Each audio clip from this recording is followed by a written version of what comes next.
Welcome to Scotland HQ Live, The Countdown.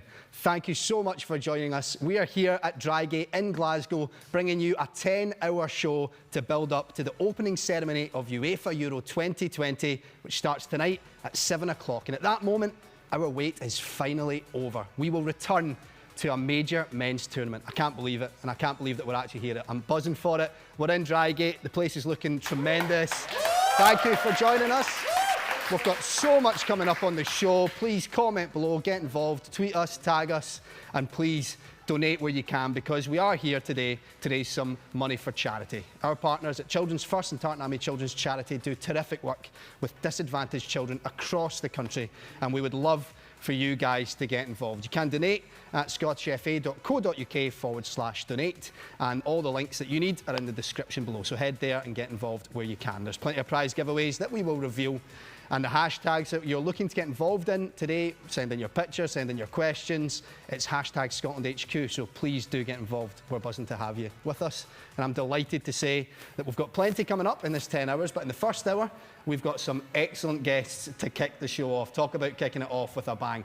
We've got the Open Goal guys here with us, which we can't wait for. We're going to look back at that night in Serbia. We've got Sanjeev Kohli on the show, and then we're going to hit the dartboard, would you believe? And one of our guests in the Open Goal group fancies his hand at the dartboard. But let's stop with the build-up. Let's bring them in. Let's bring them in. It's the Open Goal guys. Hello, guys. Yes, sir! I can boogie. What I need, a certain song. Come on, boys. I can boogie. Boogie, woogie. All night long. Yes. Oh, oh. I'll be there today. Yeah. I wanna be a part of it.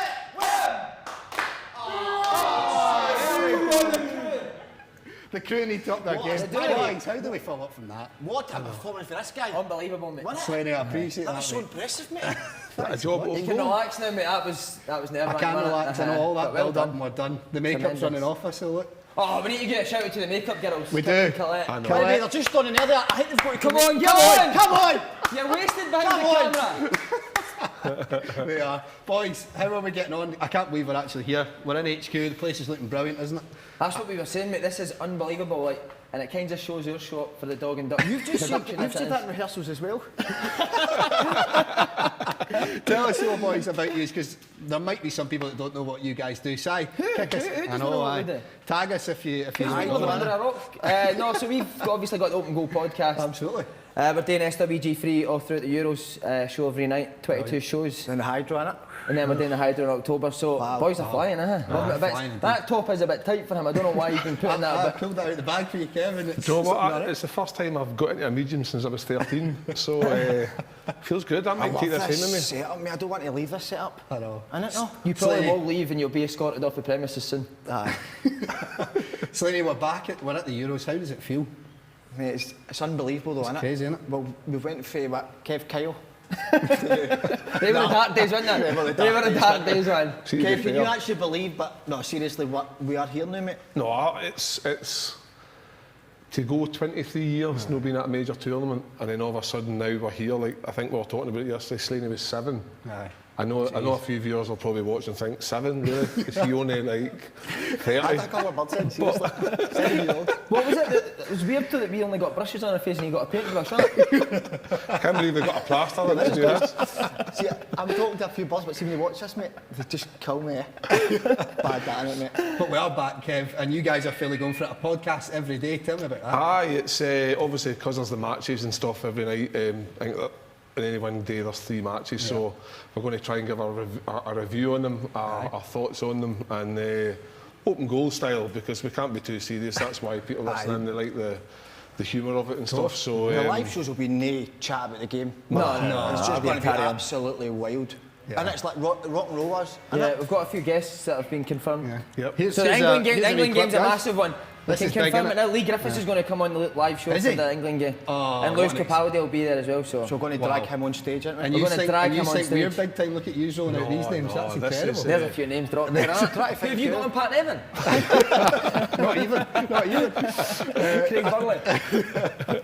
But I saw that couple of you boys with Capaldi at the bar. That was all right, wasn't it? Desperate thing about it was strange, wasn't it? And then the papers are culted, aren't they? Saying that we were Said, what was it? We ambushed them. ambushed. You ambushed them. How did it come about then? Set the record straight here. How did this come Oh, about? look at me there. Look at I you. think word spread that we Super. were... Look at Andy's hair there. You look Andy buzzing looks there. like Stephen Gerrard, didn't he? Why is he trying to look, Andy Halliday's trying to look like Stephen Gerrard for some strange reason? I know, you How's look it? well. We were in the record factory, we were doing, I think it was a cooking show, wasn't it? You're Sure. close to him, weren't you? No, you No, talked, I'm not no, close. but you talked to him before that. And I used to, we were, it was Christmas Day. He FaceTimed me, I was with my family. Did he? And he was speaking to my sister-in-law, my missus, her mum and dad and stuff like that. And then we were in the record factory and his wee pal who, Michael Duffy, innit? He watches, never heard of it. He watches the podcast, so I think he just messaged Lewis saying the Open Goal boys are in, so he came down and then Brilliant. ended up there and then we went to the Dirty Duchess and it was a good laugh. He's a lovely guy, isn't he? He's a great guy. Seems a good guy. Yeah. Well, if he knows about open goal and he's watching Terrible it, they singer, can't by be- the way. I know. See, poor vocals. honestly, he got the Poor guitar and vocals. sang. He's See, terrible I singer. see, like, in person, terrible, isn't he? I honestly think they must like do something to enhance his voice because his voice is A wee bit of auto-tune, actually maybe. very That's average. a big claim in it on your A Short camera HQ here. show. A camera keeps doing a zoom up my face. You've got to stop because I can see. Look, oh no, I guess got to go. Oh, he's done it again. Tell camera 2 to stop that. Is it camera 2 that one? Aye, it's camera 2 to tell him to I calm don't like that down. on the telly, yeah. Oh, licked. That's got to stop. So have you seen that? Do you want to get Colette back in? Colette? I get Colette in here. I need to be careful, his arm will start shaking.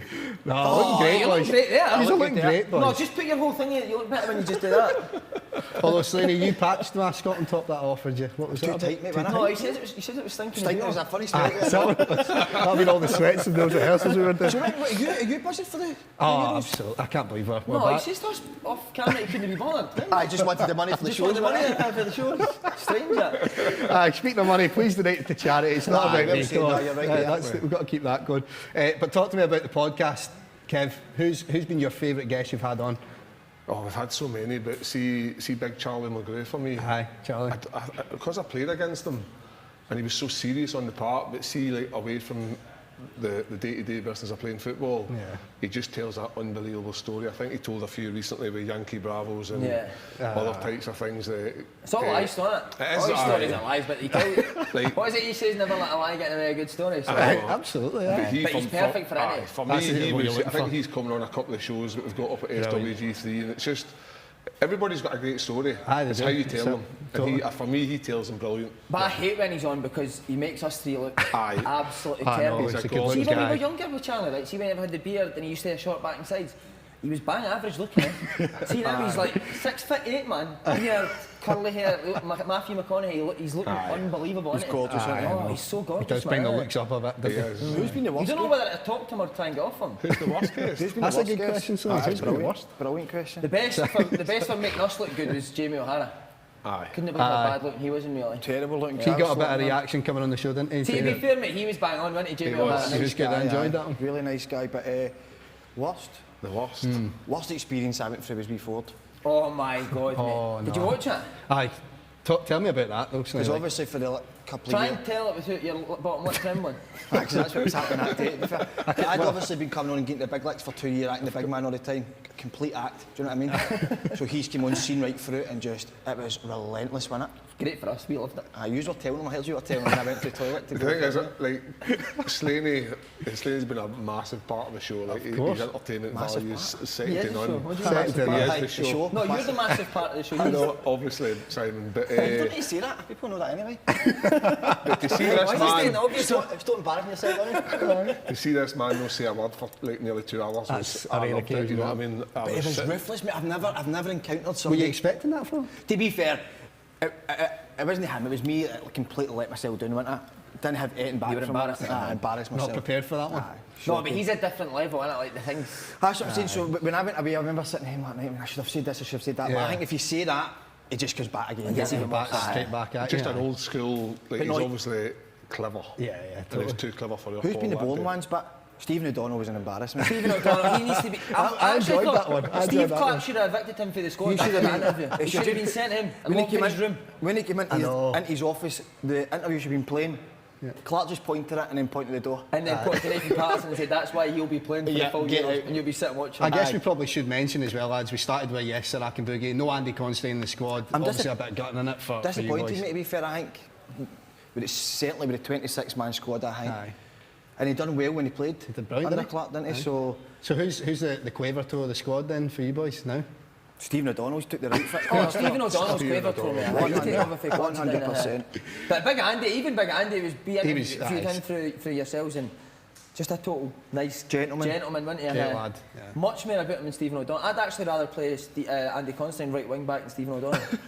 100%. 100%. Stephen O'Donnell, are you watching this? Oh, I hope he is. If he's not, we'll send this straight to him. Jeez, Talking about the squad, lads, what were you like when you saw the squad get announced? It was exciting, wasn't it? When you see it? He was devastated. He thought Sean Rooney for St Johnstone should have been playing up front, so you weren't too happy with the squad. As soon as it came out, I texted James Forrest straight away.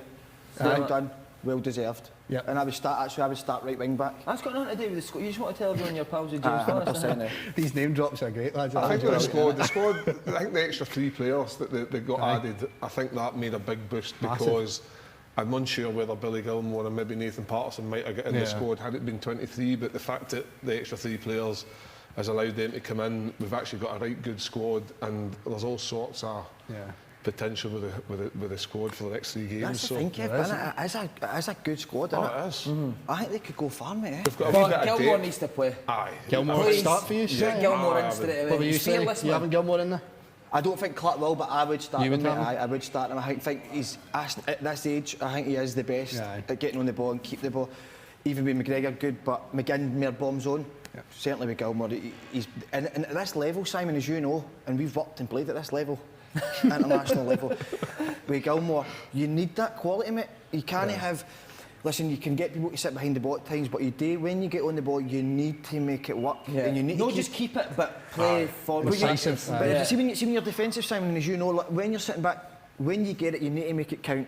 Do you know what I mean? You need to make it count. You can't just be getting it back. And Gilmore is that. I think he could be one of the stars of the tournament. So he's the most natural sitter in that position. Like for me, Callum McGregor's better when he's running forward with the ball. I think Gilmore actually enjoys taking the ball off the back four and spraying it a bit. Bit deeper. And I So think for with me- Gilmore, I think he also will give a buzz around the squad because he's this young, up-and-coming, promising, potentially superstar. Totally.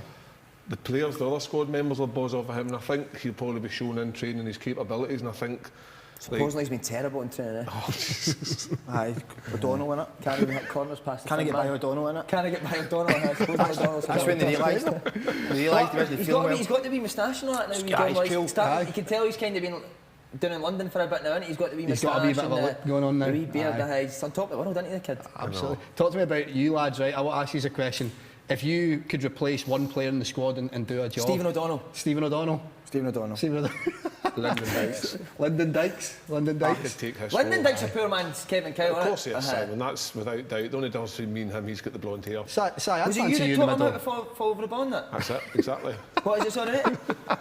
I would fancy you in the middle of the park somewhere. No, I'm hopeless now, mate. Nah? No, I'm hopeless. Legs. No, but you're just see The you're. last 2 months of last season, I was stank every stadium in Scotland that I played in, mate. It was terrible. I bet if you let's take you back to your peak days, What are they Peak for? days, that's it. Right. would you Back say to them.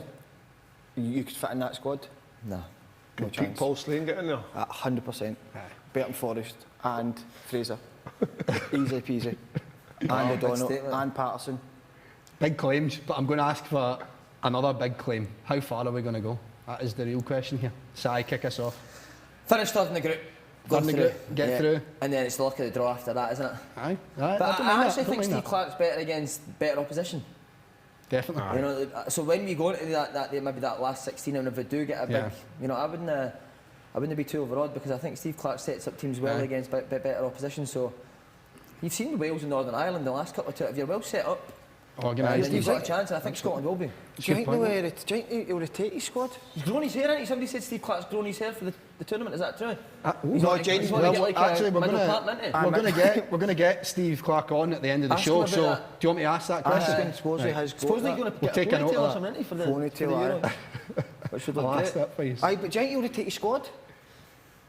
No, I think they'll I be. think he will, eh? I think they'll be. I think that the team that will play against the Czech Republic will be his strongest side, and then the barring injuries and things like that, I think he'll adapt to the next 2 games. So I think if they get the 3 points against the Czech Republic, the first game gives us a great opportunity. But the next 2 games, I think, we'll try and hold it for a point. Yeah. I think possibly 4 points might be enough, but if we can get 4 points and it's not enough, I would like to think that in 3rd place we could creep through. But we're talking about trying to qualify the next 16. Let's just be grateful that we're there and enjoy the 3 games Soak that it we've up got. and enjoy it. But like Simon says, if we can get through, why never worry know. about Never it? know. It's a one-off. It's like it comes down to them being like a cup final where 90 minutes all to play for. So Quarter final, I think. Quarter final? I think so. I like that, Slaney. You told me you thought they'd get beat every game. This guy, serious. That's what he's Honestly, this guy. throwing you right under that bus there, Slaney. changes his... Talk to me about that night behind you on the wall there, Marsh. Where were you? Did you Talk to me watch about it. Can't remember that night, no. Can't remember that. I think I was sitting with the dad, wasn't I? Sit with your dad. Because we were FaceTime when you were, weren't Oh, I? that's right. What was your dad doing again? He was from my back, but I carry. That was what. No, just cheering and that. No, do you know the good thing to us? See, Marsh, when I was a kid at Celtic, could not meet a nicer guy. Aye, See, he's coming brilliant, through isn't his big Marshy. He was brilliant with the young lads. Remember he made his debut at Barcelona, I was at the game. He just got that cool head. When it went to penalties, I fancied Marsh to save. I know. So Especially Mitrovic, because he did a nightmare that game, didn't he? Did, Big Decky aye. Gallagher. Decky played him Gallagher, magnificently. Yeah. But what a night. Oh, incredible night. I tell you what, lads, let's take a look back at it, shall we? Here's that night in Serbia. Let's take a look.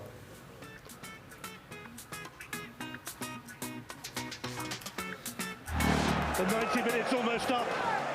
Mladenovic to take this corner for Serbia.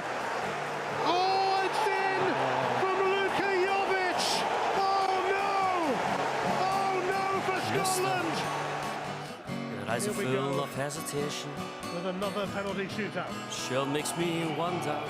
McGinn squeezed the first You one know in what against you're Israel. looking for. He's been subbed, so to Christie, so to Dykes. Baby, But at least Lee Griffiths is there. Even though the keeper got a touch on it. I'm a sensation. Alexander Mitrovic. You try me once, you're back for more. Yes, sir, I can boogie, but I need a certain song. I can boogie, boogie, all night long. Yes, sir, I can boogie. If you stay, you can't go wrong. I can boogie, boogie, Is over. all night long. Scotland are going to the Euros. Don't adjust your radio. Scotland are going to a major tournament.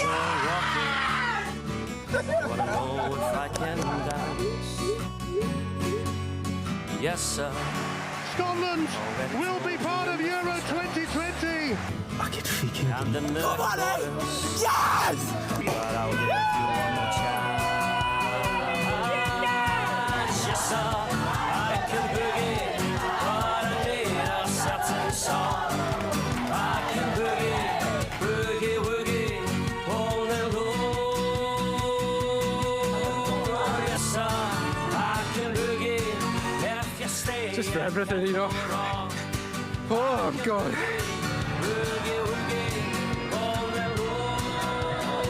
Oh mate, unbelievable. Big Marsh, national hero. Lost for words, everybody's buzzing. David Marshall, dusty shirts and it goes and hits a net. David Marshall, na na na na na na na na na. David Marshall. 14th of June 2021. Get it in the diary. Scotland are back. Felt the love back home and we felt how much it could give everyone in a really tough time a lift, and I hope everyone parties at home tonight. Gives us a night we will never forget. David Marshall. Brilliant. Bring on the Euros, boys. Well done to everybody. Magic. As you can hear, I am buzzing. I wanted to get Scotland back to where it was, and now we've done it. So we have to do well in the Euros now. Saved! Scotland are going to the Euros! Unbelievable! Will we get everybody to sing that song? Yeah, right now.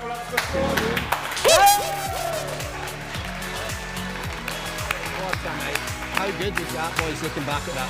You take the high road and I'll take the low. Come on, everybody! I'll be in Scots. I have the cake.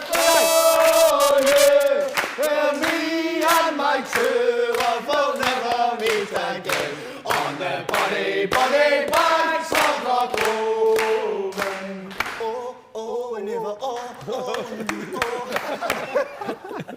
Yes. Great watching that back, so isn't good, it? that. How good is that? It's honestly like genuinely so emotional. I think I said at the time it was one of the most played back clips of the year, wasn't it? Like, yeah. What it means to so many people. Because when we grew up, you had your heroes were like the best players in the world. New kids growing up now, I've got Tierney, Robertson. They've inspired this whole nation, and even guys like even coaching. You're talking to kids, they're wearing the Scotland strips. That didn't happen when we growing up. So, honestly, listen, it's just so emotional and beautiful. Ryan Christie's, that was crocodile tears to that. Embarrassing.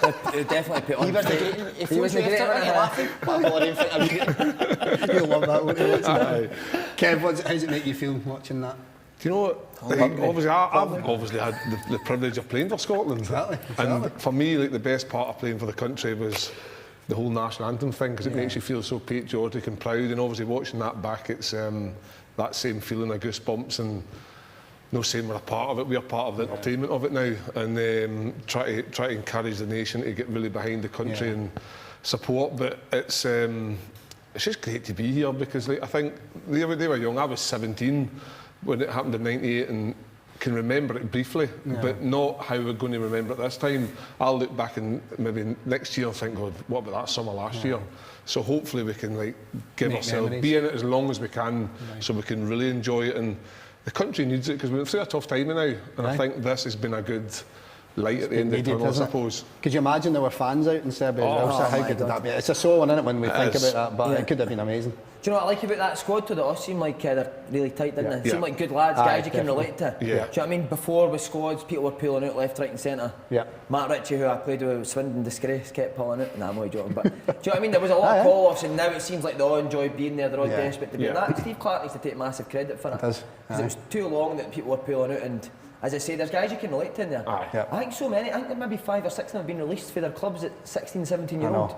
So again, they're a huge inspiration for kids that are playing football just now, that if you do get released at 16, 17, it's not the end of the world. You could end up going to a major tournament with your country. So they've been massive for the country. Yeah, they certainly have. And they've been massive for all of us as well. We're delighted to be here, and we're all here to raise some money for charity as well. Our partners at Tartan Army Children's Charity and Children First do some terrific work across the country. You can head to scottishfa.co.uk/donate, and there are links in the descriptions below. So please do get involved. There are plenty of prizes. We've got a John McGinn signed shirt to give away, boys. We've got a Scott McTominay pair of signed boots. It's not bad. I don't know what type of boots they are, if they're actual football boots or if they're a big pair of Timberlands, but we'll soon find out.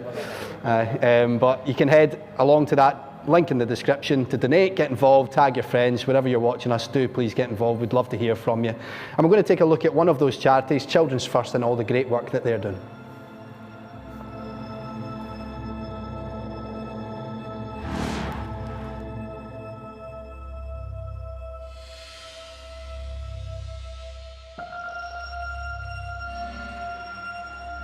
Hello, you're through to someone you can talk to. I was in a pretty dark place at the time. I was very upset. I couldn't really support my kids as well as I should be with their issues, and I needed some external help. So I googled and I phoned Parentline. It really is a family, and we hope that when callers come through to us, they get that feeling that they're being helped by an extended family rather than an organisation, because that's the way we see ourselves. It's always bringing it back to the child at the centre of it. Parenting and caring for a child is very difficult, and nobody tells you how to do it. And I quite often use the line that this is like Childline but for parents. Everybody needs a bit of help every now and then, but let's think about it from your child's point of view as well. When I needed help most, my kids, I wouldn't say they were suffering, but they were certainly. I couldn't give them the best support that I should have been, because I I didn't know how to handle it. I didn't know how to support them. So having Parent Line Scotland at the end of the phone was just invaluable. And certainly my kids now have seen a difference in the way I approach their issues, which are probably not going to go away anytime soon. But at least I know I can deal with them, and they know that I'm going to be there for them regardless. It's an all-round service, you know. There's the offloading and there's the being heard, and then there's right. So what are we going to do, you know, going forward to help? Caroline started to help by offering me a phone call every week if that's what I wanted, if that's what I would find helpful. And I looked forward to her phone calls. We would discuss what had happened over the past week and how I could have approached things better or differently. She gave me some great advice, and then we would look forward to what was coming up, and we could formulate a plan to how I was going to approach things with the kids. Caroline certainly gave me the confidence. She believed in me, which at the time was more than I did myself, and more than I thought anybody else did. I actually asked her if she wanted to move in with us. She said no. When you're able to give that space and support to people who in any other situation would have nothing, and then you're able to see the effect of that support, talking things through, developing ideas and hints and tips and strategies that they can use to help their situation. And it's the going back, you know, it's the call the next week or the month later when things have, you know, there's no miracle happening, but things are improving, and that's hugely satisfying as a volunteer to be able to see that. I realised that I don't have to be perfect to make my kids happy, and I can't fix all their issues for them, but at least I'm in a better place to be able to support them with them, and that makes all the difference.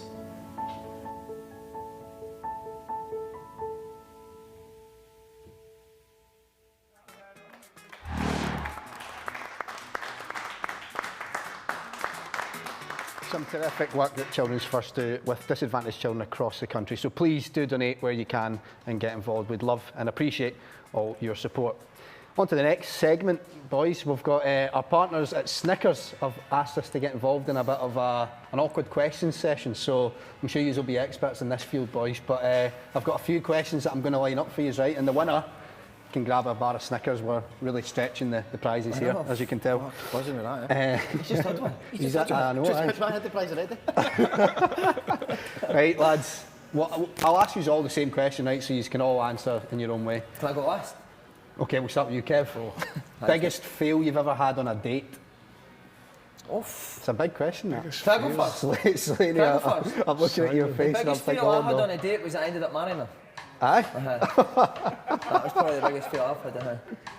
Did you know straight away, first date? This is, oh no. It was a mistake or that I was going to marry her? A bit of both.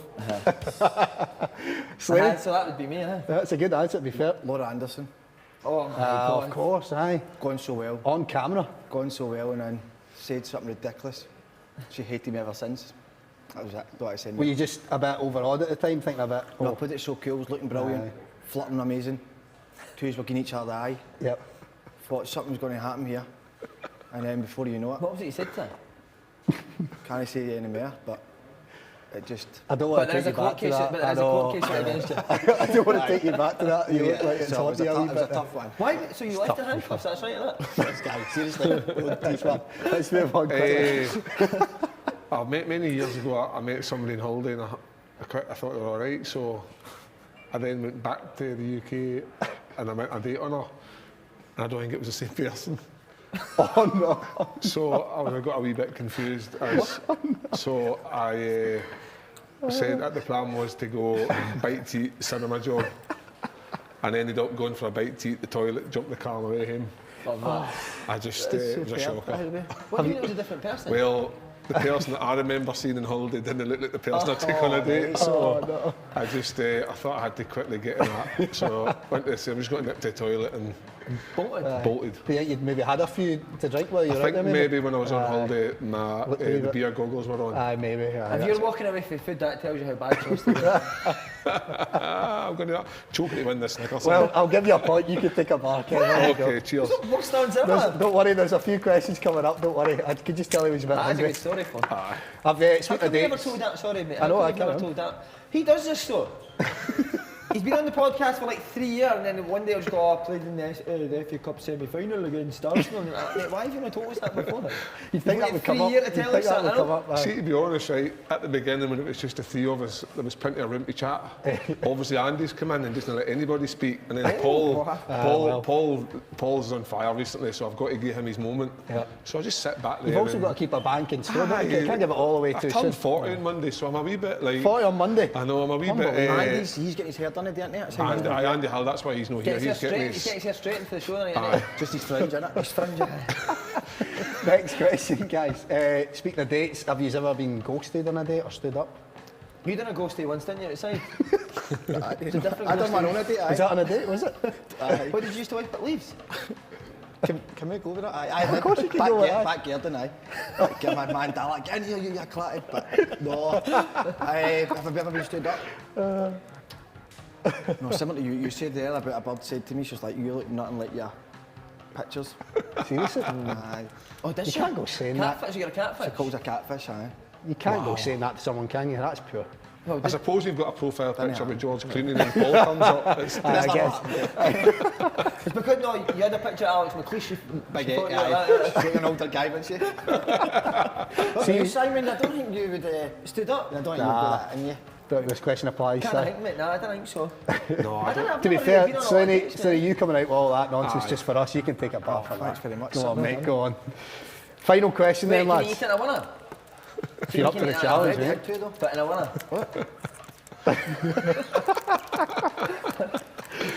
See on the podcast show, he used to do a forfeit, and one day on the forfeit show, you did your full days, he did his full day's calories in like 5 minutes in a 5-minute cooking show. Tea cakes, wasn't it? Tea cakes. A whole box of tea cakes. We did a live show in Cope Ridge one night, just the three of us. Remember that? And he drunk about 4 cans of Monster just to get himself up for it. See, by the time the show came round, the crash, he couldn't speak. And the white name was spewing his ring. And the white name, I was at her shoulder, wouldn't have been sick. Remember you were in her shoulder? Oh, man. So, well, I think we're actually probably going to have to just fire on and give you a third. Do you want the third question? You want the third question first, right? Have you actually? What's the question? Oh, here we go. Have you ever been kicked out of a bar or club? Oh, every weekend, man. I get kicked out my mother. I'm the only person in the world that get kicked out my mother and father-in-law's house every time I'm drinking. That's the truth, isn't it? I get kicked out of her. To be fair. No, I'm bad for it, getting chucked out of clubs. Aye. We got chucked out of Sanctuary, didn't we? We get chucked out the Hydro. Oh, we got chucked out the Hydro, eh? No way. Even when you're playing the Hydro. We were there watching still game and Slaney managed to get chucked out the box. We were in the box and all, mate. I don't know. Disaster. We got chucked out, I feel like there's another story to that, but maybe not for now. So coming up, we're going to have Sanjeev Kohli on the show. The guys are going to chat to him. He'll be joining us just after this.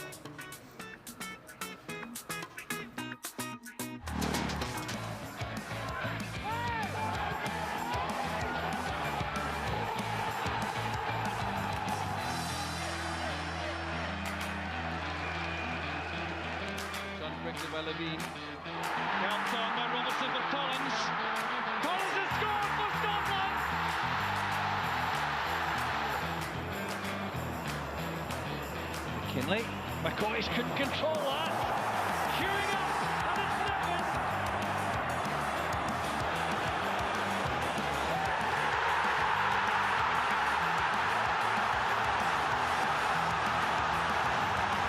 and it's Nevin. In the way for Bosnia, but he's lost the ball to Dodds, and Dodds is through here. Oh, what a goal by Billy Dodds! Miller, the skipper, of course, ready to pounce on anything, and very nearly able to do so. He does! Right on cue, it's Kenny Miller. First throw, Colin Hendry. well done by John Collins. Struck it well, and Gallagher! Kevin Gallagher, 2 minutes from half-time. Kenny Miller. McCullough just need a break of the ball. Doesn't come this time. Might come this time. Oh, yes! Craig Beattie has done it for Scotland.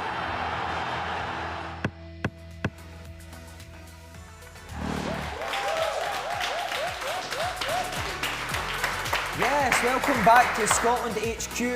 Lewis has had to do a bolter after his Stephen O'Donnell-like performance there. Nah, shocker. He had an absolute shocker. So, the Open Goal boys are taking over. That's us. Myself, Paul Slade and Kev Kyle, and we are joined by a very special guest, Sanjeev Kohli. How are you doing, big man? I'm good. Very pleased to be here. Very pleased to be here. Are you excited for the Euros? What's that? Excited for the Euros? Do you know what? It's I was thinking back to, obviously we've been talking about 98, and in 98 I hadn't long been seeing my girlfriend. She's now my wife. We got engaged, married, had 3 kids, moved house twice since 98, and now we're at another tournament, and it's just it feels like yesterday. But and I was just thinking of the Collins wink and the penalty. Oh, the Collins wink was brilliant. But then I also remember, you know, the Morocco game, which is an utter shambles. But I'm excited and vaguely optimistic. Where are you going to watch your games? Is the Klansman showing it? Well, as you know, the Tartan Army get everywhere like sand in your suitcase, so there's no reason why they won't show up at a fictional shite hole. And I'll be there with them, eh? Slaney, you're a massive fan of the Old Still game. Honestly, it's a shame that you never got to see the show. What happened there? No, I mean, it was only a wee joke we did. It was amazing. Oh, did you? All right, so you got heckled at half-time, or?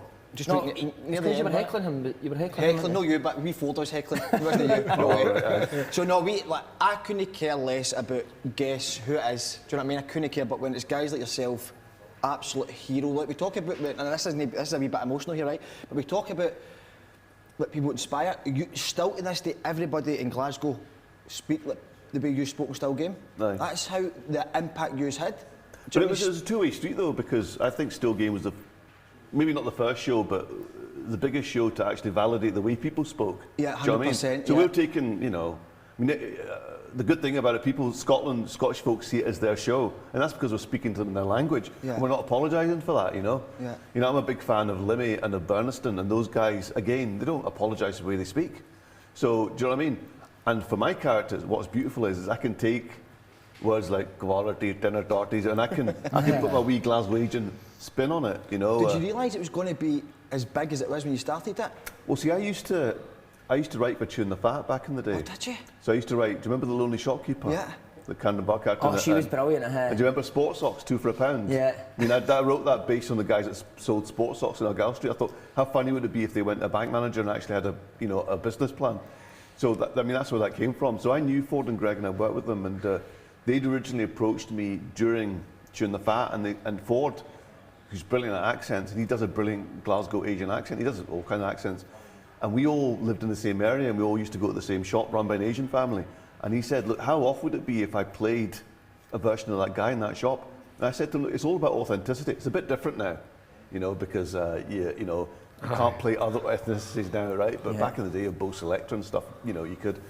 And I said, look, I'll give you a hand writing it if you want to keep it authentic, but if it's authentic, it's fine, because I know you'll make it funny. And then it went away, it never happened.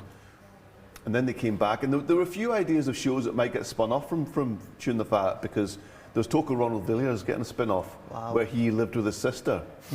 And there was a talk... He still lives with his mum, sorry. Still my man. He's still with your mum? Aye, but, you know, what's wrong with that? Oh, legend. Love What's this wrong guy. with that? The magic laundry basket? What's wrong with that? There was talk of the teacher. Remember the teacher at Camden Bar play? Yeah. In fact, I co-wrote a pilot sitcom for that, which never went anywhere. And then it was decided that Jack and Victor were going to get their sitcom. So you know it's going to be huge, because Chewing Fat was huge and people loved those characters. And then they approached me again and said about this shopkeeper, but they said, do you want to play him? So I'm thinking, well, this is going to be a massive sitcom. I can only let them down. Did you think that? I did, well, because they were established, and everyone else, like, although Tam and Winston weren't characters in Chewing the Fat, they'd done the sing-songs together, the 4 of them. So they were a unit, they were like established.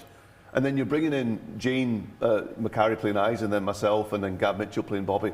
But Gav had already also done the stage show as Winston. So they were. I just felt like the kind of newcomer. I thought I could be the Stevie O'Donnell here. Do you know what I mean? It could happen. But as it's turned out, I've been more of a John McGinn. And he was brilliant. You were brilliant as a wee Ned that used to go into his shop. I know. I knew. See, with that, did you? I know we're here for Scotland Day, but I'm just so excited. Did you ever write for Naveed? No. Ford and Greg wrote everything. I wish I could claim I did. Although this did happen. This genuinely happened. So when we do the show, the first thing we do is we'll do a table read. So we'll literally sit around the table, just in our civvies and our glasses like that, and we'll read the script for timing and just to see what might get a laugh and whatnot. So we're doing the episode where, I can't remember what it's called, but it's the one where Jack is going out with the woman from the charity shop, but Victor finds out that she's married. So he's come into the shop to tell Jack, to break the news that that his girlfriend's married, and there's that thing about what is she, a junkie? Is she a dancer? Firing ping pongs out of a bang, bang. Right, that wasn't my line. I read it by mistake. Bang, bang, bang. I genuinely didn't mean to do it, and it got such a big laugh that when it came to shooting it, I suddenly had the line. I thought, I need to do that trick again. I genuinely, but no, I don't write any of it. I wish I did, but those boys are just geniuses. There was a football episode we noticed, but you didn't make the cut. The team Slaney can relate to that, can't you? I've never ever. No, you're not the enforcer, the hatchet man, the Billy Bremner. No, I was always on the bench, wasn't I? He was the lazy winger. Aye. Lazy winger. He'd bring on the last 5 minutes, and then I was still knackered when I came on. So what happened? Did you know? Naveed came on, didn't he? Start smashing people. I think basically it's one of those things where I'm in the squad, but you're not going to get much out of me because I'm that violent. So you got to use them sparingly, like an Exocet missile. You got to know when to fire it. Did you ever play? I play. Five sides? I play 5s and 7s. In fact, I was playing 5s at the Goals in Clydebank a few years ago, and all I heard was, Mina! And I turned around, I swear to God, there was one guy there, and he couldn't have been more white and more ginger and more freckly. And I'm looking behind you, I'm like, mate, is your dad here? He said, no, that was me. I said, do it again. He went, Mina! And it was brilliant. I was howling.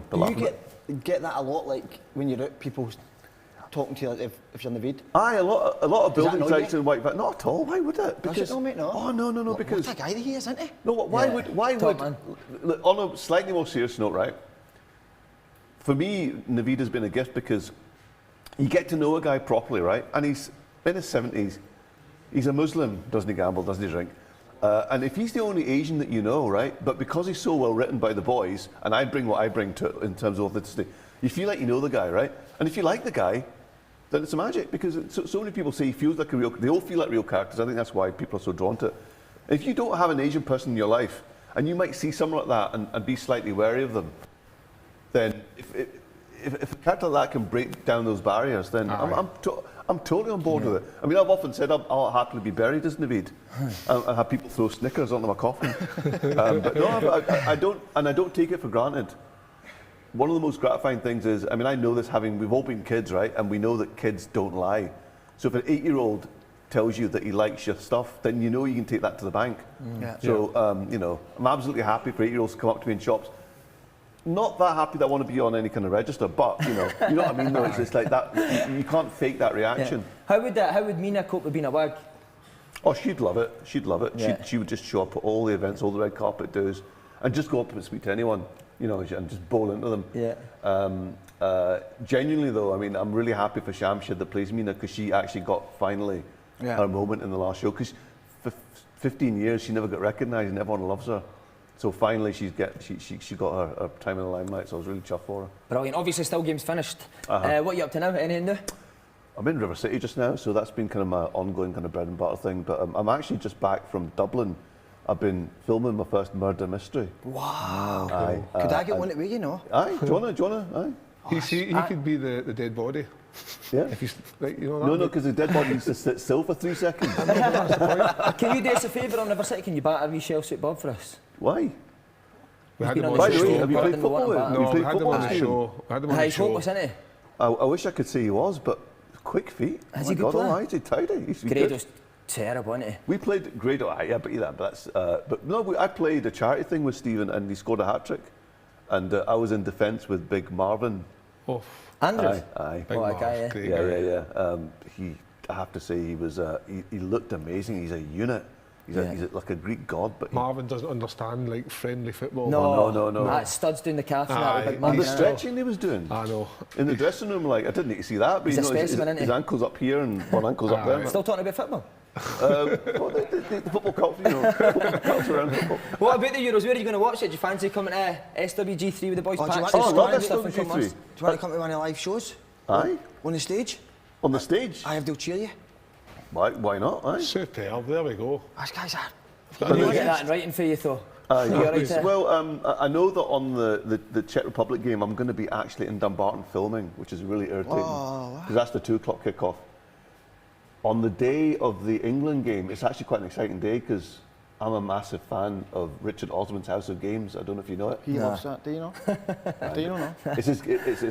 Well, anyway, I love it, and I'm actually going to be on it, filming it that day.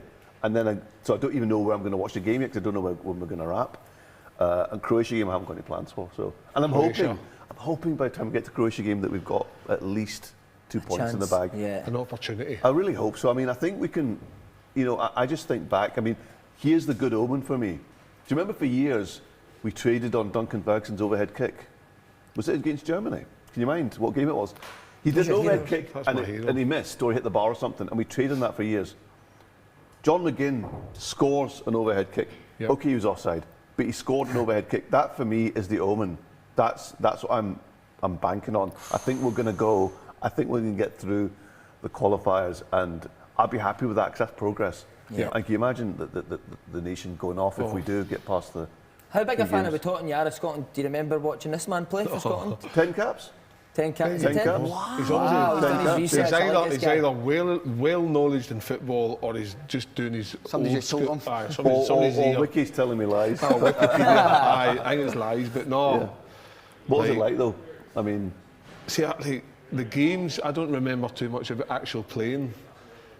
I always, when I watched Scotland as a kid, see when they line up for the national anthem and everybody sits at home and you sing it, that for me starts past like the heartstrings start going. That's what I look forward to the most. So it's just funny how emotional everyone's getting, isn't it? Yeah. But it's been a bit of a slow burn. I think it's because it was surreal enough qualifying, but just because with the Nations League and with the kind of, it felt to me that the waters were sort of muddied a wee bit.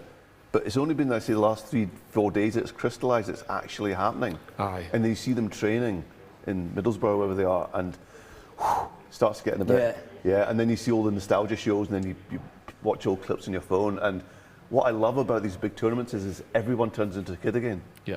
You know, everyone. Like, you know, I wouldn't normally wear this, but like, I'm a kid again, you know, like I'm going to a wedding when I'm 10. You're a 13-year-old boy, Well, I'd like to think. Right, we need to wrap it up. Sorry, before Kev starts crying thinking of the national anthem. I know, I just think that we're going to go to a VT, it's goals galore, and then we're going to play some darts. Kevin Kyle is an expert.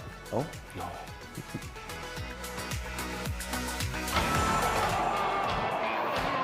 Armstrong. It's come to Forrest! And that is just what they needed! Robertson up towards Fletcher. He did help it on. Like Christie now. Forrest waiting for a pass. He's not going to score again, is he? You better believe it! He is! 4 goals in a week for Scotland! Fraser now. What a night to remember for James Forrest, hat-trick hero. Andy Robertson is going to take this on. Oh wow! What a week he's had! Champions League winner, and now the captain of Scotland provides a much-needed spark with a wonder goal. But there's time to score again. Fraser. It's off the post. But he's there to follow up. And how about that? For a rapid response. Ollie Burke scores. And it looks like it might be a winning start for Steve Clark.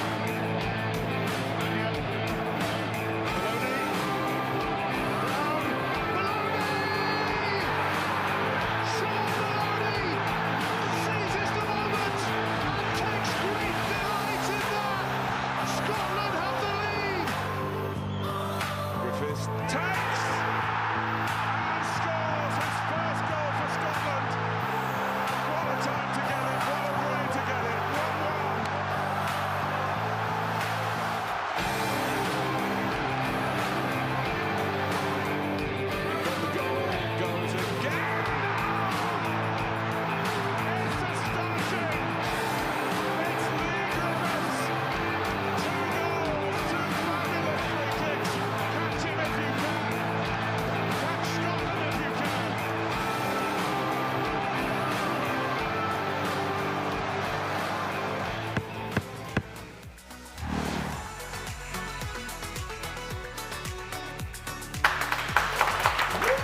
Welcome back, guys.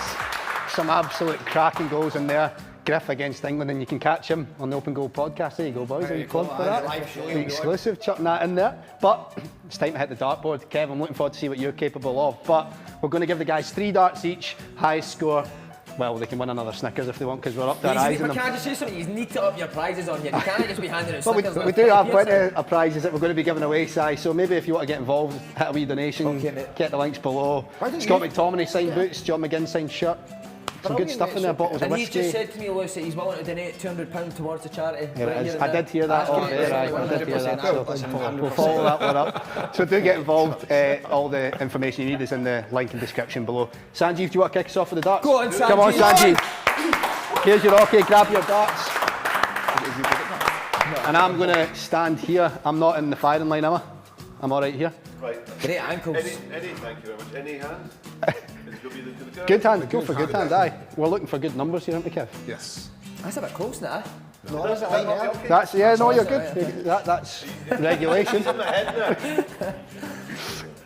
Go on then. First start. Oh, he's on the board. He's on the board. 14. 14.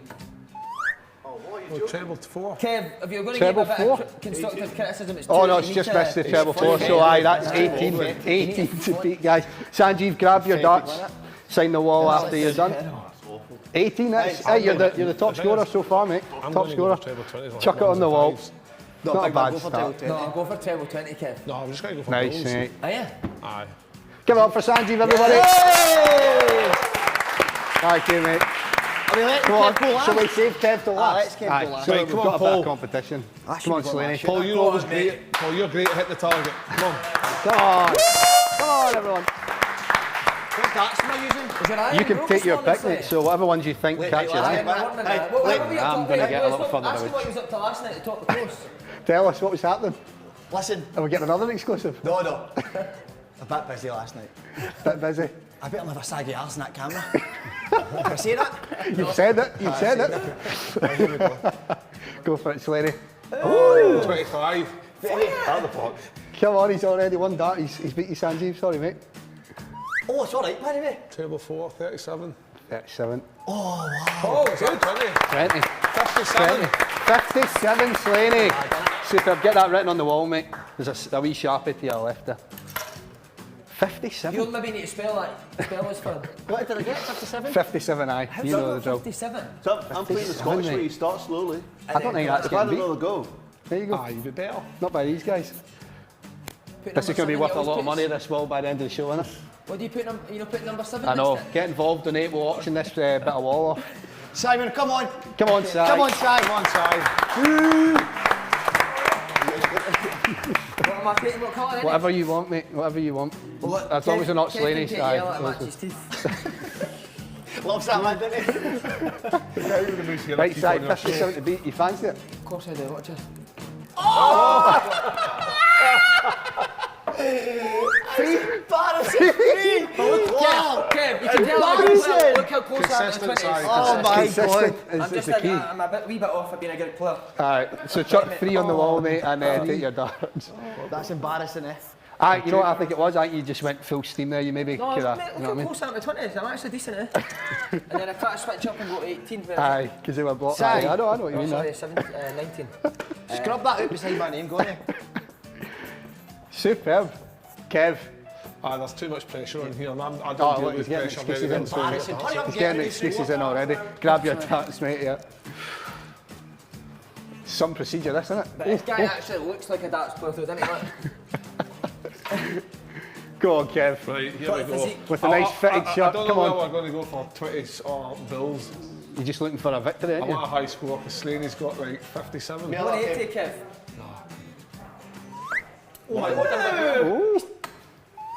Oh. He's honking. Mate, 40. Oh my God, he's a liar. 42. 42! Slaney!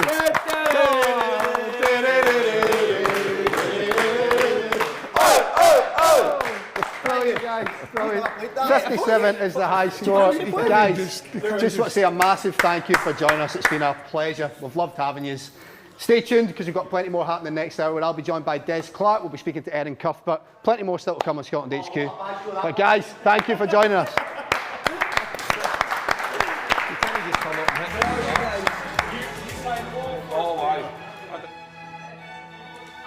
What a beautiful exhibition, Stephen. An absolute masterpiece. You're right, Amy. 3 belters that all look good at Euro 2020.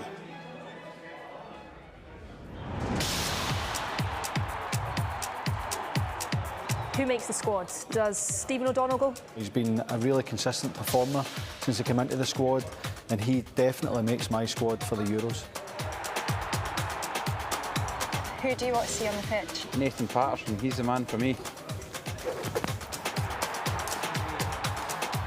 Right, Stuart, if the answer is Kieran Tierney, what is the question? Who scored the goal for Scotland that beat England at Wembley? No, the answer is actually who's just been named in Stevie Clark's squad for the finals. But I preferred your answer. 26 guys going into the squad. Who's going there first? It's the one and only, the skipper, Andrew Robertson! Yeah! Andy! Big Declan Gallagher! Yes!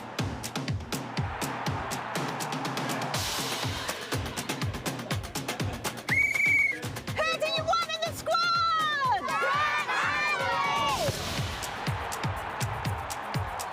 Big debate on the show tonight. The Euros just around the corner. Who should be in that squad? First up tonight, we've got Tammy in Uddingston. I think we need to call up Liam Cooper. He deserves his place in the squad. And some big news in Scotland's Euro squad. Big news indeed, John. Jack Hendry has impressed since moving to Ostend. Well, he's made Steve Clark's squad. Your sort of player, John? Oh, done good, Raman. Hey, Roscoe, if you will, please break the news to us. The next player to make the Euro 2020 squad is Scott McKenna.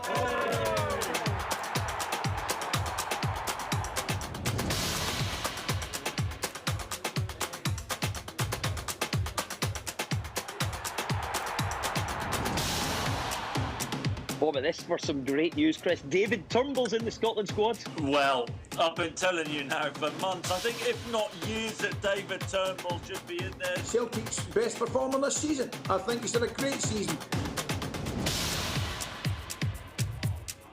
Hi, Robert. Oh, hiya, Jim. What can I get you today? Oh, my usual. A fish supper, please. Here, Jim, I see the Euros are starting soon. Do you think we've got a fighting chance this year? Oh, 100%. John McGinn. He's the main man. Enjoy your fish supper, Jim.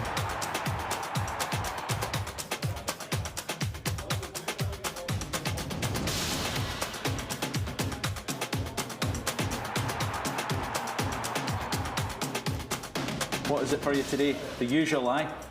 OK, look, this time I'm looking for the Stuart Armstrong. I'm trying to get ready in time for the Euros.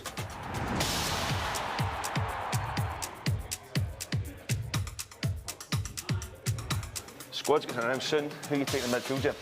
Honestly, there's so many options, I still have no idea. Oh yeah? Is that everything, guys? Perfect. I'll get it bagged up for you.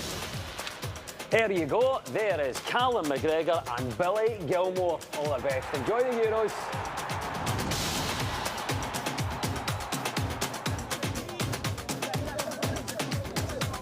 Come on, eh? Yeah! We're going to need goals to win the Euros. Who are you taking? Ryan Fraser. Ryan Christie. Add in James Forrest and we could be onto some. Well, competition was fierce, wasn't it, for places? For me, Kevin Nisbet has to be in there.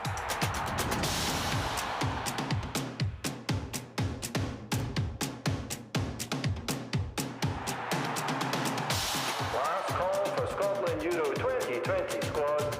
Shea Adams to check in.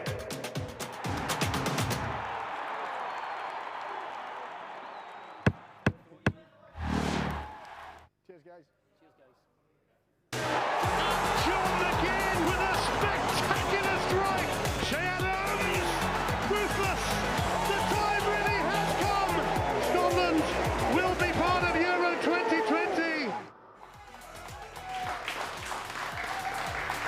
Hello and welcome back to Scotland HQ Live, the countdown here at Drygate in Glasgow. I'm your host Lewis Irons and I'm delighted to say the open goal guys really kicked us off, but we're following up with an even better guest, I'm going to say, Des. I'll put you on the spot. I've got Des Clark with me, everybody. Thank you very much. How are you, mate?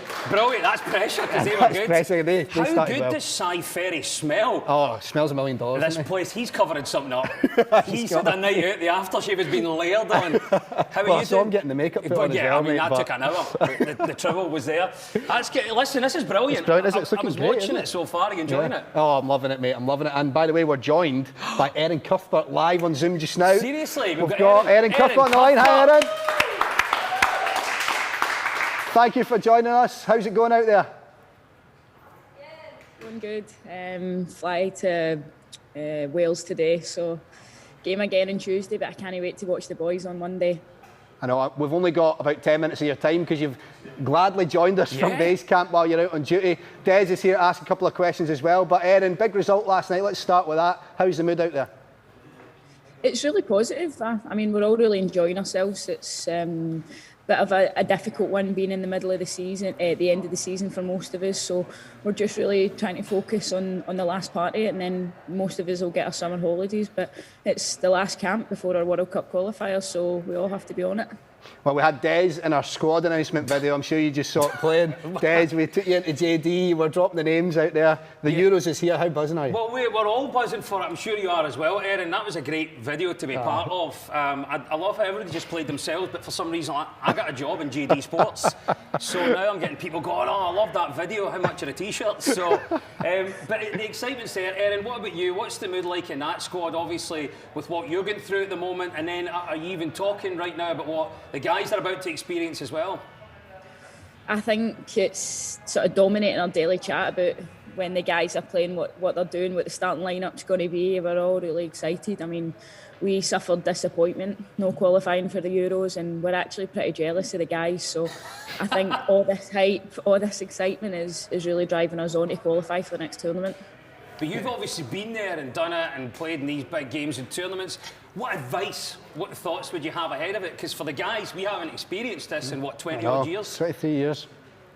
I think just enjoy it. Like, you're there for a reason. Play the game, not the occasion. You can get so caught up in the media, the camaraderie of everything, or the fans, or the Scotland fans will be putting their flags out everywhere. Like, you'll see them on every other street end. So I think it's just important you sort of focus in on yourself, and you might only get this chance once. It's the first time in my lifetime anyway that the Scotland men's team have been at a major tournament. So I'm just going to enjoy every minute of it, and I hope the guys do too. Yeah, and your Chelsea teammate Billy Gilmore obviously in the squad. You must be delighted to see him in there, but a lot of people chatting about whether he might start there, and the excitement is huge. What do you make of Billy being in there? He certainly could start. I think he sort of played his way into the team in the last game before he came off, which was such a shame because I think he would have then had a real chance. But I think he'll get an opportunity. I don't know if it'll be this game, but if and when he'll get the opportunity, he has to be ready. He's been doing really well for Chelsea. He's been part of a Champions League final winning squad, so he knows what it takes to win. And when he comes on, he'll command the midfield. He commanded Jorginho, Kovacic, so I'm sure he can command that Scotland midfield when he's ready. Absolutely right. I mean, amazing, just like yourself off the back of a Champions League final, him playing for Chelsea like you. Do you think that's added something to your game? And we've seen quite a few of the Scottish lads now, obviously Scotland-based, some of them, some playing down south. Do you think it does help your game, playing in a different league? For sure, I think, everyone says this and it's so cliche, but the European games hit differently. They give you a different buzz, a different sort of goosebumps almost. So I think playing in different tournaments, experience and playing different players, because, the English league is totally different for the French league and the Spanish league, as we well encountered. So I think, playing against the top players in Europe and the world is what you want to be doing, and you want to be testing yourself. And, Billy's sure putting himself up there. Yeah. Erin, talk to us about your earliest memories of watching Scotland as well ahead of the Euros coming up. Oh, don't say that. Putting you on the spot there. No, I've had some good, really good memories, but I think probably not my youngest memory, but my best memory has to be the England game, the 2-each game at Hampden. I was so lucky enough to be there, and what an experience it was. Lee Griffiths bagging them 2 free kicks, and the crowd went absolutely mental. I think I absolutely smacked my knee off the seats, and that was me out. So don't tell the gaffer at that point that that's what it was for. But it was what a game that was, and hopefully we get to experience another special moment like that next week. Well, you're right. We're looking for more of the same, Lewis, and we've been talking about this in terms of memorable moments, and of course all the games will be exciting. But Scotland, England. It's one we're all looking forward to, and I know you're very busy. Any plans for how you're going to watch the game? Being in Wembley, is that a good enough plan? Oh, how? Come on. This is all right, isn't it? Seriously? I'll be there. I'll be there. I wouldn't miss that for the world, honestly. Like I say, these moments don't happen often, so I would have literally gave my right arm for a ticket, to be honest with you. So I'll be there and I'll be cheering on loud and proud. Would we were to put a wee offer on the table for that ticket, Erin, how much are you going to raffle it off for us? Well, offers in excess of 1,000. I'm sure you could stretch that, Des. I don't know about me, but Des, you could. You used to be a singer. Well, Can we start busking? We could start now and maybe get the money. We need maybe. a grand. What about the shift pay that you got from JD? That'll cover it. I tell you what, that is a grand. Those boys make a lot of money. They do. This is what it's all about. And you know what? Speaking to Erin's great, because sometimes you forget when you talk to players, your fans first and foremost. And I take it you've picked up on this in terms of the buzz around the men's team and the women's team as well. How nice is it to see that both our squads have done so well in recent years now? Yeah, it's been great. It's nice to see the boys have caught up with us, their success. But no, I think both teams doing really well has created a massive buzz. When we played at the World Cup, we certainly felt the whole country behind us. It was such an excitement. You know, that game at Hampden, getting a record crowd, 19,000 people. So I certainly felt, and the rest of the girls certainly felt the rest of the country behind us, and I'm absolutely adamant that the lads will too. So honestly, I'm a fan first and foremost, and I can't wait, and I just hope we get the results. Speaking of results, Erin, Des, I'm going to put both of you guys on the spot here, right? I want to hear your predictions for the games. Kick us off, Des. How far are we going to go? I love how the pressure's on me. Yeah, Erin, I'm putting Des on the spot first so that you can follow up. Do you know, and this is when you get to be a dangerous position as a Scotland fan, because hope starts to kick in. But I think obviously the big result for us is if we could get through the group stages and get to the second round. So in terms of how the games go individually, we'll definitely beat England. And we'll get enough points to get to the second round. Look at that, immediately saying that. I think we'll do all right. I think we'll get enough points to get through. That's what I'm saying, Erin. I think, out of the group. Erin, what do you think? I think it's possible. Like Des says, there's always a hope with Scotland. We always get our hopes up. Once we're here, we're like, we can go and win it now. But I think really we have to aim getting out the group. Czech Republic's a game that I think we really have to be targeting. And the England game being sandwiched in the middle, anything can happen. That's not a game of who's more talented or who's the better squad. It's who wants it in the day and who wants it more. And I think our boys will be ready for that. Yeah, absolutely. Erin, I know you've got to get away and get to training, but what's on for the rest of your schedule out there? Take us inside the camp. Everything will be based around that Scotland game on Monday. I think we've actually changed our training so that we can all watch it together, because let's be honest, nobody's missing that for the world. So just a couple of training sessions, flying to Wales today, and then preparing for the game on Tuesday. So good to hear that. You know, even other professionals making plans to see it. Even schools are making plans. They're going to be wheeling in the big telly so the kids can watch it. It's exciting stuff. Everyone involved, including you, Erin. What a pleasure. Let's hear it for Erin. Thank you, Erin. With us right here. Well, we're going to take a look at some Scotland fans reacting, kind of similar to what I'm sure Erin and Des were doing on the night of Serbia. Let's see people going off their nuts, shall we?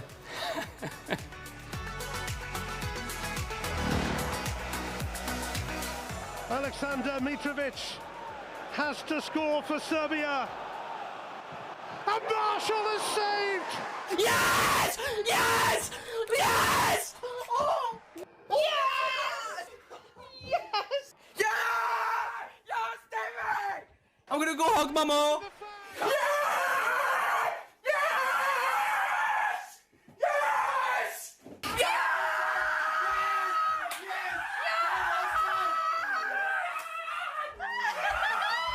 Yes! Yes! Yes! Yes! Yes! Yes! I'm so happy you get to see it, son! Yes! Yes! Yes!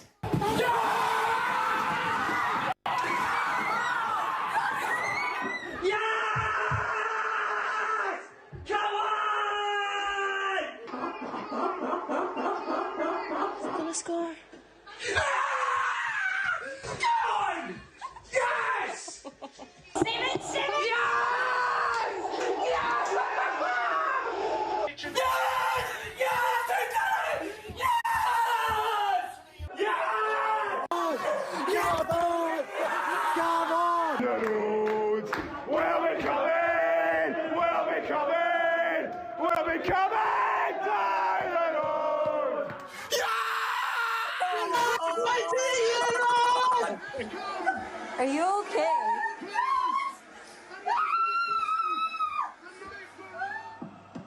Get in. Get in.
Welcome back to Scotland HQ Live, the countdown. Des Clark is still with me.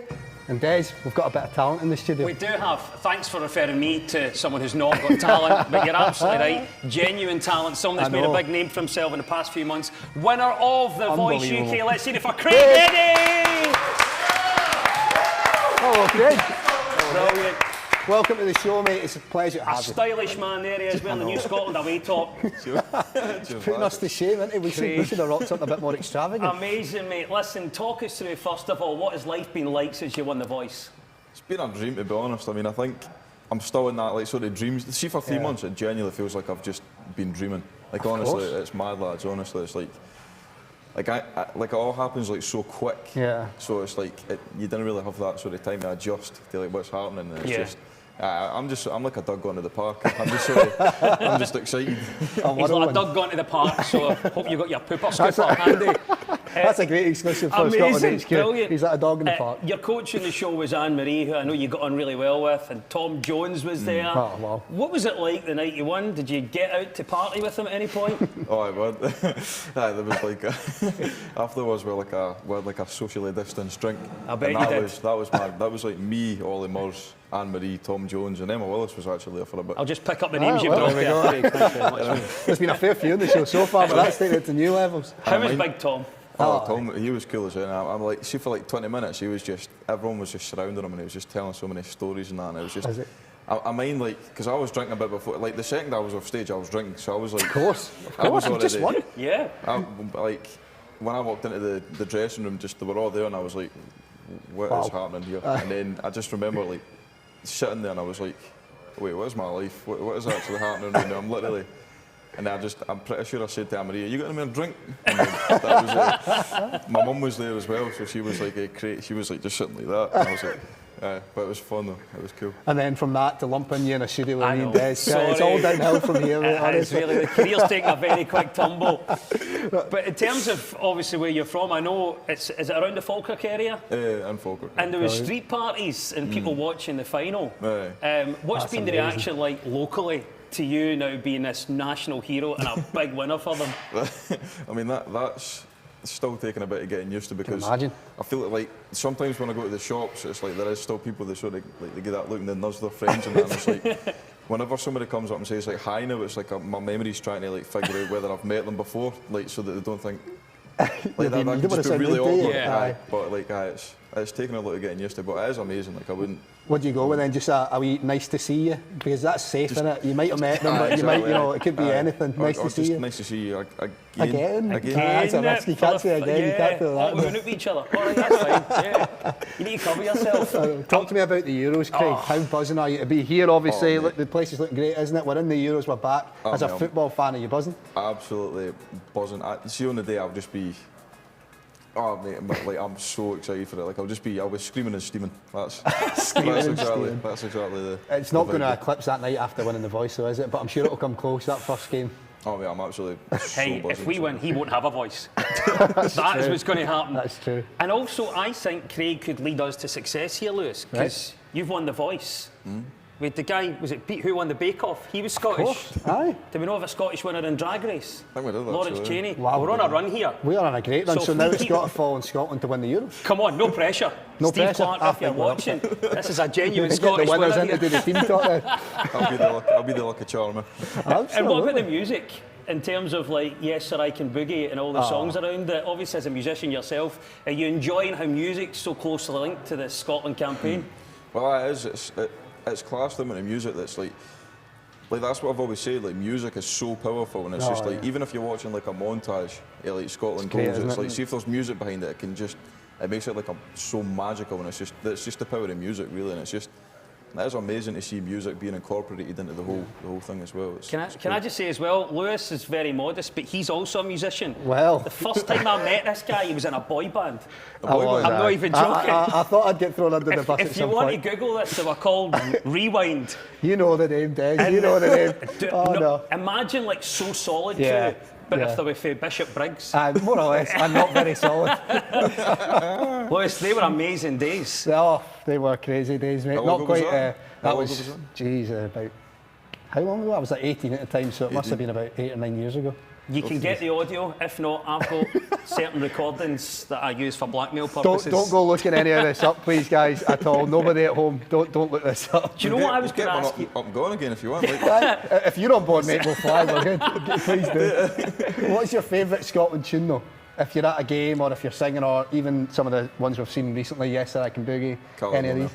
Caledonia. Has to be Caledonia. Had to cover that with the band I was in. Honestly. That was their big song. I'm not even making this up. That was the that? song they just toured off the back of. Absolutely. They did at least 3 gigs off the back of that song. Was it as many as that? I don't I know. know. It makes me want to bubble like a wee lass here. It does. To be fair, I agree with you, and I suppose the reason why different artists do choose that song is the emotion of it as well. And I know for you, you'll be waiting to get back out and gigging, as we are, bit by bit getting fans into stadiums as well. Is that something that's maybe going to happen? Any live gigs for you coming up? Well, I've got the first ever gig back is actually a festival, and most I've played there's 150 people, so it's like going for like 150 just right into like 4,000. So it's like I'm just sort of getting thrown in the deep end. And then after that, I'm playing King Tut's, which I'm really looking forward to, because that's like I don't feel as much pressure, because I don't feel like I need to win over the crowd, because anyone that's bought a ticket for King Tut's just came to see me, unless their mum's like sort of dragged them along or something. But like, I'm really That's like bucket list stuff, isn't it? Ticket King Tut's, like getting to see you play there is massive. So much folk went through that, like Oasis, and Lewis Capaldi's been through it as well, and it's just Paolo Nutini's played. It's just incredible. It's mad, man. How do you handle the nerves of going on stage? You're talking about going in front of like 4,000 people now. No, well.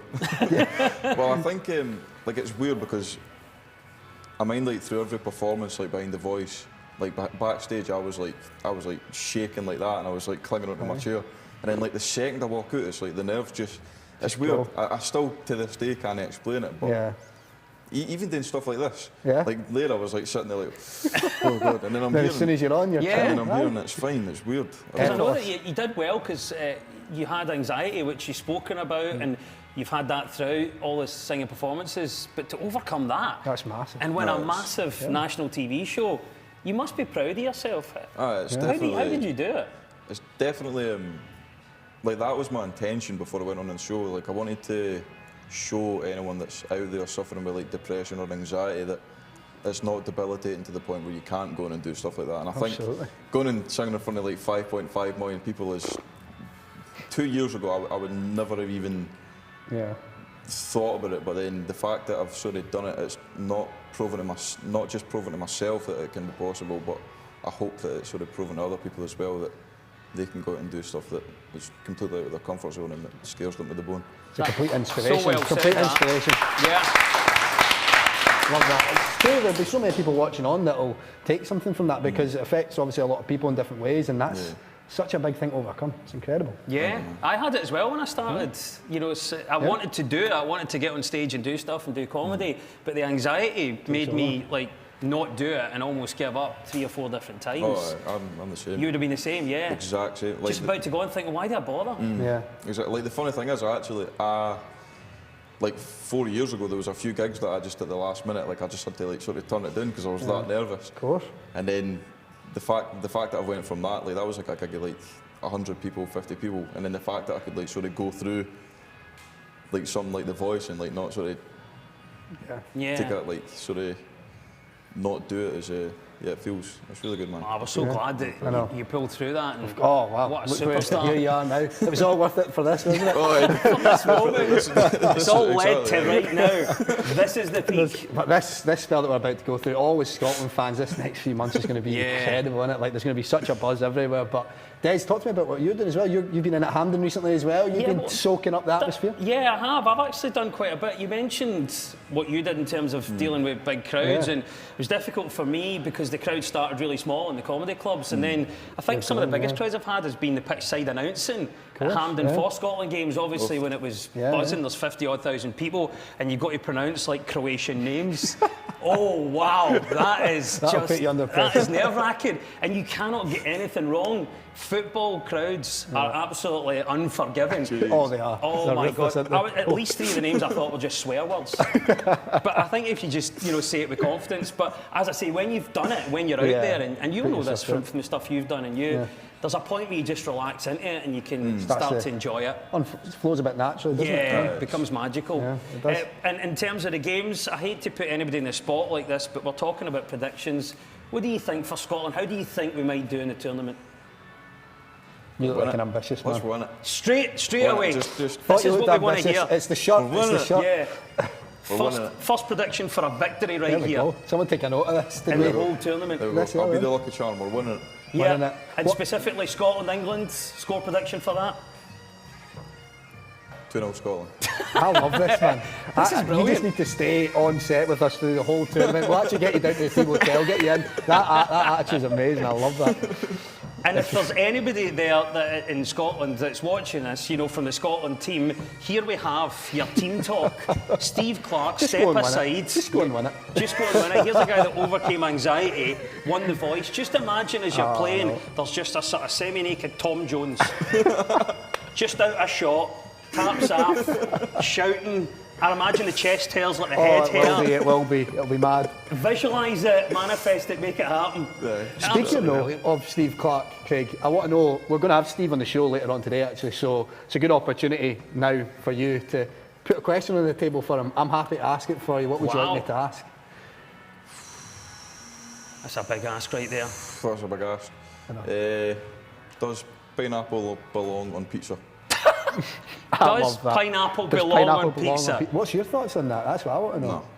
No, it doesn't. It's a hard no. It's a hard no from me. Hard no? Yeah. I'll be controversial and I'll say yes then.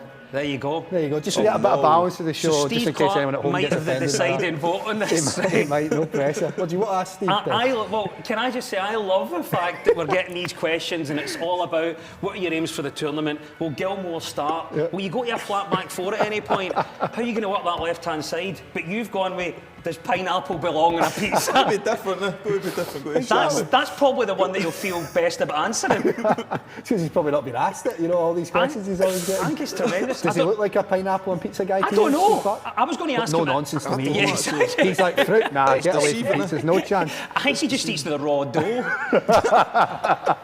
Just put it inside. Just put the ingredients inside me and I'll shake myself. Make a pizza in my mouth. Exactly. There you go. There you go. Margarita. You want some? We'll soon find out. Stay tuned for that, guys. Is Steve Clarke a pineapple and pizza man? And does he eat raw dough? I didn't think I'd be saying that today. If there's no other reason than to keep watching this, it's to see that question being asked. The winner of The Voice UK is a very important question for you. And here it comes. You just discover so many new things. Certainly could. Just before we let you go, I wanted to ask you about The Voice very quickly, because it was an amazing thing and it lasts for a long time, start to finish. How long was that process? About 8 months. Right. Wow. How did you keep that a secret? Because this is what I always want to ask people on these shows. Question, because you knew you were getting through, but nobody could find out about it. How did you do it? That was literally like 4 or 5 months the blind audition got filmed. And then just that 4 or 5 months was brutal because everybody that, and like whenever I met I even kept it for my family. Did you? Like my family and friends, I just wanted to make it like almost like a driving lesson. Well, that's almost like a driving lesson. I love this comparison. It's not unusual. When I tap the dashboard, turn left. My mum and my granny, they were telling everyone. They were just seriously, but like, they were giving it like the sort of. Like you can't tell everyone, but then whoever they told, it was like you can't tell them what Tracy. Yeah. But Craig's mum told me, and it was like it just. Wow. I don't know about snowballs, Chinese whispers here. Exactly. This is growing arms and legs, isn't it? Yeah, and the reason I ask it as well, I always think the same about the Scotland squad announcement because players obviously have to be told in advance. I know. And you know, you're probably part of that announcement on some level. And how do you keep that secret? Because you'd be busted to tell the world. Well, I know. But you need to wait, obviously. Got to keep it under wraps, exactly. And we had to get you to name about 15 different midfielders, Des, when he was doing the announcement, because we don't know who's going to be in the squad, so Des was standing there all day in his JD kit. It got ridiculous, right? It was a bit farcical. The guys have to film, so they filmed this really nice VT that we've just seen with all different people making the announcement for who might play. But we don't know what the squad's going to be. Just guessing. You were there for about an hour, but just name it Graham Souness, Jim Leighton, just anybody's name was getting pulled out the back. And eventually the squad comes out and... You're buzzing. What a team we've got. I think best chance in years to do something special, as we know. And Craig, if we can follow your lead, we've got the prediction here, Lewis. We might have the winners of the Euros 2020. Incredible, isn't it? It's incredible. Wouldn't that be amazing? Well, listen, you've led the way. Amazing story. Didn't really know about the background and what you overcome to get there. Amazing. And representing Scotland so well on the international stage. I think you're joining us later on for a game of darts. Yes. If you didn't know that, you now do. The high score's not very high, mate, so you're going to just watch it. You'll probably win the darts. He wins everything. He's a winner. For the moment, winner of the Voice UK, Scotland's #1 is Craig Eddy. Well, guys, coming up shortly on Scotland HQ Live, the countdown, we'll have a Scotland fan coming in who's made a promise to get a David Marshall tattoo on his leg. Yes, wow, you've heard that correctly. It all started back in that night in Serbia when David Marshall made that save, and we put some tweets to him. Keep an eye out for Daniel Haggart's tweet in there because he's the man getting the tattoo. Take a look at this.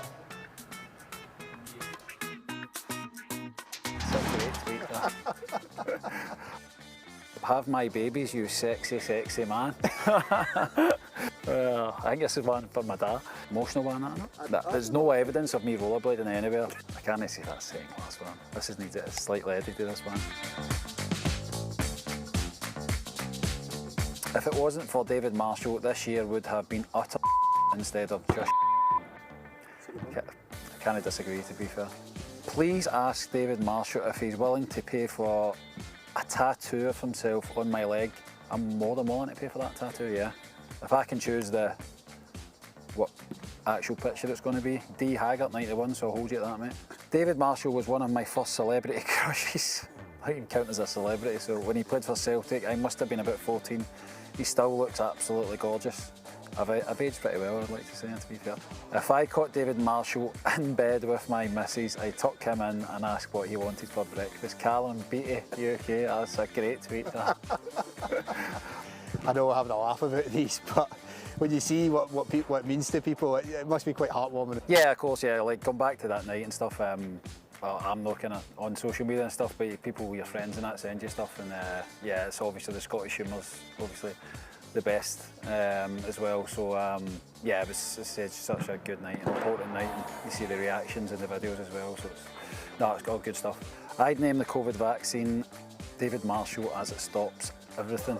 Not sure about that, to be fair, but yeah, I think I get carried away in a moment there. There are not enough words in the English language to describe how beautiful David Marshall is. I am officially declaring David Marshall to be the godfather to my future children. I do not need any more children in my life, so I'm going to avoid that one, Jack. Like you said, the Scottish humour, are these the sort of things when your mates are sending you? Have you seen any sort of chat like that before today?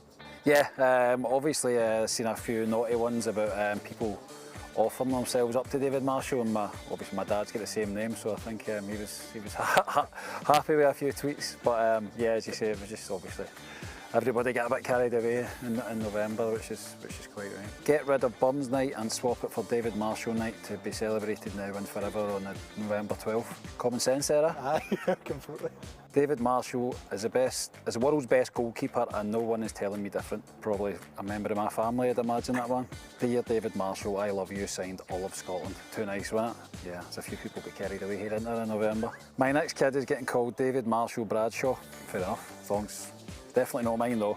David Marshall is set to become the first male Scottish goalkeeper to play at an international tournament since Jim Leighton. Jim Leighton is 62. I feel probably similar age to Jim Leighton, to be fair, compared to how long we've been waiting to get there. So that's an incredible start, really. That is crazy when you hear that. What will it mean to you though, to be when you hear it like that and you start to feel yeah, it was such a big deal, wasn't it? Obviously that week was obviously a bit of a whirlwind, and then you just move on, you go back to your club, and obviously you know you've got the Euros coming, so it's yeah, that'll mean a hell of a lot when we get there. But as I say, football's crazy. You just need to kind of keep going and keep your fitness and your form up, and say look forward to the summer. We've got such a big summer to look forward to. So have my babies, you sexy man. There's no nobody tweeted that at all. I think it was one of you that wrote that. If David Marshall doesn't get it, I think this is one for my dad. If David Marshall doesn't get tonight, I don't know what's happening. I love you, big man. I think I've seen that one. Somebody sent me that one in November, so that's right up there with the better one. Yeah, but we had another couple of games after that, so that never happened. No, still waiting on that.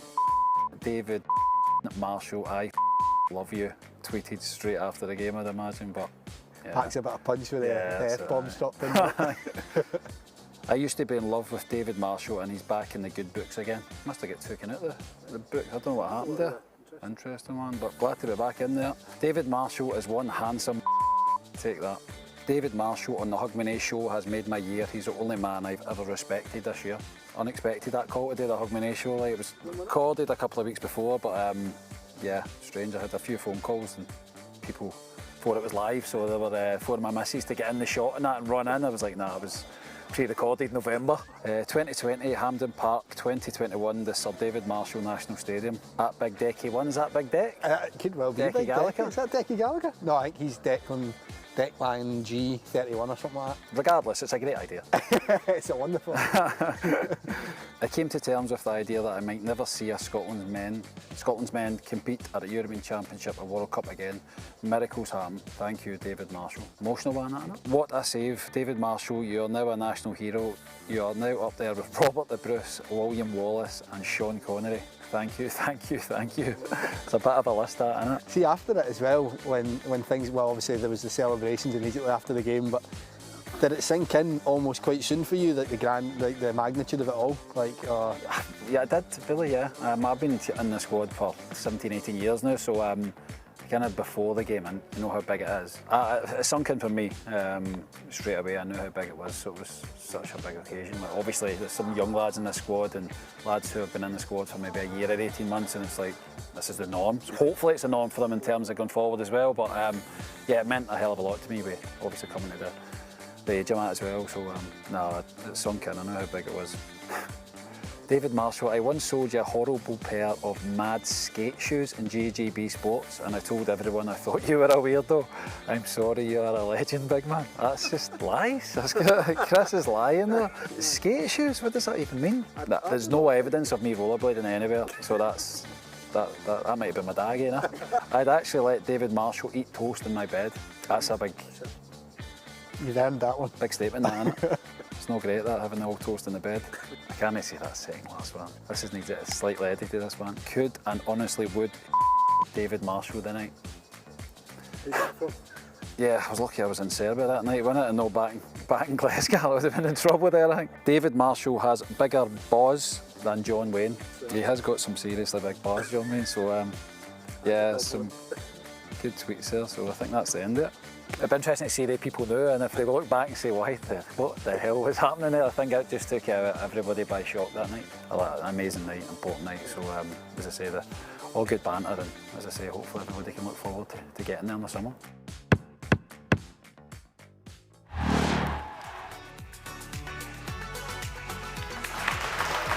Welcome back. Some tremendous tweets in there. Don't forget to tweet us as well. Get involved below, tag your friends, and remember, donate where you can as well for our charity partners at Children's First and Tartan Army Children's Charity.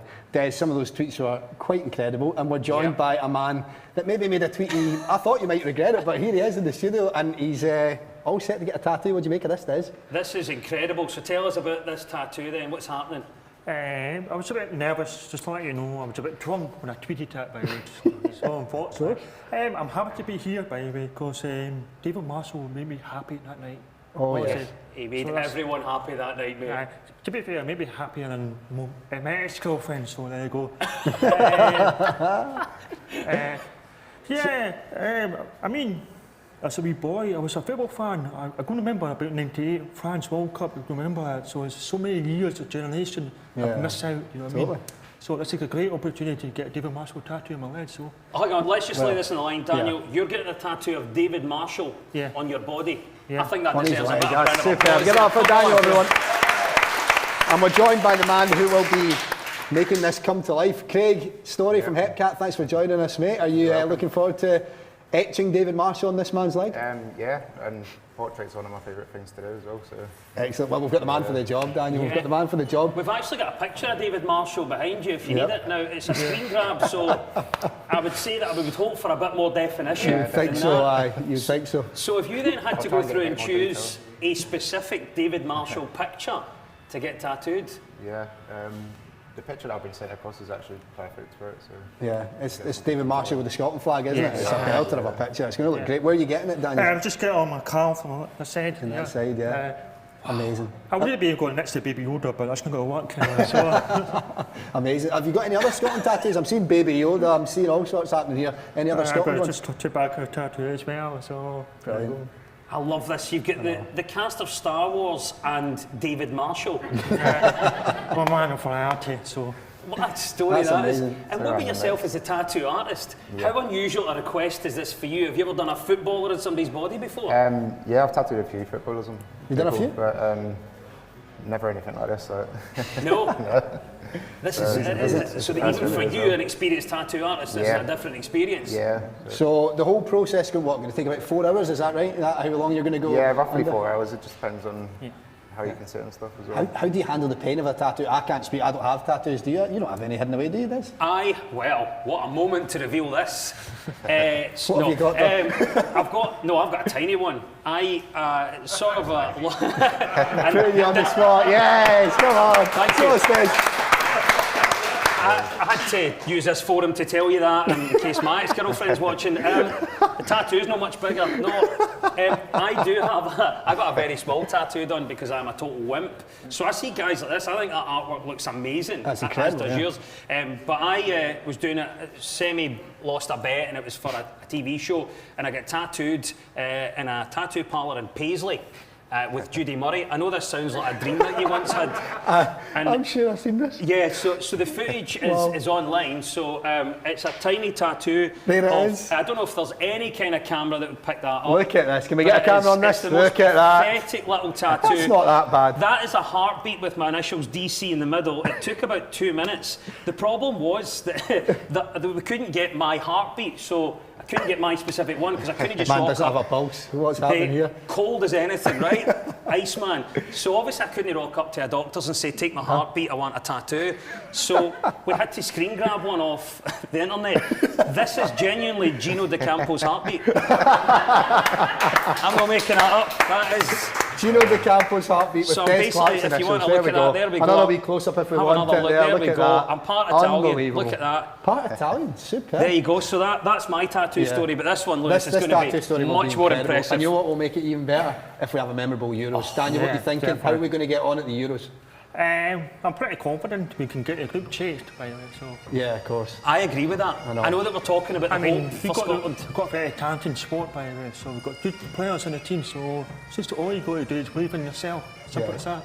If you were to get into Steve Clark's squad, Daniel, what position would you be playing in? That's what I want to know. I don't know. Anyway, so I love that. I'm set about myself. So love that. Centre back, but he can play. Spread the ball about. I'm a 6'3", and I don't want to put you in the spot, but if we do get through to the next stage, we'll be expecting another tattoo. Yep. Yeah, Well, I'm happy with if that. Scotland won a Euro 20, I'll get the whole team tattooed on my back. Yeah! What a promise Come on, that is. Daniel, love that. Come on, Scotland. By the way, we're going to hold you to that. Get that clipped up and tag Daniel. Make sure that he can't get away with that, because when we win, that's happening. Wow. Anyway, guys, we're going to have to let you go because the process needs to get started. Daniel, we'll hopefully see the end product at some point in the show. Guys, pleasure. Thank Des. Brilliant. Let's hear it for Daniel. Come on. Wow. Stay tuned because we've still hit the dartboard, of course. Don't go anywhere. Don't adjust your radio. Scotland are going to a major tournament. After so much heartache down the years, after so many tournaments missed, a generation has not been able to take part in, has not been able to watch, and suddenly that is all over in one save from a penalty. Scotland are going to the Euros! I'm catching on fire, my voice is gasoline. I'm catching on fire like you never seen. This is doable. This is happening. Go Scotland, go! She's done well, looking into the box. It's deflected it in.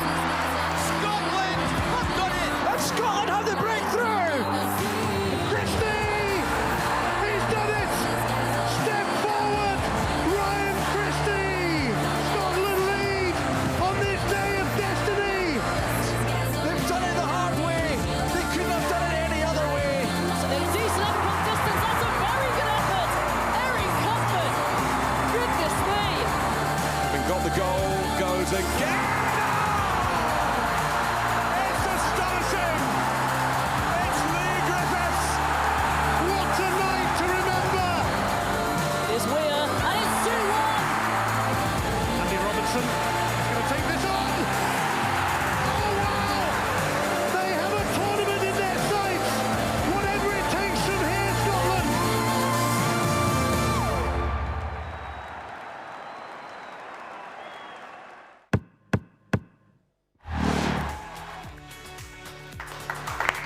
Welcome back. Well, we've got a whole host of guys ready to hit the dartboard here. Des, I think we'll save you to the last. Or do you want to go for? I think maybe you should start it actually. You think so? Yeah, I think All so. right, okay, Come I'll on, give it Des. a go. Come on, Right, here Des. we Give go. up for Des Here we Clark, go. everybody. Des, pick your weapon. Okay. The high score to beat is Paul Slane, 57. Right, is this the mark here? Yeah. That's the on the Right, OK. I'm not much of a darts man, right? I'm going to stand even further back. I'd advise that. Oh, Here we go. by the way.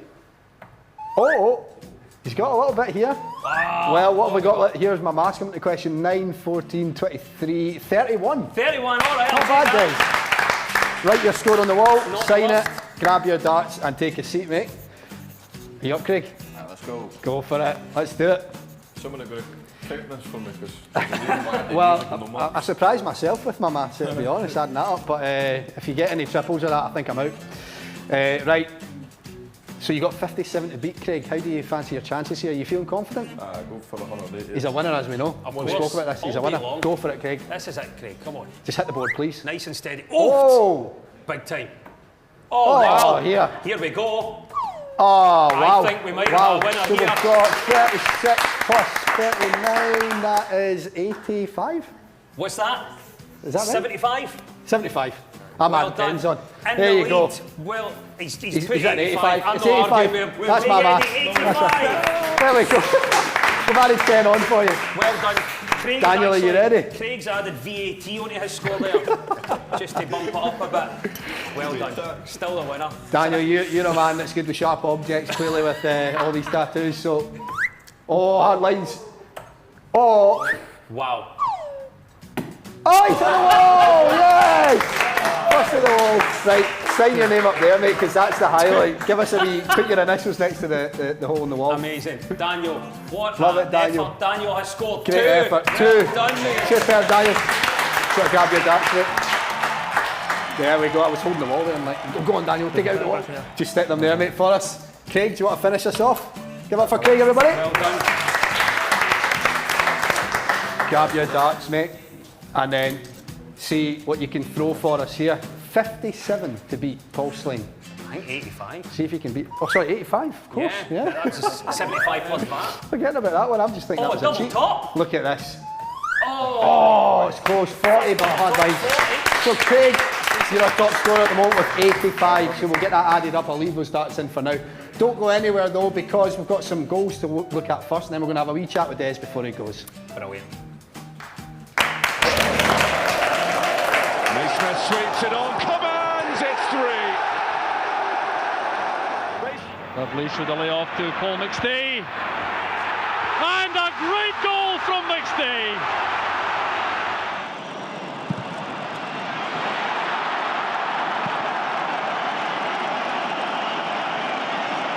The Scots to counter-attack swiftly, led by Collins.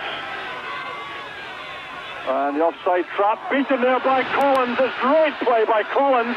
Can he score now? He's done it! A magnificent goal by Collins.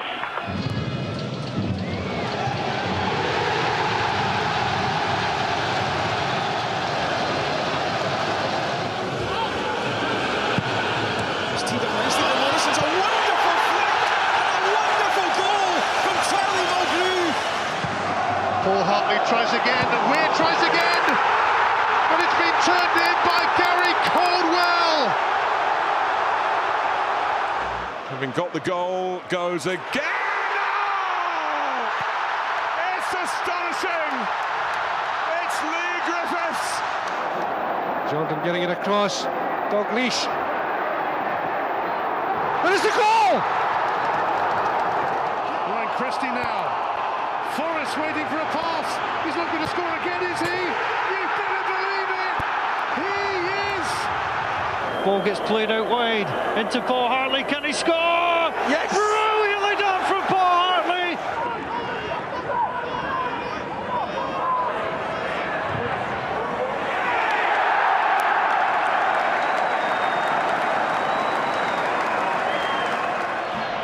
Anya. Maloney. Brown. Maloney! Sean Maloney seizes the moment and takes great delight in that. Scotland have the lead in this match that matters so much.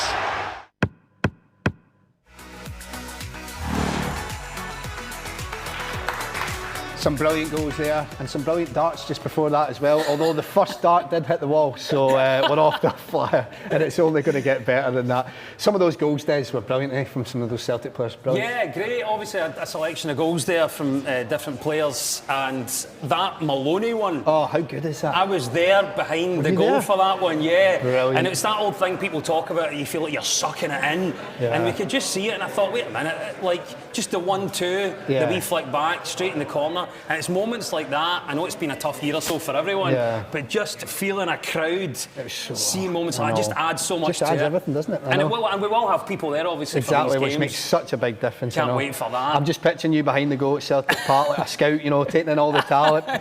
Speaking of scouts, do you like what I did there? We've sent our social media scouts out to take a look at some of your accounts here. Oh dear. So let's take a look. What have we got here, Des? Talk us through this. Look at that haircut.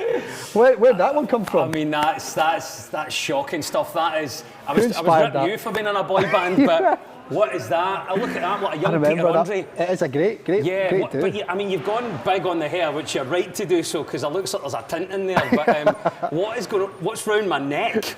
Yeah, well, let's talk about that. What is happening? I don't know. I look like I own a surf shop. What is going on? It is Peter Andre inspired, isn't it? It really is. Clearly. Yeah, it's some of the things. Well, I was digging up old photos. Because I just moved house recently, I found stuff from starting gigs and doing stand-up back in the day, early noughties when I started. I didn't know flares were in them, but there's about 3 pictures. Flares are coming back apparently. They better, because I've still got them in the house. But it's just, that's weird, just seeing that. It's embarrassing. Please don't blame me for any of that. I'll blame the social media scouts for that. Of course, you're going to palm that one off, aren't you? Absolutely, yeah. But that's what it is. I mean, you see it now with old footballers aging badly. I think all of us have, with social media, just embarrassment here. And there you are on the red carpet. Look, trying to hang on to the coattails of other sports presenters. That's some of the big time stuff though there, isn't it? Well, that's what the red carpet. The red carpet stuff's nice. Yeah, they always go like, who are you wearing? And I'm like, River Island. Top man. Yeah, which is nice in this job because obviously, you know, I'm a working class boy like yourself, you know, came from nothing and was lucky enough the comedy took me through. And you end up getting to these big events and you've got to sit at tables with politicians and chief executives like you know what they're talking about, and you end up hosting quite a lot of them in the football dinners as well. As well through lockdown there's not been anything like that. It must be hard as well, like, and you must be buzzing to get back to that. Well, listen, I mean, for me, I'm lucky I've got radio. I'm on Heart every day, and you know, you do a few of these Zoom gigs. They're not the same. They're torture. It started off last year when comedians couldn't do stand-up. They did like drive-through gigs, but they got so bad we called them drive-bys. Because it's like you didn't know if you were getting any laughs, and if people liked you, they beeped the horn. But also if they hated you, they kind of beeped the horn as well. Then there's a double flash in the lights. You didn't know what was happening, right?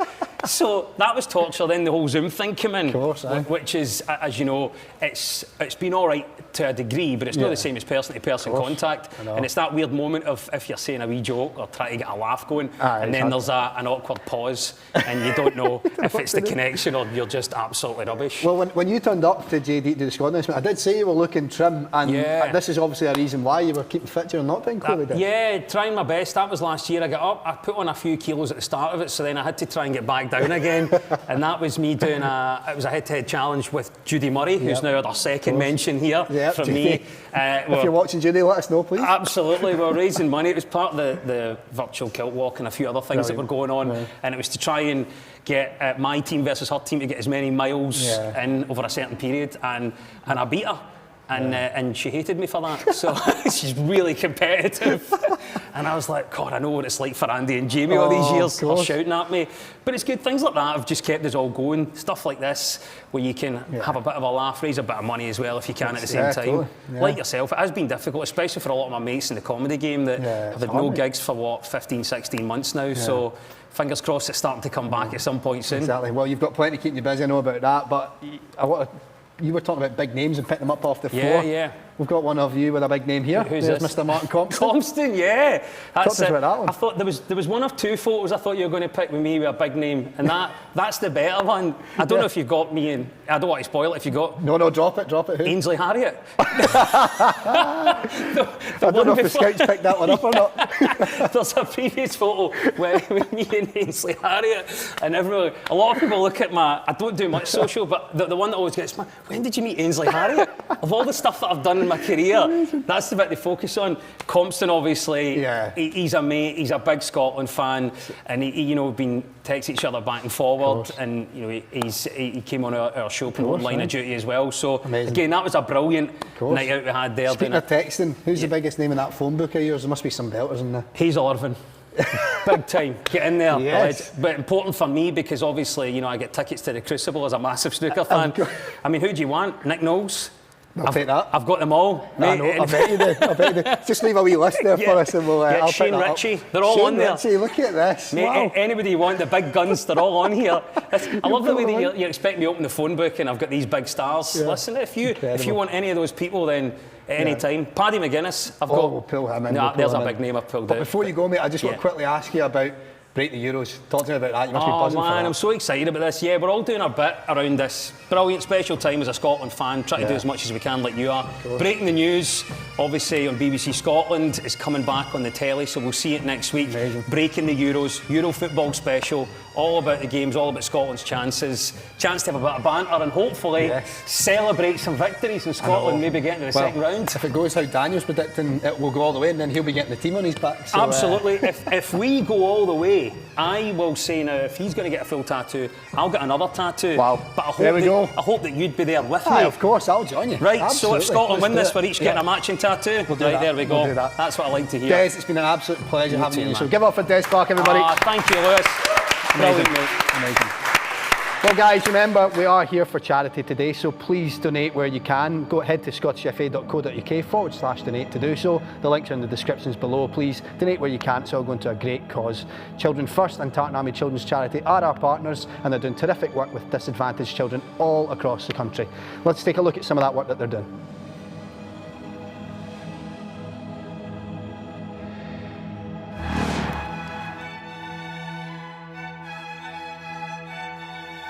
What a beautiful exhibition, Stephen. An absolute masterpiece. You're right, Amy. 3 belters. They'd all look good at Euro 2020.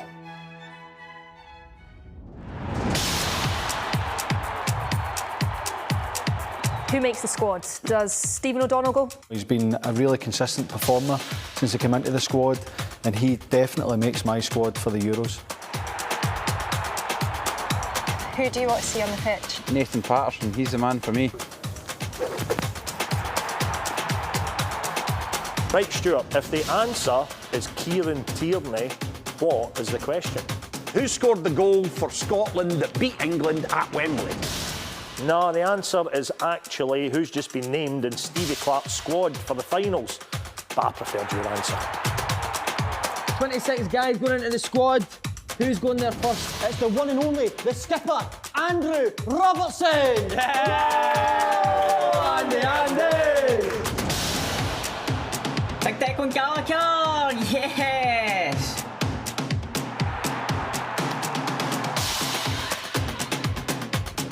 Who do you want in the squad?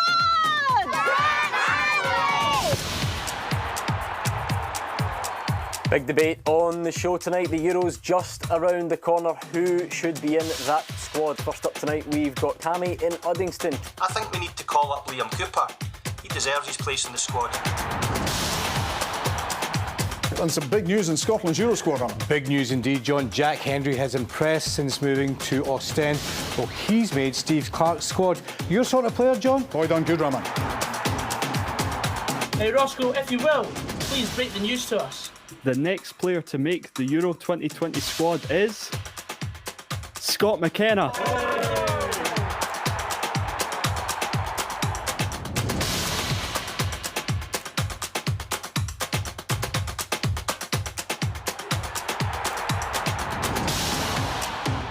What about this for some great news, Chris? David Turnbull's in the Scotland squad. Well, I've been telling you now for months. I think if not years that David Turnbull should be in there. Celtic's best performer this season. I think he's had a great season.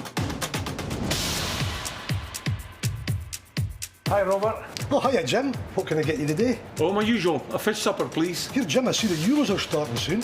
Do you think we've got a fighting chance this year? Oh, 100%. John McGinn. He's the main man. Enjoy your fish supper, Jim.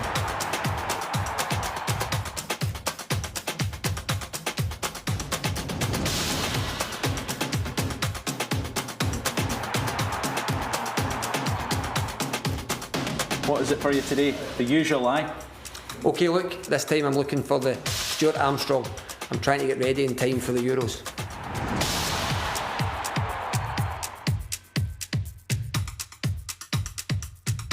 Squad's getting announced soon. Who you take the midfield, Jim? Honestly, there's so many options, I still have no idea. Oh yeah, is that everything, guys? Perfect, I'll get it bagged up for you.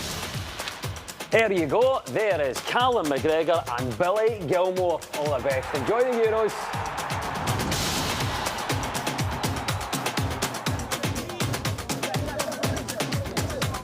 Come on out! Yeah!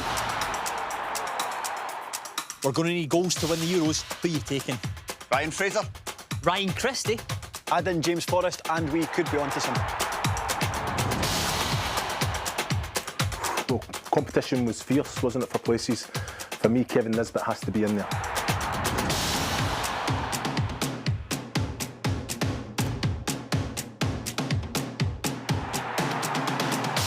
Last call for Scotland Euro 2020 squad. Shay Adams to check in.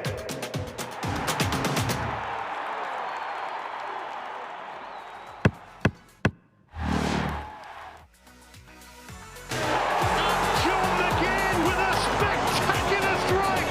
Shay Adams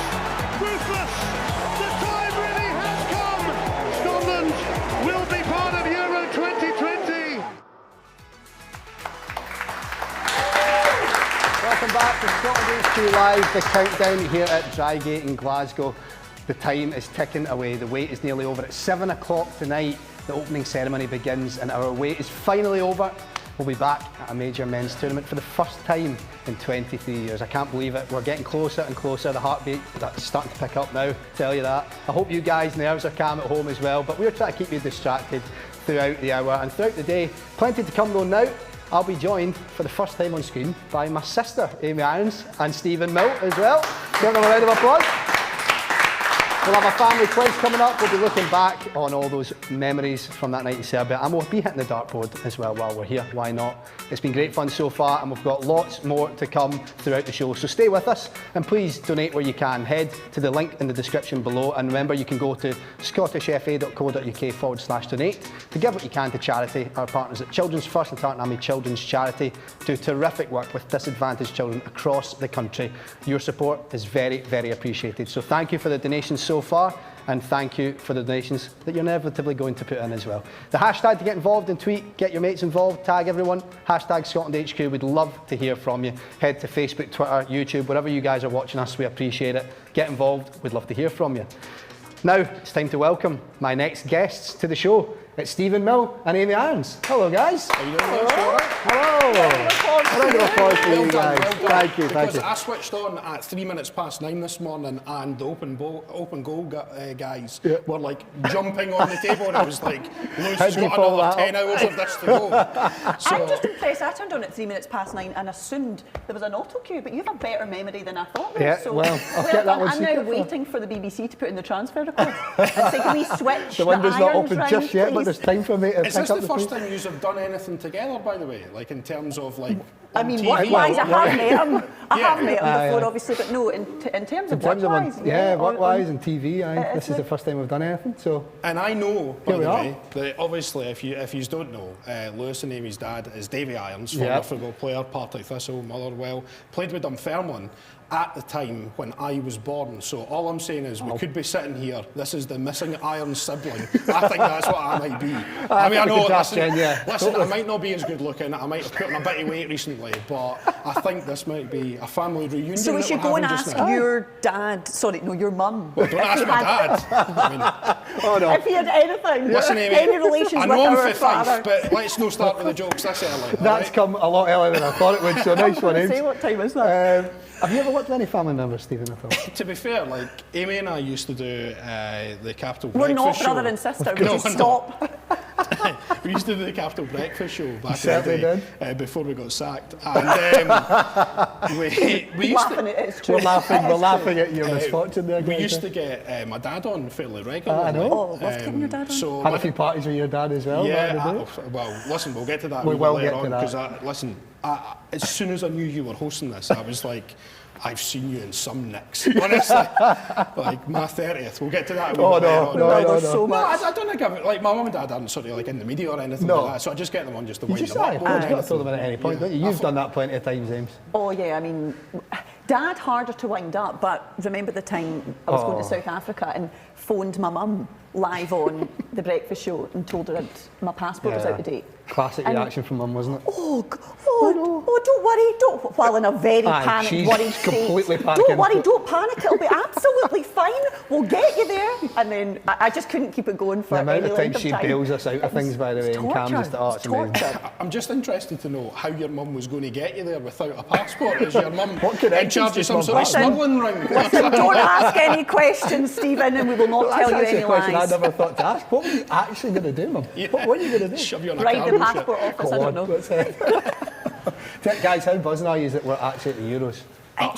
Stephen, it doesn't seem real. I mean, we were talking just before we came on, Lewis, about that night in November, and I'm actually shaken thinking about it when we keep seeing the footage of that penalty shootout and Big David Marshall's save.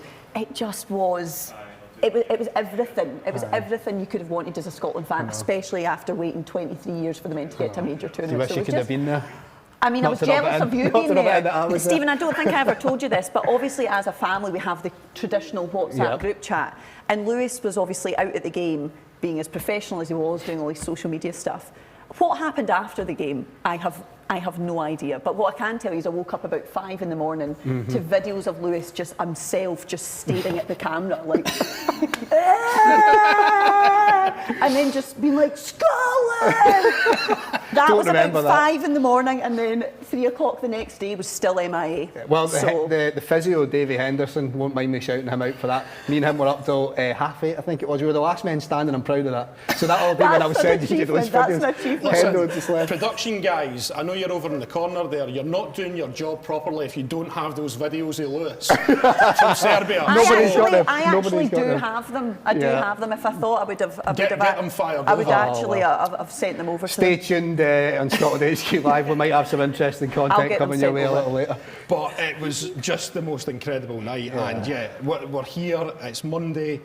It's all happening, and I was like, it's Friday. I know. It feels like it's Monday. I'm just like, it's Monday. When I was going to my bed last night, I was just like, can I just fall asleep and wake up on Monday? I know. That'd be better, because like I know there's the game tonight, which is going to be fantastic, and all the games over the weekend. But like, I cannot wait until 2 o'clock on Monday. It's just going to be incredible. I love it's the build-up as well, isn't it? It's all the build-up. It's it's programs like this. It's what we were saying. It's all the kind of archive programs as well, looking back at the last time the men were at a major tournament, all the songs, like everything. Just watching some of them last night, getting goosebumps. It does feel like you're a kid and it's almost Christmas. Favourite Scotland song of yours, then? Did you see the open goal guys obviously jumping about? You appreciated the singing? I did. I mean, I don't know. Favourite ever song? God, probably got to be Ali's Army, isn't it? Classic. What would you say, Stephen? It has to be. Like, it is the best song, and the fact that obviously, like, well before our time, but my mum and dad were, in their 20s at that point, and we were like, we thought we were going to win the World Cup. Genuinely thought that we were going to win the World Cup. I think we're going to win the Euros. Everyone seems to be. We had a guy. Did you see the guy just on before? Daniel, the fan, who's getting his tattoo today. He's getting Marsh tattooed on his leg, and he said, he's like, we're going to win it. And when we win it, I'm getting the whole squad tattooed on my back. And we're like, brilliant. Somehow Des has said he's going to do it if we win, and now I've been roped in, so we're all getting tattoos. So you're all getting everyone's getting tattoos. So, yeah, let's hope we win for obvious reasons, but part of me's like, oh no. I do not what have I done? Tattoo. What have I done? You got any tattoos? None, no. You know? You got any tattoos? I've got one on my wrist. So one on your wrist. But it's... Oh no, I mean, you would, Lewis, you would. Oh, if Scotland won the Euros, every Scotland fan should get a tattoo. See, this is what I love. Here's a claim. Love that. This is what I love. Like, we're sat here. We haven't qualified. The guys haven't qualified for a major tournament for 23 years, and we're like, we'll probably win it. Semis, I'd be disappointed. Yeah. You never know, though. You have to have the hope. You have to have the belief. And it does. It feels like it's a squad that finally has that. It really feels like this is a squad that can go somewhere, and obviously it's easier saying that now that we've qualified than it was for all the tournaments. We can make these big outlandish claims. We always were going. Look at the great. I mean, I think back to you. Were you at the game in 2017 against England?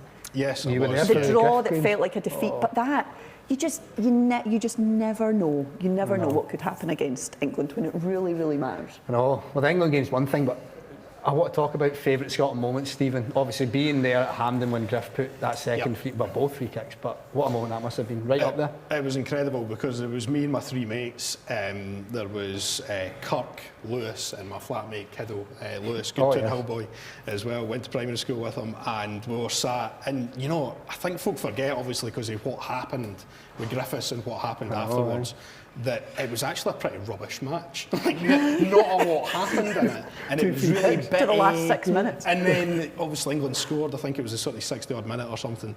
And then we get the free kick, and my mate Lewis turns to us and he goes, "I've never wanted anyone to score so much in all my life." And then obviously I'm getting goosebumps, he wrapped it in, and we're all going off our rockers. And we're like, oh, this is amazing. I was like, we're going to get a point, we're going to get a point. Because I thought we were going to get it. As soon as England scored, I was like, oh, no, here we go again, sort of thing. And then we obviously got the free kick, which, by the way, I've watched it back. It was never a free kick in a million years. Listen, we'll talk about that. We won't talk about that. We'll gloss over that. And then we did that thing where we're like, right, let's do the exact same thing that we did before the last goal. So my mate Lewis turns to us and he goes, "I've never wanted anyone to score so much in all my life." And Lee Griffiths wraps it in, and it was just pandemonium. And I remember going, "Oh my God, has that just happened? We're going to beat England. Oh my God, we're going to beat England." And as far as I'm concerned, the match stopped there. Yep. And we did. In your mind, we did. It was a great 2-1 victory, and it'll be remembered for years to come. Stephen, tell me about the big Scotland football show, mate. This looks great. Yes, I'm very, very excited about this. So obviously, during the season we do the big Saturday football show, which goes across the Bauer network, apart from Clyde One, because they've got Super Scoreboard. And for the Scotland games, we did it for the Serbia match. Amazing. And we did the big Scotland football show. So it's myself, Ewan Cameron, Kat Harvey, a few other guys as well that are involved. And it's just going to be a good laugh. So we're right across the Bauer network, apart from Clyde, because they've got Super Scoreboard. And you're rehearsing that plug. Love it. Yeah. Distinguished. So all the Scotland games are going to be on. We're going to be on every Saturday as well. And it's just a good laugh. Like it's nothing too serious, and it's just, honestly, it's the best fun I've had in a long time. Amazing. The night of the Serbia game, that was up for. I know, yeah. Yeah, it was. Yeah. I think that celebration, you got my vote. I think we've already seen it. It's already been. We've seen it, absolutely. We're going to watch it a few times more as well. Oh, yeah, absolutely, because I get paid every time they show it, so it's fine. Good royalties, mate. Love it. So, it was just incredible, because we were, so nervous, and it was Ewan and Kat were beside me, and I was sort of like leading the speech, leading the commentary, and for about the last 10 minutes of extra time, they just didn't talk. So I had to talk for 10 minutes, like solid myself, just sort of, and they were like looking at the screen, just like nervous like that. I was like, "Come on, guys, give me something." Come on, we're on the radio. Went to it's not like telly when you can use your facial expressions and stuff. I was like, "This is radio." So we ended up getting to the penalty shootouts, obviously, and just incredible. And in the heat of the moment, I said David Marshall scored. And I was like, the one moment. But amazingly enough, it got nominated for Radio Moment of the Year with the Radio Times, and we won a silver award for that, which was incredible. Well done. Incredible. Yeah, give it up for Stephen, everybody. And the guys. So good.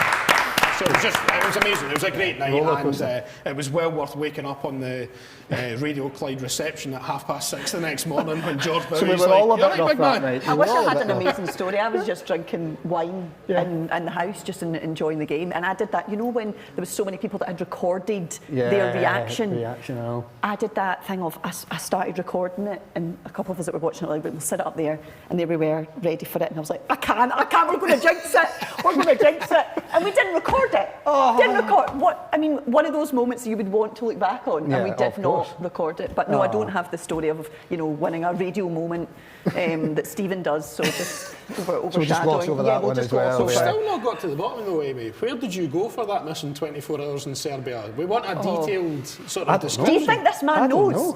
I don't know. I can tell looking at the video. Hendo on to tell me where we were at that point, the physio. But no, I honestly don't know. But you had to get on a bus because obviously Scotland, we were flying the next day to play Israel again. Yeah. Of course. And because I'm surprised they haven't called Israel up to the Euros so we can play them again. Just sort of parachute them into your group. Just play them every second game. Honestly. Have you ever had a night out with any Scotland players or former players? Amy, we've both been there when Stephen has. I was going to say, I think we know we've got a wee story coming up here, Lewis. Stephen, you're fair. You're learning, Lewis. I'm learning quickly.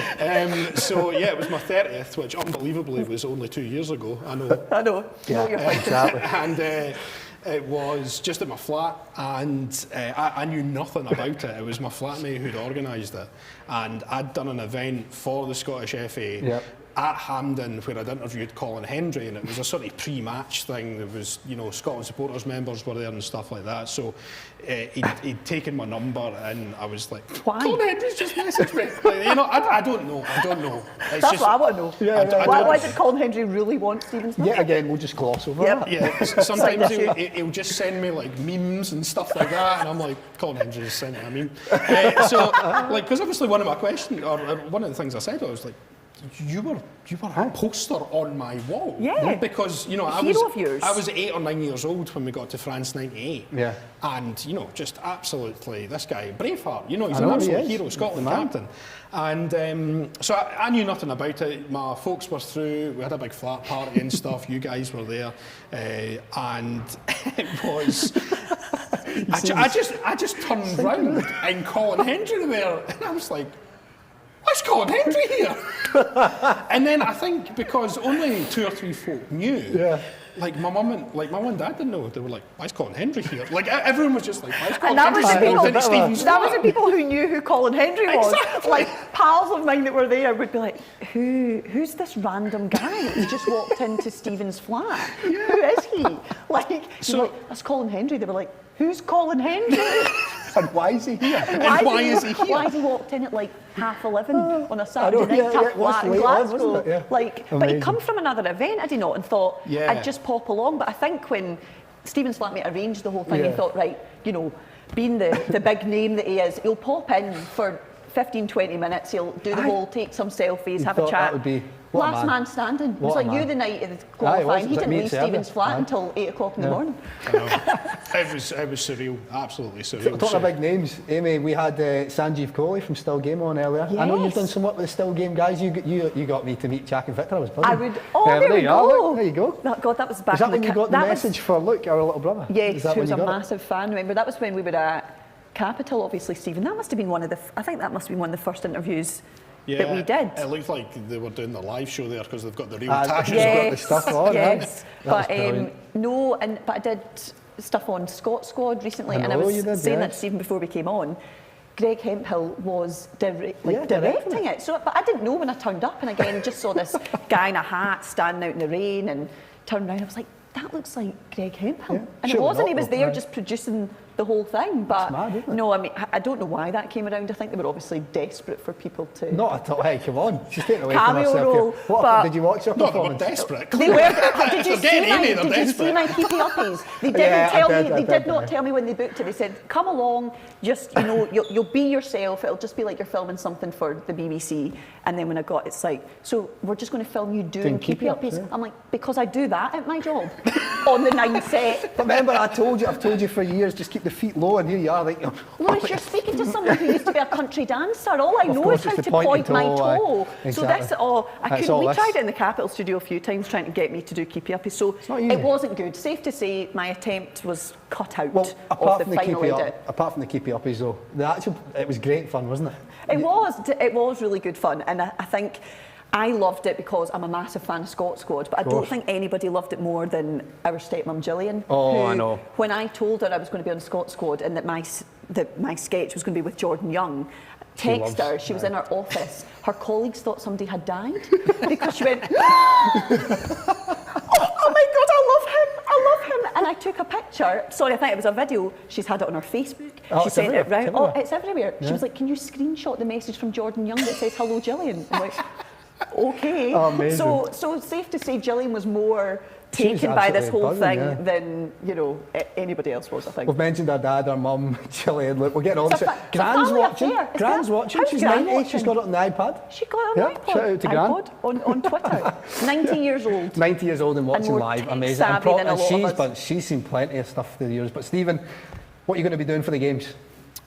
I'll be on air for the games. So, as I said, the Big Scotland Football Show will be on. We've got a bumper show the games. on Monday. We're on air 1 till 6, and then Friday we're on air right there away you are. through. There's the troops. There's me and Mr. GBX there, George Bow, who's on a wee bit later. He is coming on later, yeah. And so that was actually a week past Tuesday. So obviously the trophy was doing a tour. And I've never seen it since. And it's gone missing now. So it's just didn't even worry. Yes, surprise. They brought it in, and obviously we weren't allowed to touch it because all these stuff. All these. But just to see something like that, just to see something like that was really cool. And then we took it to a primary school in Govan, and the kids were honestly amazing because there was 2 security guards with the trophy. And we were obviously like to the kids, right, don't touch the trophy or see that security guard, you're going to get huckled in the back of it. But you say that to a child, the minute you say don't do something, don't you touch that, what are they going to do? touch it. That is what they're going to do. That's how it works. To be fair, they were great, and we managed to have a game where like beat the goalie. I was the goalie, so they were just battering balls at me. So they enjoyed it. The kids loved it, so it was good. You got memories of '96 last time we were at Euros? I do actually. I remember all the games. How old were you? I was 7. I get confused by your age a wee bit. I was born in 1989, so I was 7 in 1996, and I remember the first game against Holland, 0-0. John Collins handled it on the line, great save for him. And then the England game we'll gloss over, and then obviously the Switzerland game, one of my favourite Scotland goals, Ali McCoist rifling it into the top corner, just absolutely brilliant. Oh. So I remember 96 really clearly, remember 98 really well. Obviously the opening game, I think it was a little bit after school, because I remember watching it in the house. I think it was maybe like a 5 o'clock kick-off, tea time, something like that. And I just remember when we got the penalty, us all jumping up and the Doug going mental, because obviously we were going screaming in the house. Exactly. So the Doug was like, "What's going on here?" Then obviously, Tom Boyd. My dad drove to the game in Bordeaux, the Norway game, in his old Ford Mondeo, and slept in the car, went to the game, drove back. And then it was one of those things where I was like, because I was only 8 or 9, he didn't take me, because he was like, "I'll take you to the next one." Oh no! And then here we are 23 years later.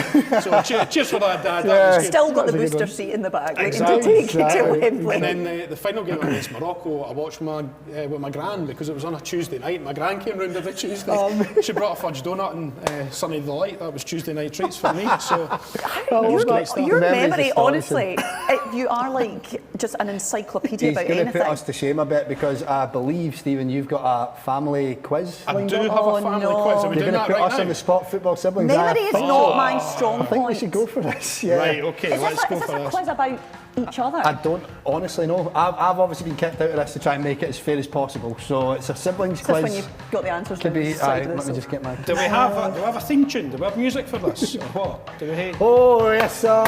I can boogie. That's what I was looking for. Right, time for the sibling quiz then. It's Lewis against Amy, and it's all about other famous siblings. Okay. Oh, you're joking. Okay. So question number 1: which of the De Boer twins won the most caps?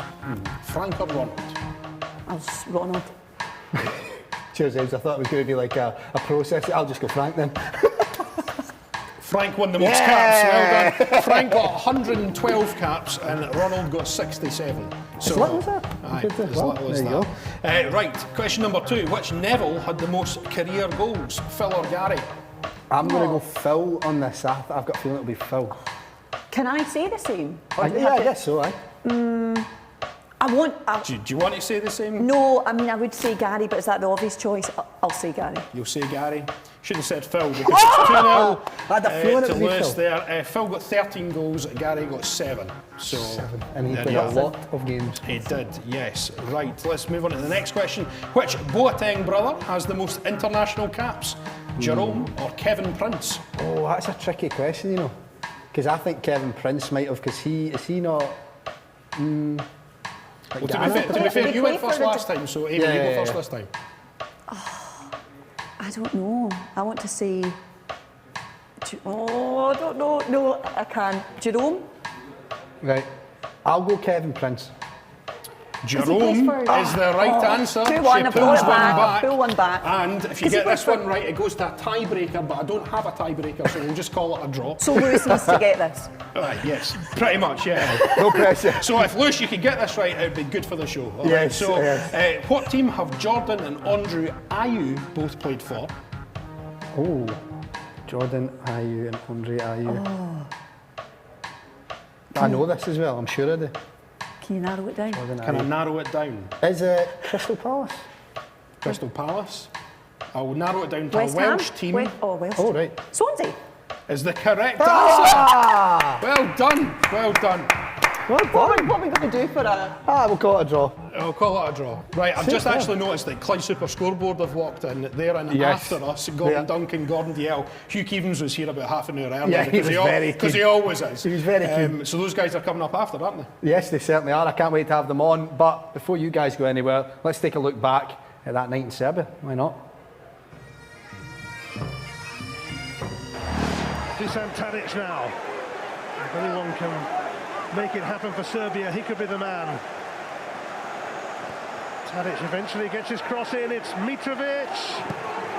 And it's flashed just wide as Serbia threaten for the first time in this game.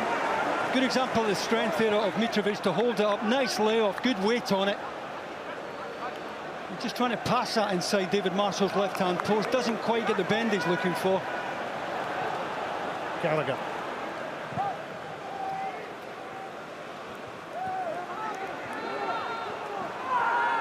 Stephen O'Donnell taken out, but it's broken kindly here for John McGinn. And Rajkovic just about holds on. Just doesn't get the power, John McGinn, to trouble the goalkeeper. Could have hit it first time with his left foot, didn't really fancy it. I think he tried to get back onto his right side.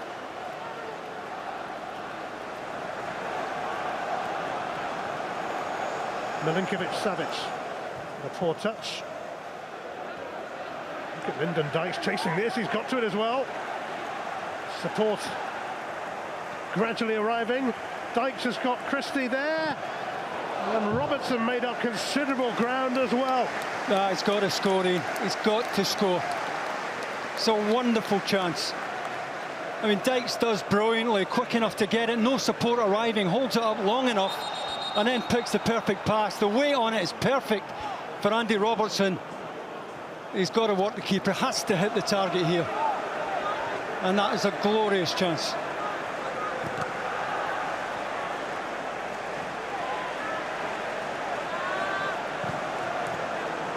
Kostic gave it away to Callum McGregor, and now Ryan Christie. And Christie! He's done it! Step forward, Ryan Christie! Scotland lead on this day of destiny. They have a tournament in their sights. Whatever it takes from here, Scotland. Callum McGregor with the disguised one to Christie. Look at the bodies they've got goal side. And it's almost like a reverse pass. Hits it so crisply back across the keeper. It's a wonderful finish. Goal out of nothing. Look at the players that Serbia have goal side of him here. And he gets the shot away, not only so quickly, but so cleverly to go back across the keeper. Christie. Will there be another opening here for Ryan Christie?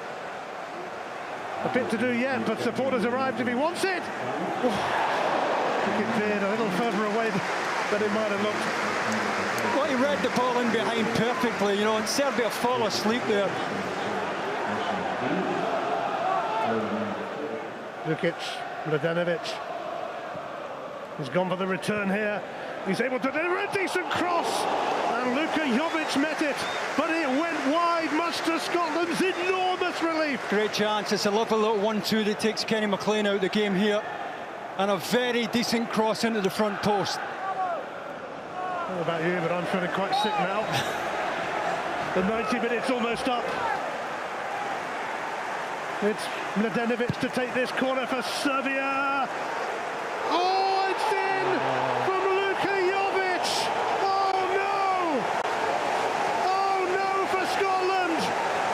Serbia have equalised almost on the 90. Decent corner, no more than that. He's under no pressure at all, the substitute. There's so many blue shirts in that box, he shouldn't be getting it as easy as that. In stoppage time, as Serbia asked the question again. Patterson sent that away. It's good eye though, and David Marshall gets a terrific touch on that. I'll tell you what, he couldn't have struck this much cleaner than he did. Decent first touch, wow, what a save.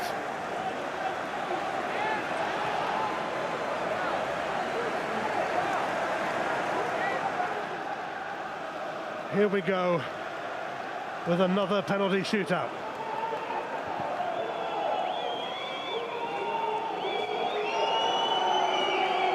John McGinn squeezed the first one in against Israel.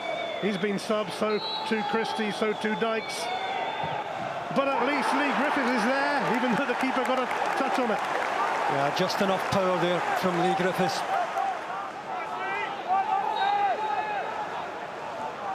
Everyone holds their breath, but that is how to take a penalty. That is brilliant from the captain for the night, Dusan Tadic.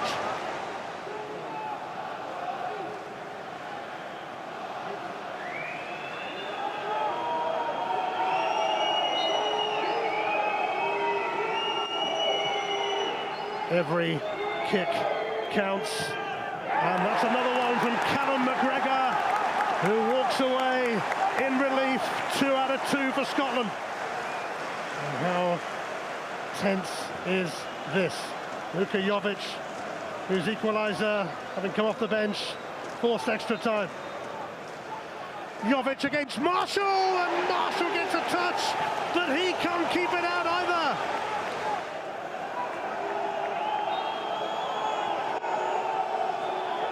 It is McTominay, and it's right in the bottom corner, and that'll do nicely for Scott McTominay. Brilliant penalty. Brilliant penalty. So glad for him. Nemanja Goodeye is next to take the long walk to the penalty spot for the ultimate test of your character. It's Goodeye. It's comfortable. It's 3-3. Well, Oliver Burney has yet to score for Scotland in real time. It's his turn now, and he simply has to score this. McBurney steps up, and he was exceptionally calm, and that took a bit of bottle. Wow, he looked calm. Look at the reaction. That tells the real story.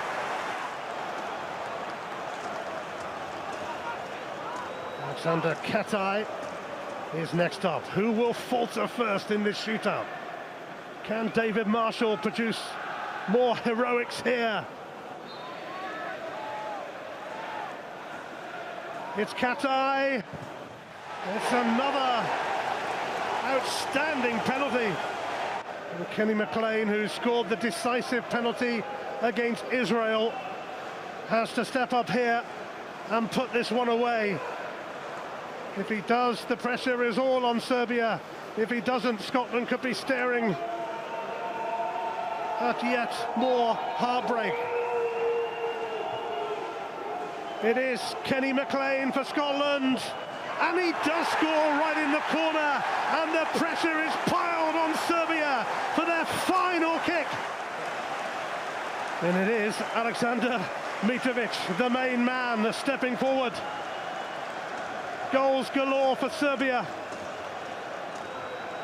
But can David Marshall keep him out? Alexander Mitrovic has to score for Serbia. And Marshall has saved! Yes! One big yes! It's a happy ending for Scotland for a change. The time has come. The time really has come. A night for the players, a night for the fans, a night for all of Scotland. Serbia are complaining here, but Scotland can still rise now and be a nation again. Scotland will be part of Euro 2020.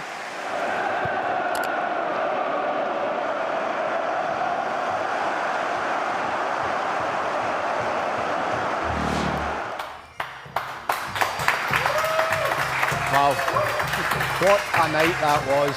Unbelievable. We spoke about it already, guys, but just watching it back just brings everything flooding back, doesn't it? Oh, it does. Even seeing it again, you've seen it so many times, but it still gives me goosebumps. Just and it's the look on David Marshall's face. I think that's become so iconic, where he looks over and it's that couple of seconds of, like, am I okay, am I fine? Because that was, as a Scotland fan, you're just expecting it to, Marshall to pull off that kind of heroic save, and then it's... Could you imagine that? Oh my God. You're off. We'd had to retake the penalty. We'd be like, oh my God, what's happened? I know. Our hearts could not have taken remember it. that happened in the Women's World Cup? I was going to say, remember when, because we were there, and that was something else. That was criminal. Wasn't it? It just felt horrible, but they got the rules coming off the line just went a bit mental for a while. So you were panicking, thinking, if he's an inch off, we're doing this again. And I didn't realise you were behind the goal as well. Just right behind that Phil, goal. how did you not react?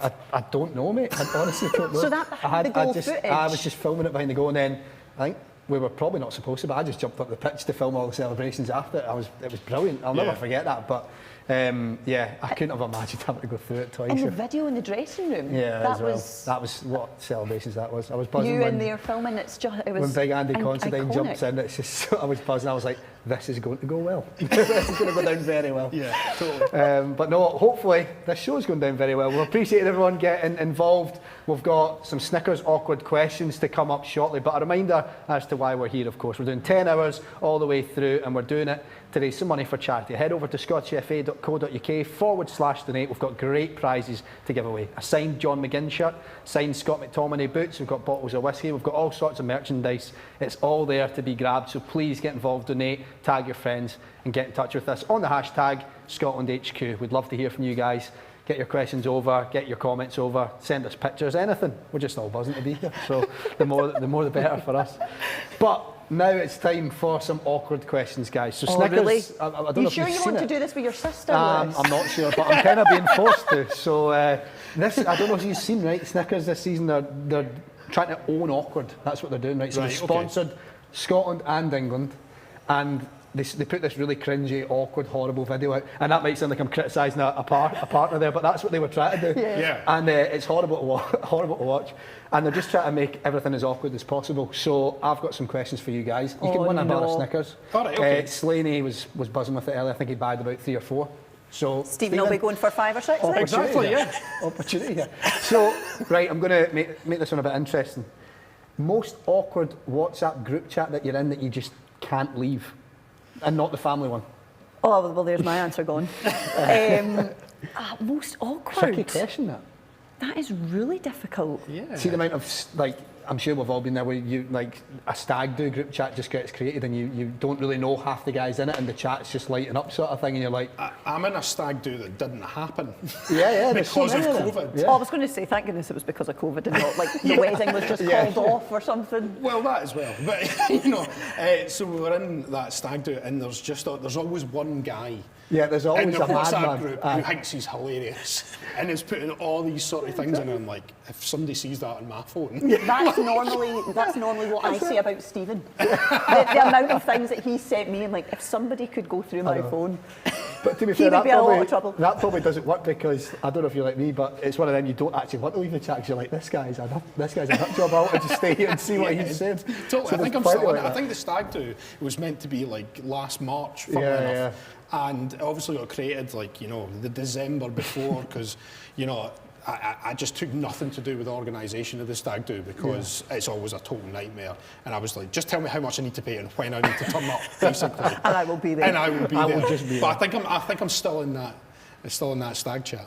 Yeah. Well, you deserve a Snickers for that, I would say. Yeah? Oh, thanks. Well, I can only Yeah. think of like the awkward moment of, and it's not really happened to me, of when you've got a work WhatsApp and then somebody leaves. There's been a few times where I've been at a work. A big dramatic leave's always a good laugh, isn't it? Has left the chat, that is a big moment. That's good. It's even worse when the person has like got a new job and in the office like, all the best, good luck, here's all the cards, the cakes. 5 minutes later, kicked out of How the did you WhatsApp. dramatically leave the Capital chat then when you got the sack?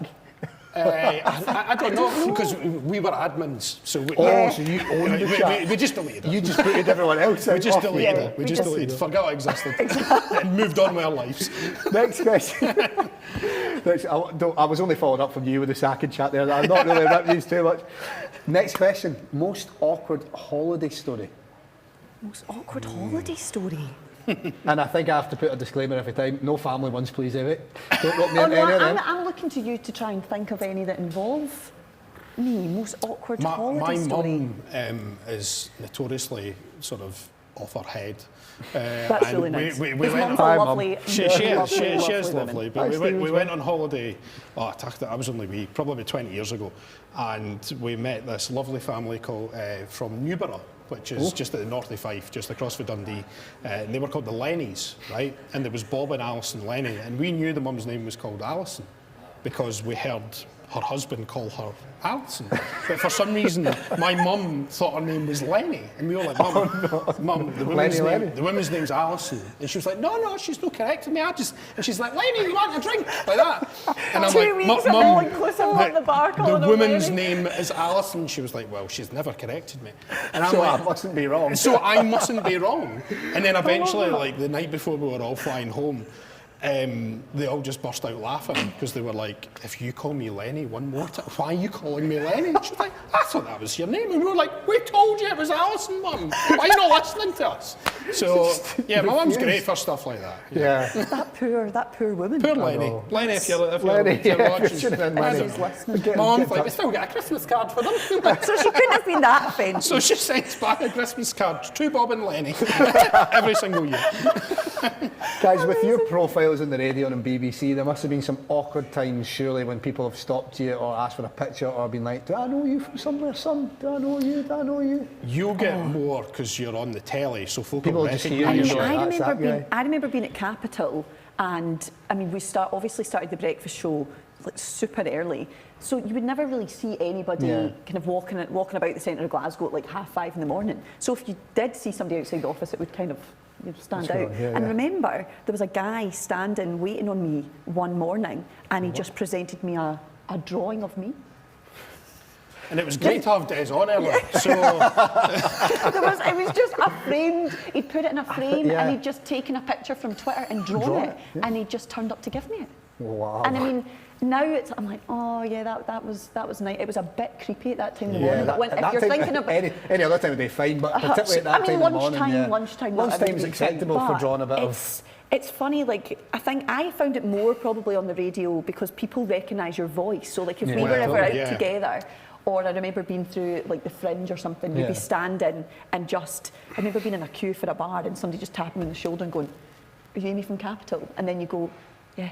And they're like, how are you? What's your name? And then we have this awkward chat for a couple of minutes, and I'm like, enjoy your night then, as he stands behind me in the queue. Like, it's just, it's bizarre, but I think the radio stuff, it does kind of cut through because people do recognise your really voice well, so especially when it's a breakfast show, because you know you're part of someone's life, you know, in the morning, like if they listen to you regularly. And it's the same with the drive time show as well. If you're getting in the car and you've got a favourite show, you'll put it on and you'll get to know these people. And sometimes people will come up and you're right, it's always the voice. They'll say, you Stephen for the radio? And I'm like, yeah. And then they'll bring up something that I've told on the radio, probably about 3 years ago, and they're like, oh, that was funny. And then what I'm getting now, because I work at Clyde, is what's Hugh Keevins like? He's mental, eh? He's mental, that Hugh Keevins. We'll soon find out. I know, exactly. Oh, honestly, it just winds folk up, doesn't it? Oh, absolutely. Talk to me through lockdown. Obviously, you witnessed me, I've shaved my head. Oh yeah. Terrible or awkward haircuts that you've had to have? No. I've not seen you with too many disasters, to be fair, Amy.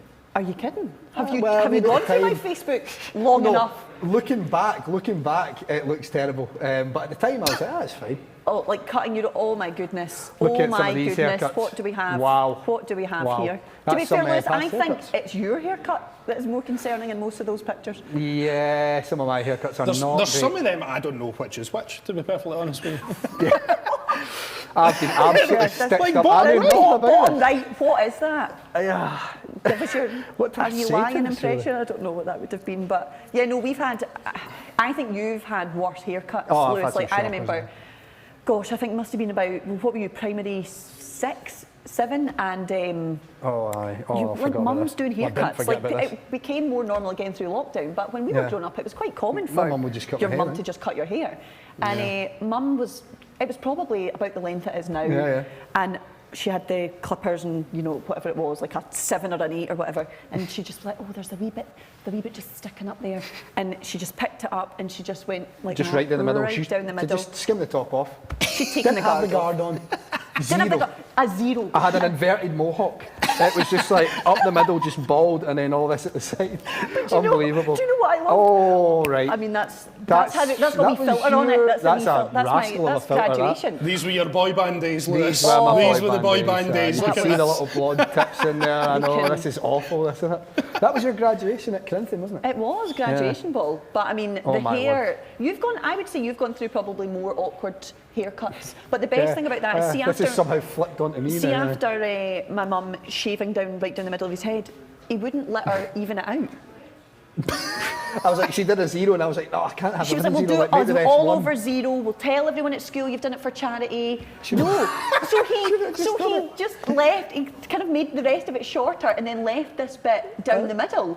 And I had not to just... like noticeable, but see, as soon as a light hit it, you just saw this strip up the middle. I was just colouring it in normally- with eyeliner, colouring in his scalp, and it was...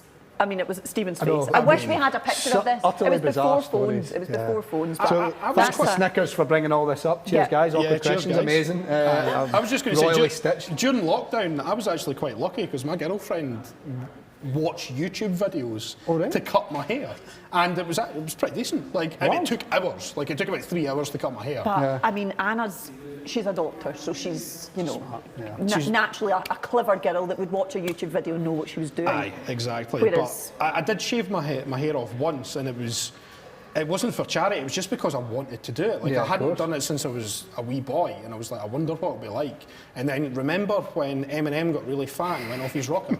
That's what I looked like. Like, it was that stage where it was like, Stephen, I looked like I'd been in prison. Oh, wow. So I was like, well, I know I never have to do that again, so that was fine. and you've never done it since. And I've never done it since. Keep Never the done it. hair. And Well, a good head of hair as well for your age. Anyone watching on, if you've got any awkward stories, please do get in touch. We'd love to hear. We've had some people tweeting in with the hashtag ScotlandHQ, sharing in some pictures. We're going to bring up a few of those now. Here we go. Here's some of the guys enjoying it. Look at that. Terrific. What do you make of seeing all these supporters getting excited for it? Do you know what I love? It's just the fact that there's this whole generation of kids who will not have any memory of Scotland's men at a major tournament. I mean, we're stretching it, being like remembering '98. I don't really remember that much about it because I was pretty young, but there'll be kids now that, they're looking at the Scotland team that they'll remember this, and there's heroes for them to look up to. Yeah, I think there's about 2 million people being born who won't remember us in France '98. So, like, to see you guys like Callum there, I mean, that is totally what it's all about, because, you know, I'd have been a couple of years older than Callum when we were at the World Cup, and, you know, it stays with you for life. It totally stays with you. But it means that these kids can then look up to, like, players in the Scotland national team. Because if I even remember when we were young, Lewis, you used to be like, your heroes were the Brazil players, like of course, your Ronaldo, your Ronaldinhos, like that was the world's best players. Whereas now we've actually got, you know, there's kids looking up to like your Andy Robertsons and Billy Gilmores, and they're actually seeing there was that. times like some of the World Cups I had like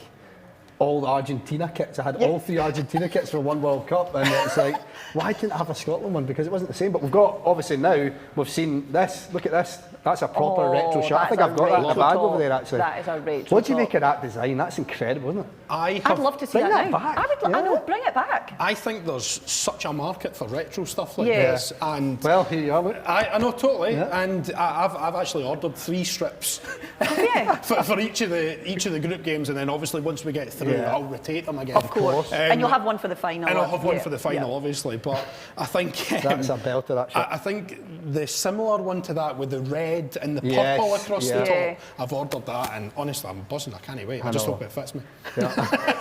Well, I'm sure. I'm sure it will. I can see the pic on the gram already. Stephen in his mirror. Well, let's have a look at some Scotland goals, shall we? These ones in particular were all scored by Everton players. Let's take a look.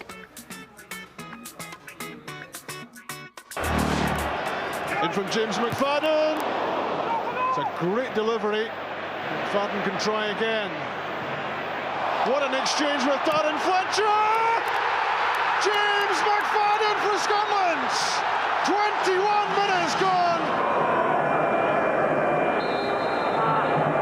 Craig Burley floats it in. Oh! It's Weir. David Weir. Scotland have turned it round.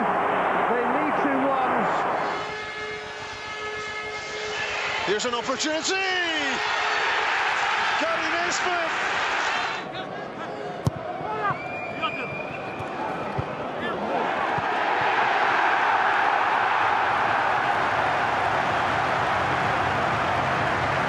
Managed to burst forward again, forced a little wide, but surely another one, and Scott Gemmell has got his first goal for Scotland in his 23rd game for them.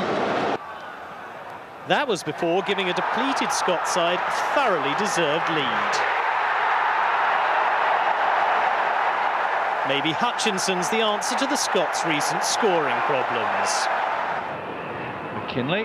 McCoy's couldn't control that. Queuing up, and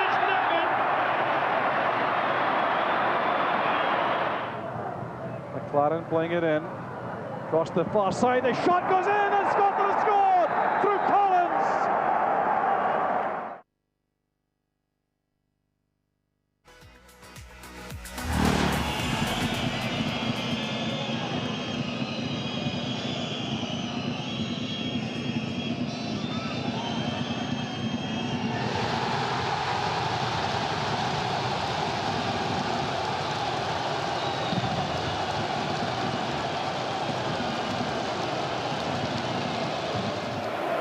Daly. Hutchinson arm raise for a cross. Daly tries to thread it past, and he's done a fine one for Neil McCann. Hutchinson! Scotland have scored! McAllister for McStay. McAllister, give and go. Here's McAllister. Yes!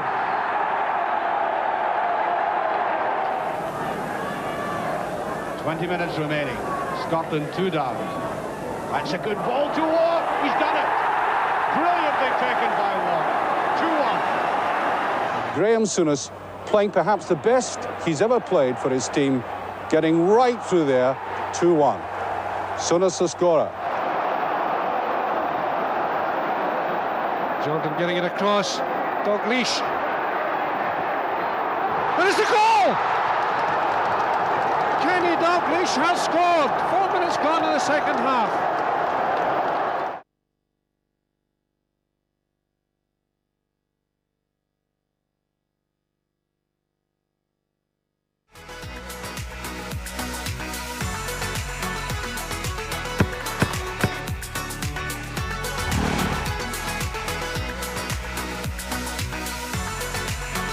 Welcome back.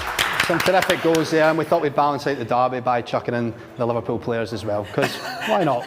Why not? Well, we've got some darts coming up, but also next hour we've got the Clyde Super Scoreboard guys joining us, so please do stay tuned for that. We're going to be talking to Jack McCann as well. The guys are in the studio already, this Clyde Super Scoreboard guys, they're nice and eager. And we're going to head back to the dartboard as well, so it's all still to come here on Scotland HQ Live, the countdown. Please stay tuned for that. But first, it's time to hit the dartboard, guys. What do you think? I don't know about this. I do. No, seriously, last time I threw a dart, it ended up in someone's leg. Yes, I know it did. Gary Spence at Capital held a dartboard and was like, "Just you cannot possibly go wrong." And you've hit his leg. And it was right in the thigh. Bleeding. Dart right in the thigh. He was a bleeder as well. So on that it's note, like a tamer. I'll go first. Yeah, come on then, jump up, jump up. Give me a round of applause, everyone. Pick your darts, whatever you want. High score to beat, by the way, Craig Eddy, 75 points. So well, that's another you go thing. one dart at a time, I like that. I don't know, I think my maths is just as bad as my darts. Well, so you'll have to tell me what I get. I was going to ask you to do the same. That's it, yeah, that's the hockey there. Is this for people that are not as good? Yeah. Can I stand there? I would stand where everyone else stands, just to make it fair and balanced. Yeah, no bias here, no brotherly bias. Go for it. Oh, there's the wall! Grab your next start, get that one out of the floor. I mean, I did set myself up to fail, so at least there's not high expectations in the room. I didn't think brick would sound like that when you threw a dart in it, so there you go. It's the power behind it. It's the power, yeah. Here we go. Better, but still not great. And third dart. Hey, there we go. Is your maths okay to count to 4? Yes. There we go. 4 points for Amy. Amy, write it up on the board here. You write it wherever you want. Not. You are currently beating David here, who came on early and got 2. Right. So, okay. sign up wherever you want. I'll go put it right go up high, behind hide you it, so We'll move the dartboard to get that out of the way as well. Irons 4. There you go. Yeah. If you guys have got a dartboard at home, you just want to try the challenge, compete with the guys, let us know. I'm sure you can beat Amy. Right, come on, Stephen. Right. Come on, Stephen. Did I get another try? Did I get another go at some point? Come on, that's a warm-up. If there's one sport that I was built for, it's darts, let's be honest. You do have. You've got the physique of a darts player. Do you play a fair bit? He's got a dartboard in his house. I've got This a is dartboard cheating. in the house. So we should have known this. We'll see what happens here when I score 3. So 75 to beat. Come on. Right. There we go. Oh! Double one. Oh! He's got a nice flight on them. Look at that. Well, that is 41. That's not bad. That's not bad at all. Right up on the wall, Stephen. Give it up for Stephen. 41. That's not bad. There's some decent scores on this wall, some not so great. I mean, listen, somebody has to be last. They do. What about, should we give Stephen like a kind of challenge of some sort? I remember having to do this on holiday and Right, it was here, take actually your quite darts good back. when I had to Back. do this. I'll sit them down here. They made you do all these different challenges before you throw a dart, Stephen. So Yeah. like, you now have to, can you like spin round like 10 times and then throw it with your left hand? If I spin round 4 times, the gravitational pull will be incredible. Stand out the way, Amy, just in case we get a dart in the face. So 4 times I need to 4 spin spins and then a dart, go for it. Quicker than that, I did say 10, but... Just don't hit the camera crew and we'll be great. We'll be Throw great. straight away. It's like that night. It's like Serbia the morning all over after again. Serbia again. Honestly. Oh! What is this? It's better. 38. Not quite better. Aye, we'll take it. Good. You're on, Stephen. Take them out. How have you enjoyed being here on Scotland HQ Live, guys? Take a seat anyway. It's been amazing. Thanks very much for having us. And I've got my lunch sorted as well, so that's fantastic. So sorry about that. And by the whole plate of Snickers, so that will be going. What you got? Another 7 hours, Lewis? 7 hours. 7 hours to go. And by the way, having a coffee. Well, I'll maybe need to get something sorted out. Aye, I'll need a coffee. The pints will be getting poured shortly, so stay tuned for that. We've got plenty of that coming up. I know you've got the Super Scoreboard guys coming up. Hugh Keevins has got some great stories. Gordon Dale's got some great stories, but unfortunately you can't tell them on a TV show, so they're all a bit X-rated. So we'll maybe save that. Is there a slight delay on broadcast? Are we ready to censor it as we go live? Yeah, there's no delay in this, is there? There must be a way to bleep stuff out, surely. Guys, thank you so much for joining me in Scotland HQ Live. It's been a pleasure. Give it up for Stephen and Amy. You were the stars of our squad announcement video as well. You're right at the start of this clip. Let's take a look at the guys in action. Lovely, thank you.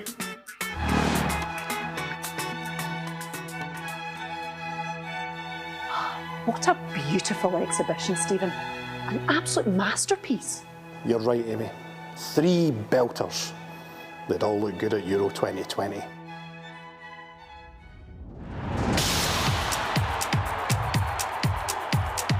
Who makes the squad? Does Stephen O'Donnell go? He's been a really consistent performer since he came into the squad, and he definitely makes my squad for the Euros. Who do you want to see on the pitch? Nathan Patterson, he's the man for me.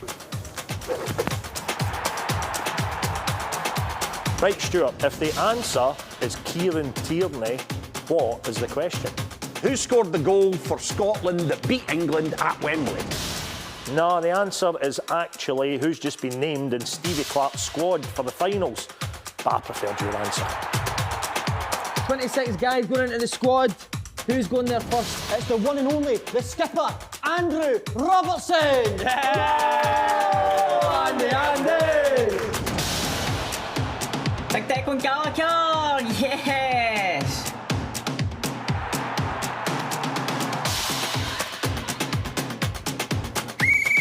Who do you want in the squad?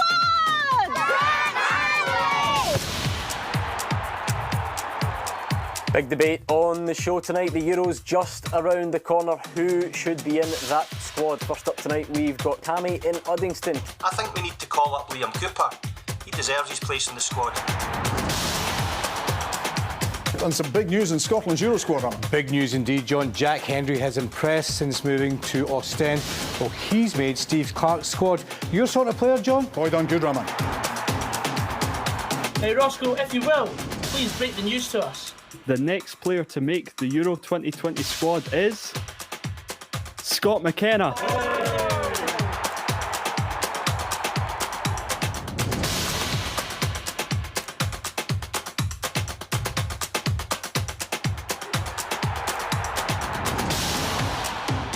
What about this for some great news, Chris? David Turnbull's in the Scotland squad. Well, I've been telling you now for months. I think if not you, that David Turnbull should be in there. Celtic's best performer this season. I think he's had a great season.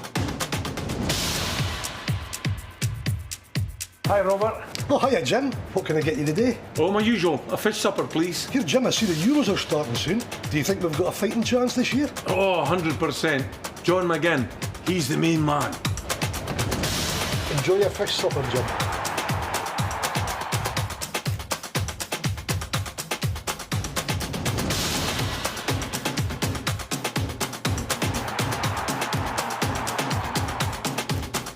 What is it for you today? The usual, aye? OK, look, this time I'm looking for the Stuart Armstrong. I'm trying to get ready in time for the Euros.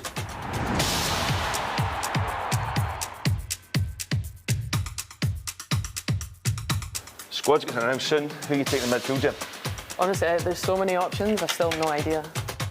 Oh yeah, is that everything, guys? Perfect, I'll get it bagged up for you. There you go, there is Callum McGregor and Billy Gilmore. All the best, enjoy the Euros.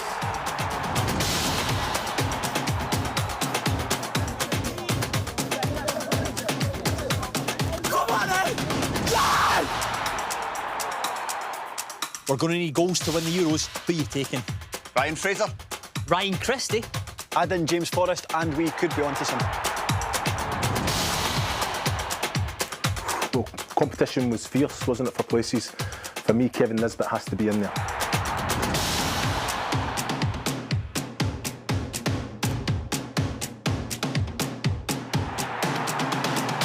Last call for Scotland Euro 2020 squad. Shay Adams to check in.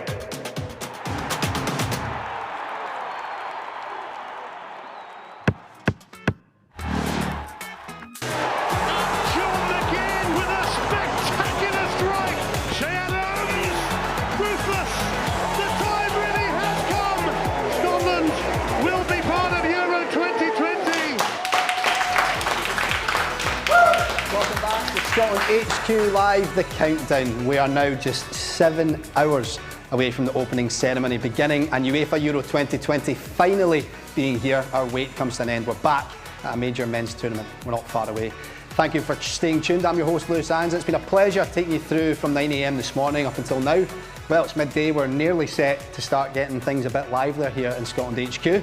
But I hope you've enjoyed what you've seen so far. Coming up, we've got the Clyde Super Scoreboard guys this hour. We've got a look back at that night in Serbia, of course, as well. We'll be speaking to Jack McCann, the social media influencer, and then we'll be heading back to the dartboard with all the guys to see how they get on in our 3 dart challenge. It's going to be excellent, so stay tuned for all of that and so much more on Scotland HQ Live. We're here for charity, of course, so please donate where you can. The links and descriptions are below. Well, here I am. I'm at the bar section of Drygate now, and I'm delighted to welcome from Clyde Super Scoreboard, it's Gordon DL. How are you getting on, Gordon? You look at home behind the bar there. Thank you very much. I feel at home behind the bar now. Can't wait to get my hands in a good fight.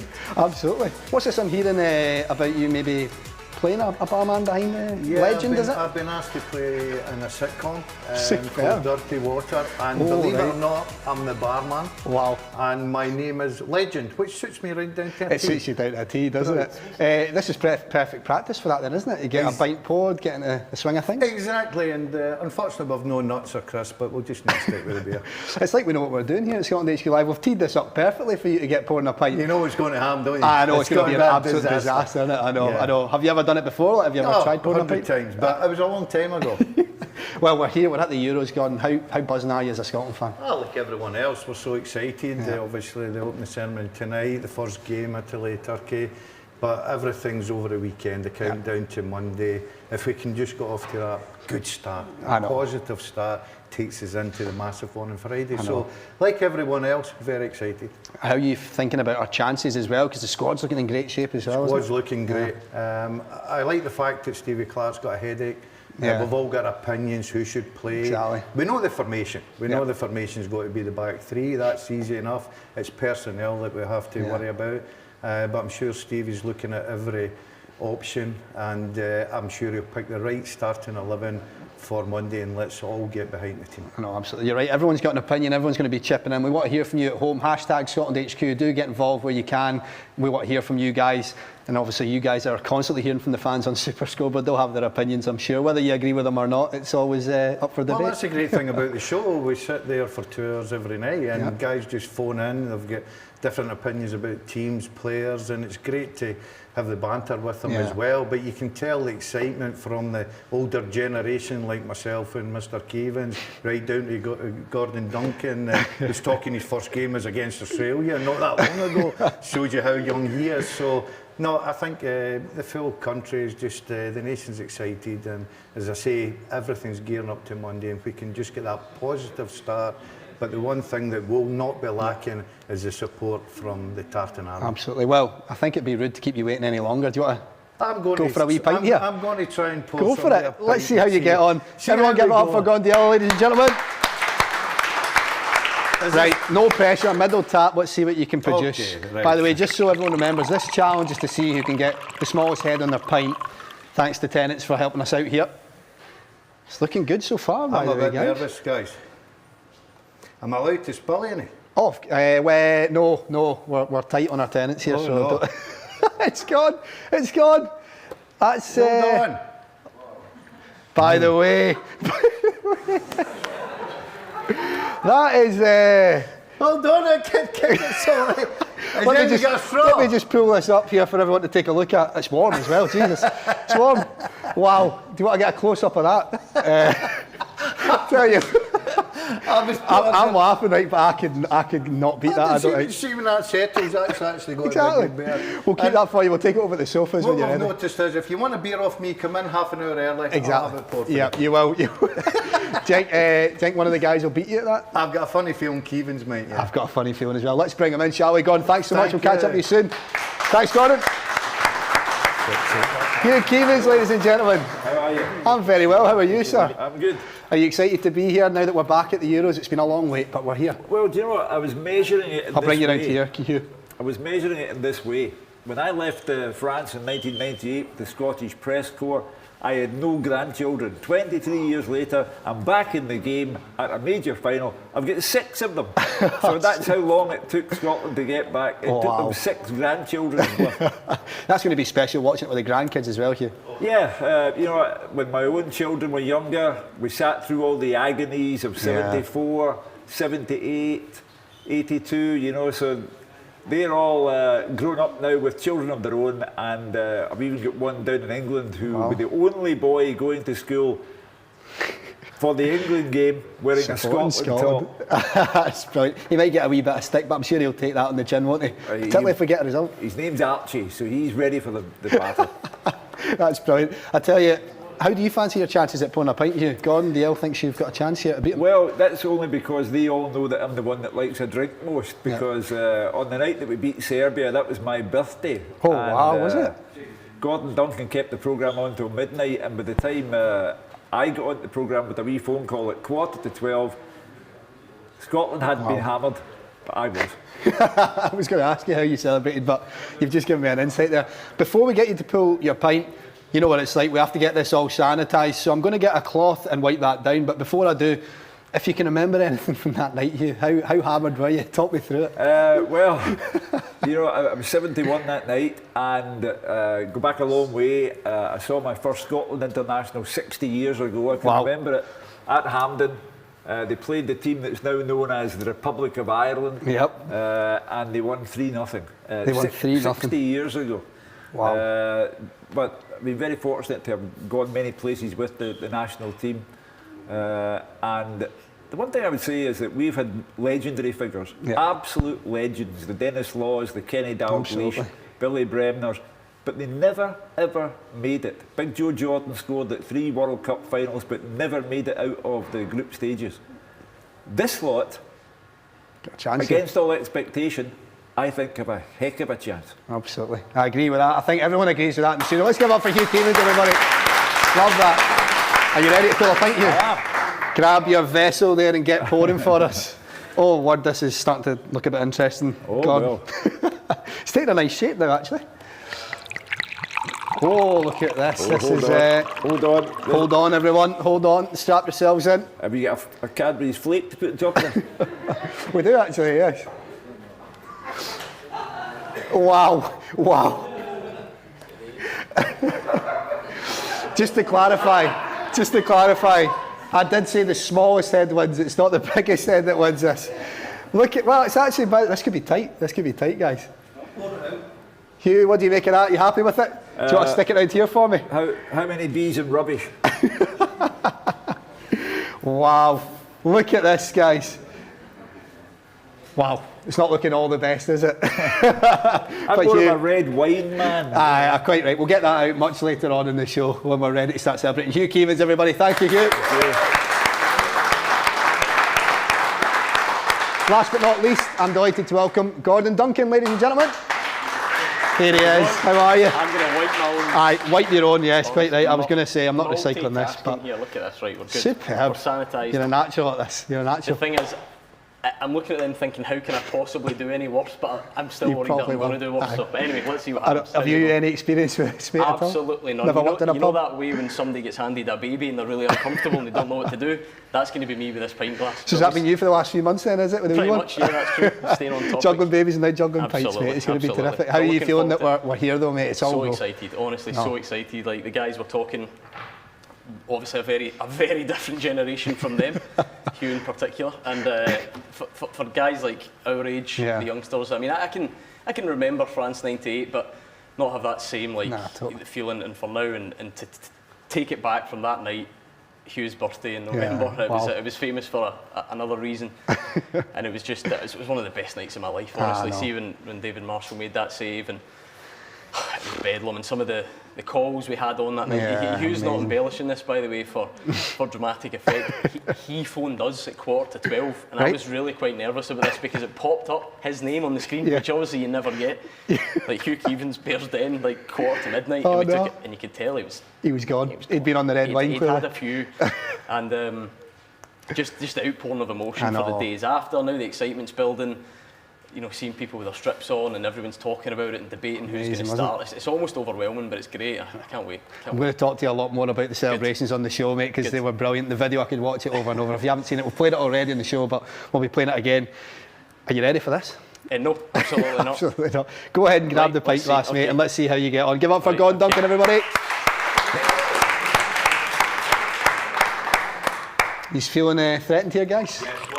Absolutely, honestly. There is no chance I'm going to be any good at this. This looks all right. Lucky. Oh, that's looking brilliant. This looks all right, by the way. You said that about yours and it was hopeless then, so... This is all right. I don't know when to start the tilt. That's I know, that is the big thing. Oh. Too early? Are you gone? Oh, it's gone. It's gone. It's all right, though. Oh, nah. See, it's all right, but my trousers are now covered in tenants, which is brilliant. He's forgot how to stop pouring it. Do you know what, though? It still might be better than those two. I think we might have it, by the way, because let's just be real here, Gordon. Yours was down about here when we first put it out. It settled okay, but so look, I think we could have a winner. Mine came at a cost because I am covered, but I think mine is the best there. I think we've got a winner. I think Gordon Duncan wins the pint pulling challenge, everybody. And it came at an expense. Gordon, you're a big Motherwell man. I am. So why not let's have a look at some goals from Faddy, shall we? Oh, absolutely. Let's what do way it. You spend your Stick Friday them morning. on.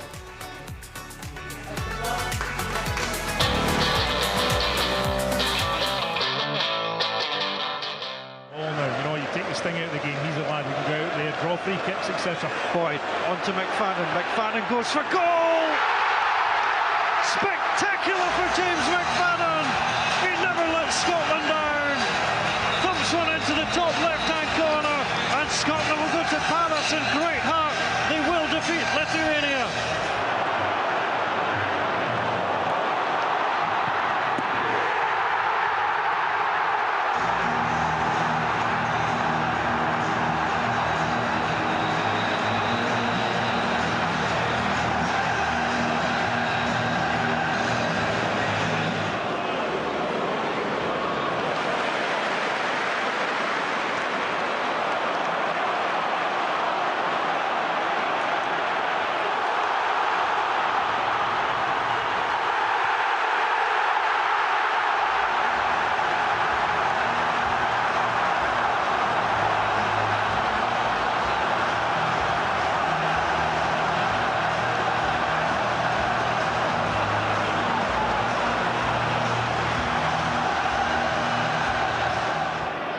In from James McFadden. It's a great delivery. McFadden can try again. What an exchange with Darren Fletcher! James McFadden for Scotland! 21 minutes gone. Can you believe it? Scotland are ahead. McFadden's second Scotland goal. I tell you, Robert deserved it. That's a magnificent goal from James McFadden. But what about the combination between the two youngsters? Fletcher was here there, McFadden. Magnificent. It's a real test for us. Oh, Scotland go for an eminent end! He's done it again! James McFadden scores for Scotland! Terrific control there. Well, it did move. Goalkeeper trying to get his left glove up. It's a wonderful strike from James McFadden.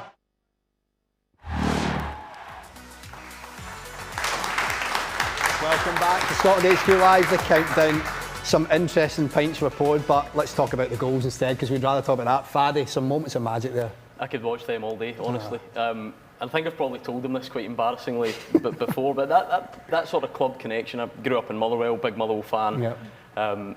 Him sort of breaking into the national team sort of ignited my love of Scotland, and I was saying to the guys on the show the other night, as a result of that, I remember going along to the first game that I went to, was a 2-0 friendly defeat, I think it was, to Australia on a rainy night at Hampden, and you just think, like, is this what I've signed up for? Yeah. But that kind of, the James McFadden factor got us in, gave us some unbelievable moments, you know, when you watch them back, incredible. And now, for a long time, it looked like that was going to be the high point of Scotland fans' career, you know, if you're the age of myself, and now we've topped it, and he can get pushed right into the background, and the class of 2021 can take over. I know. Well, he did produce some moments of magic, didn't he, Hugh, James McFadden? Yeah, I mean, the goal in Paris, obviously, is the one that everyone remembers most of all. I remember the game before that, though, when we beat the French at Hampden. And Thierry Henry came into the mix zone, as they call it, and he was seriously upset. Good. And he was noised up by one of the reporters, and I remember him, he turned and he shouted, "I see you in Paris! I see you in Paris!" And when Faddy scored, I thought... That's the worst French accent I've ever heard in my life, by the way. I tried one last week. Better than mine, I have to say. But if you're born in Partick, that's the way it goes. But you know, when Faddy scored that night in Paris, I thought, can you see us now, Thierry? Absolutely. Did you see him in the mix zone afterwards? I bet he was keeping his head down. Oh, he's not a man to be trifled with twice. You know. Of course he's not, Gordon, what are you looking forward to most about this? The next batch, the team that are coming through, this is it. We're back at the Euros. I'm excited for the fact of the squad, of the young talent that's in the squad. I'm delighted that the three young guys that we were all talking about before the squad was named, Turnbull, Gilmore, Patterson. They've been included, and they're in there because they're in their merit of their talents, and they give us that energy. And if you look at our squad, for instance, we talk about the top leagues, English Premier League.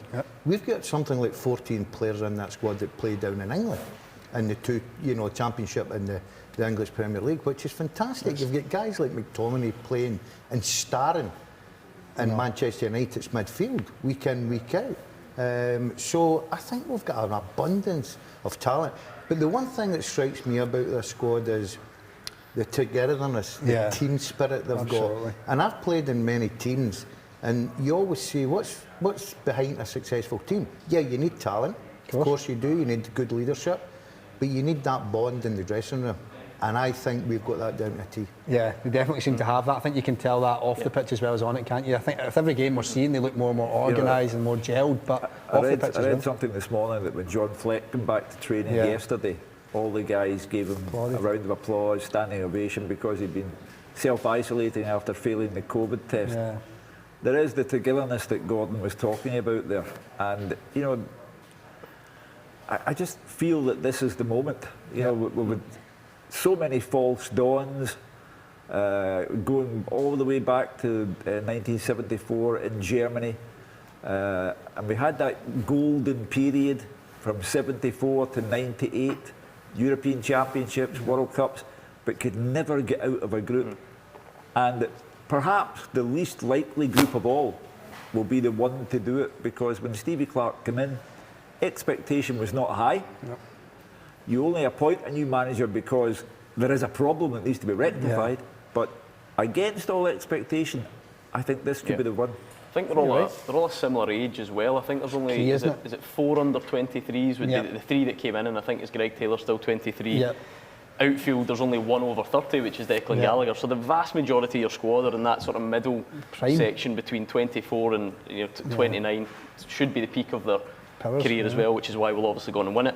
And But in terms of the camaraderie, the spirit and all that, I think that probably helps. I know traditionally you maybe talk about wanting a bit of a blend, and then you've got experienced heads, but I still think we've got a good mix there, and it's exciting. It is. Tell me about your guys' plans throughout the tournament as well. There'll be a lot happening on Clyde Super Scoreboard, I'm sure. Yeah, I mean, it's been crazy. I think, like everyone, it's maybe been a bit more difficult to get a handle on what's going to happen because of the difficulties that are going on at the moment. But I think we're going to be here. We're going to be in Drygate quite a few times on match days and so on. So really looking forward to that. Bits and pieces from here, maybe elsewhere in the city. Obviously some stuff back in the studio as well. And it's not to say that I'm not delighted to work alongside these guys, but there's going to be some special guests along, guys perhaps that are a bit more familiar for playing for Scotland rather than for losing at Beat the Pundit. So you like to spill the beans, anyone? I think not. Let's see, this always makes me nervous in case they cancel at the last minute. I'll be worried about that for today, mate. Don't worry. I know coming up in the next few days, the likes of Colin Hendry, Gary Caldwell, Charlie Mulgrew, Stephen Naismith, Kevin Gallagher. There are quite a few. What you'll need to do is delete this if you're listening, guys. You now need to turn up. You must, because we've just said it live to the nation. But really looking forward to it. Just trying to. Hopefully, I'll be able to keep my emotions in check, because this is where I'll just be like a fan, and any professionalism which I've got, which is probably not much, will be straight out the window. The thing that strikes me, Lewis, is that everywhere you go, people are talking about this. Yeah, that's it. It's a real buzz, isn't it? Walking up the road with my wife yesterday, the bin man said to me, "Well, you'll be busy now." And I said, yeah, I'm looking forward to it. And he went through all the options, permutations, his excitement. He's never acknowledged my existence. In the years that I have lived where I live now, he's never once acknowledged my existence or gave any inclination that he knew I was one of the guys on Super Scoreboard until yesterday. Wow. Because we're getting closer and closer to Manic Monday. And the whole city, country is talking about it. Do you think he's ever raided your bins just to find out a bit more about you? Well, see what you read. What would they find in there? That's the question. As long as he doesn't go to the recyclable glass. Exactly. Red wine bottles, Gordon, what about your favourite Scotland memories over the years? We've spoke about the kind of low points that we've experienced to make this such a high getting back, but there must be some great memories from the years gone by. Yeah, but this is how it's so exciting for a younger generation, because Hugh and I can go back to the Dalgleish, the Joe Jordans, Lorimers, the people like the Souness eras, and Gordon McQueen's, and all these boys that were fantastic players at that time. And I remember sitting Scotland at Hampden against Spain when Dalgleish scored that fantastic goal. I think it was from a throw, and he turns and he puts it into the top corner, and you're sitting there thinking, I played against guys like this. I was never very fortunate. I got to a certain level, but I was never very fortunate to get a full Scottish cap, and I totally blame the managers for overseeing that. But to go and watch these guys perform at that level, and just to see how good they are, and I always go back, Hugh's a lot of memories about going to Wembley, because I think that's where all the Scotland supporters talk about. My father grew up going down there. I only ever managed it once, and it was actually a Wednesday night. I don't know if Hugh was there. Yeah, and I think we could beat 2-1 that. But just to be there on the Wednesday night, you're thinking, this place is ram-packed with Scotland supporters. I wonder if any of them are working tomorrow on the Thursday, Probably. I think that we're just built on the Tartan Army, the support, the nation. As the boys were saying there, everywhere you go just now, it's just, the excitement from everyone, and shops talking about it.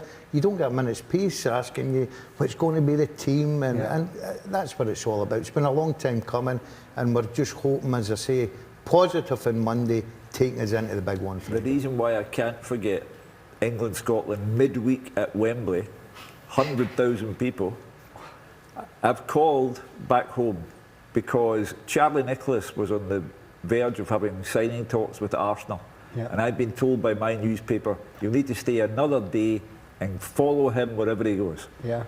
So I called my wife and I said, I can't get back until Friday. And she said, oh, that's fine, you'll be able to see the new house then. And I said, no, I'm sorry. I said, there are 100,000 people here. I thought he said new house there. I said, yeah, I bought a house. My wife bought a house while I was away, covering England against Scotland, and I saw it for the first time on the Friday when I came back from Wembley. Did it get your approval? Was it all right? Too late. I know at that point. What we can lived you in do? it for 30 years after that. Well, it must have been all right. It must have been all right. That happened to me. That's My wife incredible. bought a new house when I was watching Scotland, but I never get allowed to move in. Lads, I want to put a wee challenge to you, all right? Okay. I'll kick it off with you, Gordon. You can collaborate on this, right? Hold on, you try to tell me the beer wasn't the end of the challenge? Is it we've embarrassed ourselves enough? I'm interested to see if you will agree on this or not, Right. because there'll be a lot to debate. 5-a-side team of Scotland legends, right? Right. Pick one each, and they're playing it at the local Power League. Who you taking up there? I think that's easy now. I think it's Marshall, Tierney, Robertson, McGinn. That could be the reality in a couple of months. One of each. Right, go on then. Of all time. Well, it has to be someone that I've seen. Dalglish is in there. One down. I'll go McFadden. It has to be from my era. I'm not going to go. I'll give Faddy a vote as well. I'd love him in there. Of all time? All time. Right. Well, so we'll say within our lifetimes, obviously. I'm going David Cooper. David Cooper. Remember that your lifetime and my lifetime are two different subject matters. So, I mentioned Dalglish, joint top goal scorer. We need something at the back here. This is too. No, we're attacking. The player who held his jersey up like that when he scored. Holding on to it. King Dennis Law. Yeah. Oh, this is all about attack. Dennis Oh, Law. We need someone in defence, surely. We need somebody. Well, you've got to look at We need a goalie for a start. Alan Hansen, guys. Like You score that many goals at the other end, you won't need a goalie. Right, how many have we got here? What's happening? 4, so one spot left. Well, we need a goalie. A goalie. Andy Gorham. Okay, I won't argue with you on that. We've had a few, to be fair, don't we? I mean, well, Jim Layton was a great goalkeeper. Tremendous, yeah. And to be fair, during the difficult years, the tournament less years, we've had a lot of good goalies as well. Now Guys that I'm have disloyal because I didn't say David Marshall, the man who saved the penalty and then said, yeah. Superb. So who's in goals then? Who have we settled on? Hugh picked Andy Gorham. He can Gorham. just, Okay, yeah, so I Gorham's think in, that's good. and then we've just got all the attackers. Just Cooper, attacking. Dalglish, Law, and Faddy. So we're getting absolutely battered. We're getting bad. We're going to look good. Well, when how we're do doing you give that team talk then? Who's going to take charge of that? Are you guys to say what is it? Simple, just score goals. Nobody told Big Joe what to do. Big Joe took his front teeth out and away he went. I think you give them all a ball each. Just, do you know what? Interestingly, like, I think I took part in something from the Scottish FA, maybe, I don't know, 2 years ago, was it? To pick a Scotland 5-a-side team. Yeah. And I thought, obviously, it had to be someone from people from my era. I'd be too embarrassed to pluck guys that I didn't really, hadn't seen play. Yeah, of course. But I found it challenging, and I think I had guys like John Collins in it, which, still brilliant. Maybe Ali McCoy and so on. But now, see, if you asked me now, it genuinely would be, in the space of 2 years, 5-a-side team from my lifetime. Tierney's in it, Robertson's in it, McGinn's in it, McFadden's in it. From that, that's changed. And Marshall's got to be in goals. And Marshall's now in goals. That night in Serbia has changed everything. Oh, it has. It's a whole new era that we're about to embark on, isn't it? Of supporters. We're seeing schools, for example, they're allowing the kids to watch it in class and stuff like that. That's magic, isn't it? It brought back a real nostalgic memory because Scotland had a World Cup qualifier in the 60s against Italy. Yeah. John Gregg had scored at Hampden, beat Italy 1-0 at Hampden, and we then played them, I think, in Rome. And believe it or not, young man, I was still at primary school. You're not going to tell me your school had a telly to watch it, though. Yeah. No chance. I'm not having that. Absolutely. No chance. With colour? No. But we were all gathered there, 1961. I wasn't 61. And when the school, little girl at St Stephen's Primary started the campaign now, and John McGinn, who used to go to St Stephen's Primary, wonderful. Let them all watch it because it's been a long time. It certainly has. So what's your predictions then, Gordon, for the tournament? How far are we going to go in your opinion? It's a big question, isn't it? I think we can qualify. Yep. And I think that'll be based on keeping back to the positive start. We're at home. We're against the Czechs that we've beat. Yep. We're full of confidence. We've got a settled formation. Yep. Interesting to see the one or two positions that are probably up for debate just now. I think we can go off to a flyer. So I think we can bag 3 points. Yeah. And then you get down to London, obviously, on the Friday, Wembley on the Friday.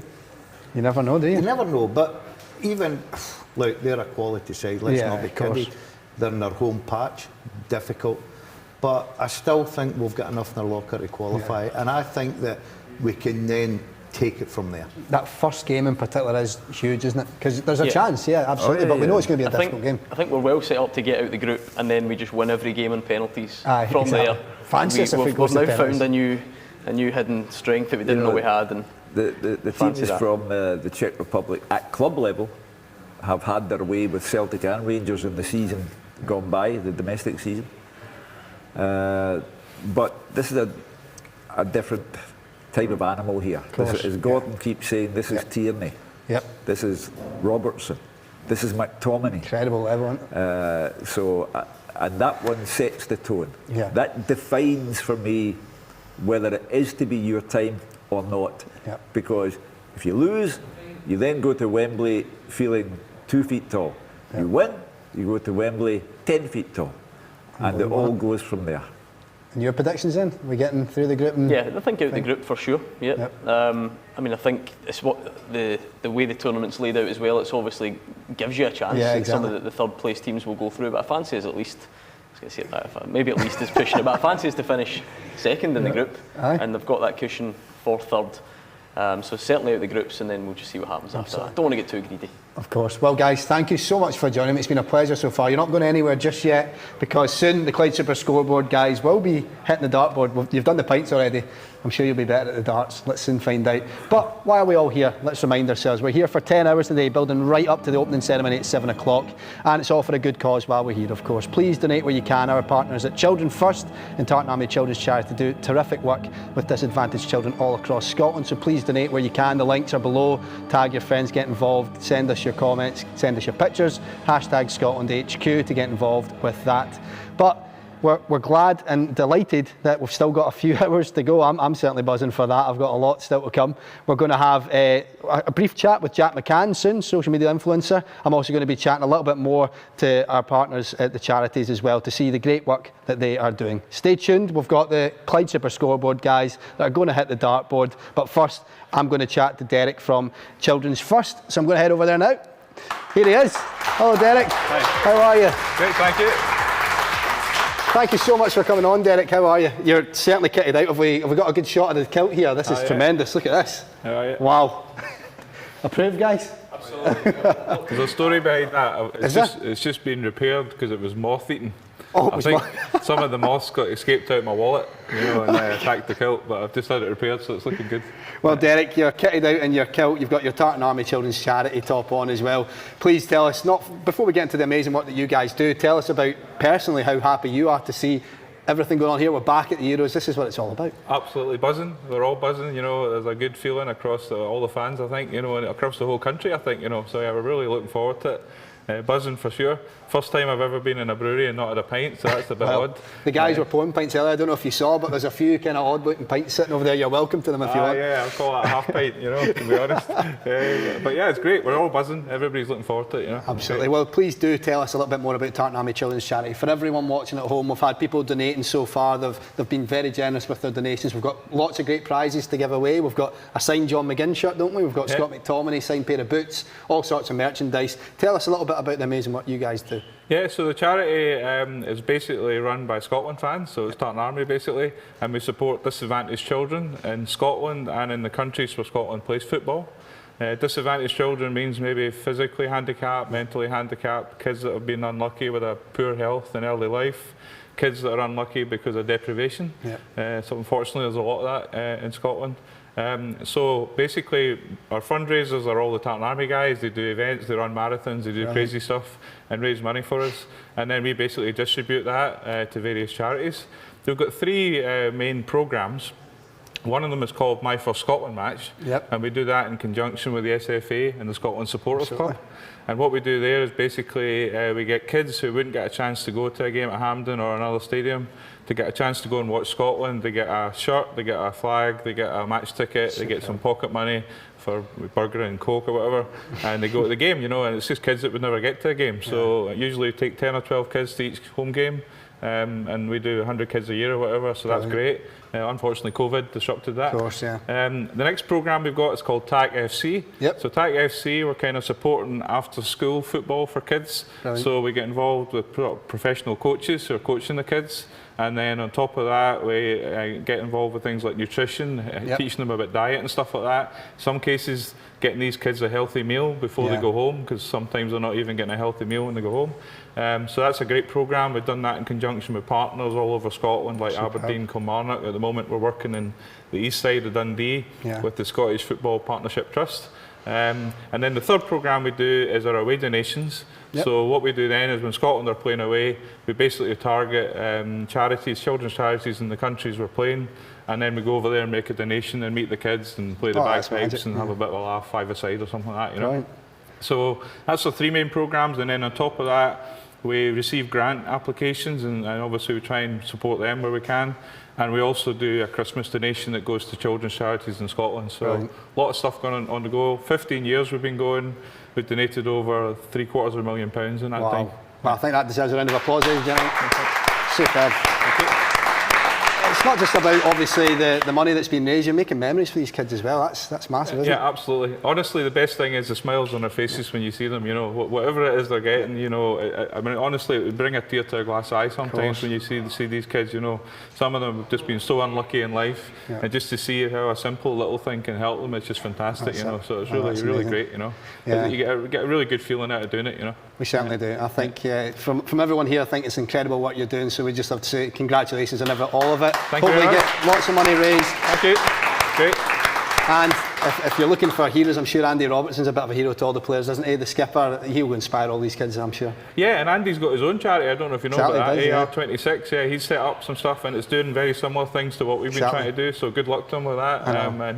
And of course the team are always supporting us. You know, we get signed shirts for raffles and stuff like that. So they all help us too. So it's great. Well, speaking of the skipper, let's take a look at some of Andy Robertson's best bits. Nice. Thank you, Derek. Thank you very much. Thank you. I'm Andy Robertson. Hi, I'm Andy Robertson.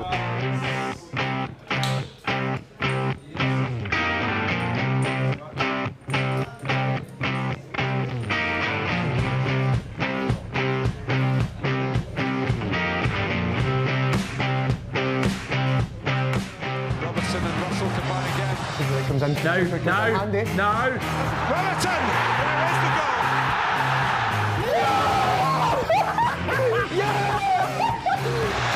Andy Robertson. Put them back on and count to 10. Every time you come away with Scotland, it's a proud moment, and you know it doesn't take much to get up for the game. Come back. Oh, make sure that's free. How's your form? That's right. That's it, lady.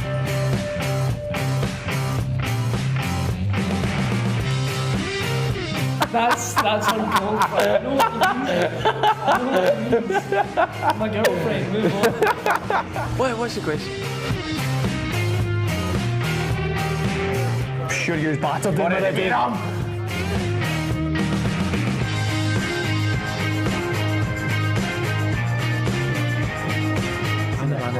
Oh,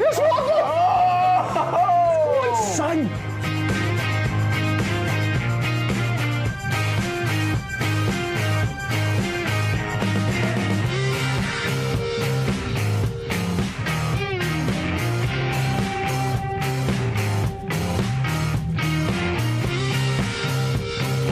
Easy. Go! Oh!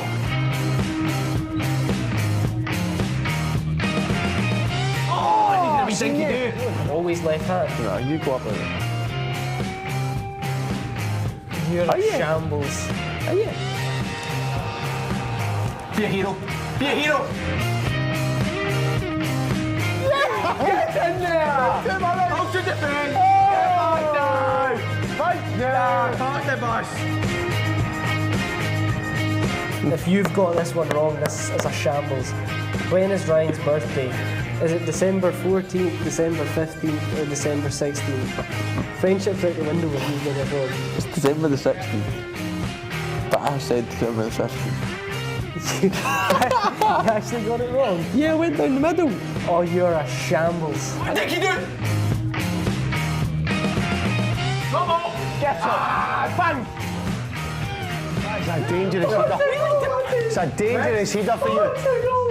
Honestly, what is the chances of you causing this in your body? Control that. What is the chances here? I can't believe I get beat.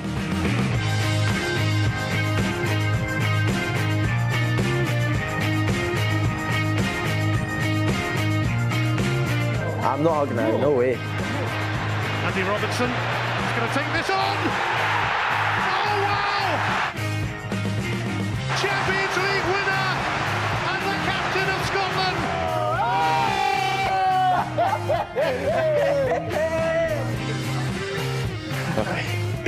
Thanks so much, Cheers.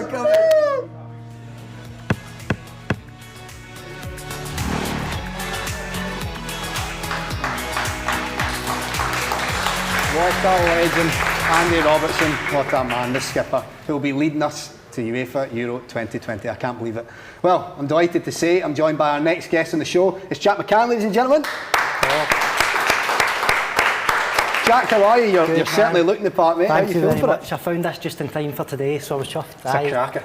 Aye, good man. Aye, good. What do you think of the tournament then? We're back. It's been a long wait. I don't know, what age are you? I'm 32. 32, so you'll be similar to me. Not many memories of Scotland. I remember it a wee bit. I don't remember the full tournament. Yeah. The Brazil game specifically, I remember that very well.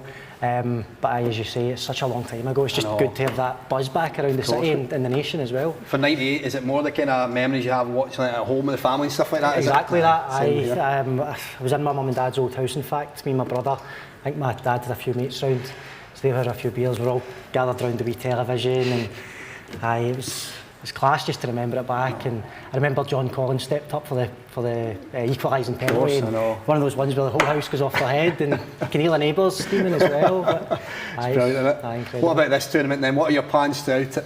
Plans throughout the tournament? Yeah. What are you getting up to? Probably in this environment. Getting the pints going, absolutely. I've got a few pubs booked with my friends.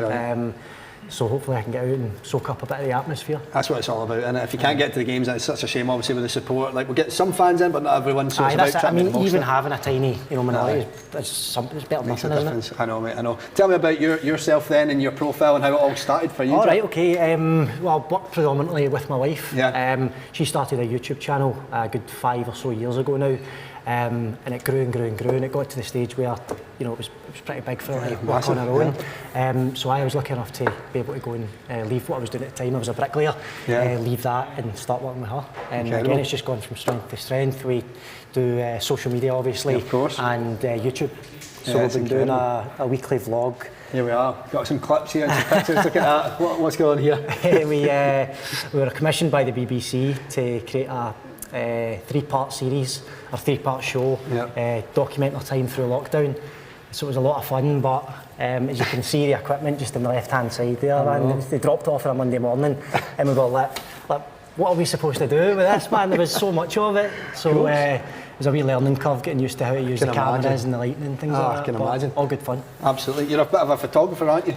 I like to think so, yeah. It's a learning curve. It has been for the last few years, but yeah. How was it transitioning then to doing a bit of video work, and particularly at home during lockdown? It must have been quite a challenge, quite fun. The biggest challenge was using that camera, man. You used to see the size of it. It was like, huge, it was like the stuff you're using today. It was mental.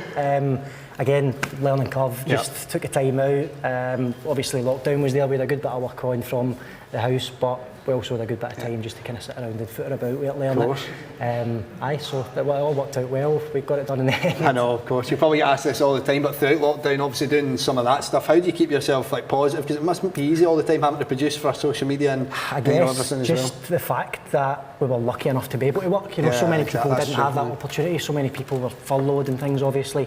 So just the fact that we had the chance and the ability to work from home and continue doing what we're doing to some extent was incredible.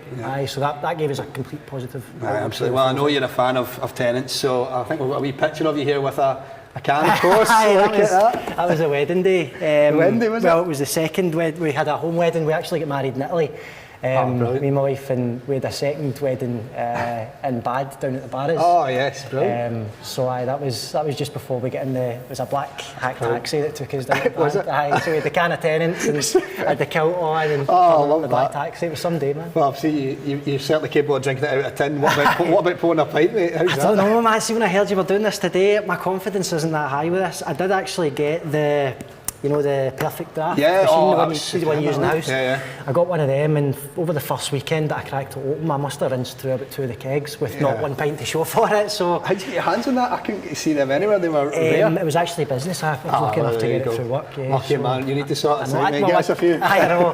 I'd actually looked to get myself one as well. Obviously, when lockdown started, and as you say, they just disappeared off the shelves. Unbelievable, isn't it? Well, you might have seen the guys pouring the pints earlier. Do you fancy your chances beating them?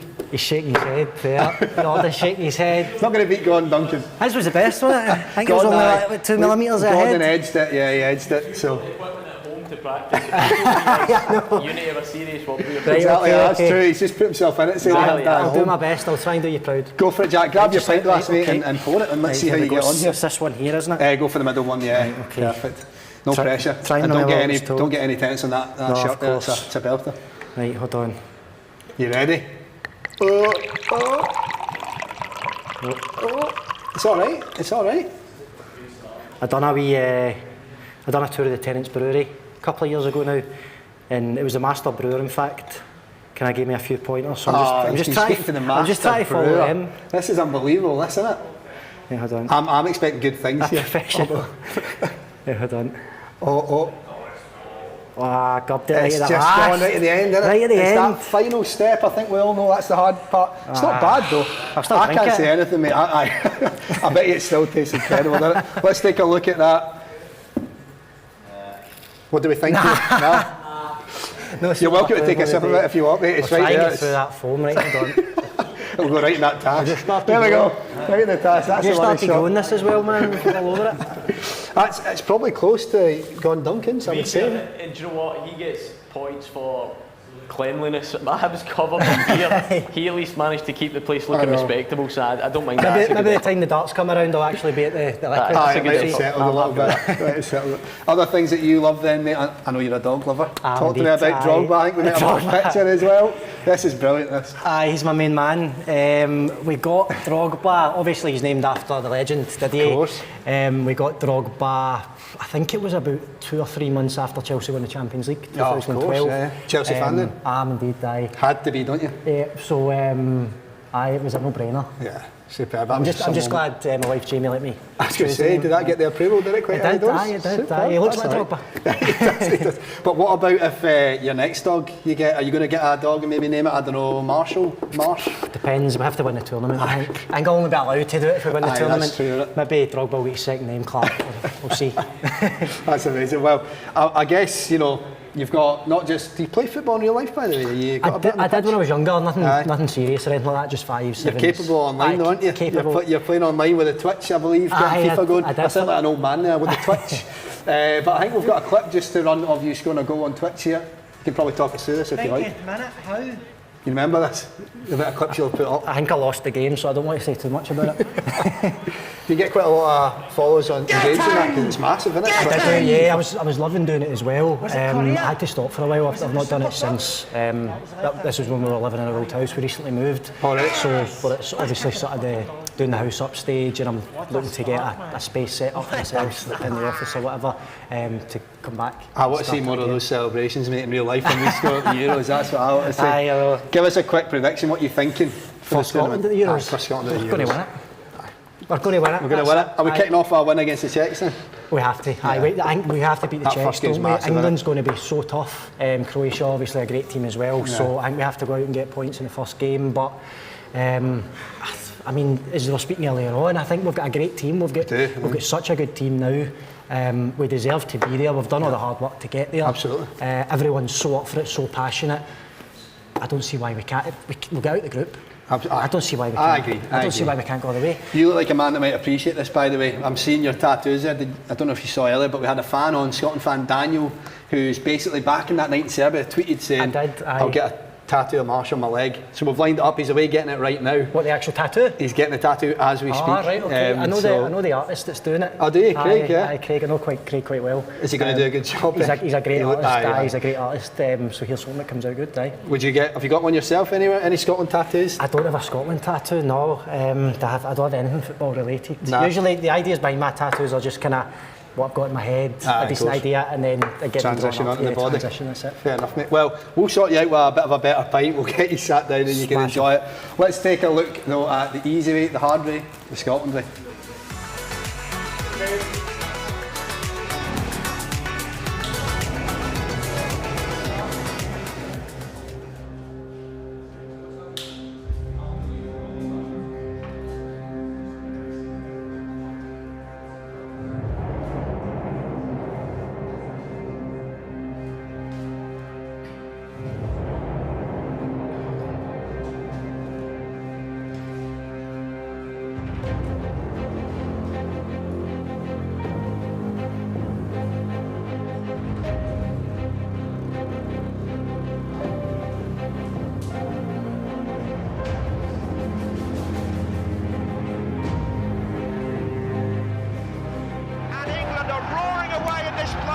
Judging by the way they've done things over the years, there's the easy way and the hard way, and there's the Scottish way. The header goes in and Scotland are out. Well, it's disappointment all round Hampden Park. Big Fernando Llorente breaks Scottish hearts. And it's television time again for Scotland. It is another tale of qualification woe. Scotland will not be at the World Cup next year.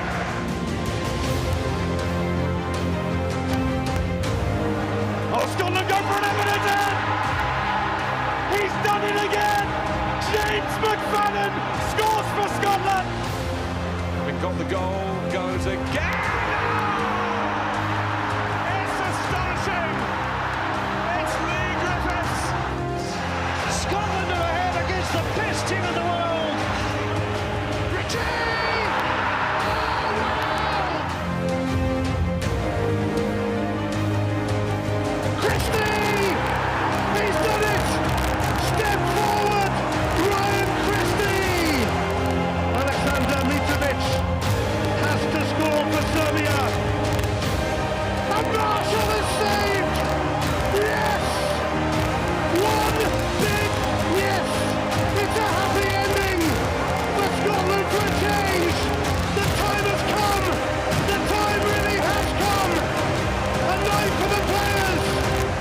For the fans, a night for all of Scotland.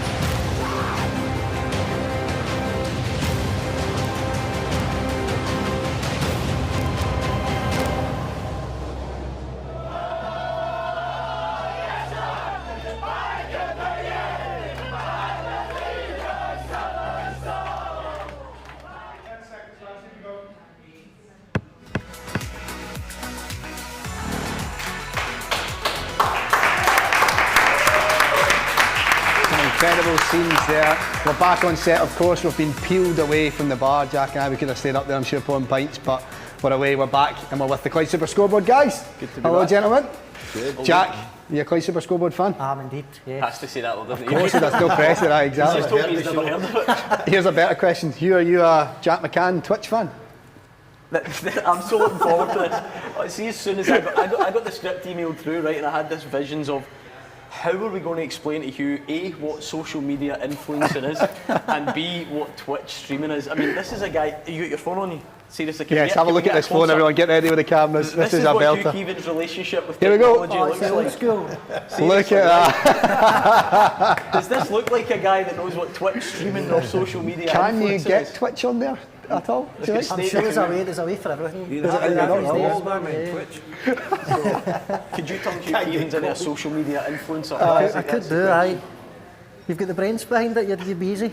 I've got 50,000 followers on Twitter. Oh, he's already sorted. Look at that. 53,000, I may say. When you get your iPhone, you and you can... Oh no, let's do this. One step Jack, back. One step at a time. How would you explain to Hugh what Twitch is then? Let's It's give just him a platform where you can stream live videos. You can broadcast, live broadcast the way you would do in any form. On the radio, for example, the way you broadcast that, you just do it in video form to the masses. We get a portal to speak to our grandchildren in Brighton. Oh yeah, it's one of those, yeah, I know what you mean. But we can't work it. And the alarm goes off at the bedside at 7 a.m. every morning, because we don't know how to turn it off.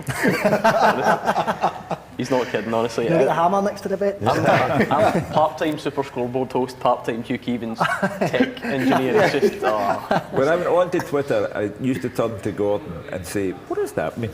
And it used to be hilarious things like he would turn to me and he'd say, you can always tell he does that, it'd be dramatic. What does MWI stand for? And I'm like, that's you after a couple of days. I'll show you Friday. That's you after Serbia, Hugh. Honestly. No, the last recollection I have of the Serbia night was I made my emotional appearance on Super Scoreboard, and as I made my way to bed, my wife said, were you on the radio with it? I just can't wait to see him throw these darts. I'm looking forward to that as well. Yes, well, we do have the darts, and for those that do know what streaming is online, of course, you guys watching at home, comment below, tag your friends, get involved, and remember to donate where you can as well. We're all doing this for charity, so we appreciate all of your generous donations. But it's time for the darts, guys. Who wants to kick us off? Jack, you going for it? I'll take it. I go This for man it. looks like he knows how to throw a dart. Let's go. Choose your darts, whatever ones you like the look of. Right, They've all been freshly sanitised. Top scorer at the moment, we've got Craig Eady with 75 points. Right, okay. You're going to have to stand It's a your wee strong bit hand. I'm further. going to slide a little further. So strong hand, go as you like, Right, okay. and ready when you are. Good style. Oh, Good one. Should have got that's Hugh to not announce a these. bad throw on him at all. And Usually it's that episode of Still Game, you see the one where Jack nails the guy in the back. In a few situations like we that. can't have that today, can we? Please no. That was not terrible. So we've got 15, 16, 36. Not bad, Jack. Right. If you want to grab a pen, mate, sign your score anywhere you want. Just chuck it up. 36, Jack, we can chuck it up there, aye. Do you fancy you're going to beat him there, Gordon? No idea. I'll give it a go. Well done, mate. 36 points. Well done, Jack. Thank you very much. Come pick your darts, Gordon. Right, yes. Any names on this wall that you fancy beating? We've got Kevin Kyle on 42, Cy Ferry. 3? Oh, I've got to beat that, I was going to say. Yeah, we've had a couple of low scores. My sister got 4, so I'm sure you can beat her. There's darts still on the board. Let me just grab them out your way for you. There we go. Freshly sanitised them. Right, Gordy, go for it. Have a throw. Good there. Two more of them, please. Oh, nice style. Bit quieter now, dear, aren't you? Not so chirpy anymore. Quite good style. It's not bad, it's not bad at all. Well, 28 for you, Gordy. Grab your darts from the floor and the board and sign the wall. 28 points for Gordy. Give it up for Gordon Duncan. No, he's gone last. Are we saving you to last year? Yeah. I think that's probably a good shout. Yeah, I threw them in the As long as I beat Duncan, I'm quite happy. Good technique though, I reckon that was just, if we gave you another 3, I think you were flying after that. Right. Well done. Right, Gordon, DL, what have you got in the locker? Where's my I hear you're quite a golfer, so I'm a golfer. these ones over here haven't, But I'm that's not it. a dart player. Not a dart player? No. He spent a lot of time in pubs, this guy. I've got a different tactic, boys. I'm going down the way. Oh, right, okay, he's going low. Oh, by the way. Oh, Gordon DL, what have we got? We've got 45. That's all right, 45. Take that, nearly a bullseye, nearly a bullseye. I wanted to entertain. Grab a pen there and sign the wall. You can sign up here if you want. In your league of your own over there. Okay. 45 points for Gordon DL. And now Hugh Keevins to finish us off, ladies and gentlemen. These ones up here, Hugh, up the back. He's missing the board. Oh, yeah, this one's. He's missing the board. You beat me, spectacle. Who do you think you're going to beat? You think you're going to set a high score here? No, I'm expecting a lot. I am here for comedy value. We'll get ready to get this clipped up and shared everywhere. Oh! Oh! Almost a little bit higher. Yes! 16. Superb, Hugh. Grab a pen and just sign under here. 16 for Hugh Keevins. That was brilliant. He was here for comedy value and he provided it. Unbelievable. Guys, that was tremendous, tremendous. Well, as Hugh finishes off signing the board there, let's just give all the guys one final round of applause, please, for joining us. It's been a pleasure having you guys. Thank you. Well, guys, we're going to sign off here for the hour with a look at the squad announcement. Keep an eye out for some familiar faces. They were in this video. Here we go. Thank you again, guys, and enjoy.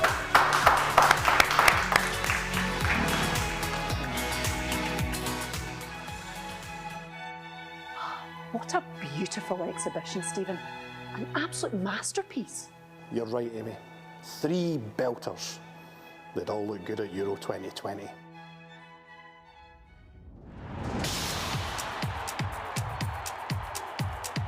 Who makes the squad? Does Stephen O'Donnell go? He's been a really consistent performer since he came into the squad, and he definitely makes my squad for the Euros. Who do you want to see on the pitch? Nathan Patterson, he's the man for me. Right, Stuart, if the answer is Kieran Tierney, what is the question? Who scored the goal for Scotland that beat England at Wembley? No, the answer is actually who's just been named in Stevie Clarke's squad for the finals. But I preferred your answer. 26 guys going into the squad. Who's going there first? It's the one and only, the skipper, Andrew Robertson! Yeah! Andy! Big Declan Gallagher! Yes!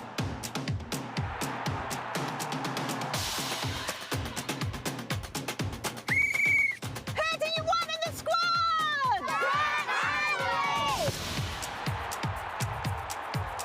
Big debate on the show tonight. The Euros just around the corner. Who should be in that squad? First up tonight, we've got Cammy in Uddingston. I think we need to call up Liam Cooper. He deserves his place in the squad. And some big news in Scotland's Euro squad, Raman. Big news indeed, John. Jack Hendry has impressed since moving to Ostend. Well, he's made Steve Clarke's squad. Your sort of player, John? Boy, done good, Raman. Hey, Roscoe, if you will, please break the news to us. The next player to make the Euro 2020 squad is Scott McKenna.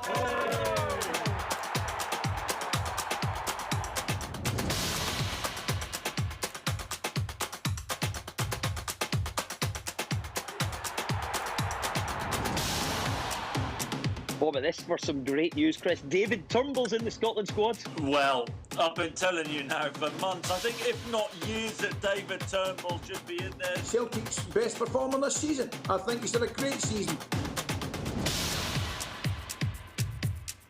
Hi, Robert. Oh, hiya, Jim. What can I get you today? Oh, my usual. A fish supper, please. Here, Jim, I see the Euros are starting soon. Do you think we've got a fighting chance this year? Oh, 100%. John McGinn. He's the main man. Enjoy your fish supper, Jim.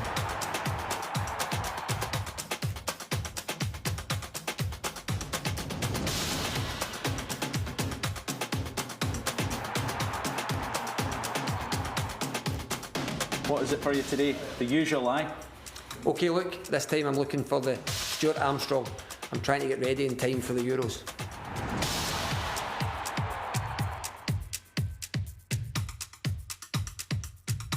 Squad's getting announced soon. Who are you taking the midfield, Jim? Honestly, there's so many options, I've still no idea. Oh yeah, is that everything, guys? Perfect, I'll get it bagged up for you. There you go, there is Callum McGregor and Billy Gilmore. All the best, enjoy the Euros.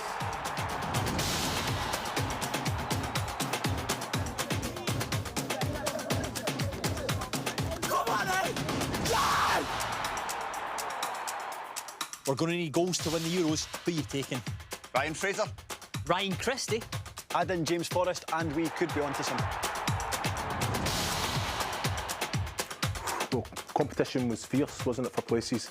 For me, Kevin Nisbet has to be in there.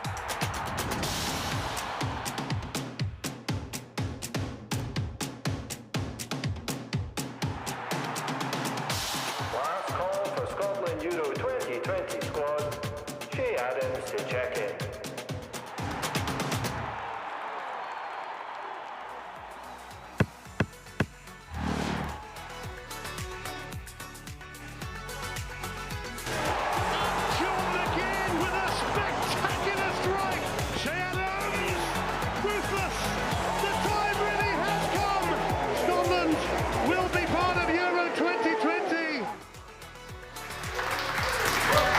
Welcome back to Scotland HQ Live, the countdown here at Drygate in Glasgow. Well, we're now just under 6 hours away from the opening ceremony beginning and our wait to return to a men's major tournament coming to an end. I can't believe we're edging ever closer as the day goes on. I hope you've enjoyed what you've seen on the show so far. It's been a bit of a marathon, but we've still got a lot more to come. We've had the open goal guys, they've been brilliant. I've had Stephen Stephen Mill and Amy Irons on the show. I've had Des Clark, had the Clyde Super Scoreboard guys. It's been an absolute joy so far. We've got a lot more to come as well.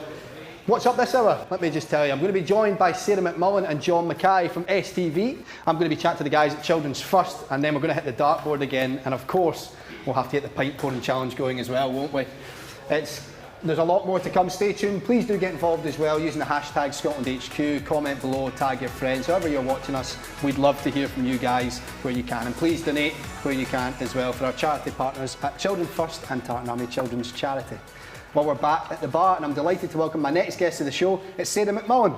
Hello, Sarah. Hello, Lewis. How are you? I'm very well, thank you. How are you? You look at home behind the bar here. I am. Actually, this is the most at home I think I'll feel here today. So I'm good. You're happy. You were easing you in with this part. Yeah. I'm happy about it. What have you thought of the show so far? What you've seen? I think it's been a great laugh. I've watched it. Well, I was in at work obviously at 5 o'clock this morning, so I caught you guys when you were starting, and obviously you opened with the guys from Open Goal. A bit of crazy, isn't it? Yeah, great. 5 o'clock, that's a bright and breezy start for you. I know, but as of today, I'm now off for 2 weeks, so I'm hoping you let me drink this pint. Is that lined up for the Euros, is it? You've timed that perfectly. 2 weeks off, yeah. What are you going to do for it then? Are you getting to any of the games? No, but my boyfriend's getting to the game on Monday, so I'm in the market for some pals if anyone needs someone to watch the game. If anyone knows anyone with tickets, please tell us. We'll sort Sarah out. It's crazy, isn't it, that we're back. It's been such a long wait, isn't it? You must be buzzing to be watching us again. Oh, absolutely buzzing. I was saying to John earlier when we were coming over in the car, I was only six in France '98. So for me, really, I can't remember Scotland in a major tournament, but that will be the same for so many. a whole generation of football fans in Scotland. So this for them really is their first experience of it. You know, really my memories are the heartache and the frustration watching my dad frustrated at the telly. So I can't wait to have a bit of the buzz back about the country. Well, let's not keep you waiting any longer. Let's do the pint, get it out of the way. Get to the Go good stuff. for it, pour that pint. Okay. Let me have a look here. Now you told me, you work behind the bar? I used to work behind the bar. So, I mean, if this is really, really bad. Look at that. I know, well, you meant to get the bad bit out first. Look, this is the most experience we've had so far. I mean, I know, I don't know. We'll see what the results are. So, and if this isn't a good pint, then I'm going to blame the keg. I mean, really. John Mackay might have done like 1 million more broadcasts than me, but I've definitely poured more pints. Well, you're probably going to beat John, aren't you? I don't know. I reckon. I think it's too warm. I think that's what the problem is here.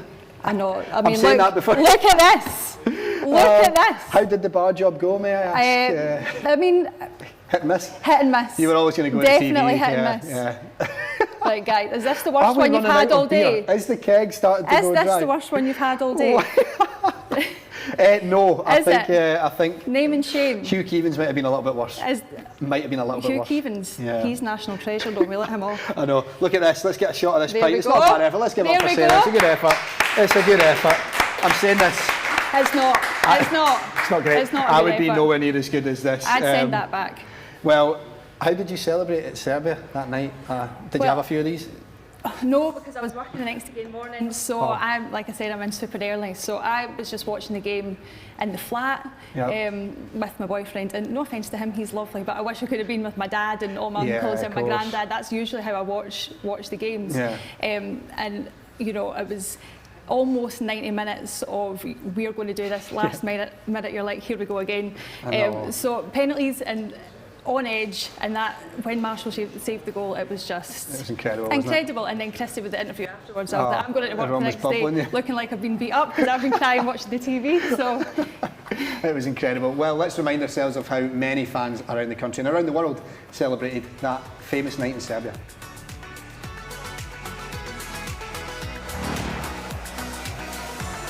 Alexander Mitrovic has to score for Serbia. And Marshall has saved! Yes! Yes! Yes! Yeah!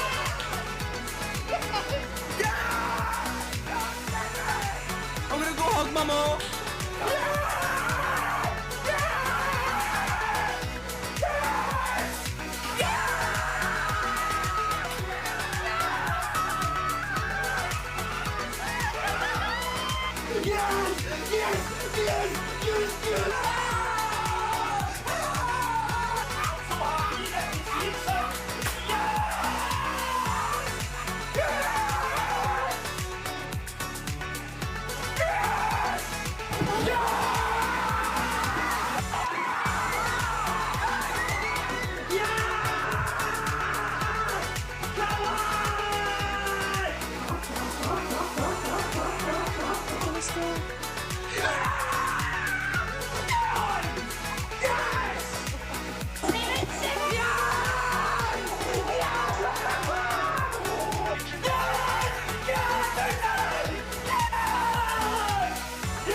you okay?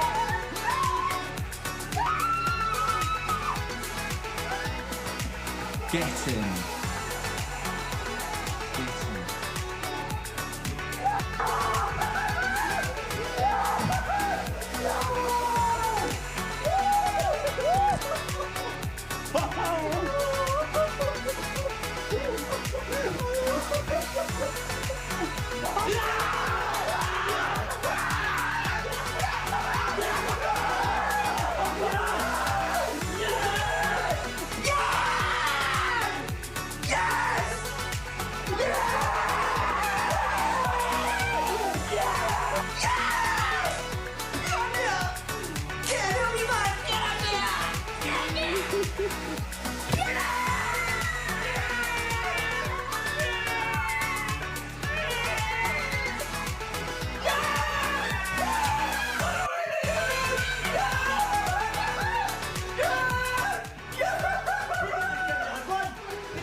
What a night, what a night.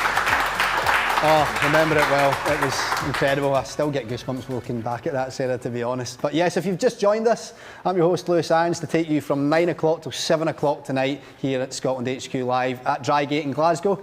And I'm joined by Sarah McMullen, who's just taking a stab at pouring a pint, but you've got a much nicer looking one now. I've ordered one. Am I the first person to order one today? Well, I swiftly joined in ordering one off the back of that. Yeah, I know. So, I don't know if my work are going to let me on another programme again during daytime hours. But yeah, thank you very much. We'll just block that out so the STV don't get too yeah, I know. Thank you very much. Like I said, I am off now on my holidays, so it's exactly. fine. It's holidays have officially started yeah, just in time for the Euros. Exactly. Yeah, so what you said you're going to be watching the games then with your boyfriend and stuff throughout the tournament? Yeah, watching the games. I'm off for the next 2 weeks, so I can't wait. Brilliant. Get some proper plans in and properly enjoy it. Yeah. Like I was saying to you earlier, it's just so nice to feel after the year that we've had in particular, that there is a genuine excitement and there's a buzz about the country, and people are allowing themselves to feel excited about something for the first time in a really long time, and it's nice to see. It's nice to see places busy and people in a good mood and ordering pints at lunchtime. Ordering pints at lunchtime, it's holiday time. And it's amazing when you see what football can do for people, isn't it? Like you said, we've been through such a hard time at the moment, but it has given a bit of a release for everyone and something to get excited about. Yeah, like I'd say to you up at the bar, like for me, football's always been a family thing. I watch the football with my dad and with my uncles and with my granddad, and when I was watching the game in Serbia, it was brilliant, but I just was thinking, I wish I could be with them and feel the screams and chucking each other about the living room and all that sort of thing. That's the one thing that I missed about it, and hopefully now that we are a wee bit further on, things that people will be able to do watching these games, with some fans at the games and people being allowed to be with each other at home, that those moments will come back to football. And as well with international football, people get involved with it in a way that they maybe don't with club football, because people have an affinity with their country, so everyone's behind them. It's great. Exactly. I know that football played a big part in your family as well. Your granddad's uncle, is that right? There's played a big role? Yeah, so my granddad's uncle's called James McMullen, Jimmy McMullen, and he was captain of the Wembley Wizards, which were the Scotland national team that beat England 5-1 at Wembley. Incredible. So if you want to know how classy we are, we've got that printed, that Wikipedia page printed and framed in my granddad's local pub. So absolutely. Where's that? Where's the local? Denny, which is where James McMullen was from. So and he played for Man City, and then I think he was also the first manager of Aston Villa as well. But they got relegated in his first season, so we'll just not talk about that one. But yeah, that's a good omen, I think. Of course, yeah. Is that probably stemmed your love for football then, would you say? I've always heard my granddad's grown up. I've grown up with my granddad telling me that story, and my dad's football daft. He's got a cap for Scotland under-18s, I think it was. He played in a friendly with Northern Ireland, and that's been on my wall in the house forever. And I think that shows no matter what level you play at, if you do play for your country, it's a proud thing. It's a proud thing. So I think after about 40 years, my mum's like, you're milking this, that's down. She's replaced it with a big sign that says live, laugh, love. Well, of course, but it's still up in my granddad's house. So for me, football's played a massive part in my family, particularly with my dad and my uncles and things. So, have you got a bit on the pitch? How's your ability with a ball? I mean, I could be Scotland's third best left back, and we just don't know because I've never kicked a ball. Wow, so you've not discovered no, if it's you've not. got it It's or not for me. It's not for me. I know you've got Erin Cuthbert on at some point. Yeah, today. we've had her on already. You've had She's her on brilliant, already. Yeah, I don't think she's got anything to worry about at all. I don't have the bottle, I don't think, or the skills. I'll stick to the TV. It's incredible when you see what the women's team are doing as well, isn't it? We spoke to Erin in camp at the moment. Obviously, they got a 1-0 victory last night, but obviously they've been paving the way for the men's team to get back to major tournament for a while. They've been in major tournaments, so absolutely leading the way. Yeah, exactly, and it's such an inspiration for young kids all over. Absolutely. Both the men's and women's teams. I think it's great for young girls to see women playing at this professional level, and with it being broadcast much more and see more female football players on their TVs, it's brilliant and should encourage them. So I want to get a couple of predictions from you, Sarah, because I feel like you might have a good prediction up your sleeve. Opening game, well, in fact, we'll just do the group. Are we going to get out of the group stage? That's a big question. Yes, we're going to get out of the group stage. Absolutely. I think we're going to get a win. We'll need a win and a draw. Everyone's obviously looking forward to the England game. Yes, of course. I think it'll be our toughest game, but I think most important game's Monday. Yeah, need a win on Monday, set us off strong, confidence in the team, and also that's probably our hardest game because Czech Republic are probably most equal to us. And exactly. So it's most important, isn't it? Most important. But I'm going to go for a McMullen special at Wembley, a 5-1 win. Oh, now wouldn't we love that? That'd be superb. 5-1 win at Wembley. 5-1 win at Wembley, that's what I'm going to say. If that happens, by the way, this clip is going to go through the roof. That's what I'm going to say. What about tonight, of course, because it's not just Scotland playing. Will you be watching the opening game, Italy-Turkey? Yeah, well, we'll see. Who knows where I'll end up, but those are the plans. Those are the plans tonight. Yeah, it's amazing the atmosphere it brings, not just to Scotland fans, of course, but being across Europe. It's going to be great to see, obviously, some fans back in stadiums. That plays such a big part. Yeah, and plays a massive part. I think it will, just like I said, that bit of normality returning to things and giving people those experiences and memories again. It's just great to see. When you go to a football match, are you taking a bovril or anything at half time? Taking a bovril, love a bovril. You love a bovril? Love a bovril, yeah. Right, I want to spark a little bit of a debate then. What's the best food that you can get at a football match? Pie. Traditional pie? A pie. Yeah? Have you had a killie pie? No, I don't know if I have had a killie pie. Not a killie pie? No. What sauce are you taking on that pie there? Brown sauce. Oh, well, interesting. Brown sauce. Sometimes when I was at school, I used to get a roll in pie. Is that bad? Did you? Yeah, I've never actually had that anyway. But is that a thing? I think it's a thing. Let us know, guys. I think it's called a Glasgow oyster. Oh, if I'm correct. Fancy. I might be wrong, but do get in touch with this guy's comment. What do you have at a football match? Are you a bovril person as well? The hashtag ScotlandHQ is to get involved in the chat. Please do get in touch. Send us your pictures as well if you've had a pie in a roll as well. We'd love to see it. Of course, we'd love to see it.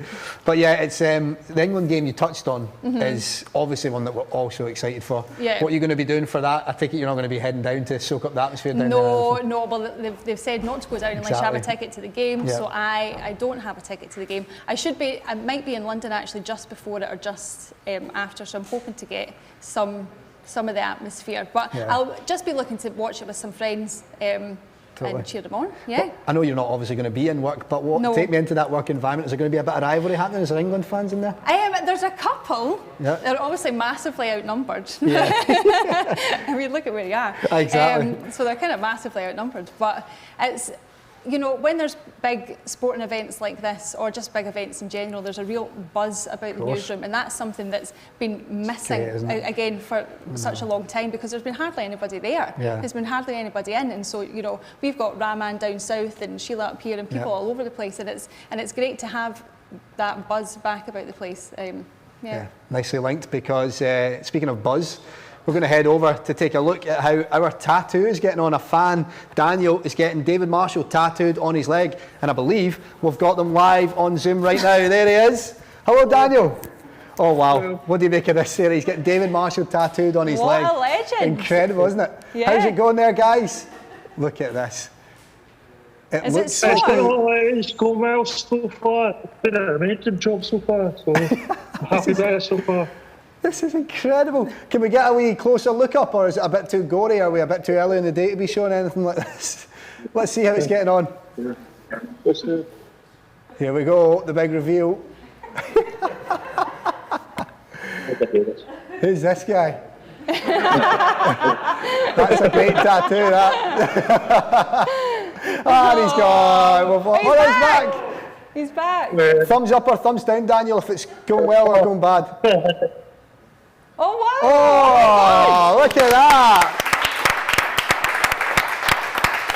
This is just quite something, isn't it? That's it's still good. going on, and yeah, I'm delighted to see it's going well.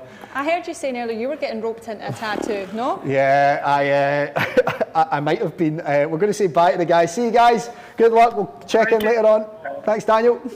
Yeah, I've been roped in. Should we win the Euros? Should we win the Euros? So that's happening, obviously. Obviously it's happening. That's obviously happening. Well, are you going to join the bandwagon if we win? What am I getting? Whatever you want. What's the agreement? Not quite David Marshall on the leg, but you can get, I don't know, a wee saltire or something. Okay, I'll get a saltire. Daniel, who's getting his tattoo, has said he's going to get the whole squad on his back, so feels like a wee saltire is not quite going to do it justice. That's going to be some session. I know. And painful. Yeah, it's really good. Have you got any tattoos yourself? No David Marshall's heading up the sleeve or anything? My mum and dad might be watching this, Lewis. Exactly, I know, yes, we better not say. I've got a couple, yes. Yeah. Did you see, obviously, after that night in Serbia, all the fans were tweeting ridiculous things. Oh yeah, obviously. I seen David Marshall. Yeah, the video with you yeah. When he's reading out the tweets, hilarious. It's great when you see, like, obviously some people go a little bit too far. But that's what it's all about, isn't it? Seeing those magic moments and what it means to people. Yeah, and Scottish people they love the chat. They've always got the patter. So yeah, they really do. Twitter's one of the best places to be after big events like that. See what's happening. It is. If you are watching on Twitter, do tag us, give us your comments, send us your tattoos as well, please, because we'd love to see those. And if you want to get one, please do let us know and get involved. We were talking about Jags. We weren't talking about Jags. We were talking about dogs earlier with Jack. You can see how I got sidetracked there. I believe that you're a dog lover. I am, yes. Yes. Have you got anything to say to it? I think we've got a wee clip here. Oh, look at this. That's my dog. That is your dog. That's Who's that? Doris. Doris. Where did you get Doris? That's Doris. Doris was a lockdown puppy. We got her just before lockdown, and she's Doris after Doris Day. Because she's blonde and got curly hair. Oh, wow. So how old is she now then? She is just over a year. She's mental. Wow. Yeah, she's mental. I'm sure. Are you watching this, Doris? You're on the TV? I'm sure they will be. They will be. It's so what have you been getting up to during lockdown with Doris? Anything else that you've been like to disclose? Hard to train? Me and the dog. She looks cute, doesn't she? She really does, cute. yeah. We've done absolutely nothing, Lewis. The world has been closed down. I know. But no, she's been great. She's been like a wee ray of sunshine. Yeah, a wee saviour, to be honest. Like an excuse to get out the house and do something. And my mum is, I can't believe it now, you go a walk and she's like, there's Harvey. And I'm like, who? And she means the dog. She just knows everyone by their dogs' names. She doesn't know their owners' names. She just knows everyone by their dogs' names. So yeah, Doris is our newest member. My poor dad, he's got 2 girls, a wife, and even the dog's a girl. So he's well and truly outnumbered. Wow, yes. So you don't plan on getting another dog at any point soon that you can maybe name after a Scotland player at all? A Marshall, perhaps? I mean, if my boyfriend wants to buy me a puppy, then sure. There we go. Well, I'll go for it. There's another terrific shout out on Scotland HQ. Yeah, I'll do it. You might go home to a wee surprise today, who knows? Hopefully, pints and puppies. Depends how long you're going to be here, exactly, these pints. Yeah. It's been a crazy year. Obviously, we're raising money for charity here as well today. Our partners at Children's First and Tartan Army Children's Charity are doing such terrific work. We've got loads of prizes as well. I'm sure you're liking the sound of some of these, Sarah. We've got signed John McGinn shirt, we've got Scott McTominay signed boots, we've got signed Scotland merch, we've got bottles of whiskey, we've got loads of stuff from our partners. It's quite incredible. If you want to head over to the website to donate, of course, it's scottishfa.co.uk/donate. You can also hit the links in the description below. Tag your friends, comment, please do get involved. We'd love to hear from you guys. Speaking of tattoos, do you think John Mackay is a tattoo type? Well, David Dimbleby has one, so maybe John Mackay has one. Yeah, you never know. See. We might get a wee inside look at some point. Who knows? It's quite incredible some of the things we're chatting about on the show. Honestly, It's just thrown it out. It's really random, isn't it? What I'll say, but before we move any further, we'll get John Mackay on. Let's take a look at some of the amazing work that Children's First do, one of our charity partners.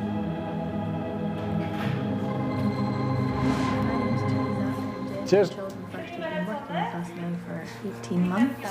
I got COVID in April, and it was quite a trying time. No worries. The 2 boys, trying to breathe and act like I was okay.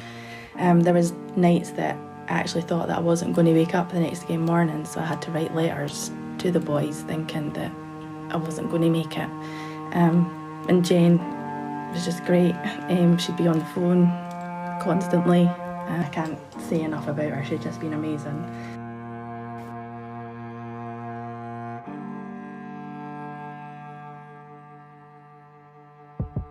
You arrive is there at the end of the phone, and we always get good support for you. So, do you know what I mean? There's always somebody there to listen.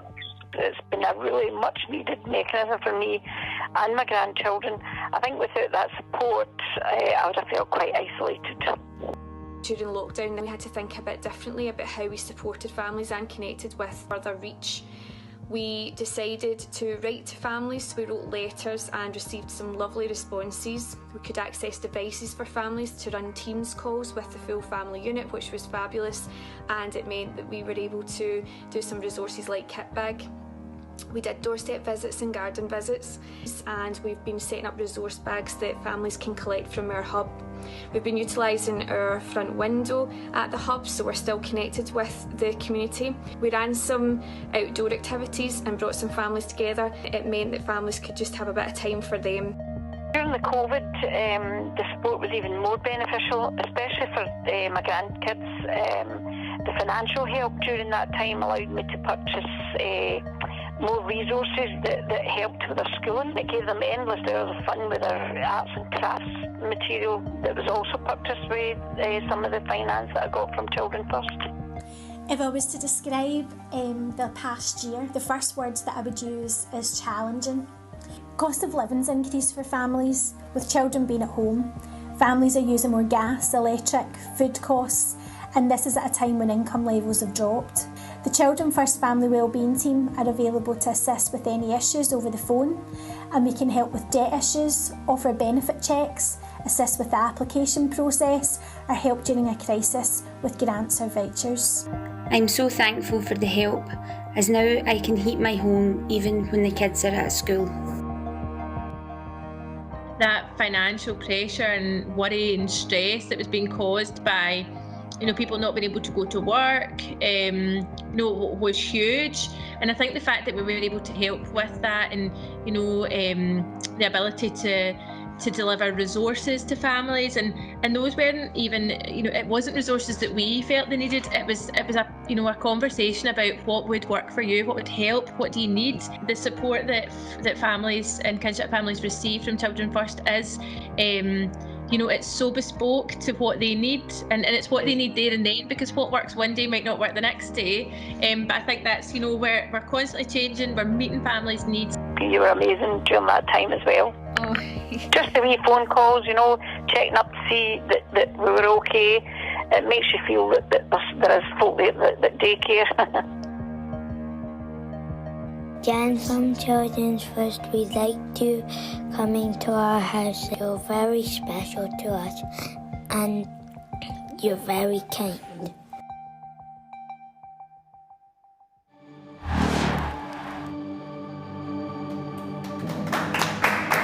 Welcome back to Scotland HQ Live here at Drygate in Glasgow. I'm delighted to say, yes, we've been raising a lot of money throughout the day for our charity partners, and I'm here with Gary from Children's First to chat a little bit more about the amazing work that you guys do. Gary, thank you so much for joining us. Oh, thank you, Lewis. So thrilled, excited and delighted to be here, to be a small part of the launch of Scotland's Euro 2020 campaign. Crazy, isn't it? Before we talk about the charity, I want to hear from yourself, Gary, and your thoughts on being here. Obviously, it's an excellent setup. It looks brilliant, doesn't it? But being back at the Euros, it's been a long time coming. Oh, God. I was 15 when we played in France in '98, so it's been a long time coming. My kids have never seen Scotland play in a national tournament, so I'm so excited. I had tickets for one of the games, but I lost them out when that's a shame. But I'm just delighted that some people are going to be able to get along to Hampden to see the team play and support them.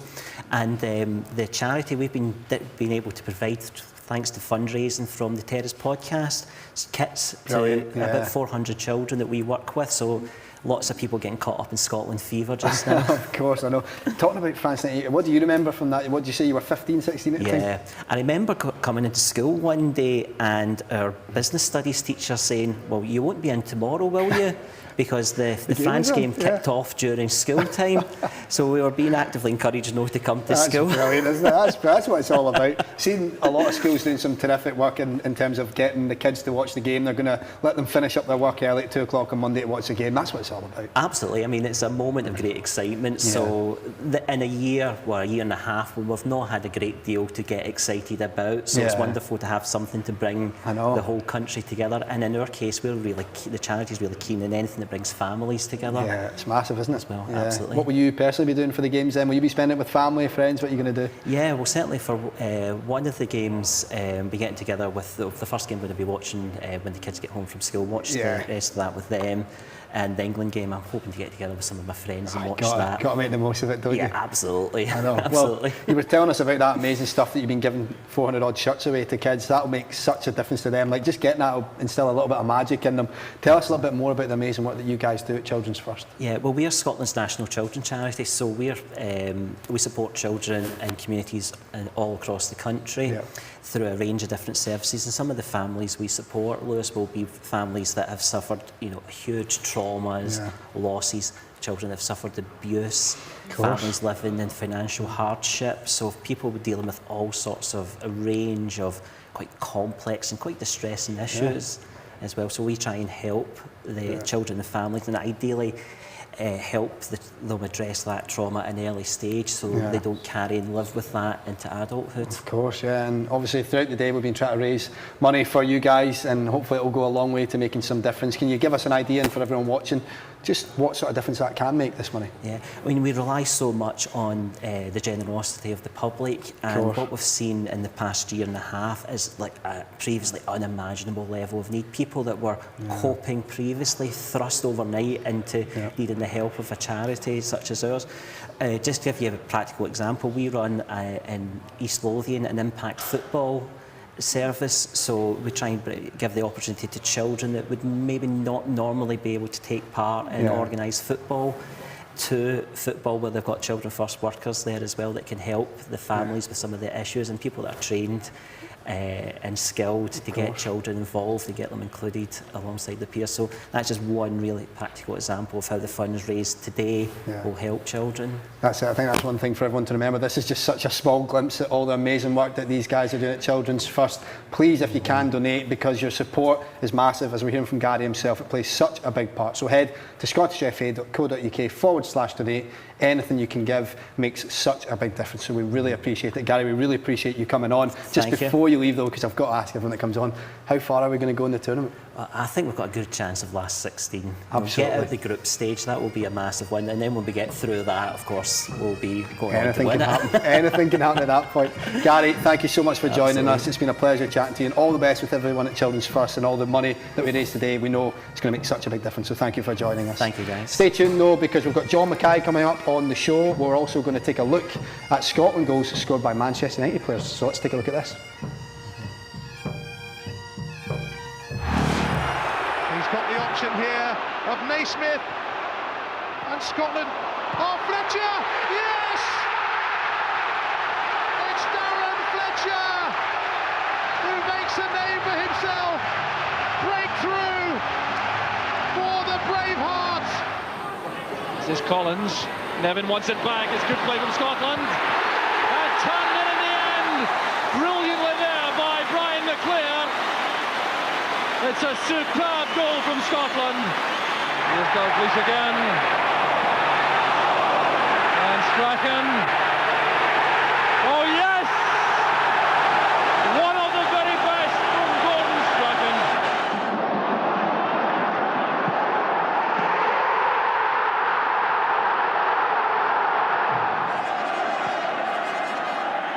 McQueen! Chipped across by Hartford. Rioch came thundering in as well, but Gordon McQueen's was the head that slammed that down into the bottom corner. That's curling in, and Jordan got there. Joe Jordan for Scotland. Almost kick it, but headed in by McCarry, and it's there. A tremendous fast low corner from Peter Lorimer. Lou McCarry was there.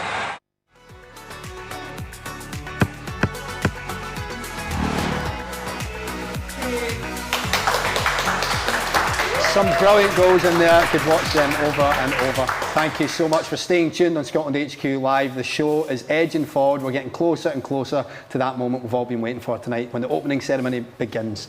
I'm delighted to welcome our next guest. It's a news legend joining us in the studio tonight. It's John Mackay from STV, everybody. Thank you. Hello, John. Hi. First of all, John, how are you getting on? And thank you so much for coming. Not at all. Thank you for having me. Like everybody else, just buzzing with excitement. It's been a long time, and I've been through a lot of the misery. I remember a lot of the misery, so this is actually refreshing. Yeah, I'm trying to tone it down a wee bit, but I can't help it. It's pulling me on. I know it is. It's hard because we're speaking to everyone throughout, John. I'm sure you'll have seen it parts in the show where we're getting predictions, we're getting people's opinions. Where people, some people are saying we're winning it, some people are saying last 16. I love the optimism that comes with it. That's all part of it, isn't it? Oh, absolutely. But it also brings the despair at the other end. No, I get the optimism this time. We've got a good quality of players, a lot of players playing in the English Premier League. So I think the quality of player is there. So I think the optimism is maybe justified. Yeah, it certainly is. In terms of your predictions then, Lewis, if we get out of the group, I'll be happy. That's good enough for me. If we get beyond that, because that's never happened. So if we get beyond the group, I'm happy with that. I know, I can't wait to see you reporting on some positive news stories. You and Alan bringing us the news and telling us how it's going. But where would you normally be watching the games then? What's your plans for it? Well, like Sarah, it tends to be a family thing. When I was younger, I used to go to all of the games, but now it's more of a family thing. It's with my brothers, sons, nephews, brother-in-law, all that sort of stuff. My wife just comes in for the penalty shootouts, but she likes which we're very good at now. Very good at, but she that's the only bit she enjoys. She enjoys seeing the guys missing them and starts directing the programme. Shows his face, that kind of thing. But it tends to be a family thing for me. You were saying you've got some great memories of Scotland, and also some hard memories. Let's talk about the positives, of course. Your favourite Scotland memories? Well, one of the first games I ever went to was Scotland-England at Hampden in 1974. We won 2-0, and just about 100,000 packed into Hampden. It was all standing, and that was just incredible. I also, in terms of tournaments, remember the excitement of 74, particularly 78. I was also at Wembley when we beat England 1-0, but I was also in Amsterdam when we lost 6-0. So, it's highs and lows. We know that too well. The peaks and troughs of being a Scotland supporter, that's it. How do you fancy your chances at pouring a pint? We've seen a lot of mixed bags so far. I'm more familiar with drinking them, but I'll certainly give it a go. I mean, I'm from the can era. When I started drinking, it was cans. Bottles were just for posers. So it tended to be cans you took it from. So I can pour well from a can. I can't really. I don't know how to do it. Straight from this is going to be interesting. If we can get a can for John, that'd be great, guys. Someone go source him a can. But if you would love to, go for it. Give it a go. Give it a stab. Yeah, let's see how you get on. This is. As I said, we've seen some mixed bags, but I'm convinced there's maybe something wrong with the keg. That's what I'm going for. I'm seeing a lot ahead here, so it's not starting well. I know it's going to be great to see the atmosphere in Glasgow as well, with obviously people being able to get it together again at fan zones, pubs. And even in the STV newsroom, for example, there's so many young people there who just have never experienced anything. Can I tip any of this out? No, is that not allowed? If you want, I can quickly distract them while you tip some of it out. Okay, there we go. I just seen that enthusiasm among people. Like Sarah was saying, she can't really remember any of the tournaments. My sons, they've never seen any of the tournaments. So, oh dear, that's not good. Honestly, it's got to be the keg. Someone needs to look at this. That's not impressive. Look at that. It's probably third best and maybe seriously? Honestly, we've had some down about here. That'll settle just nice, trust me. That'll be all right. Did you have a home bar or anything set up during lockdown? No, but I think I can maybe answer that. I would have done, but my brother-in-law's beat me to that. So he's got the whole spectacular. And not only that, he's been smart enough that he can do it out in his garden, so it's all COVID friendly and all that sort of stuff. So brilliant. So there's no point in me doing it because you've got it handy there just to grab when you need. I look forward to having you over in the studio. We're going to chat with Sarah as well. Plenty to get into. We were talking about STV newsroom and maybe some rivalries. Is there any England fans in there that are maybe going to get a bit of a rile up from you? There's a couple of, always. But a couple of boys, a couple of lads, a couple of girls as well actually, but who are English, but.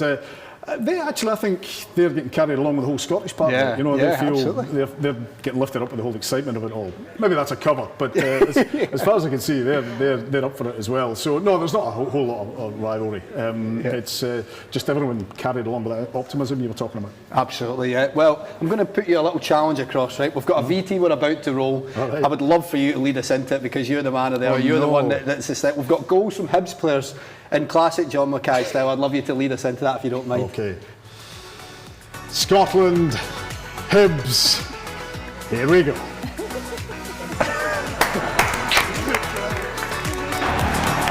now. Stephen Fletcher to his right.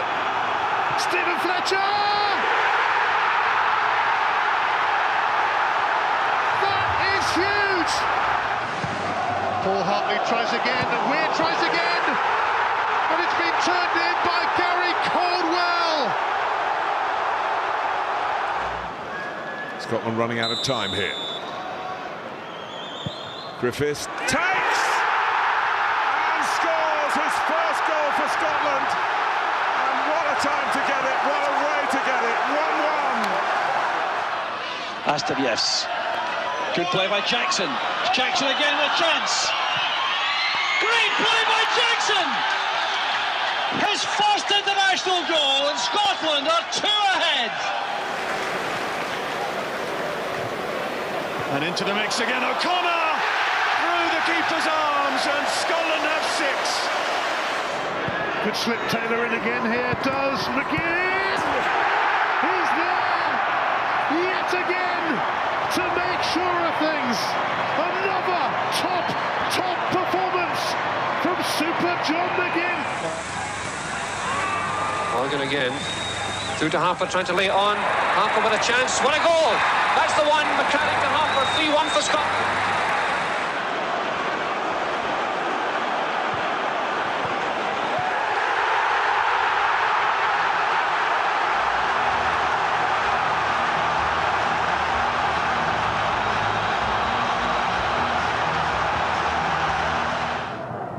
McLaren playing it in. Across the far side, the shot goes in, and Scotland has scored through Collins.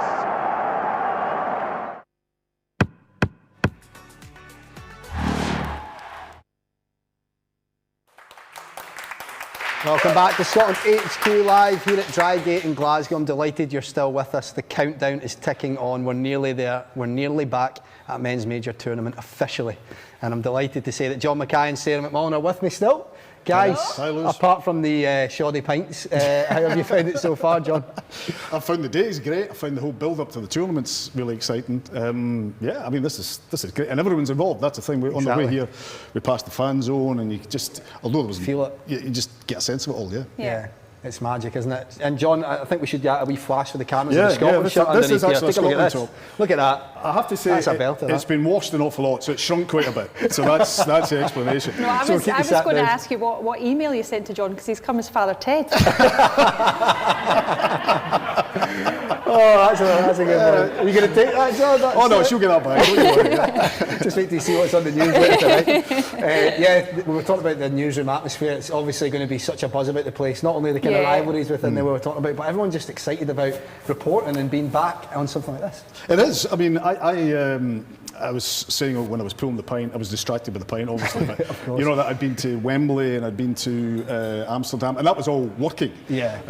And you just, it is different when you're working because you're focused on the programme. I'm doing this pretty much as a fan now, and just. It's different and it's exciting. I mean, this is great. Not many people get to experience the inside of a newsroom, do they? Let's take a look at what it could be like in there throughout the Euros. I think we've got a clip to show you guys of the inside of a STV newsroom.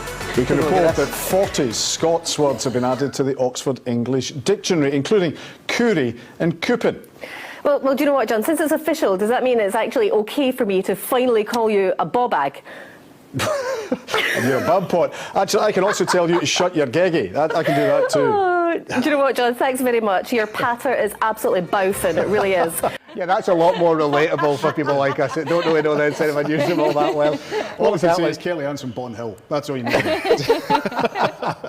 It's obviously a great atmosphere to work in, though, isn't it, Sarah, when you've got people like that and the kind of banter like that? It's great. It's a great team in there.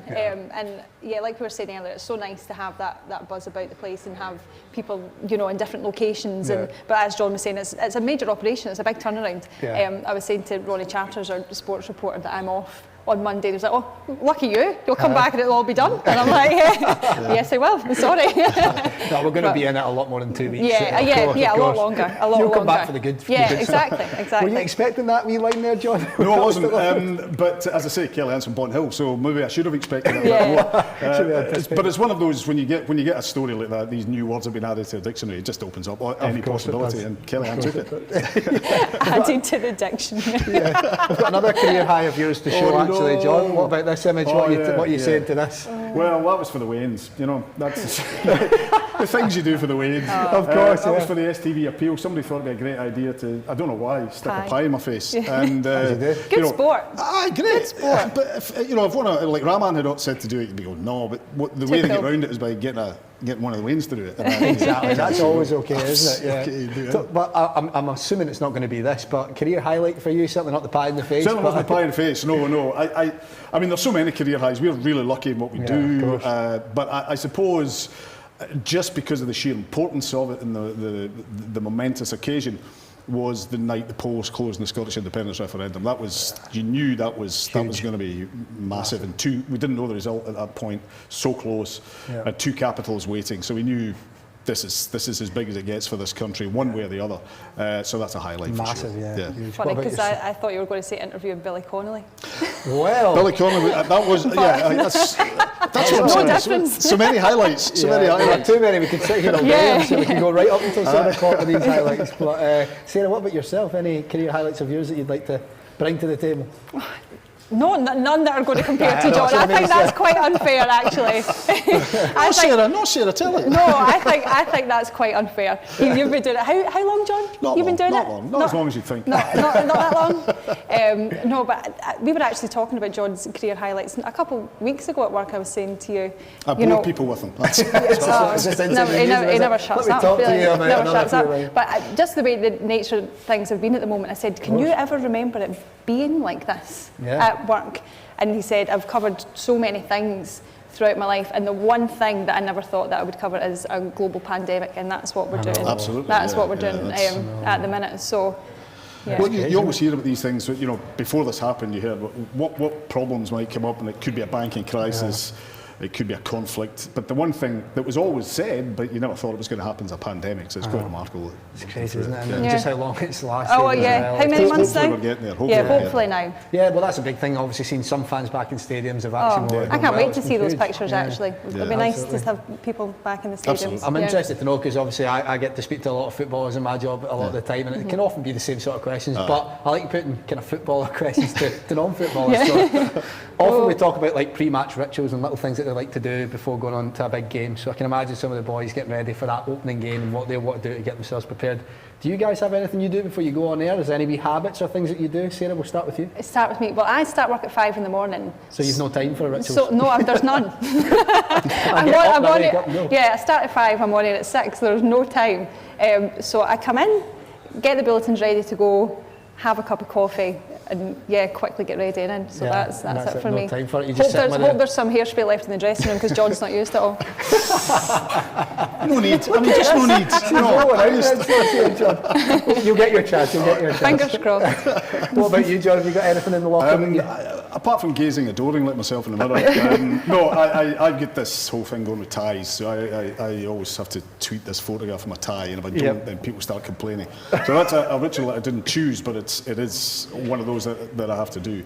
I would like to claim that I do voice hairspray. There's the hairspray. How do you get this stuff? Honestly, we've got our social media scouts out and about doing their thing, John. It's quite remarkable. That's me getting the jeans. Would you look at that? It's a serious business as well, obviously. That's the sort of stuff that I'm obliged to do, tweeting ties and social media and all that stuff. And obviously I read the scripts. I should say that, just to be clear. What about during lockdown then? Were you doing your own hair, John? Were you shaving it? What were you doing? Well, that is the one big benefit of losing your hair. So all these people are giving bushes of hair. Well, no problem. Absolutely no bother. Yeah. No afros or anything taken down? No, I did have one horrendous. So my wife actually does it now, because I was shaving it myself, and once at the back, and I'm thinking that needs a bit. In fact, I was showing it on my phone. It's really bad. But I'm thinking that needs a bit more bite. It's not biting hard enough. So I finished it. Thought I'd done grand.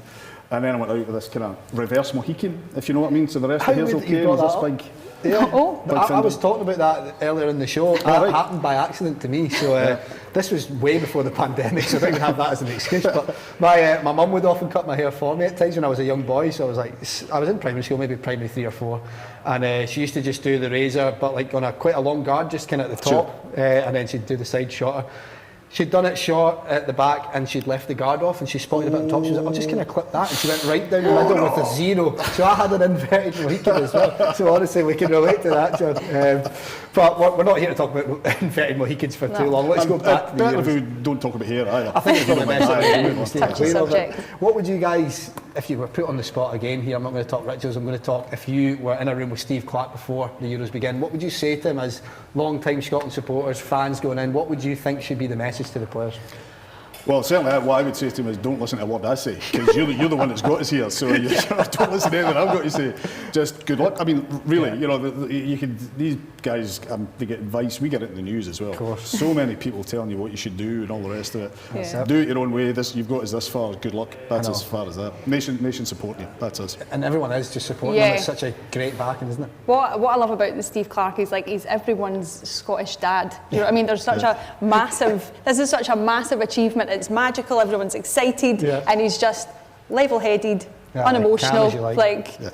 Get the job done. Well, we do have Steve coming on the show towards the end of the day. So, would you like me to put a question to him for you guys? Oh. Anything you would like to ask him? Seriously, right? Oh yeah, absolutely. Well, one of the things that intrigues me is, as I mentioned earlier on, we've got so many good Scottish players now. Yeah. Now, where have they come from? Is that because of all the failures we've had before, all the disappointments we've had before, and this idea we need to change grassroots football? And if so, is this the result of it? That this squad of players that is doing really well? What does he think of that? I'd be interested in what he has to say. That's a great question, because we're seeing obviously 2 performance school kids in the squad at the moment as well, Billy Gilmore and Nathan Patterson. So is this the start maybe? And maybe ask him, because does he see himself as Scotland manager long term, because he is bringing in these young players and moulding them into the national team. So is it him long term? And maybe you could also ask, if you don't mind, does he shave his own head? So I'll put that to him as well, and we'll get some tips on that for us. Similarly, Sarah, I got John to do a wee intro. I'd love to get you to introduce the next VT, if that's okay. I'm going to point you over to camera 1 over here. Yes. If you would like to introduce the next one, it's very similar but different. It's Scotland goals scored by Hearts players. So, in similar fashion, give us your intro. And now, Scotland goals by Hearts players. Fair. We're still going. Promising progress. McCann! Yes! That's a relief. Just what Scotland wanted. An early goal, and it's come from Neil McCann. And there's no flag here. Birchall is away. And McSwiggan's in the middle. It's 2-0. And Gary McSwiggan has a goal on his full Scotland debut. Miller and McCulloch. Naismith. Miller. And is it going to go in here? Yes, it is. Craig Beattie has come off the bench to score his first international goal and to maybe win it for Scotland. Griffiths sends it over the head of Mulgrew this time. Christoph Berra came in, and that's what you need in games like this. It's not quite the same from there. Here's Mugabe. Chance for Bannon. And Bannon brings Scotland back into the match.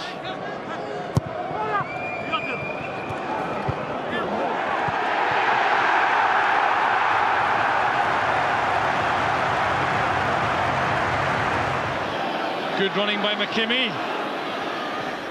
McAllister lofting it in, looking for McCoy. There's Robertson! The equaliser for Scotland! Robertson scores in his international debut. Here's an opportunity! Gary Naismith! For Gallagher. Cameron is the only man in the middle. Dodds joining him. Here's Cameron! Oh yes! It's number 3! And it's Colin Cameron! Eddie O'Connor plays it back. Ball gets played out wide. Into Paul Hartley. Can he score? Yes! Brilliantly done from Paul Hartley! The victory is complete. It's his first goal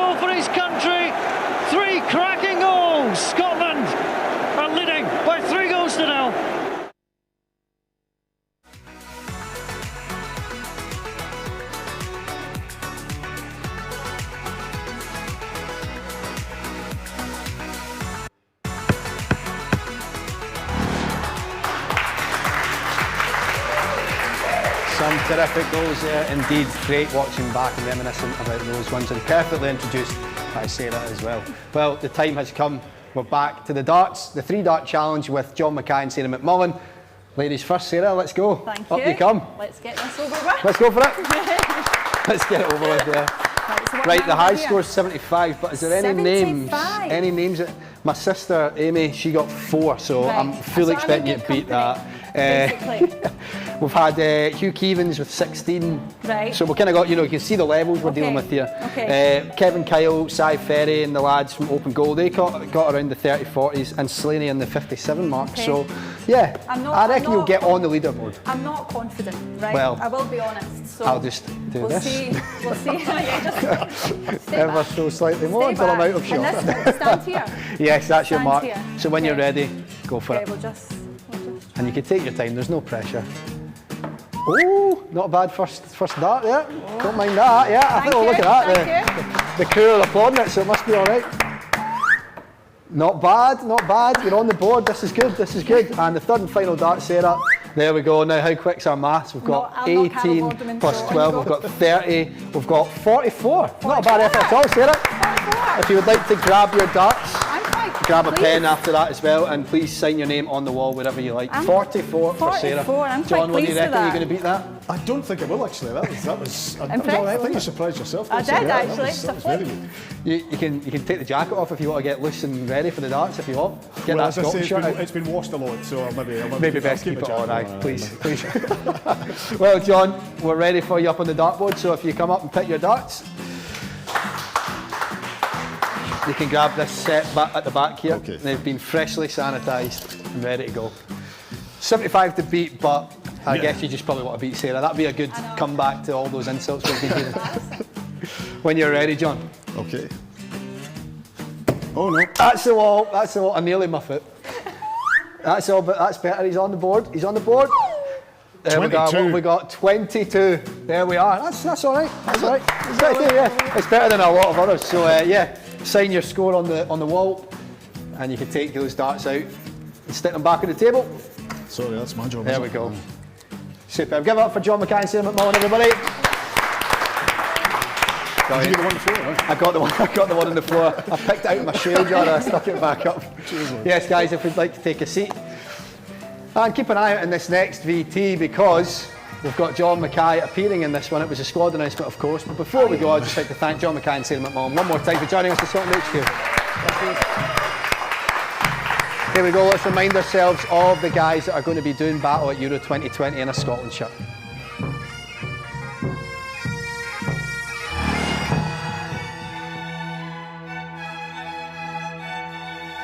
What a beautiful exhibition, Stephen. An absolute masterpiece. You're right, Amy. 3 belters. They'd all look good at Euro 2020.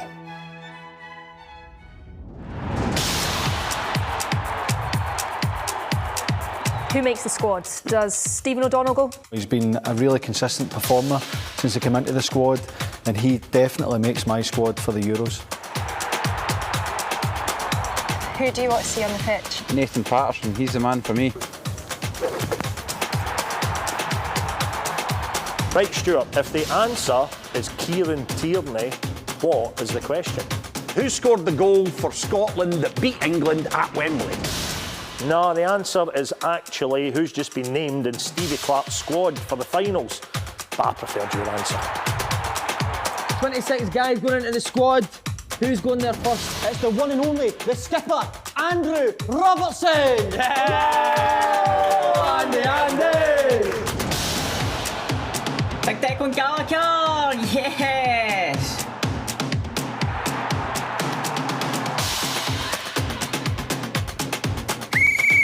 Who do you want in the squad?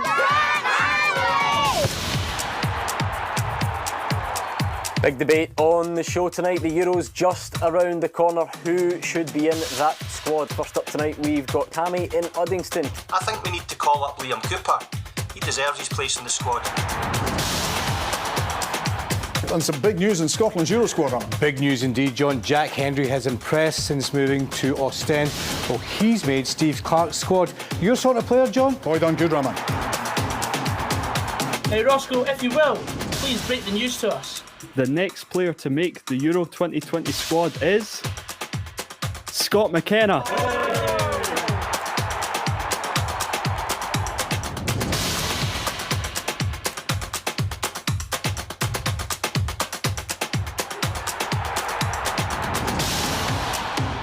What about this for some great news, Chris? David Turnbull's in the Scotland squad. Well, I've been telling you now for months. I think if not years that David Turnbull should be in there. Celtic's best performer this season. I think he's had a great season. Hi, Robert. Oh, hiya, Jim. What can I get you today? Oh, my usual. A fish supper, please. Here, Jim, I see the Euros are starting soon. Do you think we've got a fighting chance this year? Oh, 100%. John McGinn. He's the main man. Enjoy your fish supper, Jim.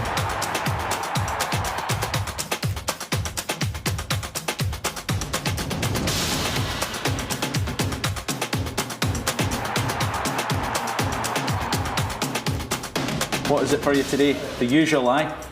OK, look, this time I'm looking for the Stuart Armstrong. I'm trying to get ready in time for the Euros.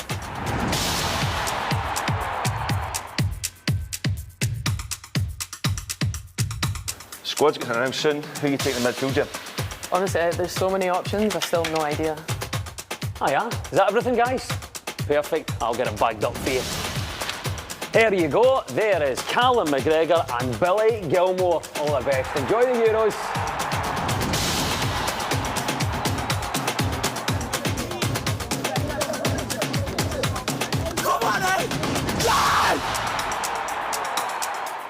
We're going to need goals to win the Euros. Who are you taking? Ryan Fraser. Ryan Christie. Add in James Forrest and we could be onto some.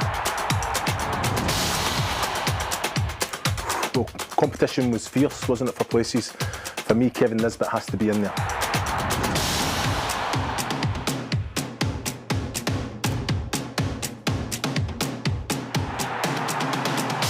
Last call for Scotland Euro 2020 squad. Shea Adams to check in.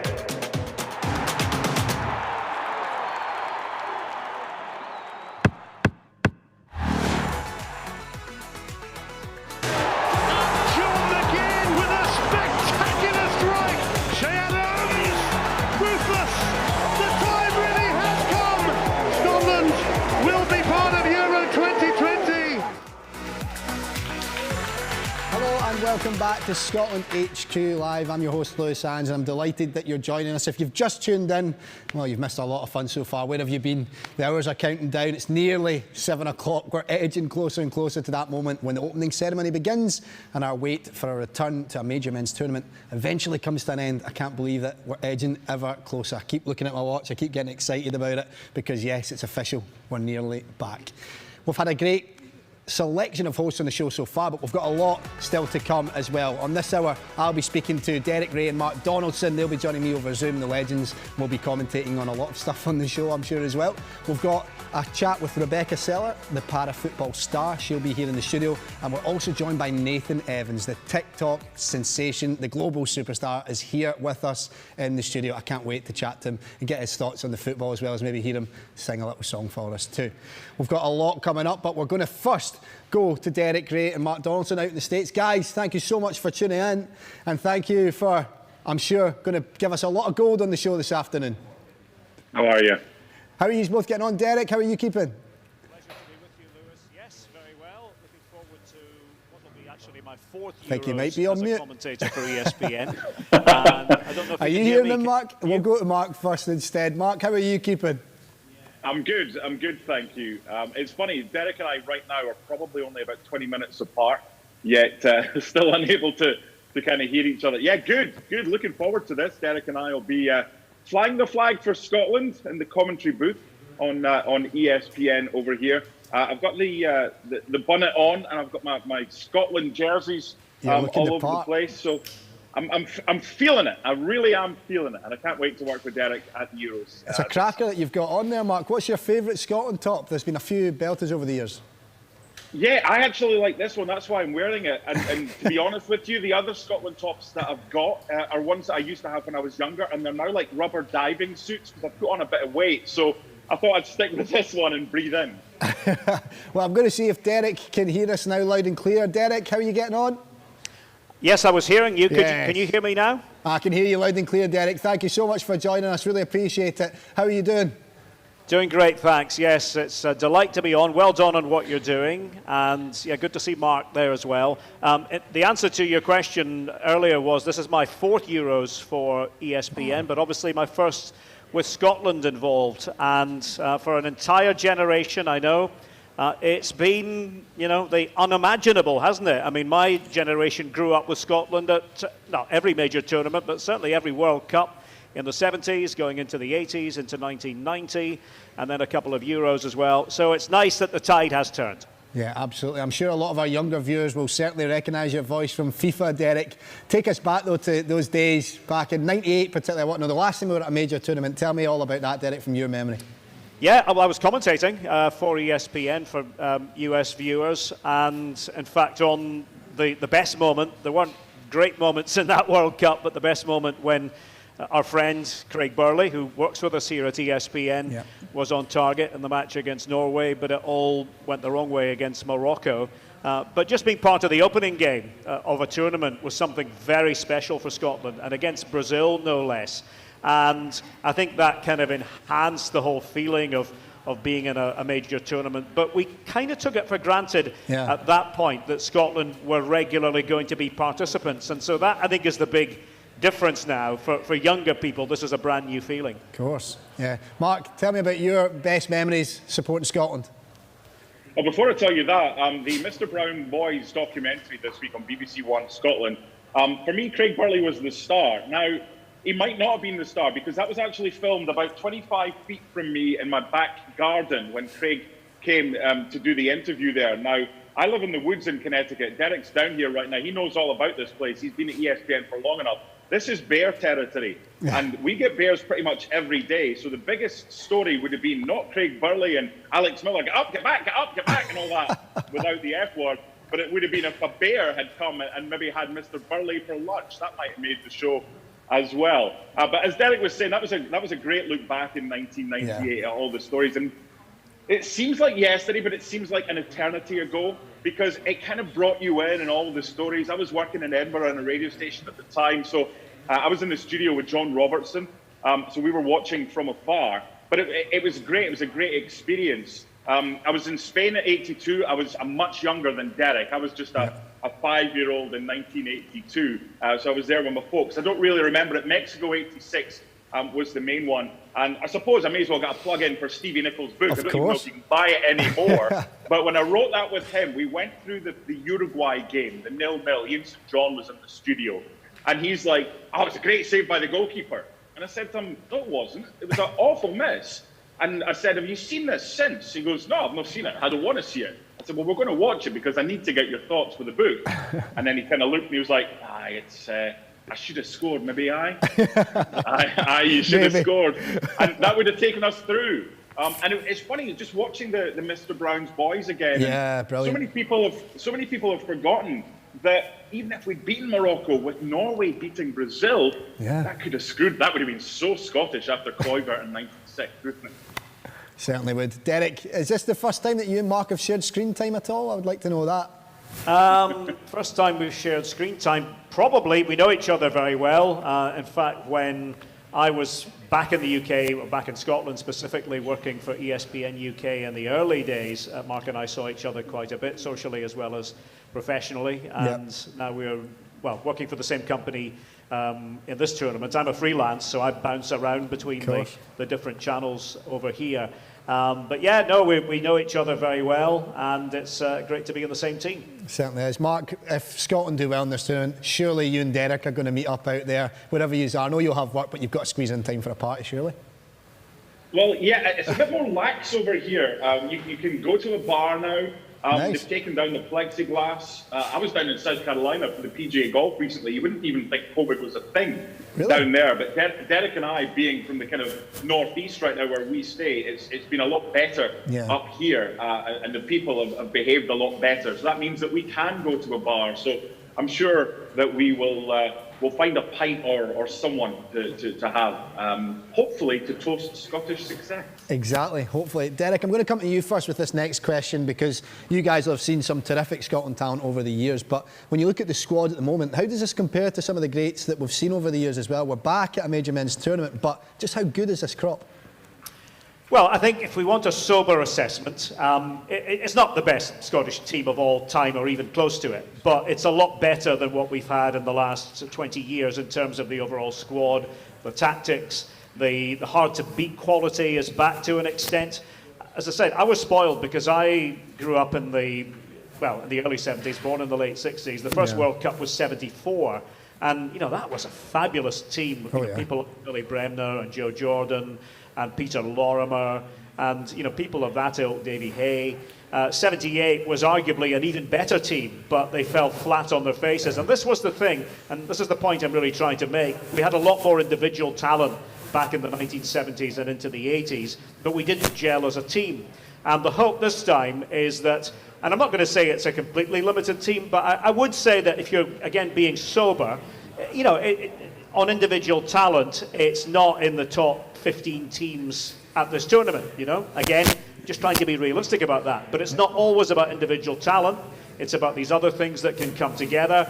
And, that's really why Scotland made it to the tournament through the game against Serbia, ultimately, through tactics and through really digging in. And it's going to take a lot of that. But, of course, there are individuals. And I think the good thing for the future is that the individuals are on the younger side. People like Billy Gilmore, whether he starts or not remains to be seen. Scott McTominay playing at a high level. Andrew Robertson, Kieran Tierney playing at a very high level. And so that does come into it. And so I think that there is hope. But the one thing I would say is, and again, this is an old fuddy-duddy talking, the one thing I would say is that we got carried away in the 1970s. We got too carried away. So I think it's best to go into a tournament, enjoy it, have hope, but don't expect. Don't go in thinking it would be terrible if this didn't happen or that didn't happen. Enjoy the ride. That's all we can do. Well, it's important to be realistic. Mark, I don't know how much of the show you might have seen before, but we've had countless guests on so far. We've been going since 9 o'clock over here, and everyone is getting very, very excited. They're saying, at minimum out of the group, last 16 semis. We've had some people say we're going to win it, of course, but that blind optimism is great at times as well. But I think having a bit of realism is important as supporters, because it can really tug at the heartstrings sometimes. Yeah, Derek's right, and I think there's a middle ground. This blank space above me is normally where I have my dartboard. This is the man cave. It's like a TV studio right now, and I was just desperate to get a shot at the darts because I've been watching for a couple of hours this morning and seen some of your guests do pretty well on the dartboard. So I fancied that, but I don't think throwing a dart about 3,200 miles might hit the target. But just to follow on from Derek's point, one thing that I think Stevie Clarke has brought back to Scotland, and I think there's a reason for this. It's a belief culture. Believe that you can.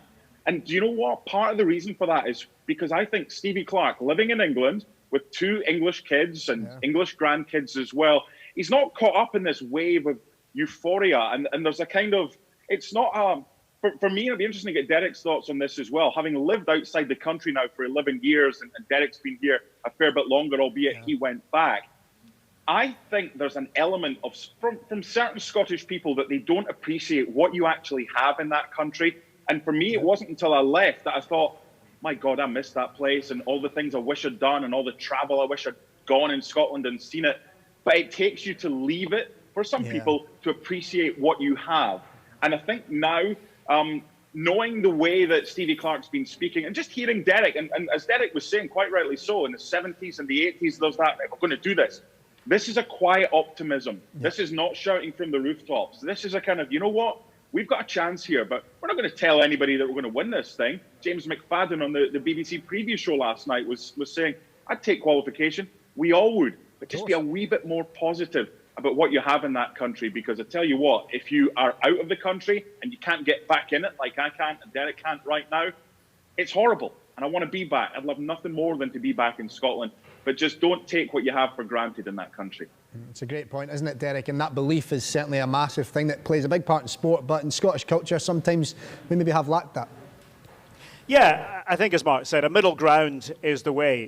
Be excited. I take inspiration from other small countries I've covered in major tournaments. I think of Iceland at the last Euros and at the World Cup as well. They were just determined to be part of it, to put their stamp on it, and my goodness, they did in the Euros in 2016. I'm doing Finland's first game against Denmark for ESPN tomorrow, and it's their first major tournament. And again, they're going in with this kind of excitement. They're not bragging, they're not beating their chests, but they want to be part of it. And that, I think, is what I sense from the Scottish camp and from the Scotland fans, And yeah, there'll be one or two people who'll say, quarterfinals, semi-finals, go and win the thing, why not? And yeah, you should dream. And strange things have happened in the Euros. Remember 2004 when Greece were the longest of long shots and ended up winning that tournament. I mean, that was kind of a freak of nature. I'm not sure we'll see that again in the modern era. But have fun and be part of the party that is a major tournament. Don't be too up when you win. Don't be too down when you lose, as will inevitably happen at some stage. But I do think the first game against the Czech Republic really is the barometer for the entire tournament for Scotland. Win that, and there's a real chance of progressing. Remember, we've never done that before in a major tournament. This would be history to get out of a group in a major tournament. Win that game, and the chances on. Lose it, and then the chances are greatly diminished. That's true, it's very true. Mark, I'd like to go to you first on this one. We've got Steve Clarke himself coming on the show later on today. If you want to ask him a question, guys, now's your chance. What would you want to ask Steve Clarke if he was on right now? What's your team? Simple as that. Hold on. No, what's your team? And then it would go in the public domain and the Czech Republic would get it. But it's just for us. It's a secret team, and he's actually got a totally different one with a totally different formation. I just love what he's done, Steve Clarke, and what would I ask him? I'd ask him to sign a new contract. That's what I'd ask him, because at least the Celtic job speculation's out the way. But patience is something in sport, in football, and life. It doesn't exist anymore. Yeah. And remember Belgium and Russia, his first couple of games, and everyone's like, it's more of the same. Give the boy a chance. Look what he did at Kilmarnock. Look what he did at West Brom when he got them 8. So I'm sure the SFA are already in talks with him, and he'll take his time. And if it's just a perfect job for him, because he's down in England with his grandkids enjoying life. It's not a 24/7 job. It's the perfect one for a granddad, basically. But he's our granddad, and I don't want him to go anywhere else. Derek, what about yourself? What would you like to ask Steve? I would be asking him a more technical, tactical question. Again, that Czech Republic game, and I've watched the Czechs a lot because I'm commentating on the game on Monday. And I'd be asking him, what are your plans to deal with what is a very kind of unique Czech style? It's a bit of a wild style when they don't have the ball. There's a lot of, to use that modern word, gegenpressing, counter-pressing. They do it very well when it works. So I'd be asking, with the Scotland team, and knowing that the basic kind of Scotland setup is to sit deep, with a back 5 or back 3, if you want to call it that. What is the plan for that? Now, he wouldn't tell me, of course, being somebody who'd want to keep his cards close to his chest. But I'd be keen to kind of know exactly what the Scotland tactical plan is for that first game against the Czechs. Derek, I'd like to ask you, obviously you're commentating on the game. How hard is it to sometimes remove that passion and that feeling that you get if Scotland take the lead, for example? I know you're obviously well versed, you two, in doing this, but it mustn't be naturally very easy to do. You know what? I think every commentator would give you a different answer on this. I have a strange mechanism when I commentate, which is, and it might be a defence mechanism. I forget all about that when I'm commentating, and I don't know. Maybe I've just trained myself to do it over a number of years. If I were watching Scotland, not as a commentator, I can honestly say I'd be watching them in a completely different way. But when you're commentating, yes, I'm Scottish, but I'm not on the air as a Scottish commentator. I'm on the air as a commentator. So I try and bring my knowledge of Scotland to the fore, and hopefully I've got some of that, being a Scot and being immersed in the national team. But, there are times when it could be difficult, but I always find that when that red light comes on, you sort of check all that at the door, and you forget about passions. Because you've got to remember, too, there will be, people from the Czech Republic watching this game in a big country like the USA as well. Same for the Croatia game, same for the England game. So you have to kind of keep that professionalism. And when I'm watching the England-Scotland game, when I'm not commentating, then I'll be watching that a little bit differently. Yeah. And other commentators will give you different answers. Some will say, no, I absolutely have to kind of hold it back.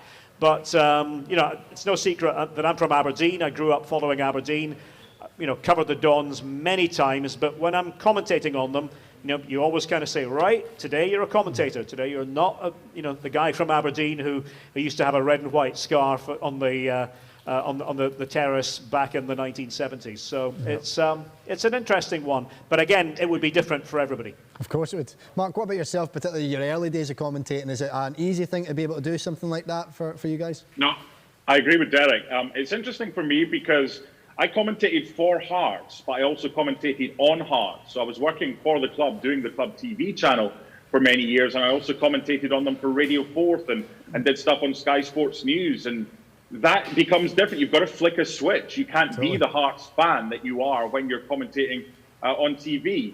But to an extent, I mean, it's the same with Red TV in Aberdeen that Derek does a fair bit of work for, and Hearts TV, that we are the club channels when we're broadcasting for them, but it's not kind of we only see one side. There are some clubs, it's like, doesn't matter what the opposition do, we're just going to talk about our club, and it's a disgrace that there was a foul given against us. That's fine. That's the way they want to be. It's totally subjective. But I think certainly with Aberdeen and with Hearts and with Hibs to an extent as well, there's an element of kind of acceptance that there are two teams there, because you don't want to be seen as kind of Davy the Dafty that just comes on and just say, go on Hearts. That's work experience TV. That's not what we're after. We're at a different level now.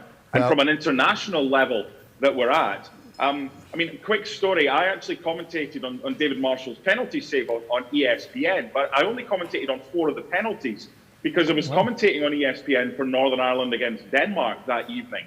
And Denmark went through, but our programme was extended by half an hour due to the extra time there. Wow. So our producer said, look, we've got an extra 10 minutes at the end. We may as well just take the Scotland penalties. Wow. So obviously I haven't prepped for that or anything like that. It was just thrown straight after full time at Windsor Park. Right, we're going to Belgrade. So it was a difficult one, and I kind of looked back and I thought, was it too OTT? And then I thought, you know what? Nah. No, sod it. If I was doing Scotland, as Derek said, if I was commentating on Scotland that day, I would have been completely like Derek is when he does Scotland. You take the scarf off, you take the bonnet off, you take the top off. But I wasn't. I was commentating on Northern Ireland, Denmark. This was bonus coverage. That was my excuse. And I went nuts. Quite right. Well, I hope you guys are ready to go a bit nuts, because I'm going to get you to do a little challenge, if you don't mind. This could be really, really good in terms of from you guys, but really, really bad from me, because I'm going to take on the dartboard. You can't throw from where you guys are, so I'm going to throw on your behalf. But I'd love it if you could commentate together while I'm doing it. How does that sound? Well, we'll take it in turns then, because rather than talking over each other. Derek, do you want to do the first and the third throws? I'll do Look at that, these professionals. I'll give it my best shot, yeah. I've never done darts. Unbelievable. They're so well versed. Right, I'm going to head over to the dartboard then.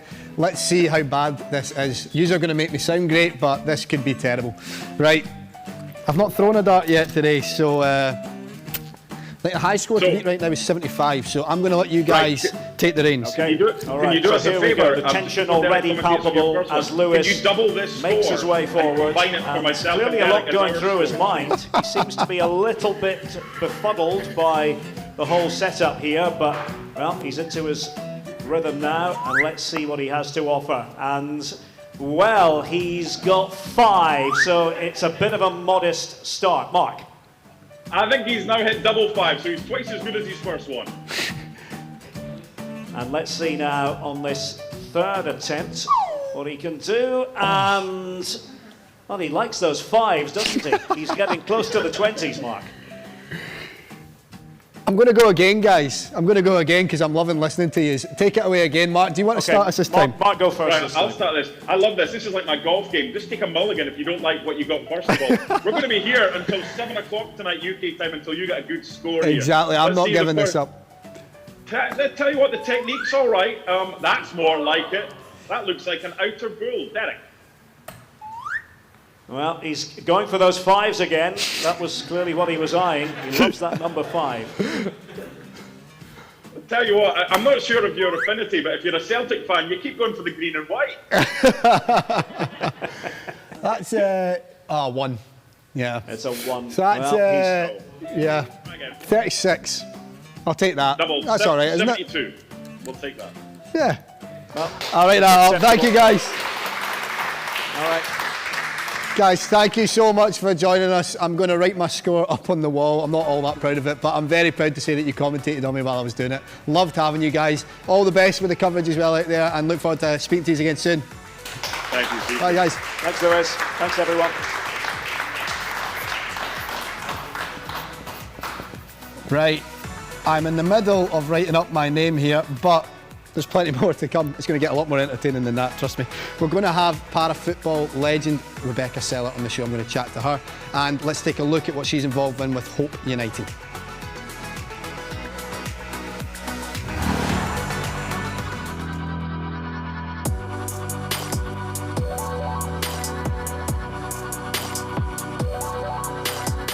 We're part of Hope United, and we are here with BT to talk to you about recognising and dealing with hate crime. An act of hate aimed at someone's identity can be a crime, which could lead to anything from a blocked account to a prison sentence. I don't think people understand that it is an offence, it is a crime to be saying these things, whether that be in real life or behind a keyboard. Any language that is hostile to a person's race, religion, sexual orientation, or gender identity could be a criminal act of hate. Other things aren't as easy to spot, but could still be breaking the law. For example, if repeated messages are sent without a response, it could be viewed as harassment. And if you pass on a negative comment or post about someone, that can also be an act of hate.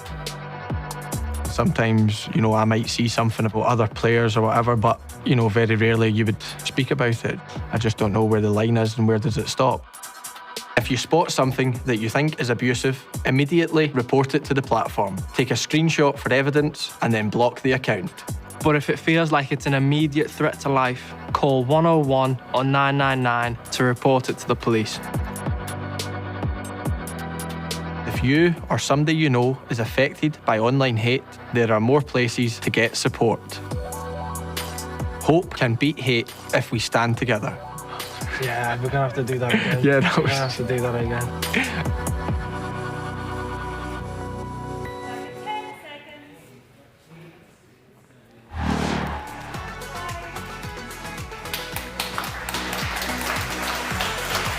Incredible stuff, truly inspirational, and all for a great cause as well. Let's stamp out online abuse entirely. It's such a crucial message, and I'm delighted to say that joining me now on the show is Rebecca Seller herself, who's very involved in Hope United. Rebecca, thank you so much for joining me. Thank you, I'm glad to be here. I'm delighted to have you. How are you keeping it? I mean, first of all, I would like to say for everyone, you're such an inspirational person to have on the show. We're delighted to have you. Thank you. It's amazing to be here, be a part of Hope United and the campaign, and it's just so good to be Scottish right now. I know it is, isn't it? We're not used to this sort of stuff. Yeah, exactly. It's just everywhere you go at the moment, there's just this vibe. Everyone's just buzzing to go. So I know, it's amazing, isn't it? I know how much a part football's played in your life, Rebecca, and I guess now it's just another layer to that, isn't it? Now that we've got a major tournament back for the men's team, it's amazing to see. My passion for the sport's built up gradually.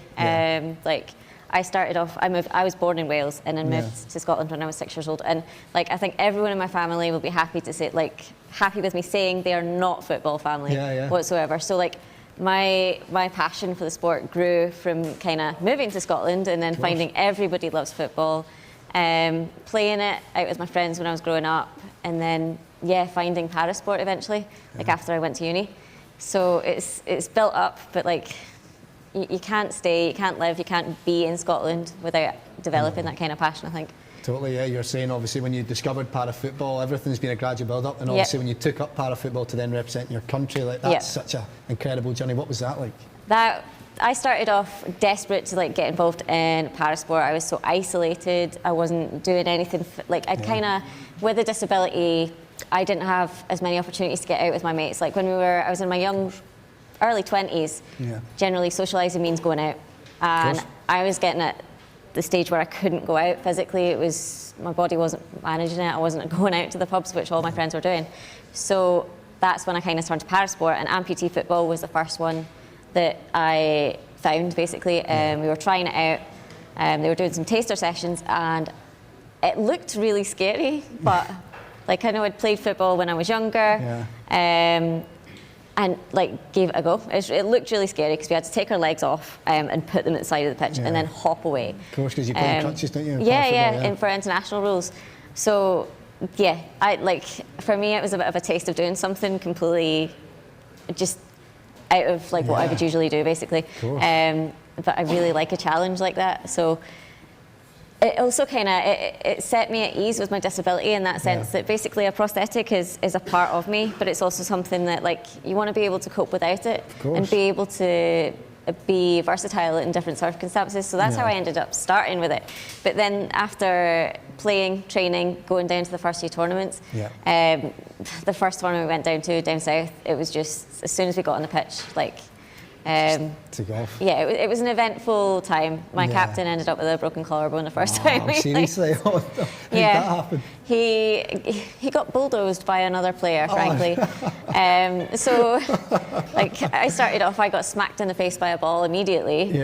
And then, so when we say Welcome like to that, the sport, really, basically threw us in there for sure. I mean, but my captain, he's still out there playing. I'm not playing at the moment because I've got hip dysplasia. Well, it'd be lovely to coach with football. I coach in tennis at the moment, multi-sport.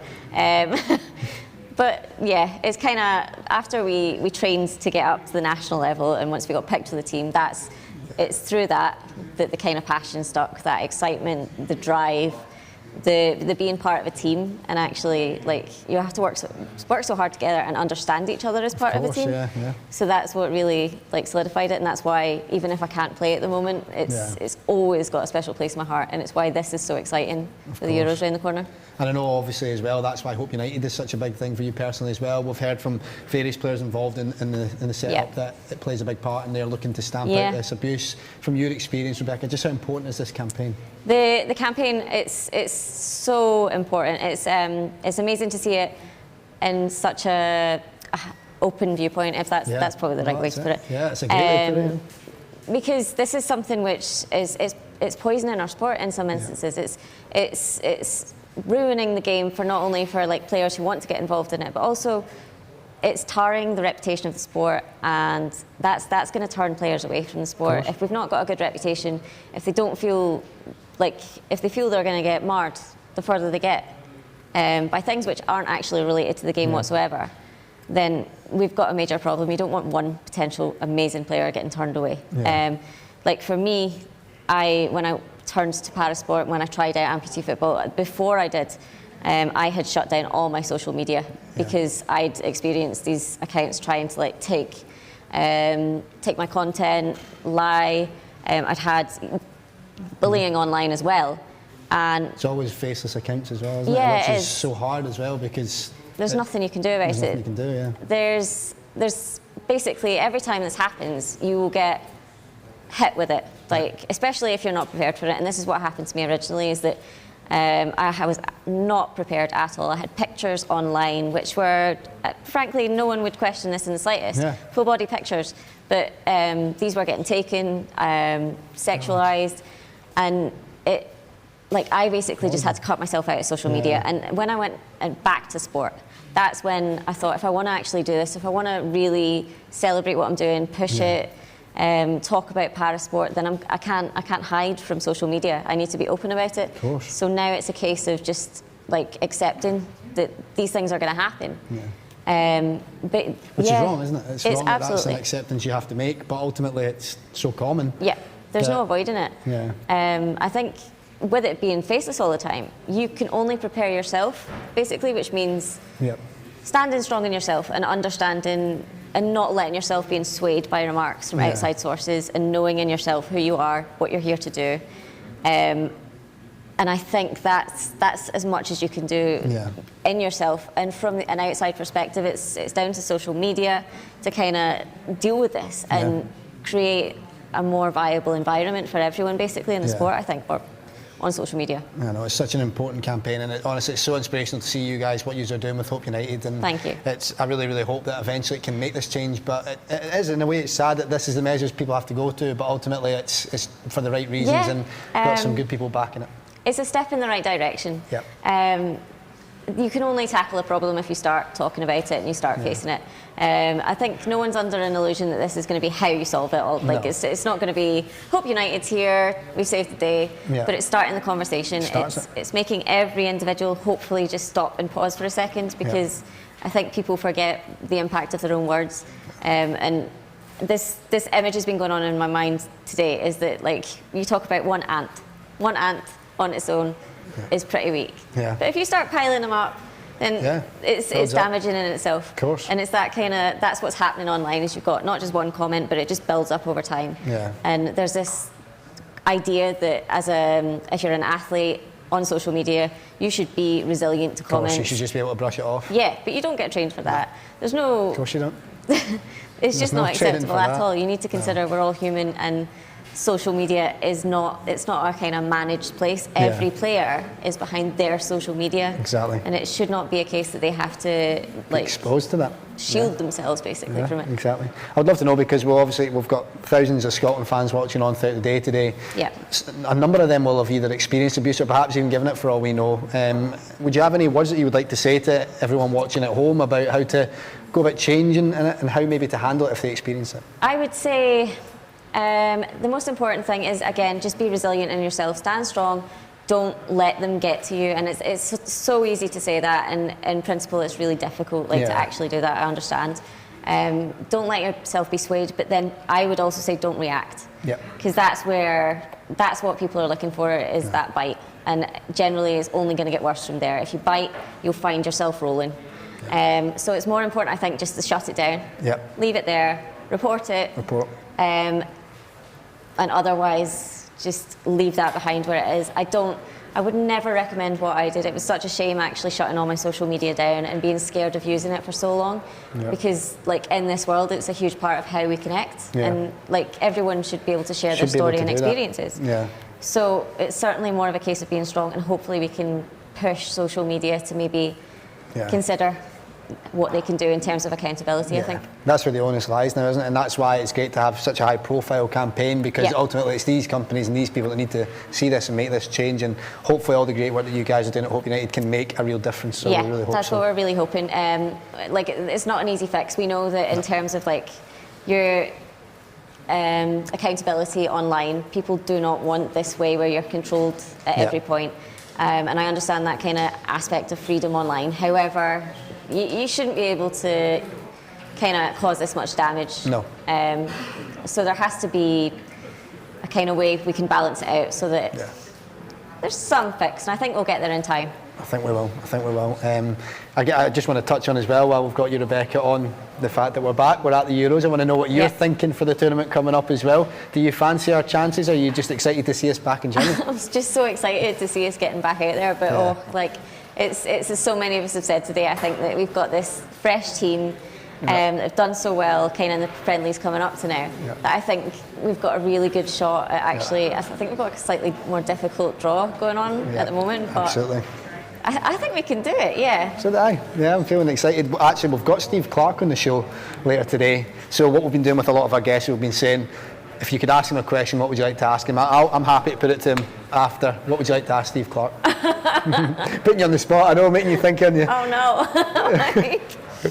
no. Sweet or sour? We did have pineapple on pizza earlier, would you believe? That was a question that was asked. So, sweet or sour, that's your question? Yeah, that's it. What do you expect him to answer there? Sweet. Absolutely. Well, we'll soon find out. But please remember, while we're here, we've been here for a good few hours so far, we're starting to edge ourselves closer to that 7 o'clock deadline when the opening ceremony kicks off. But we're here for charity, of course. We're supporting our partners at Children's First and Tartan Army Children's Charity, who do such terrific work with disadvantaged children across the country. You can head to scottishfa.co.uk/donate to head there. And I'm delighted to also say that we are going to welcome our next guest to the show. It's none other than Nathan Evans. I believe he's been a bit public in the fact that he's a Rangers fan. This next clip might get him a little bit excited then. It is McFadden, and it's deflected off the wall, and it's been forced in by Barry Ferguson. A captain's contribution. Scotland have their reward at last.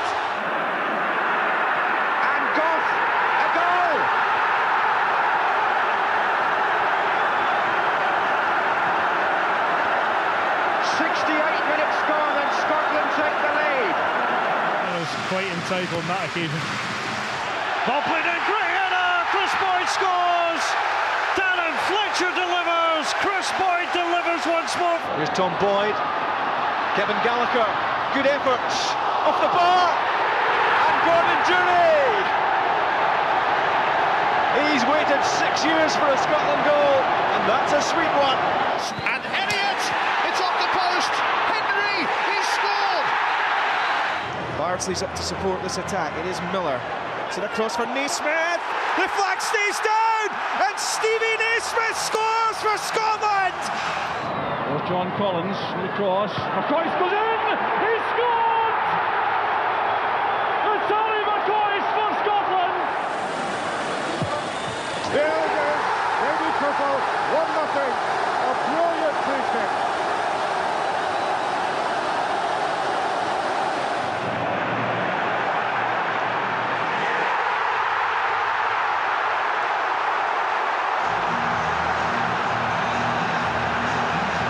Graham Souness playing perhaps the best he's ever played for his team, getting right through there, 2-1.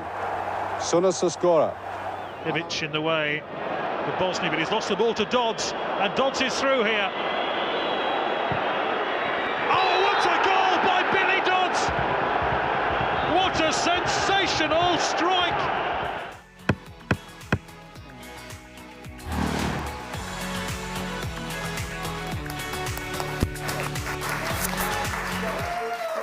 The countdown. I'm the host, Lewis Sands, and I'm delighted to welcome our next guest. It's none other than Nathan Evans, ladies and gentlemen. Thank you for joining us, Nathan. No worries. How are you getting on? Aye, all right. Yeah, I'm absolutely buzzing to have you here, mate. Your life over the last few months and however long, mate, must just have been crazy. It's been ridiculous. I don't even know how to describe it. Every time I talk about it, there's something else, and I'm just like, something else to add. It's just mental. I know. I think it's probably summed up that Nathan was literally just in London. He's arrived back today, dropped the bag in the house, chucked the Scotland shirt on, and he's with us. Now that is commitment to the cause. I love that. Let's start with football though before we get more into the music, mate, because obviously you're a Rangers fan, but you're a big Scotland fan yourself. Aye, of course. How old are you actually, Nathan? I'm 26. 26, so you're similar age to me, so we're not really used to this. This No. is brand new, isn't it? Aye, exactly. Aye. It's incredible to be back, isn't it? I know. Aye, it's fantastic. And like the fact that like Scotland, England's coming up as well. Just it's all happening. It's crazy. Aye, Have you got a lot happening during it? What's your plans for the tournament? I'm going to try and watch as much as possible, Yes. but it'll probably be on my phone, no doubt, because I'll be on the road, either going somewhere or doing something, no doubt. There's absolutely no doubt in my mind I'll be doing something. You were filming the new music video then, weren't you? Aye, down in London. that's it, aye. Probably, probably something you can't talk about too much. Are you able to give us any exclusive about anything? No, but just it's coming out very, very soon. So stay tuned for that, guys, because it's all happening. England game is going to be massive. If you are in London at that point, do you think you'll get the Scotland shirt out there and of shout course, from the rooftops? Of course, you need to, man. You need to. And I actually think, I think we've actually got it in the bag. I'm actually very confident, and I'm not just saying that. I'm very confident that we'll win that. It's true though, because ahead of big games like this against tough opposition, we do up our game, don't we? That's never it. know. And we look like we're like a bunch of players. We look like an actual team. We're looking solid. So Clark's in a great place, isn't he? Take me back to that night in Serbia then. What do you remember of it? Where were you watching it when Marsh made that save? I actually think it was in my house. Yeah? I think it was in my house. Aye. And have you seen the video with Martin Compson where he's sitting his jump about? That's pretty much the same thing, really. Just kind of going absolutely mental. I think everybody in Scotland had the same reaction. I know, we were playing some clips actually earlier of all the celebrations, the fans across the country. It's so good watching it back. Remember, guys, if you want to get involved, send us your pictures, send us you listening to Nathan's tracks. Of course, the hashtag for that, Scotland HQ. Please do get involved. We'd love to hear from you. On to the music now, of course. Yes. I mean, where to even begin? The amount of interviews you'll have done on this, you'll be asking it all the time. But your life has just gone from one thing to a complete opposite, and almost overnight. Like, how do you handle that? It's been absolutely crazy, but here you are at the Brit Awards. Like, I know, there's me. I know. Sums it up. Like, don't know what that pose is right enough, but hey, I was a postman at the beginning of January. Like, I was still working as a postman, and then it's been since then that everything's changed, the record labels and everything, so it's been crazy, but it's all been good. Like I was saying, like to someone earlier today, actually, like I would be singing in my bedroom regardless, and I'll be singing at karaoke's or whatever, so like if people want to listen, fantastic. If you don't, I'll be singing anyway. So exactly. It's good to know that there's people that like your music. That's it, exactly. Yeah. So. When that first clip started to blow up, did you ever think in a million years this is going to lead to what it has, or did you just think this might be a bit of fun? I just thought it was going to be a bit of fun, like, because you see all the time, you see like people uploading their videos to TikTok, they go absolutely crazy, and then they've got one video that's got 10 million views, and other videos have just got maybe a couple of thousand. So I just thought, this is my viral video, and then I would just carry on. And then it didn't, it just kept getting bigger and bigger and just kept rolling, and we're still rolling. So still rolling, absolutely. I know, delighted to see you still rolling, mate. It's great for Scotland winning on a number of levels, mate. That's what we want to see. I know. You must have met some pretty amazing people throughout this process as well, some big name celebrities. What's that been like? It's been absolutely mental. Like one of the highlights has been on the Ant and Dec show. Of course, that was amazing. Because obviously growing up, you watch that, and then like actually getting to be on it is different kettle of fish, isn't it? Ridiculous, and the guys are just absolutely lovely as well. So. And it's not, you know, like you say, it's still snowballing, it's still getting big. What's your aspirations now, mate? What in terms of looking at that next show that you want to be on, or that next thing you want to do? What's on the horizon? I want to obviously have a show like where I can play Hampden. I want that. Yeah. That's one, and then Wembley as well. So like an actual stadium. Yeah, that would be amazing. I know we had you in at Hampden for the Scottish Cup stuff as well. I know it was obviously empty and it was not the same experience, but at that moment, what was that like playing? That ridiculous. Yeah. That was actually the first time I'd ever been inside Hampden as well. So been able to be there and play some songs and stuff, and just being there is amazing. What will you be doing throughout the tournament then when the games are on, other than travelling at a million miles probably? I'll probably be distracted with my phone somewhere, like kind of like people no doubt. Exactly. But no, whenever I can get the opportunity, I'll be watching on the telly. What about yourself, your ability? You look like you're a bit of a footballer. You're on the pitch? I play a bit of football myself. Good man.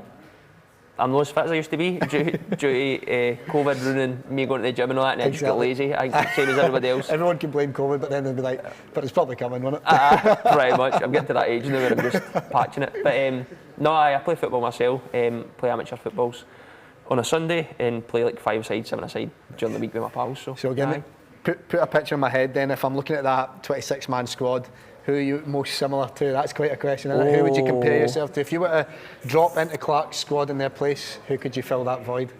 Oh, I don't know, man. Tough one, isn't it? I don't know. What's your position?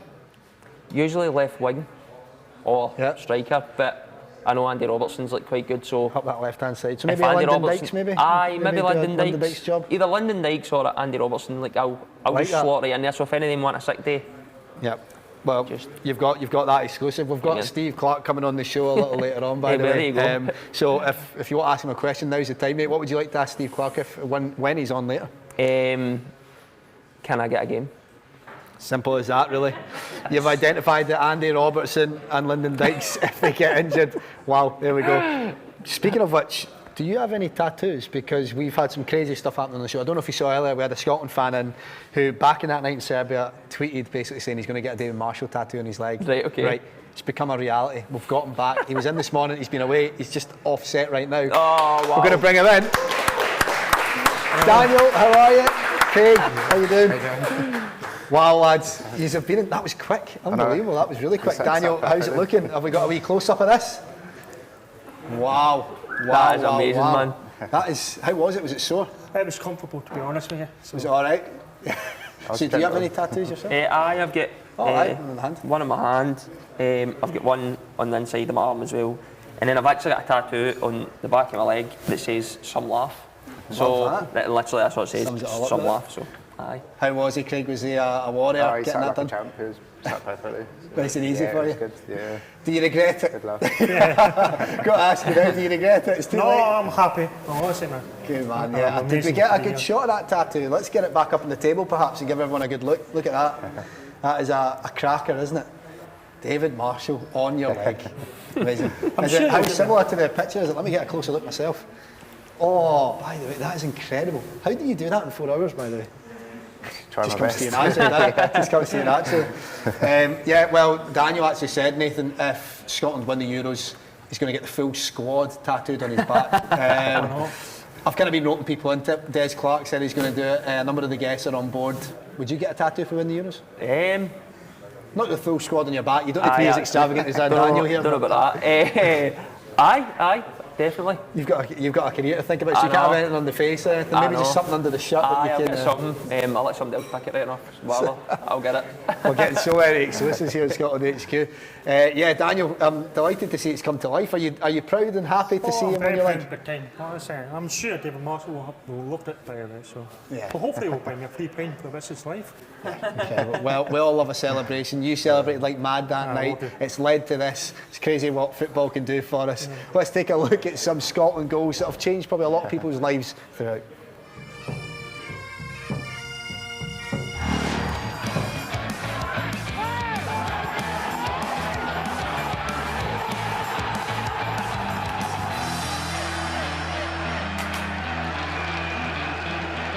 John brings it well, Levine. Helped on by Robertson for Collins. Collins has scored for Scotland!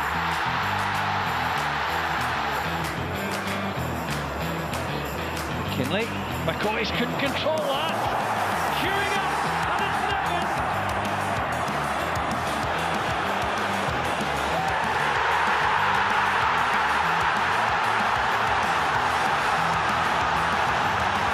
Kovic in the way for Bosnia, but he's lost the ball to Dodds, and Dodds is through here. Oh, what a goal by Billy Dodds! Miller, the skipper, of course, ready to pounce on anything, and very nearly able to do so. He does! Right on cue, it's Kenny Miller.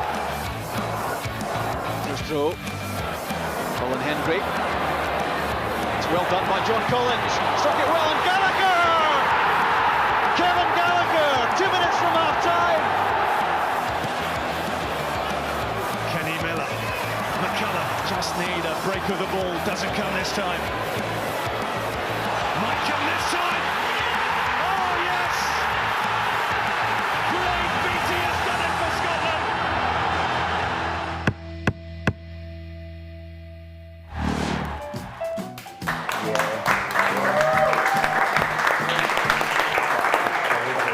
I tell you.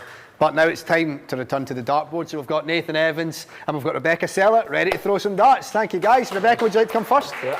Jump on up here. Hey, have you seen the high score at the moment? It's 75, so it's not that great. Your darts, if you just want to grab them. And when you're ready, once you've thrown your darts, I'll get you to grab that pen and stick your score on the wall. Okay. No pressure, 75 to beat. Let's see what you can do here. This is a novel experience. Oh, unlucky, unlucky. Next one a little higher. There it is. Oh, it's bounced out, it's hit the wire. It's going good. Last dart, here we go. Yes, 13. Well done, Rebecca. Well, we've got a 4 up here, we've got a 2 somewhere, so trust me, you're not far off. Hugh Keevan, 16 as well. So Rebecca Sellett with 13. That's fine by me. That is fine, absolutely. Thank you, Rebecca. Give it up for Rebecca Sellett, everybody. Rebecca, before you go, I'll get you to grab your darts. I'm not allowed to touch them. I'm going to steer clear because of COVID. You grab them and stick them on the table. Nathan, when you're ready, the superstar. Come on.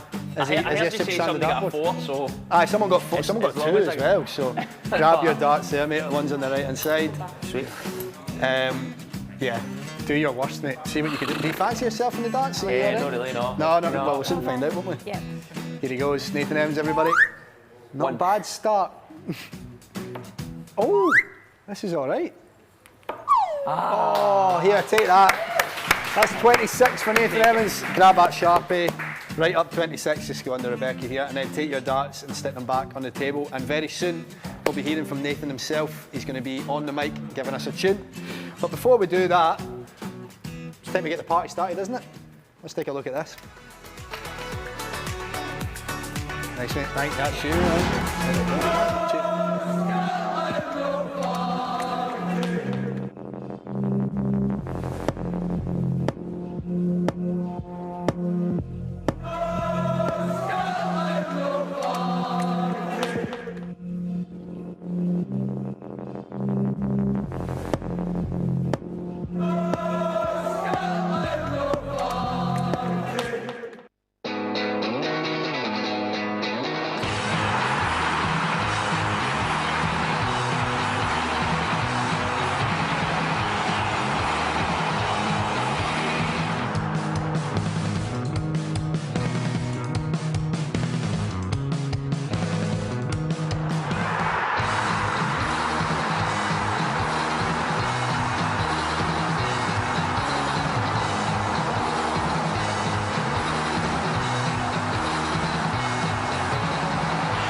Here we go. It's the moment we've been waiting for. We've got Nathan Evans live in the studio. Please sing along at home. Send us your videos. Hashtag ScotlandHQ. Get involved. I think you all know the words to this one. Oh, flood of Scotland, when will we see your lake again, that fought and died for your wee bit hill and glen and stood against him? Proud Edward's army and sent him homeward to think again. The hills are bare now, and autumn leaves lie thick and still. A land that is lost now, with those so dearly held, the flood of Scotland. When will we see your lake again, that fought and died for your wee bit hill and glen and stood against him? Proud Edward's army and sent him homeward to think again.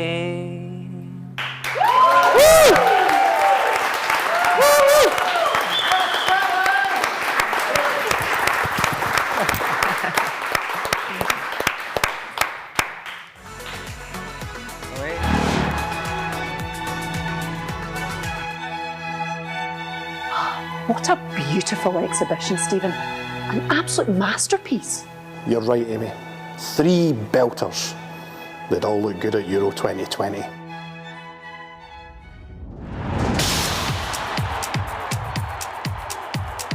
Who makes the squad? Does Stephen O'Donnell go? He's been a really consistent performer since he came into the squad, and he definitely makes my squad for the Euros. Who do you want to see on the pitch? Nathan Patterson, he's the man for me. Right, Stuart, if the answer is Kieran Tierney, what is the question? Who scored the goal for Scotland that beat England at Wembley?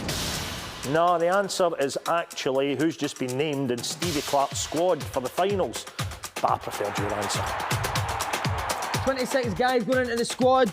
Who's going there first? It's the one and only, the skipper, Andrew Robertson! Yeah! Andy! Big Declan Gallagher! Yes!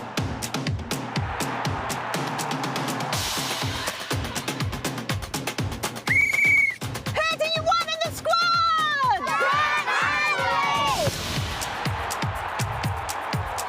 Big debate on the show tonight. The Euros just around the corner. Who should be in that squad? First up tonight, we've got Cammy in Uddingston. I think we need to call up Liam Cooper. He deserves his place in the squad. And some big news in Scotland's Euro squad, Alan. Big news indeed, John. Jack Hendry has impressed since moving to Ostend. Well, he's made Steve Clarke's squad. Your sort of player, John? Boy done good, Raman. Hey, Roscoe, if you will, please break the news to us. The next player to make the Euro 2020 squad is Scott McKenna.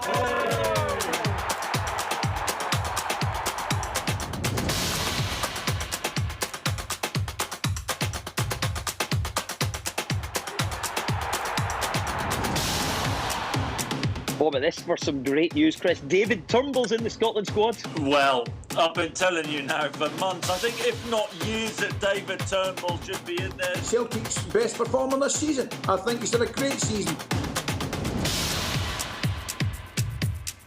Hi, Robert. Oh, hiya, Jim. What can I get you today? Oh, my usual. A fish supper, please. Here, Jim, I see the Euros are starting soon. Do you think we've got a fighting chance this year? Oh, 100%. John McGinn. He's the main man.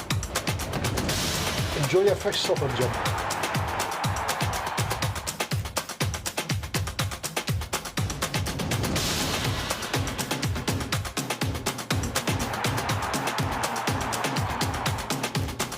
What is it for you today? The usual, aye? OK, look, this time I'm looking for the Stuart Armstrong. I'm trying to get ready in time for the Euros.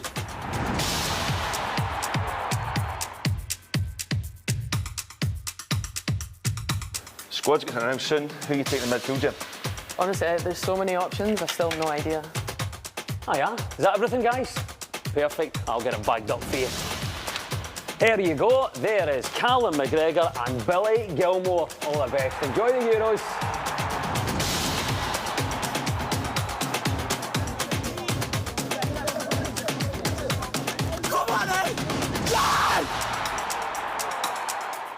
We're going to need goals to win the Euros. Who are you taking? Ryan Fraser. Ryan Christie? Add in James Forrest and we could be onto some. Well, competition was fierce, wasn't it, for places? For me, Kevin Nisbet has to be in there.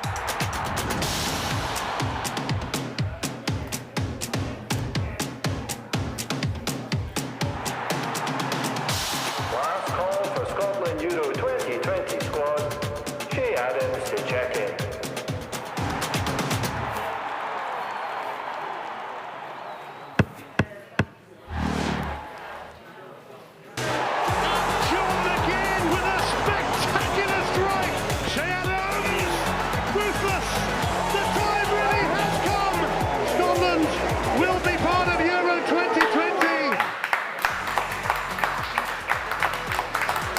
Welcome back to Scotland HQ Live, the countdown. We've just hit 3 o'clock, which means we've just got 4 hours to go. Yes, that's right, we're 4 hours away from the opening ceremony beginning and UEFA Euro 2020 officially getting underway. I can't wait for it. It means our wait is nearly over, guys. 23 years later, we're back, and it feels so good to say that. We've had so much happening on the show all day today. We've had the open goal guys, we've had Des Clark, Stephen Mill, Amy Irons, we've had the Clyde Super Scoreboard guys, we've had John Mackay, Sarah McMullen. Oh, we've had so many. Nathan Evans, Rebecca Seller, unbelievable. That's just to name a few. And we've got so much still to come as well. On the show, we'll have Daryl Curry coming up this hour. We're also going to be chatting to George Bowie and Cassie Gillespie here on the show. I'll be speaking to Kenny McLean as well at some point, and Ransom FA, which is going to be terrific fun to chat with the guys. Still so much to come, so please get involved. Tweet us with the hashtag ScotlandHQ, and please do donate where you can, because we're here for 10 hours. It's a long haul. We're trying to raise some money for charity. Our partners at Children's First and Tartan Army Children's Charity do some terrific work with disadvantaged children up and down the country. We would love it if you could support them. Please donate where you can. The links are below. Head there, click them, head to scottishfa.co.uk/donate as well.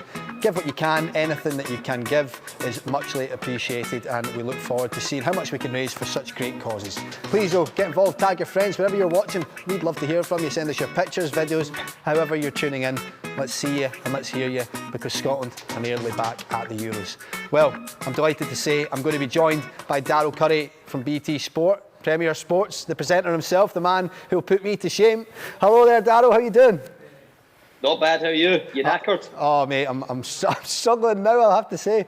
No, we're 6 hours in, 4 to go, so yeah, I feel like I'm holding up okay. Have you managed to see much of the show?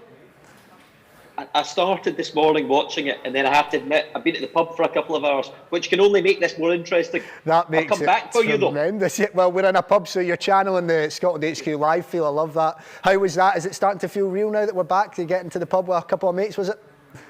Big time. It's been necessary after the season we've just all had, I think. I know. It was endless, wasn't it, non-stop? But no, it's nice to get back and see some friends and catch up with people over the summer months. This is my holiday, this is my break. Is this you getting a break now? Brilliant. So you can fully enjoy it then?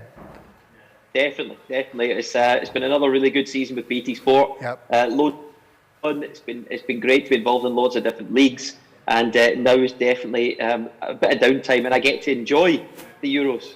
watching from home. So and tell me actually, then, I'm going to Wembley as well. So. Are you going to Wembley? I was literally just going to ask you, but tell me what you're going to do for the game on Monday when the wait's over, 2 o'clock. I'm counting down already.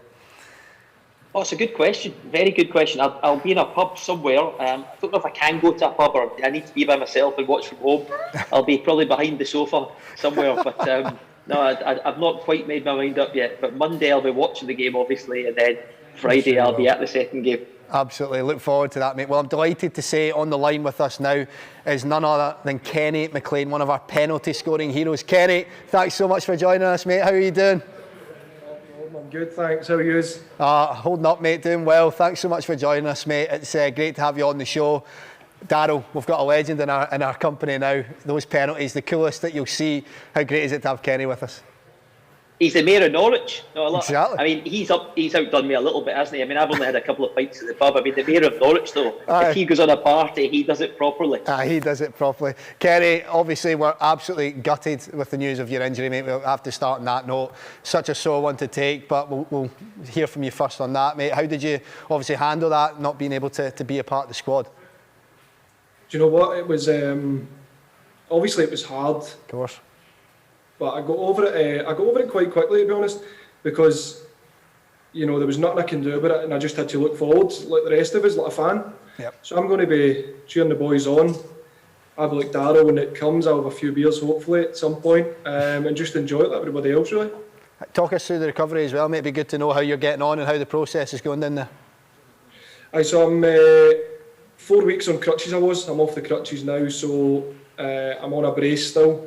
So I've got a couple of weeks left on that, and then after that I can really crack on and start pushing myself to get back fit. But I've got another 6-7 weeks probably before I'm in training and that. But I'll be good for next season, so that's a plus. Yeah, well, Darryl, we heard Kenny obviously say that he'll hopefully try and get a few beers in. It's at least that man deserves, given what he's done to get us here.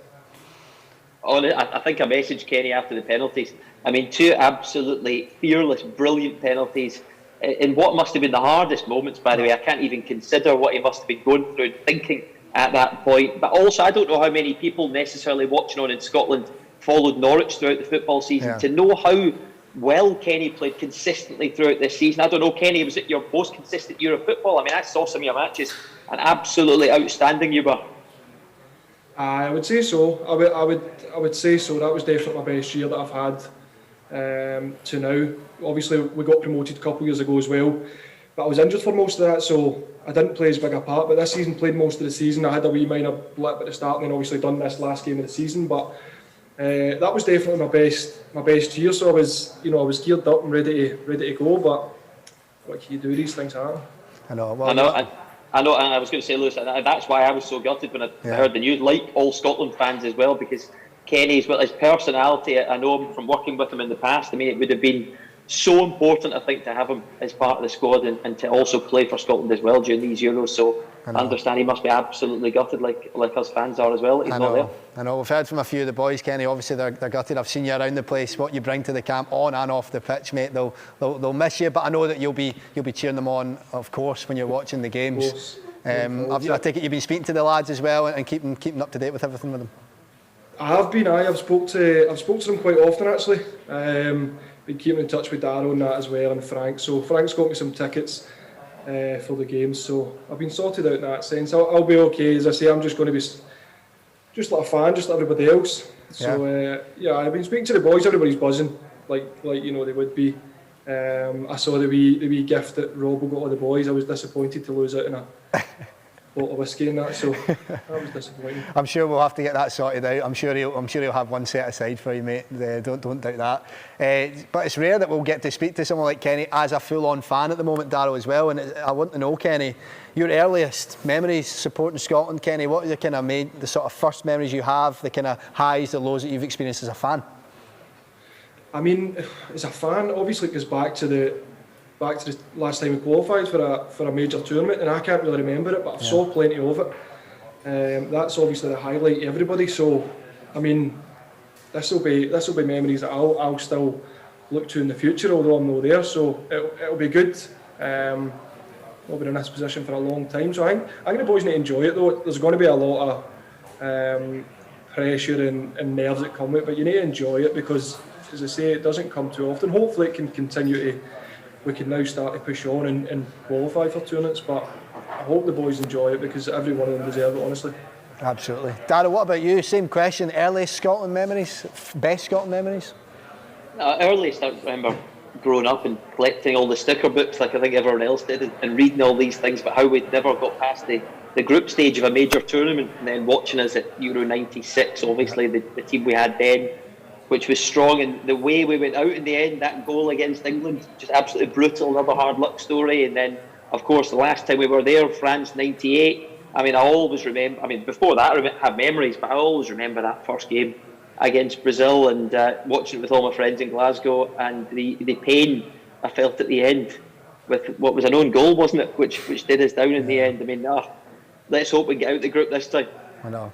Kenny, I remember speaking to Marsh not long after that night in Serbia and just saying, you know, how quickly does it sink in the achievement that you guys have done, because so long we've been talking about it. I guess you knew there was pressure going into it, so once you guys got over that line, you must have known immediately just what you've achieved.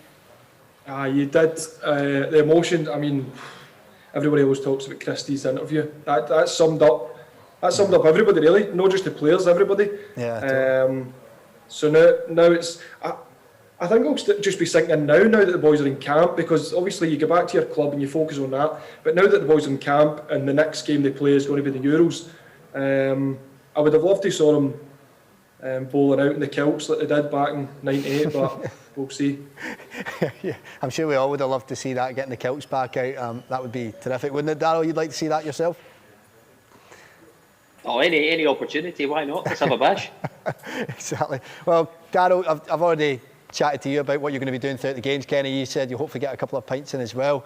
I guess the next thing, we've asked for some predictions, Kenny, throughout the show as well, and you'll have probably seen some Scotland fans they're capable of getting a wee bit carried away, mate. You know, some people are saying we're going to get to the last stages, but you're a man that knows what those boys are going through, their mentality, what it's like in the camp. How far can we go here? Can we get out of this group? I mean, it's going to be tough. I think we know that, but we've done so much hard work to get here, and of course everybody wants to qualify. I honestly do, because going into the first game, I think we'll win it.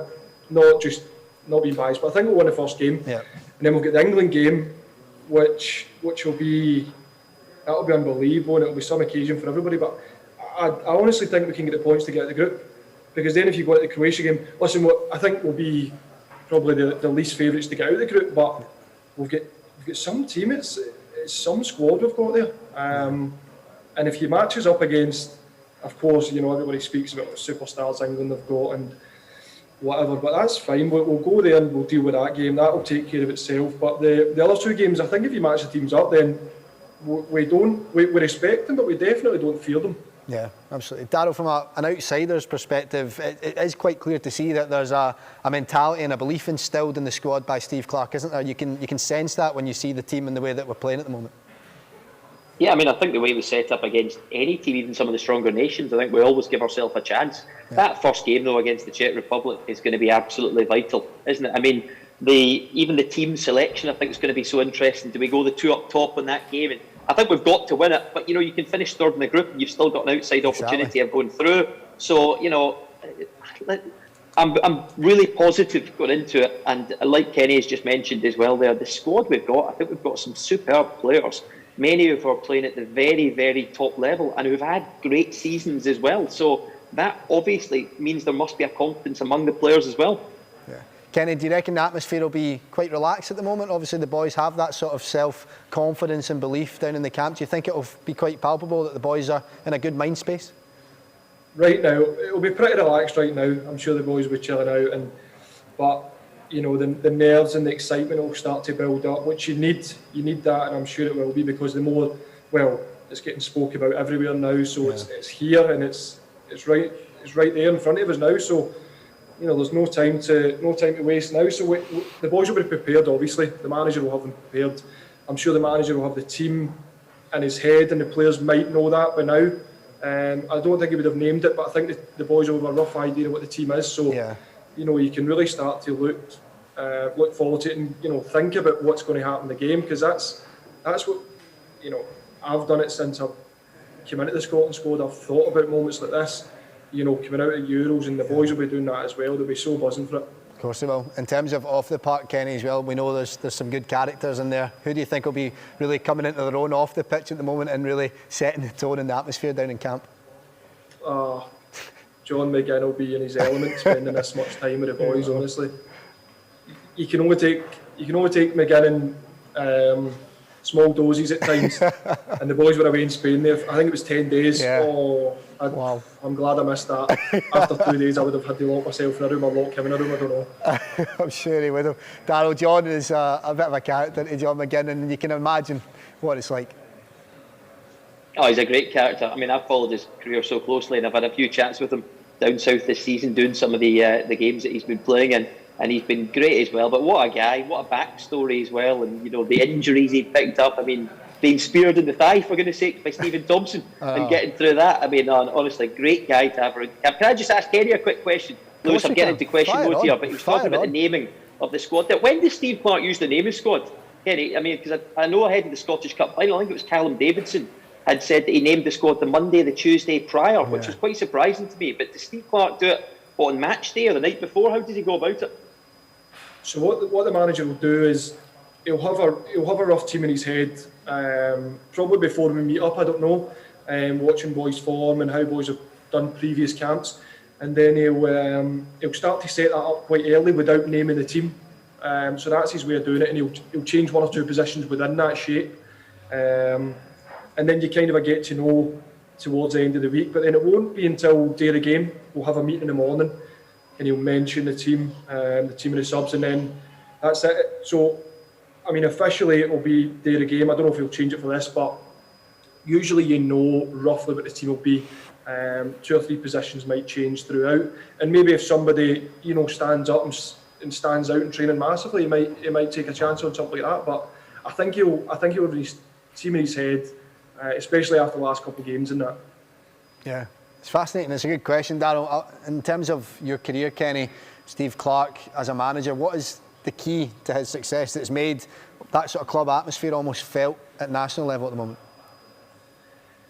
I mean, it's always the same when you speak about going away at internationals. That like us as a squad at Scotland, everybody loves it. We love going away and, you know, coming together, seeing the boys, and the manager's been brilliant with that, and we love coming away and working under him. Yeah. Obviously, Carve and Reedy, so the atmosphere's excellent. We go away all the time. The training's good. Everything's always upbeat, and everybody's always excited to go, and that's the way you need it to be. Because sometimes if you're not looking forward to going away, it becomes, you know, a bit of a drag the week you're away, and then you maybe don't perform as well. But you know, right now under the manager, everybody's loving it. We're looking good as a team. And we're progressing. You can see the progression's there, and we've qualified for this tournament, and we've now set that standard that we maintain, really. Yeah. Darryl, I've got a question for you before we wrap up, guys. You're a man who likes to ask good questions. Darryl, if you had one for Steve Clarke, he's coming on the show later on, what would it be? Why did he not join the Conga? As simple as that. Kenny, you might be able to answer that for us. What was the insight there with the Conga? I don't know. I was a wee bit worse for wear, so I mean, I can't really remember what he was doing at the time. I'm sure he was sitting enjoying a glass of red and just taking the moment in. Probably. And seeing how much the boys have enjoyed, and he's been the main driving force of that, so I'm sure he was just enjoying it. Yeah. Kenny, what about you? You want to chip in a question for the gaffer when he's on later? Do you want me to slip something in there for you, a wee inside joke or a random thing for you? If we get to the final and I'm 80% fit, can I come and sit on the bench? Absolutely. I'll put that straight to him, don't you worry. Guys, it's been an absolute pleasure having you on the show. Darryl, Kenny, thank you so much for your time. Take care and see you guys soon. Cheers, all the best. Cheers, guys. Well, it's time to look back on all those penalties, the moments that got us to the Euros. Let's take a look.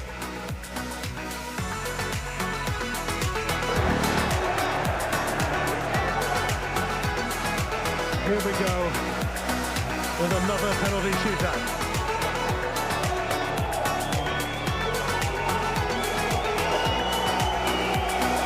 McGinn squeezed the first one in against Israel. He's been subbed, so to Christie, so to Dykes. But at least Lee Griffith is there, even though the keeper got a touch on it. Just enough power there from Lee Griffiths.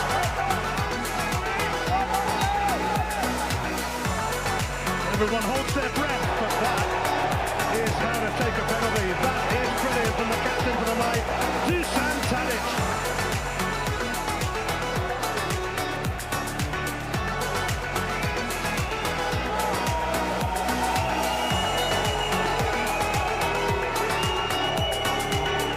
Every kick counts. And that's another one from Callum McGregor, who walks away in relief. 2 out of 2 for Scotland. How tense is this? Luka Jovic, whose equaliser, having come off the bench, forced extra time. Jovic against Marshall, and Marshall gets a touch, but he can't keep it out either.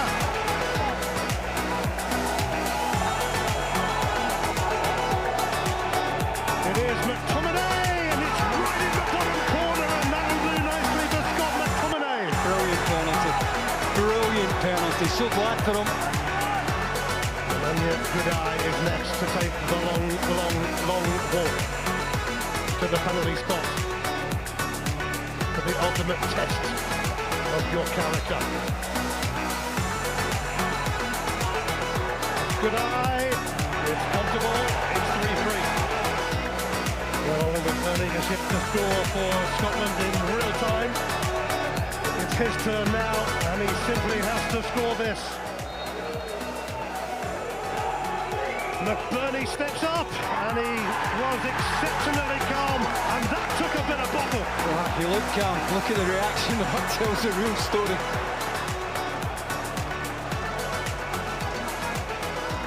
Alexander Katai is next up. Who will falter first in this shootout? Can David Marshall produce more heroics here? It's Katai. It's another outstanding penalty. And Kenny McLean, who scored the decisive penalty against Israel, has to step up here and put this one away. If he does, the pressure is all on Serbia. If he doesn't, Scotland could be staring at yet more heartbreak.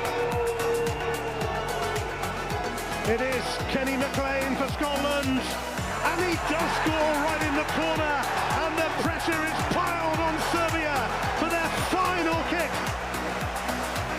And it is Alexander Mitrovic, the main man, stepping forward. Goals galore for Serbia. But can David Marshall keep him out?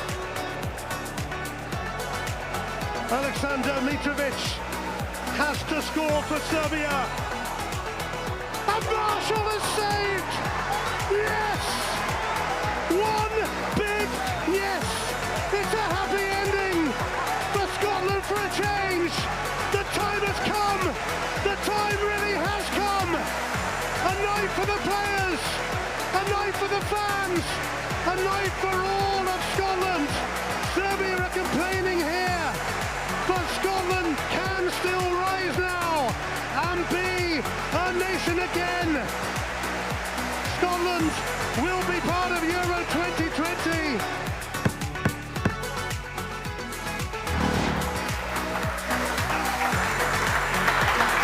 Welcome back. Yes, a terrific chat with Kenny McLean and Darryl Curry there, and thanks to them for joining us. And I'm delighted to say now we can bring our next special guest into the show. It's the one, the only, George Bowie, ladies and gentlemen. There he is. Here he is. George, how are you getting on? All good, Lewis, man. Good. You're looking at home back there, by the way. I started in the bar and made my way to the DJ box, so I haven't done this for a long time, so I'm worried about this pulling a pint. We'll get to it. When was the last time you pulled a pint then? Probably about the 80s, before Cassie there was born. Wow, there we are. Yeah. Well, it's going to be an interesting competition between you and Cassie. See what happens. I'm fancying your chances though, surely, against Cassie. You think has she got a bit? I heard everyone's having a hard time. There's something wrong with the keg. Yeah, well, we're getting that in early before you pull. Let's get the excuses in. Yeah, things are going great, aren't they? The tune is flying. The tune is absolutely flying. Obviously, we've done Yes Sir I Can Boogie with Baccarat.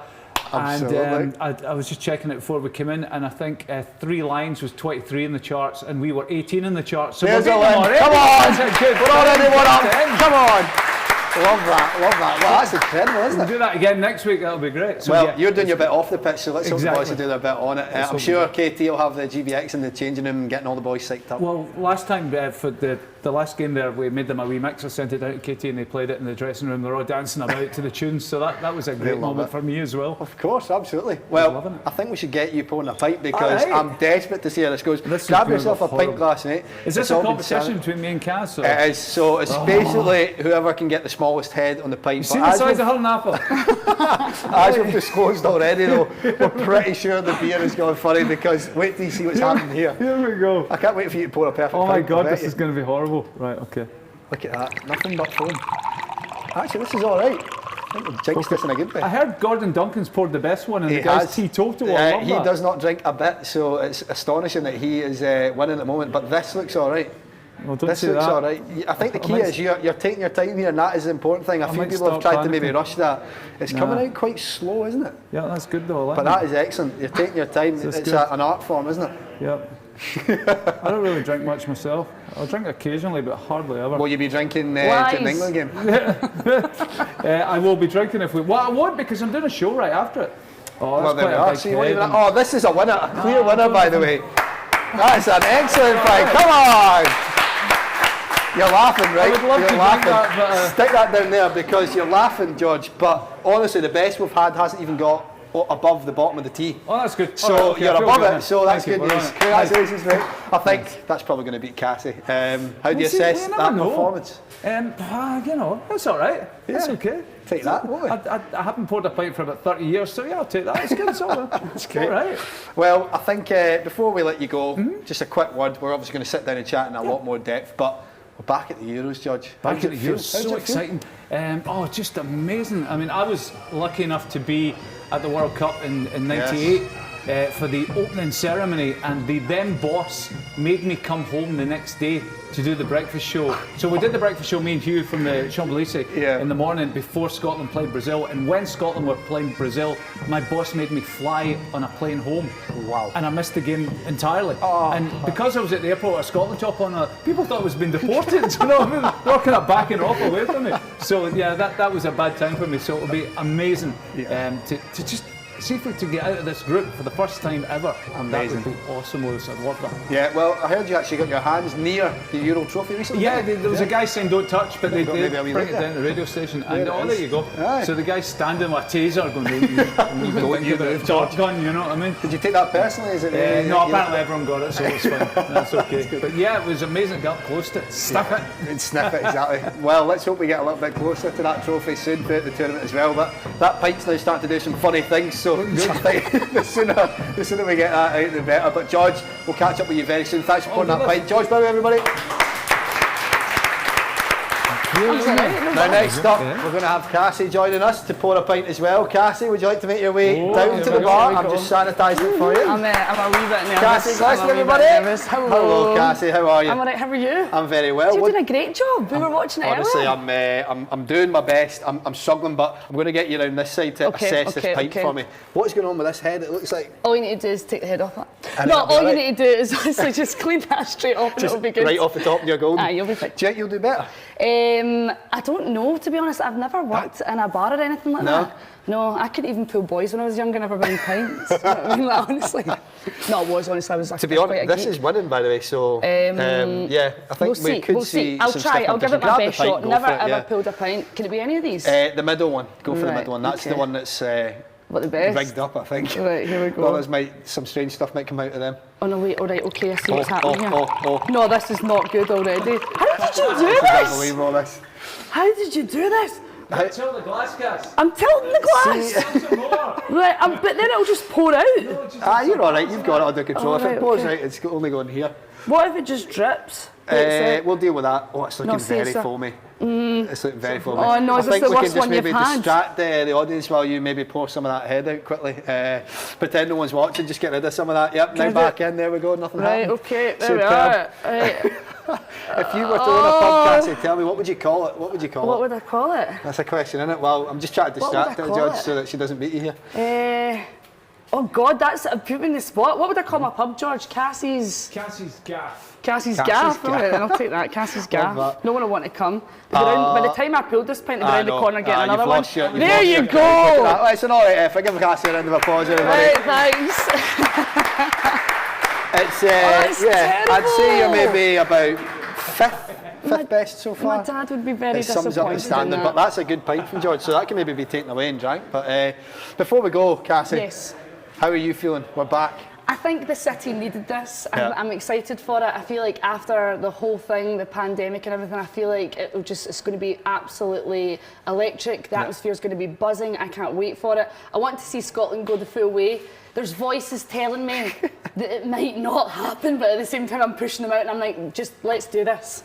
I'm so Amazing. excited. I know, I'm feeling the same. We're going to join you guys over on the sofas. We'll go take a seat. Stay with us because we're going to have a look at a Tenants clip for you guys. They've kindly sponsored this, so take a look.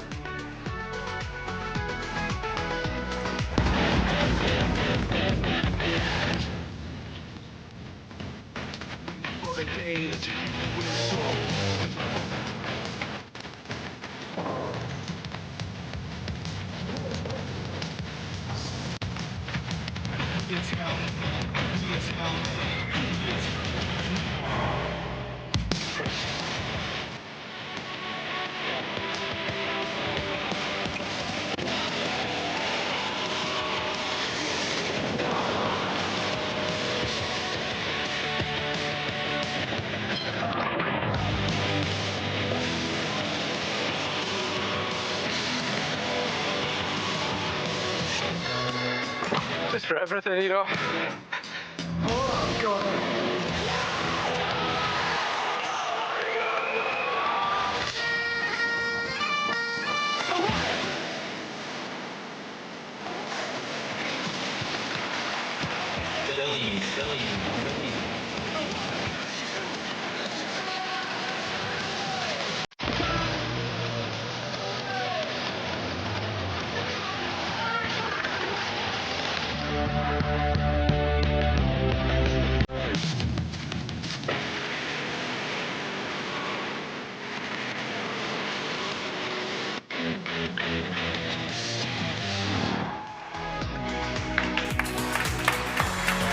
Officially nearly party time. Cassie's firing straight in. She's got the pints here already. I'm buzzing with that, by That's the way. not the pint that I poured. That is certainly not the Somebody's same. kindly made me that. Turn that in a winner. You wouldn't say. Could you? No, Not right now. guys. Not right I've now. got the We've thought about car. it, I we've would thought- have. If I could dump the car, I would have. But Guys, I'll leave it's yeah, the pints were interesting, but a deserved winner here. I think we have to say, Cassie, don't we? yeah. We We're get so really competitive. competitive. I know, We it's honestly, raging, aren't you? even though we do like each other in ways, we just we When fight we all do the stuff time. on the show, When we're always competitive. But to the Totally. point You need where that though, don't you? You you need have that. to say, go to a song, and we're like that, like no, well, I want to play again. I mean, if you've heard Stop the Bus, that's our game at the moment Absolutely. that we kind of introduced during the pandemic, and that's kind of like the popular one that everyone loves. But we just get very competitive. It's quite That's sad. good. I think that's good for the show, isn't it? Having that competitive edge, George. That's a what you good need. carry on, that's all Yeah, it is. Yeah. exactly. Exactly. What's been the kind of most competitive moment you've had then that you can recall? Has it got quite heated? Is it? never really Yes, gets no, it heated. has. Oh, No, it Okay, has. here we It go. has. Off the back of the Great British Bake Off, we did the Great British Hake Off, where you had to bring in a hake, right? A bit of fish. I was So raging. we were sent away and they were told, you've just got to have a bit of hake by tomorrow morning. Just got to have it. That's it. So George went away and he's like, I've got this in the bag, I've got the best fishmonger up the road, I'm going to nail this. So I kept it under my belt and I thought, I'm going to go up to Blockhairn Fish Market at 4 a.m. Wow. and get the biggest That's hake. how competitive So I you did. She got up at 4 I got up at 4 a.m. I went up to this is how competitive we are. I went to the fish market. 20 quid, I 30 got quid. £20 for it. And I walked in, right, and it was all these guys, like, you know, doing their thing, and they went, "That's the first time I've ever seen a woman in here." I went, well, I says, "I'm here to buy a hake." When I've got the biggest hake when he brought this thing. It was that size. There was a picture of George and I. He had a wee bit, you know, from Asda. Absolutely, Like a wee just a wee slice. bit of hake, and I had I this thing with a head and all that. I thought I did a decent bit of hake, right? I'm not going to lie. I went in, I thought, I've got this. I went to a fishmonger, got a decent bit of hake, kept it in the fridge. Fridge was stinking of fish. Took it in, I thought it's worth it because I'm going to win this competition, which there was no prize for. Wow. And there was no prize. Just to say, yes, so competitive. Just to say, yes, I beat you. My hake's bigger than your hake, right? She comes in with what looked like a whale of some sort. This was like Free Willy. It was. I love that your fridge was absolutely stinking, but your car I can was still absolutely stinking. You've gone that far. I'll tell you what, a taxi driver picked it up, he took it home for his tea. Yep, he heard us on there and he said, what are you doing with that hake? We can tell you many stories, we'd be here all day. What are you doing with that hake? Nothing, mate. You can come and get it if you want. So that was him outside Clyde 1 picking up the hake. I thought, surely the guy's not going to turn up. And he pick up a genuinely did. Remember Lewis Capaldi's dad turned up with fish for your gran? Aye, that's right. Yeah. I feel like we could talk about fish all day, but I know you've gone down an avenue here and I can't see us coming talking about football, we're talking about segue fish. from hate. The audience have left. I'm just going to leave it. Let's keep going down the fish route. No, but Lewis Capaldi's dad turned up with fish for Cassie's gran, but halibut, wasn't it? I actually heard of it. So Mark Capaldi is a fan of the show. Yep. So celebrity listener in his own right. Shout out if he's watching, of course. Yeah, Hi, Mark. And for KP Fishmongers, that's the fish shop. KP Fishmongers. KP, I remember seeing that getting plugged by Lewis Capaldi. So he came to the studio and said he actually donated a little bit of money as well to Cash for Kids, which was very kind. Brilliant. So that was kind of like the reason for the trip. And then he said, but whilst I'm here, here's a wee bit of fish for your gran. So I took it along to my gran and she was chuffed. She must have been delighted. She was over the moon. Oh, that's amazing. Simple things. Quite right. It is a simple thing. But he couldn't get to the building because of the pandemic. The reception was closed, so he had to phone like our head office down in London, and they had to phone our boss to say, Lewis Capaldi's dad's standing in the car park with a bit of halibut for Cassie's gran. Can somebody please let him in? I thought, nowhere else but Glasgow would that happen. That's the most Glaswegian story ever. I think we're going to see a lot of unique stuff like that throughout the years. How much have we needed this, like not just for Glasgow and Scotland, but 100%. Needed this. I know, and I think with social media, it's just amplified it. Yeah. Because if you think back to '98, they didn't have anything like that. They got the local papers in France. They would have a wee browse through to see what was happening at home. Whereas now we've got social media, you know where everyone is, you know where the place to be is, and then just everything. So, I mean, the content, like I say the content, and the content. As the seed bomb has been dropped. The content on social media, no, there's so much of it. You go on your feed and it's just like Scotland, everywhere. Yeah, I mean, things like this wouldn't have happened either last time we were at a tournament. You know, I mean, this is all new and this is great to be able to come down and do this. What do you think of this? What do you think of this setup here? It's looking all right. It's fantastic, and you've got a kind of small, very small audience. Yes, the audience are filtering in. Yeah, with the masks on. We've got makeup done. I mean, makeup you do, but I feel like Andy Considine in that video. You know what I mean? I was in makeup for a good half hour, and the worst of it was they kept coming over, like me and Cassie having a chat, and they kept coming over and topping me up, and I'm thinking, why are they topping me up and nobody else? I need it that much, you know what I mean? Just want to give me a wee bit more. You missed a bit. It's one of those. Talk to me about the last wee while, obviously, from that night in Serbia. Obviously, we've spoke about the tune absolutely flying, teaming up with Baccarat. It's all quite surreal how it all came about, isn't it? But to actually be a part of it, George, and to kick this off, guys, it's been brilliant. It was weird. It's like, it was almost like, obviously, I didn't really know much about the song. I'd seen the Andy Considine video, and then when they were all singing the song, people were asking us to play it on the radio the next morning, wasn't it? Because the next morning for us was just crazy. We just went on and played everything, just all Scottish songs. We were playing the Fratellis and Deacon Blue and the Proclaimers and all that stuff we wouldn't normally play, because normally we're aiming for a kind of younger audience. You know what I mean? So it'll be songs of the last 20 years, but we're playing all these 80s songs, even 70s songs and stuff.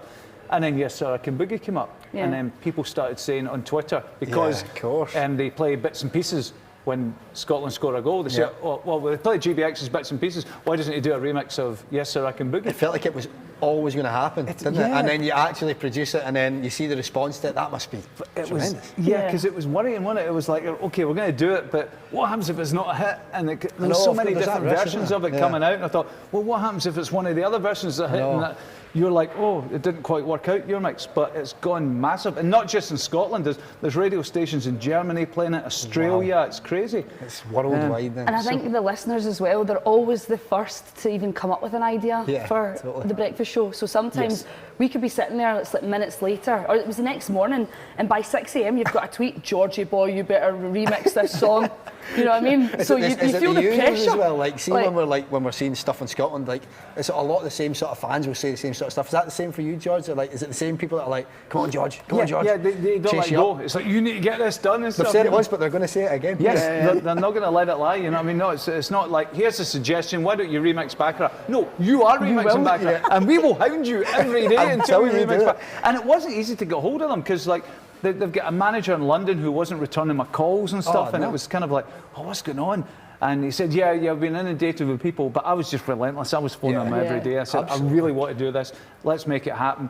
And then eventually I said, okay, he gave in. He said, right, do it. He said, but we haven't got the original vocals. Right. So I had to fly the girls to Palma, to a recording studio in Palma. One of them's in Germany, one's in Spain. They flew them into this studio in Palma, and they recorded there. And just totally redid the vocals. But they did a great job, because I was worried. I'm thinking, the problem is, and Cass will tell you this as well, they're not as young as they used to be. Yeah, of course, yeah. But, and the vocals might change in that time. Well, Yes Sir, I Can Boogie's quite a sexy song. So when you've got it's the start, it's a the beginning of the 25-year-old song. going, oh, that's great. But see, when she's a 65-year-old granny, it's not quite the same, you know what I mean? It's got a different magic to it. I know, but it's still got magic to it. They took it to the next level, though, because they kind of ad-libbed through the new vocals. So instead of just the they started going, come on, boys. Come on, boys. Unprompted. We've got outtakes. We've got outtakes, and they are, I need gold. to see these. Absolute gold. These. Yeah. But the thing is, look what it's done for them as well. They spoke a lot about the profile. It's now given the song and them, and it's incredible, isn't it? How far and wide this is actually stretched. They're supporting Scotland. They were telling me they're supporting Scotland at the Euros, so that's a good thing. You know what I mean? So they should be, by the way. And I'm just gutted that Andy Considine's not there, because Andy, let's not forget, kicked all this off. I know, it's mad, isn't it? I was And speaking it's to just the a open goal shame. guys this morning about that. It's incredible. Yeah, because of course they were big supporters of the song as well. Totally. You know what I mean? Yeah. I want to know about your Scotland memories, guys. Now, take me back, Cassie. I'll start with you. Your earliest sort of Scotland memories that were positive. Let's go with that. Early Scotland memory. So my dad was in the squad at 98. So he was the player liaison. He walked onto the pitch in his kilt. He's the guy with the white hair. You can't really see in the documentary, Mr. Brown's Boys. Yeah. There was a guy that always wanted to be on camera, a bit like me. No, he had a white moustache and white hair, right? Yeah. And he was just kicking about. So that was him. So when he would go away with the team, he would always come back, and my mum would say this when she washed his clothes, covered in things like footprints and all that, because the boys would just get him drunk. And they would stand on him and stuff. Stand on him? They would. That's what they would do. Yeah. No, genuinely, that was because back then. I know different it's era. a lot. Different era, exactly, Different era. It's a lot exactly. more strict now, but it was more. I remember watching it with my mum, but then him coming back in his kit bag, and my mum going, "What on earth happened this time?" And he'd be like that. Oh, I put a kamikaze band on me, and they stood on me and all that. Stole my watch. Right, okay. Different era. Different era, as you We can say. get away with that now. No. Well, guys, it's been a massive year for everyone involved. It's been a massive year for Scotland. After we take a look at this clip, we're going to be joined by Ransom FA on a call. He's going to join us. We're going to chat to him. But let's take a look back over what's been a crazy year. Don't adjust your radio. Scotland are going to a major tournament.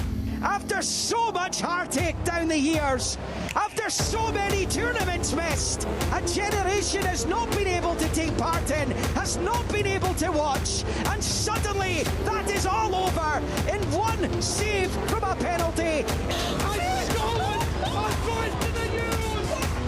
I'm catching on fire, my voice is gasoline. I'm catching on fire like you never seen. This is doable. This is happening. Go, Scotland, go! She's done well. Looking into the box, it's deflected it in! Scotland have done it! And Scotland have the breakthrough! Christie! He's done it! Step forward! Ryan Christie! Scotland lead on this day of destiny! They've done it the hard way. They couldn't have done it any other way. Decent up from distance, that's a very good effort.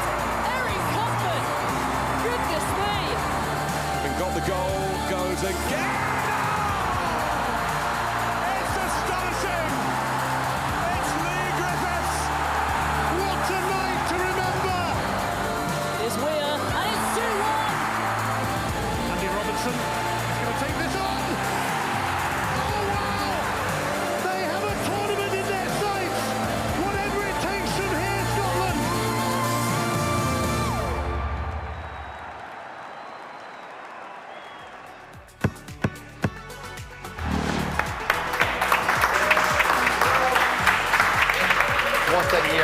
meeting for everyone, for Scotland, the national team, for George, Bowie and Cassie as well. They've been telling us all about it. It's been brilliant. And we've got another special guest on the show. Delighted to welcome Ransom FA, everybody.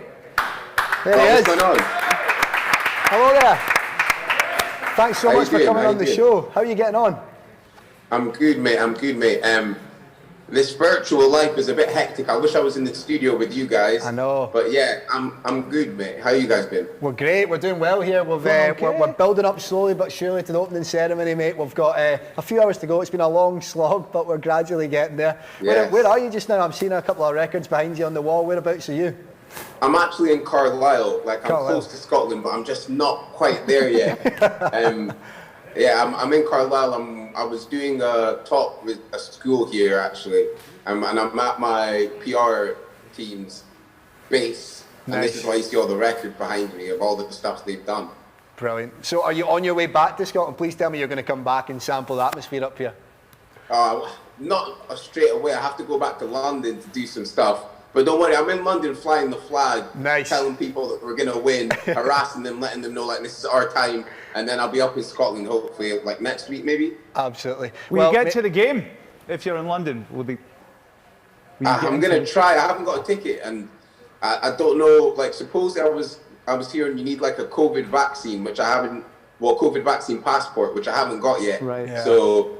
If I can get to the game, I'm there, front row, mate. That'd be awesome. It'd just be so good just to be there, just to experience that. Scotland, isn't it? How's things been for you recently anyway? What's been happening in the life of Ransom FA? It's been good. Obviously, with COVID and everything, life's been a bit of a crazy bubble to be in. But I've been based in London primarily, and I've just been working on new music, working on new stuff for the TV. So yeah, life's been pretty decent so far.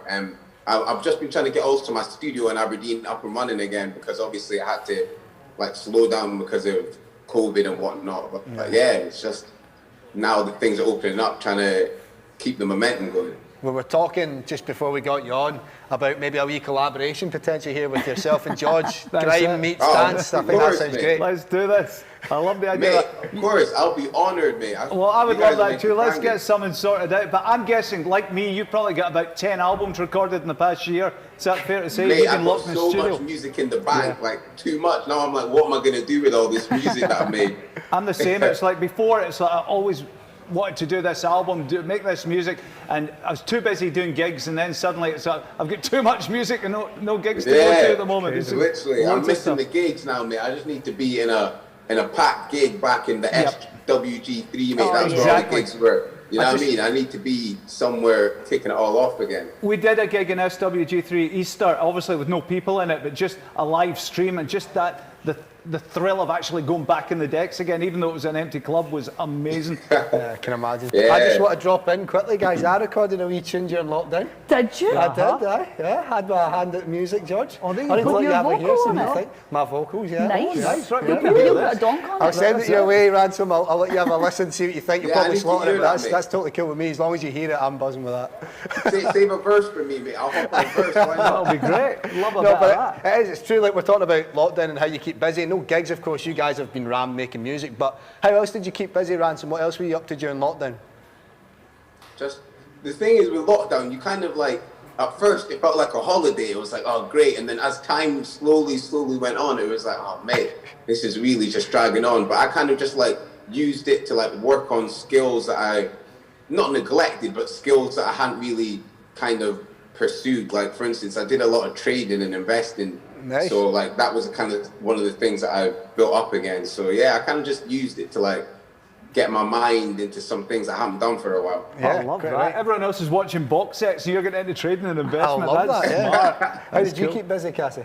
Normal people. Normal people? Yep, that was my thing. That was my go-to. A box set. There we go. Yep. We were at work as well. I mean, we were quite lucky because we still had to go in and do the show every day. Yeah, we were lucky enough to be able to go into the radio station. We got clearance and it was good. So it was still an average working day for us. The only difference was a couple of weekends we weren't out doing gigs. Yeah, I know. It's a shame, isn't it? With the gigs, when they come back, that'll be incredible, won't it? But we're getting there slowly but surely. We'll have fans back in the stadiums. Ransom, that's going to be great to see fans in cheering Scotland on. Yeah, I actually can't wait. This is the first tournament that I can remember of being of age to celebrate and be a part of. Do you know what I mean? I know, it's crazy. Same with me. Like this moment is like massive. Cassie, you'll probably be similar. Everyone say this. It makes me feel so old. George, sorry, mate. Yeah. George has very good memories. Remember Archie Gemmell's goal with a wee boy going, yes, come on, Archie, you've got this, son. Sorry, George, we had to do it. We had to do it. Talk to me about your skills on the pitch, Ransom. Have you got a bit? Are you a player yourself? You know what? Yeah, I was quite a bit of a top player. I was like, people like thought I would maybe be a striker when I was much younger, but I kind of went into the defense. I was a right back, solid up and down the wing, mate. Do you get what I mean? But I remember there's a cup that we had in Aberdeen where you got to play at Pittodrie, the Willoughby Cup, and we made it all the way to the final, and that was when you got to play at Pittodrie. But unfortunately, it happened to be the 1 year when Pittodrie, there was something wrong with it, so I didn't ever get to play. But I've been back many times now, do you know what I mean? So I can't complain. Yeah, well, you need to get back, you need to get on the pitch, don't you? That's the next thing. Tick off, get on the park and do that. That would be a special moment. Trust me, that's my aim, mate. Well, obviously, I don't know if I'll have the skills yet now. I'm a bit gone now when my skills are a bit old in the past, but I think if there's like a charity game, I'm first on the pitch, mate. Brilliant. I want to know about, obviously, the rise that we're seeing in grime music as well, Ransom. That must be a bit of a roller coaster, the way it's going and growing over the country. Yeah, definitely. Like, for me, I've always loved, like, rap and grime music. It's what I've been involved in. But, like, prior to, like, the last 3 years, people kind of just looked at it like, oh, you know, you're from Scotland, mate. You know, you can't really do that kind of stuff. But as rap has grown, like, all over the UK, more and more people are looking for, like, okay, there must be people who are repping like our home area, and that's kind of like where I was like, yes, step in. I was like, this is what I've been doing, mate, opening the doors and just kind of pushing forward with that. So yeah, it's sick to see the rise, and I know there's like hundreds of thousands, I even want to say, of young rappers who are trying to come up in Scotland. So I think in the next few years, it's going to be exciting to see how Scotland progress. Absolutely. I've got a question I'm going to float to all three of you guys, right? If you're looking at the Scotland squad right now, Ransom, you'll be more inclined to give us the expert answer here, but you guys, who do you think's got the best rapping abilities in that squad, would you say? I don't think KT, because I feel like he's more GBX. He's not going to rap. Who's loud? John McGinn's GBX. John McGinn? I know John McGinn's in his GBX tune, so it'll not be him. What about Lyndon Dykes? Lyndon Dykes, maybe. Busta Rhymes. Yeah, I think so. What about Steve Clark, Ransom? Do you think he's into his rap? I think he must be. You know, I was inclined to say, now that Kieran Tierney is down in London, he's probably getting all that influence from that squad. That'd be cool, wouldn't it? Doubt it though. Well. He's going to be true to his banging beats, isn't he? I don't know. Ransom, before you go, mate, I would love to get your thoughts. If you could ask Steve Clark a question, we're going to have him on the show later today. What would you ask him? I'll put it to him. What would I ask him? Well, I have two questions. The first question, I want to know what his favourite tune is. Like, I think that would be interesting to see. Question. Yes, sir, I can boogie, I believe. You'd love it to be. I know, it'd be great. And your second question? Secondly, I want to know who's the most boisterous in the club when they're in the football team when they're travelling about. Nice. That's one thing I would want to know. Who do you think it is? Who do you think's the loudest? Will we go Lyndon Dykes again? Yeah, probably.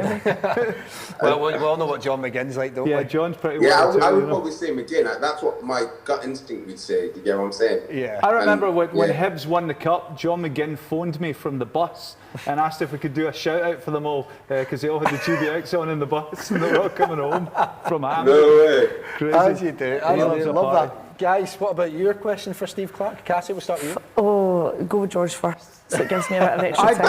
I would love to talk to Steve Clark and say, why is Andy Considine not there? Because it's because of him that I've got this hit record right now. And Andy should be the first name. Question as well.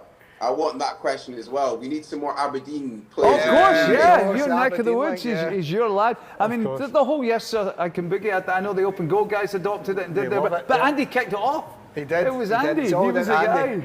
That video. Been inspired by any of these questions? No, it's not even on the same wavelength. I'm wondering what he thinks of when he watches all the footage, like from '98. What he thinks about then and now. So the comparison between different it is. Interesting. Do you know what I think? I think there's more of a kind of club atmosphere to it now, rather than a group of international players. I don't know what you guys think about that. Yeah. It seems that way, doesn't it, Ransom? It seems like there's a good club atmosphere. Yeah, I think the atmosphere in the team is quite strong. Like, even being in England, I'm hearing a lot of people saying like, "Oh, you know what? Yeah, we're actually like quite scared of this Scottish team." Like, obviously, you know how ignorant people down here can be, but they're like, "You know what? Yeah, we're actually quite scared of this team that's coming up." And I think there's like a lot of unity in this team. Yeah. Well, Ransom, FA, everybody, it's been a pleasure having you on. Thank you so much for joining us. Nice meeting you, man. See you later. Thank you for having me. Well, let's take a look at some very, very good Scotland goals, shall we? That'll get us all excited for the tournament ahead.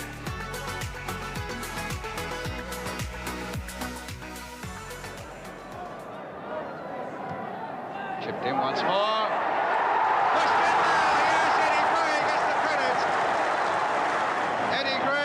Before the defender. And since then the Scots have dominated. Here's a chance right at the start of the second half. It's there. Lorimer the scorer. That's curling in, and Jordan got there. Joe Jordan for Scotland. Here's Dalglish again. And Strachan. Oh yes! One of the very best from Gordon Strachan. That was sheer magic.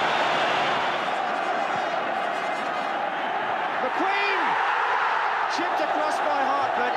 Rioch came thundering in as well, but Gordon McQueen's was the head that slammed that down into the bottom corner.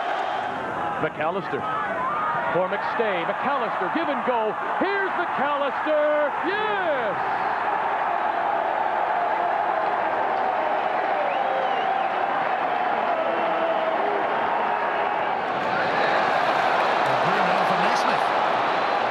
Chance here for Scotland to have a say. Snodgrass! Hampden Park has something to roar about. Robert Snodgrass scores against Croatia again. 5-1 humiliation in the USA. Here is Ross McCormack suddenly. He's done really well. Really well. Ross McCormack is back on the international scene with a goal to settle this issue. Welcome back, son. Terrific finish. And there's a goalkeeper with them now. And it's a goal. Scotland have scored. Scotland have scored.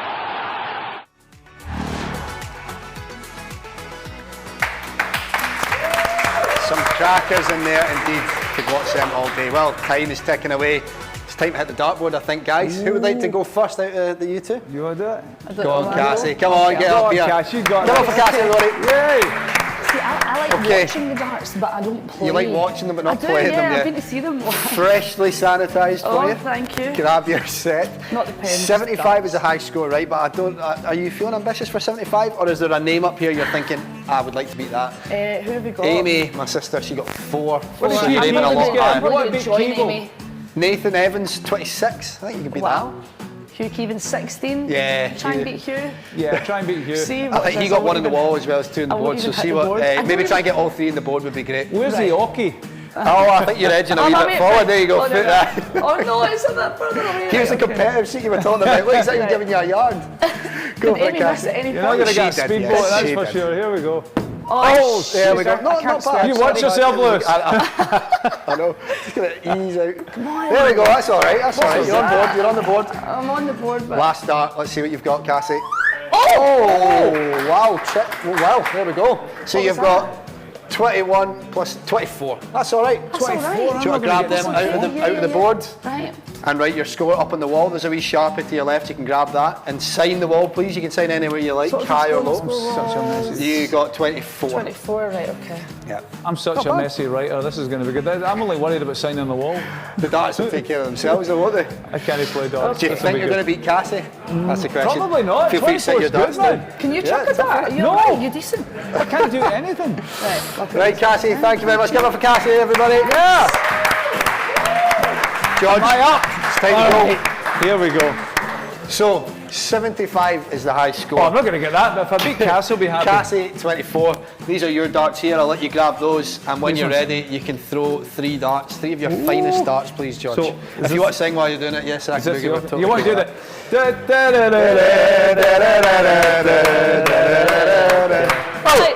Oh, put me off now! Go on, George. Ooh, what was that? That was a nothing. It's off. It's off mode. There we go. He's on. He's on. Next. Oh, Is that bullseye? What have we got here? Oh, 9, so 16, 25. You beat her by a point. Yes! By 1 point! You're joking! Oh my God! George, get that signed on the wall. Get that signed on the wall. Sign it right next to Cassie's. Don't sign the wall, just leave it. Say Cassie +1. And when you complete your dance after, sign right under Cassie. 25. Amazing, George. Amazing. What about that, everybody? Beat her by 1 point. That's brilliant. Give it up for George Bowie, everybody. Thanks for that. Superb. Feel free to take your darts out and chuck them on the table. And just to remind everybody as to why we're here, we're raising money for charity. Thank you to everybody who's donated so far. Head to the link below or head to scottishfa.co.uk/donate to get involved.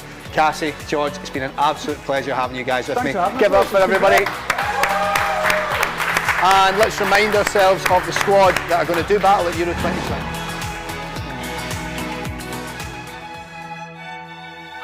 What a beautiful exhibition, Stephen. An absolute masterpiece. You're right, Amy. 3 belters. They'd all look good at Euro 2020.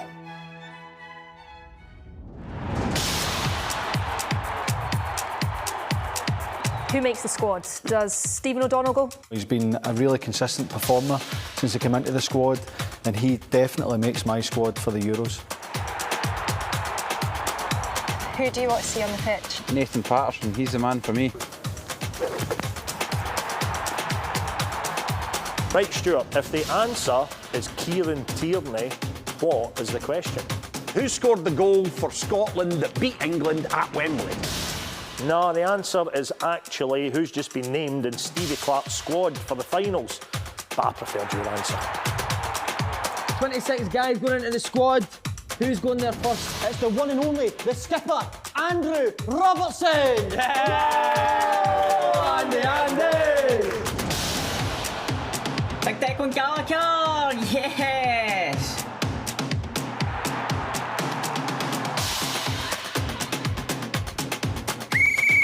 Who do you want in the squad?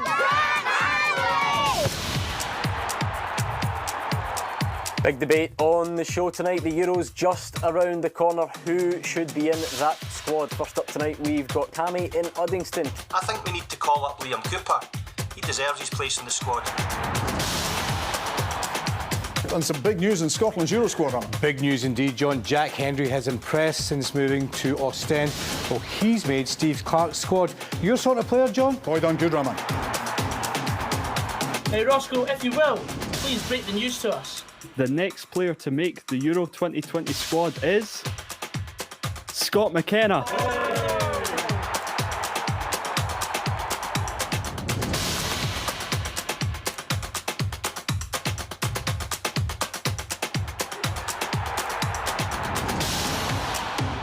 What about this for some great news, Chris? David Turnbull's in the Scotland squad. Well, I've been telling you now for months. I think if not years that David Turnbull should be in there. Celtic's best performer this season. I think he's had a great season.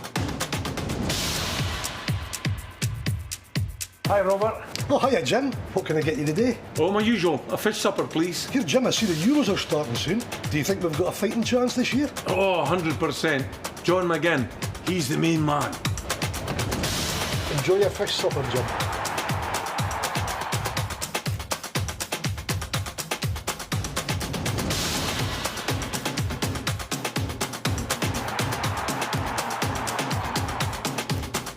What is it for you today? The usual, aye?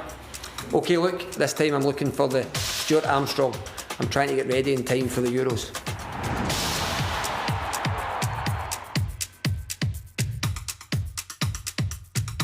Squad's getting announced soon. Who you take the midfield, Jim?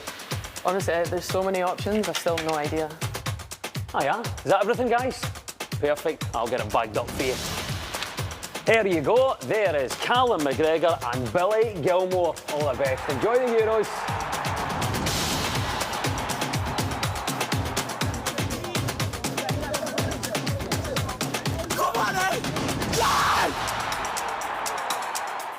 We're going to need goals to win the Euros. Who are you taking? Ryan Fraser.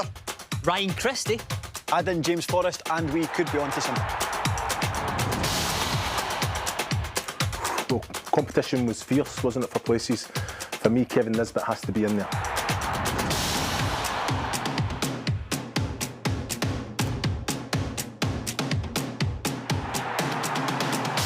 Last call for Scotland Euro 2020 squad. Shay Adams to check in.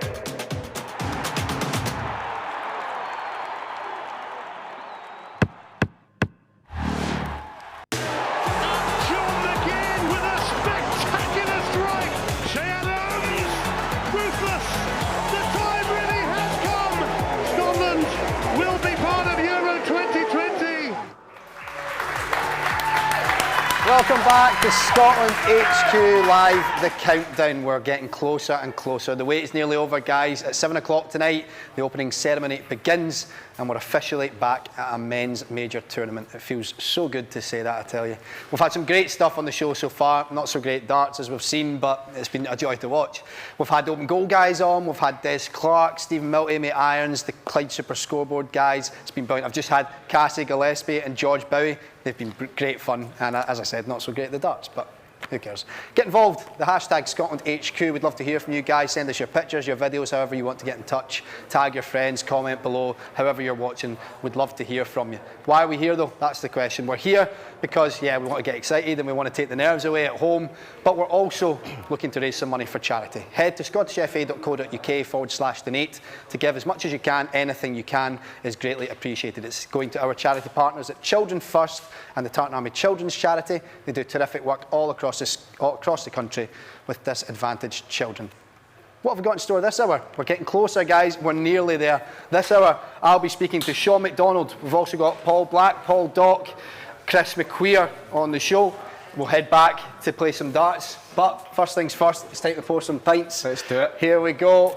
We've got a lot in store. It's been great fun. Remember, donate where you can. Get involved. Let's hear from you guys at home. It's been a great laugh.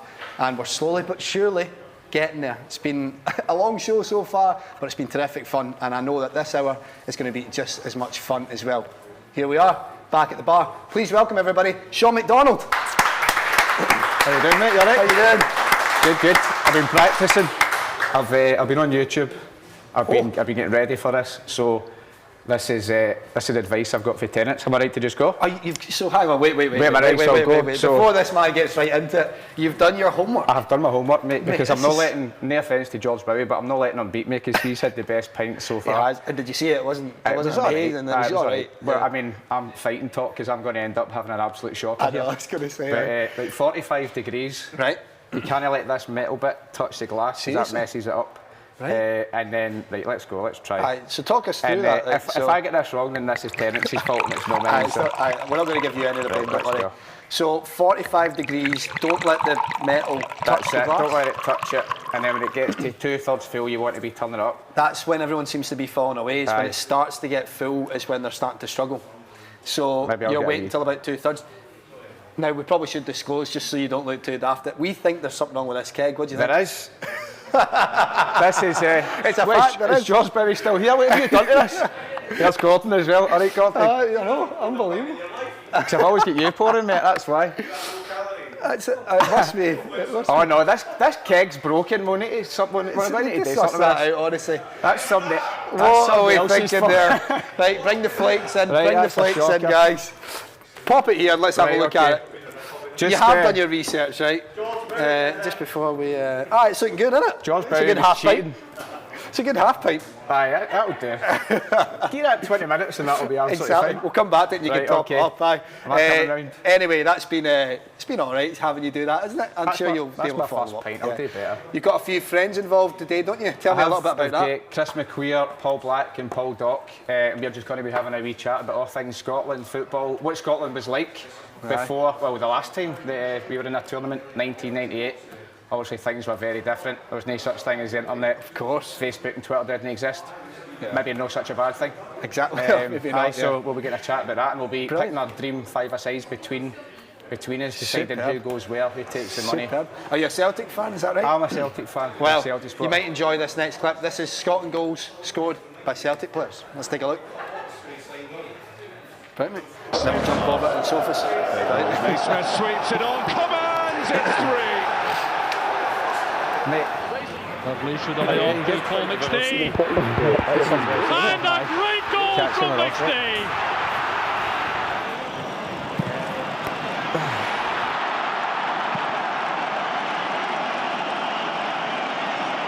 The Scots to counter-attack swiftly, led by Collins. And the offside trap beaten there by Collins. It's great play by Collins. Can he score now?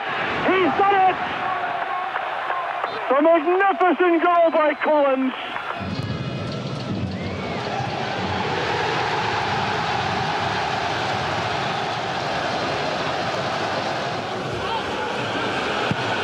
It's teed up nicely by Morrison's a wonderful flick and a wonderful goal from Charlie Mulgrew. Paul Hartley tries again, and Weir tries again, but it's been turned in by Gary Caldwell. Having got the goal, goes again. Oh! It's astonishing. It's Lee Griffiths. Jordan getting it across, Dalglish. There's the goal! Ryan Christie now. Forrest waiting for a pass. He's not going to score again, is he? You better believe it. He is. Ball gets played out wide into Paul Hartley. Can he score? Yes. Brilliantly done from Paul Hartley.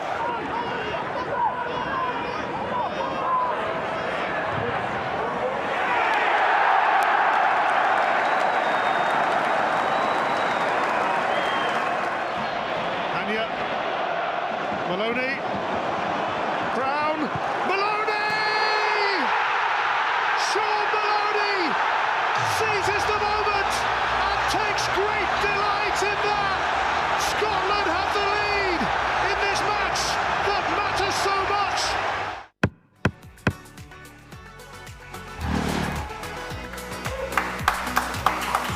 Welcome back. That round of applause that you're hearing certainly was not for Sean's pipe pulling efforts, but the less we say about that, the better. Just a reminder as to why we're here, guys. We're here to raise some money for charity. Head over to scottishfa.co.uk/donate. Give what you can, get involved. We've got terrific prizes to give away, including a signed John McGinn shirt, Scott McTominay signed boots, bottles of whiskey, lots of different merchandise. It sounds all right, doesn't it? Sounds not bad. Do you fancy any of those prizes? I wouldn't mind them. I suppose I'll be trying to lift a few if anybody's not watching. You can't watch me this entire time. Exactly, like, just get out my jumper and get myself out the back door. Talk to me about some of those goals, Sean. They were some crackers in there. You've got some good memories of them as well. Unbelievable. I've got conflicting memories. See with Griff's 2 free kicks. So I was at my pal Stag do, which incident was that game not 4 years ago today? It might be, you know. Or maybe it was yesterday. Maybe. It was roughly this time anyway. Yeah. Watched it in a pub with a bunch of English boys, and England have gone 1-up, and they're giving it all this football's calming down. The first free kick goes in, and we go absolutely mental. But the second free kick goes in, and I'm fighting it to get across the pub to give them it stinking on their table and everything. It was all light-hearted. Yeah. And by the time the equaliser goes in, I'm just sitting in the corner of the pub I was looking for the nearest fire escape or like an England shirt or something, just so I wouldn't be getting grief. Gave us it absolutely stinking. The other one, the Maloney at Celtic Park. Yeah. I watched that in Barcelona with a bunch of pals of mine from Dublin. Again, I was giving them it absolutely stinking as well. But with that one, I watched the return leg in a pub in Rome. Aye. You know, we're getting a 2-0 victory. A 1-0 victory. We're getting a point in Dublin, and still not getting through. So the fact that we're now getting to sit here and talk about being at a tournament it's and incredible, having felt that pain and those setbacks is just. It's unbelievable, isn't it? Well, we're absolutely delighted to have you, Sean. Thanks so much for coming on. Pleasure. Host of the Blethered podcast, of course. But tell us a little bit about what you've been up to.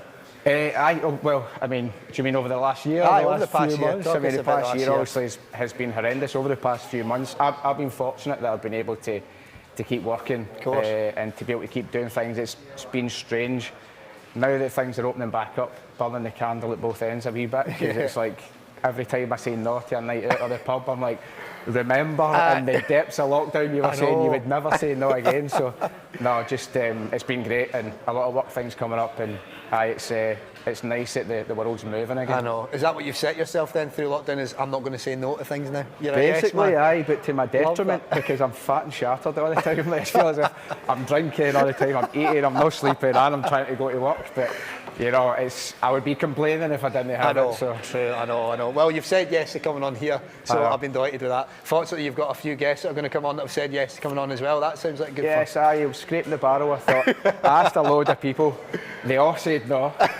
So I phoned Paul Black and Paul Dock and Chris McQueen, and I said, listen guys, this was my first choice. I just lied to them. Yeah. Really. No, I'm only joking. If they might be able to hear you, but I think they might be able to hear this. I'm only kidding. No, so we're going to just be having a chat about all these things, and with those three guys, I don't really need to say anything. I can set them off, and they'll make me look good by being funny. Exactly. So it's a smart move. It's a win-win. That's it. Like, just get people that will pull you up. Exactly. Tell me about the Blethered podcast. I know you've had the guys on the show. That's obviously taken off. Aye, Blethered. It started. I have to give him a wee mention. My good pal Justin Tate, one of my best pals. He suggested I should do it, and I was like, nah, it's not for me. Although he's kind of planted a seed, and over a wee bit of time I was thinking, do you know what, I kind of fancy this. So I texted Chris, I texted the two Pauls, and was like, would you just come on to get this started? And it's just grown. It started off as a wee bit of fun, and it's now become, you know, it's a registered company. You know, it's my business. It's my full-time work, which has been amazing. How do you adapt to that? Because obviously you start something as a hobby, clearly a passion, and then as soon as it spirals into something like that, I think must pinch yourself a bit. I think, to be honest, I've never wanted to do a real job. Exactly. And I've had to. Like, unfortunately, like every day I wake up and I'm like, this is a disgrace. Like, why do I need to go and work for a living? Yeah. But in all seriousness, it was just something that I enjoyed so much and was so much fun. And when it starts to become commercially viable, you're like, well, I'm going to keep running with this and keep going with it. But to be honest, I think the biggest plus point for me is just being in control of my days. Totally. Like, I get to enjoy what I'm doing every day. You know, that's what you want, isn't it? I don't need to ask, can I go to the toilet, please? Like, I used to work in a call centre where you get charged for your toilet breaks. They wouldn't pay you for it. And having experiences like that, and to then have like the freedom to be doing something that I love so much is incredible, and some amazing guests in that as well, and people to sit and chat to. Yeah, we'll hear all about what's coming up as well for you, but let's talk about the Euros, because we're back. We're in Scotland HQ. It's looking all right here, isn't it? It's absolutely mental. You know, you see these things for other countries, and you think, you know, how cool would that be? Sorry, I get my thing. You think how cool would that be for us to have this, and the buzz of the country. You know, I feel like we're a country that's always at each other's throats. There's always something that divides us, and now, for the most part, we're all united. And the excitement, bagpipes everywhere. Like, I feel in Buchanan Street, everybody's playing Yes Sir I Can Boogie, and it's just, the buzz is incredible, and I think it's really going to hit home when I suppose when we're lining up for Flower of Scotland in the first tie. I know. Well, Yes Sir I Can Boogie, we had George Bowie on, obviously, just before you. Is that your favourite Scotland tune at the moment, or what's your go-to? No, I mean, it's great. It is a great tune, and I would like to say as well, I liked it before it was cool. Get that in there. But the best Scotland song of all time is We Have a Dream. Yes. Was it in 1986? 96? 86 for the 86 World Cup. I might be wrong, but We Have a Dream. Yeah. And I'm sure the squad singing it. I don't know if it's that boy for Gregory's girl. It could be, you know. Anyway, it's the best song. If you've not heard it, get it on. We'll get that played at some point. We have to. So what are you going to be doing for the competition then? Where are you going to be for the games? Pubs, and it's really hard, isn't it? Because you need to book. I know. It's like this thing with booking. Well, you'll be saying yes to every book going, clearly, so you'll be spread too thin, mate. But it is quite hard to go. I think in 5 weeks' time I'm going to be up for having fun and having a drink. But luckily for me, my pal Craig Duffy, who's over there, he is. He sorted out the tables. So I'm just going wherever I'm told.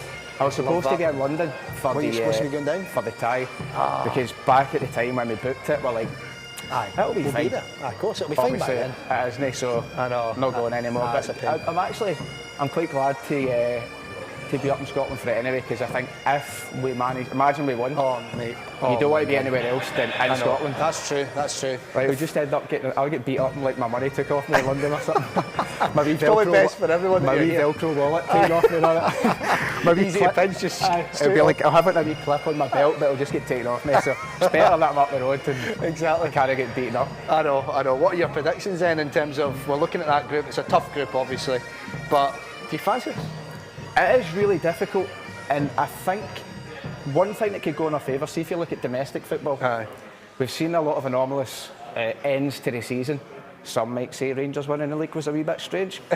But in all seriousness, you know, you've seen like shock results at like Aston Villa battered Man United at Old Trafford. And what I think that shows is that in football, the ability and skill level isn't as astronomically different as we may think it is. And if you remove the pressures of fans, then the expectations, maybe if players don't have the experience of playing a big tournament, when you remove these external things, I know there's going to be fans, but it's not going to be the same. It's not going to be the same, exactly. And it's removing a level of pressure. So the players, we've got some, we've got players at Manchester United, Arsenal, Chelsea, Liverpool, incredible, isn't it? Celtic, Rangers. I think you never know. You never know. But I just hope the lads know that everybody's behind them. There's no pressure on them. They should just go out and enjoy it. And whatever happens, we're going to be really proud of them. They've given us an amazing time. We're getting to do things like this. Right? My gran will be watching this, absolutely buzzing. Exactly. And this is all happening because Davy Marshall saved that penalty. Exactly. So. And there he is on the wall behind you, mate. Look at that. What a moment. What a moment. What a handsome guy he is. Oh, what a legend. What a legend. So, what about football for you, though, Sean? Like, has it obviously been something that's been big in your life from a young age? Oh, absolutely. You're born into it. I think the same with everybody. Speaking to me, being a Celtic supporter, I think for everybody, you're just born knowing I support X team. And it's something. I mean, it permeates our existence, doesn't it? Yeah. It's all we talk about. You get in a taxi, you're in your work, you're out on it.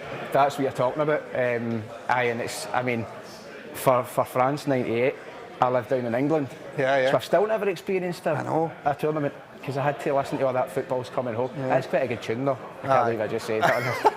It is a good song, though. It's catchy. It's catchy. But I've still never experienced Scotland during a tournament, so everybody else is getting to go and remember France. Getting those experiences, mate. No, I don't. Like I was in London, surrounded by Englishmen and women.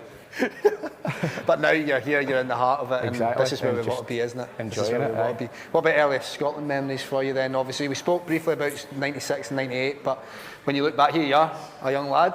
Hey, there we go. Look at that. They're going to be buzzing that they're on there. That shows to Stephen Barr and Dean Curry once again riding on my coattails. That was around about the time I got my first Scotland strip. The first Scotland strip I had was the Fila one, and it was for the Japan-Korea campaign, which we obviously didn't qualify. It reminds me of the Faroe Islands game. But my first memory of, I think, was, I might be making this up, but I'm pretty sure we played the Czech Republic just at the time that they'd split from being Czechoslovakia. Because I remember there being a big thing made about that. But I think maybe it was the first game I remember watching would have been England beating us 2-0 at Hampden. But then we had the return leg. Was it Don Hutchison that scored? Yes, it might be. Yes, there I we go, believe it was. in '99. Look at that. And I remember just thinking, wow, this is amazing. Beating England at Wembley, this must happen all the time. Well, 24 years of hurt later. We might be ready to see some more. 22 years later. I know. It's only 2021. See, that's what lockdown's done to me. I don't even know what year it is. Says it all, doesn't it? What about in terms of some footballers in the podcast? Have you had a few on, decent names? Well, Simon Ferry was one of the first people who was on. What a lovely guy, by the way. Really, unbelievable, isn't he? He really went out his way to help me. Had me in his house, interviewing him, so I had him on. Not a footballer, but Jim White. Oh yeah, of course. You should see his house, by the way, down in London. Outrageous. Is it? Aye, he's got a cinema. Any pictures of that we can? I'll show you later. I got a picture of his rooftop. Unbelievable. Who else? I mean, Martin Compston. Oh yeah, not a footballer, but you need to give him a mention. You need to give Gordon a mention as well. Gordon's coming on shortly. Yeah, Gordon thinks he's a footballer, but he's absolutely. Well, he's all right, but his legs are gone. We got a game in London a while back. I had to carry him through the whole tie, honestly. Embarrassing. It's embarrassing. We should have just put him in goals. Aye. Were you carrying the game then? Were you with your ability? Absolutely. I was. I was absolutely panting like after about 20 minutes. But I just love playing. Love speaking to anybody. Whoever will talk to me about it, I'll sit down and talk about the game. I know. Well, we've got Gordon obviously coming on the show. He is going to be hosting our daily shows from here as well. It's quite a setup for him, isn't it? It is. Is this where he's going to be? This is where he's going to be. Aye, will you be tuning in? I will be. Aye, I'm really looking Got to give him a forward bit to of it. stick in the comments, surely. That's what I'll do. That's basically what I'll do. If I was WhatsApp, you look terrible. How did you not get your makeup done?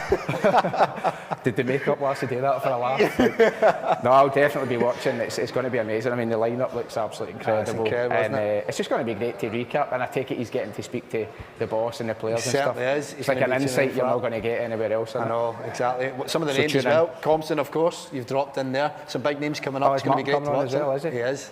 He's a mad Scotland fan. Yeah. Did you see the clip? Oh, of course. He went through it, he was filming, he was going absolutely mental. I didn't realise he obviously couldn't put that out straight away because there's potential spoilers for the show. So like you only see it later on. Like the day after, like nobody would have seen it. But it was only fairly recently that we get to see I never knew that. That's hilarious. It makes the hairs on my arms stand up, mate, when I watch celebrations like that. Did you ever see the clip of him for when Griffiths set free kick run? And he's hitting the stools. That was us. I was like, that may as well just be like me. We were just going absolutely mental, and the wee barman's like, no, like, from break my stools, like, sorry mate, that's never happens. Like, unbelievable. That alone, then you've got the head in the hands, mate, trying to hide yourself. It's horrible. Talk about pain. That's just how it feels to be Scottish, isn't it? I know. I can't quote it, but there's a certain thing that those lads said. Oh well. Ian McGregor said in that scene when they get off the train, but you're not allowed to swear, are you? So I can't say it. Well, we can bleep it out. Obviously, well, we're live, but you can bleep it out yourself. It's something being Scottish. There we go. It's something being Scottish. But then when we qualified, they changed it to it's amazing being Scottish. Exactly. I wouldn't change it. You wouldn't change it at all. I know, like I've spoken about this with a number of the guests on the show so far, mate, that it's natural that we might get a little bit carried away, right? We're talking, we're back for the first time in 23 years, and some people are claiming we're going to win the thing. That's great, isn't it? But realistically, what are the expectations now? I don't think there are any expectations. I think from a football, all right, we can all get carried away and excited saying we're going to win the Euros, but from a footballing perspective, it's a good team. There's a great level of fluidity in their play, and there's a great understanding, which I think you can see, even though it wasn't a great result against Luxembourg. I just remember watching and going, this is going to be a good tournament, but we have to remember there is a huge weight of expectation, and tournament football international football is a whole different kettle of fish. I think we should just enjoy it, it for what it is, and see if we do get through. Well, it's going to be an absolutely amazing party, but until then, don't think about, are we going to get to the next round? If we're going on odds of probability, probably not. But we should just enjoy it anyway because we're here, and we don't know when we'll be back at another one again. Tell me, mate, if you've got a question for the gaffer himself. He's coming on the show later. We're going to be speaking to him. What would you want to ask Steve Clarke?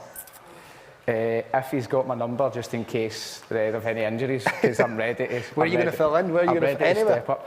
Right back, probably the easiest, isn't it? I can just have somebody in front of me and just do your job tuck up in that when side. we don't have the ball. But anywhere if it comes to it. Just in case he asks, of course, I'll just say, don't worry. I'd like to go up front. Just so if I can get it on the end of a wee cross or something. No, I mean, what can I ask somebody like Steve Clarke, absolute mastermind. He is indeed. I would ask, no, I was going to say something about the Celtic job there, but I won't, I'll leave it. We will ask him if he's got your number, and if he doesn't, we'll make sure to pass it on. Cheers, mate, appreciate it. Don't go anywhere, guys, because Sean McDonald is going to have some of his friends on the show that we've just spoke about there. We'll have Paul Black, Paul Dock and Chris McQueer on the show. Sean will going to be leading that. But let's look back on that night in Serbia, shall we? Because I've not seen it enough, if you ask me. Let's take a look. The 90 minutes almost up. Mladenovic to take this corner for Serbia. Oh, it's in from Luka Jovic. Oh no for Scotland. Your eyes are full of hesitation. With another penalty shootout. Sure makes me wonder. McGinn squeezed the first one in against Israel. He's been subbed, so to Christie, so to Dykes. Baby. But at least Lee Griffiths is there, even though the keeper got a touch on it. I'm a sensation. Alexander Mitrovic. You try me once, you're back for more. Yes, sir, I can boogie, but I need a certain song. I can boogie, boogie, all day long. Yes, sir, I can boogie. If you stay, you can't go wrong. I can boogie.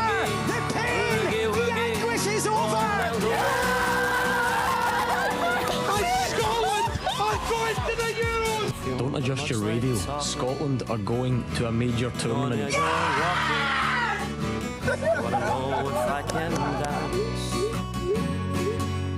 Yes, sir. Scotland will be part of Euro 2020. I could freaking Come on, yes! But I'll give you one more chance. Yes, sir. I can boogie, but I need a certain song. I can boogie, boogie, woogie, all night long. Yes, sir. I can boogie if you stay. Just for everything, you know. Oh, God.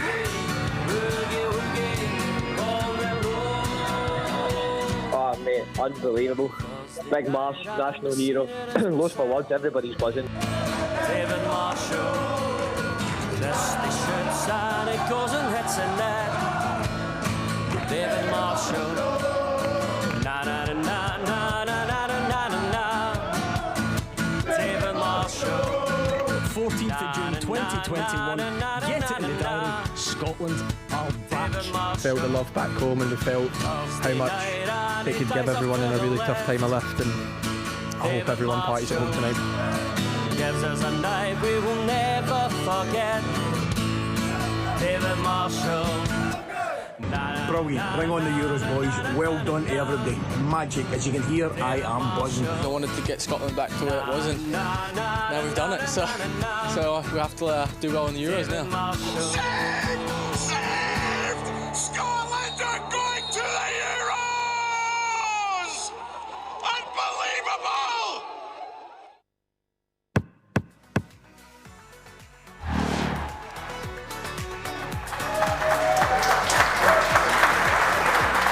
Hello and welcome back to Scotland HQ. I've decided to bring a few of my good pals with me. As I was saying, everybody else was busy, but you three were the only ones that answered, so thanks very much for coming. Paul Black, Chris McQueer and Paul Dock. How are we? You alright? Aye, good. Are you, I suppose for anybody who might not know you, we can maybe start with a wee bit of an explanation as to who you are and what you kind of are known for. Absolutely. We'll start with you, Paul Black. Right, okay. My name's Paul Black. I'm a comedy writer, actor, TikToker. TikTok funny man. Chris. I'm Chris McQueer, and I'm an author for Glasgow. And I'm Paul Dock, and I do comedy videos on Twitter mostly. So. I suppose the first thing we should probably talk about is the football. You know, are you buzzing for the Euros, or are you not too bothered? How do you feel? I think, like, regardless of... Right, okay, that's how both feel. I think regardless of how much you're actually into football in your everyday life, you can't be buzzing about this right now. It's just, it's a good feeling. Just exactly. Like, me and Chris are in a group chat together, and I feel like it's all we've kind of spoke about is plans, like, where are you heading, like, what are you up to, what are you doing? Why are you not in this group chat? You've not spat your pint out there. I'm excited for it, aye. It's some buzzer in Scotland, everyone's up for it, so aye. Have you got any plans? Do you have any things booked? Like, will you be watching the games? I have absolutely, made the biggest mistake of not booking anything. So I'm just going to be desperate, on my Instagram stories, does anyone get a pub for 3 girls? I don't have anywhere to go. Can anybody get me in anywhere? We were talking, I had Paul on Blethered recently, and we were talking about the differences in Scotland in general. Since we last qualified for a tournament, so it's 1998, things were very different. The main thing that Paul said is Scotland has now got more influencers than it has got Neds, which I thought... I stole that from Twitter, I didn't invent that. Well, I can't take there's no way. Someone else's pattern, but that's true. There's no way that they can claim any, so I'll just be claiming it if I was yours. Can you think any other differences, like what has changed? It doesn't even have to be a hilarious thing. For example, I was thinking, right now you could just check your phone and get information on every single player, whereas back then you'd have probably had to go and buy the Sunday Mail. Other newspapers are available. Aye. In order to check scores. Aye, man. I think even football in general's changed. I feel like when you watch the highlights for 1998, the game's totally changed. It looked kind of slower back then and weird, and the guys all look different. All the players look different, man. It's really strange to watch. And then now everybody's up here athlete, everybody's pure cut in, like fast as anything. It's What, really well, weird. what are your expectations for Scotland this year? I mean, I think we're going to win it, to be honest. So I think we're going to win it as well. Aye. I think that's just what you have to say. Because, but as far as obviously, like, it's be realistic. But as far as I'm concerned, if Scotland beats England, then we have won the Euros. Is that the wrong thing to say? Probably, but Well, that was going to be my next question about the Scotland and England game. Like, what are your expectations? Because I would be happy with never qualifying for a tournament again, as long as we batter England at Wembley. I think that's a kind of. I'd be happy to take that. I think so, definitely. Man. I think we've got a good chance of beating them. I'd fancy us to beat them anyway. You never know. It's that one-off game, isn't it? That's it, mate. Where will you be watching the England game? Might watch my bras, maybe. Might go over there for it. Do you see yourself disappearing on the tenants for 10 days if we do beat them? Aye, definitely. I will be on it for the whole week, aye. Do you think you could be part of the squad against England, by the way? Because I was saying, like, they asked if I had a question for Steve Clarke, and I said, aye, has he got my number, just in case anybody ends up having to pull out injured? I mean, I certainly couldn't do that, and I'm not qualified, but I would do it. I would just do it anyway. For your country? As I've said before, I'll do it. See, if you had to be like part of the setup, even if it was to be like a court jester or something, what do you think your role would be? A mascot, maybe. Mascot? Or the kitman? Water boy. What about a streaker? Just like say, like, I don't know, Harry Kane or Raheem Sterling are about to go and score. Like, would you be willing to take that hit for your country? Oh, I definitely. Get and also, I think run on. You'd become a legend. I would take the chance. There was something I wanted to talk about. Obviously, since it's been a long time since we've qualified, how do you boys choose which team to support? Because if you're getting involved in the tournament, you kind of pick a team at the start. Like, who would you choose to support? I usually pick the team with the best kit. Who's that been in recent years? Germany. I've always got some belters, to be honest. I did like Iceland for the last Euros. You had to support them. But aye, mostly Germany. I think Germany always have a nice kit every single year. So for the last Euros, I was in Barcelona. So it was Euro 2016. And me and my pal would just, for every game, instead we didn't pick a team, we would look at a list and be like, right, Germany are playing. The first one was France-Albania, I think. And we would just choose whatever we thought was most likely to be the best party.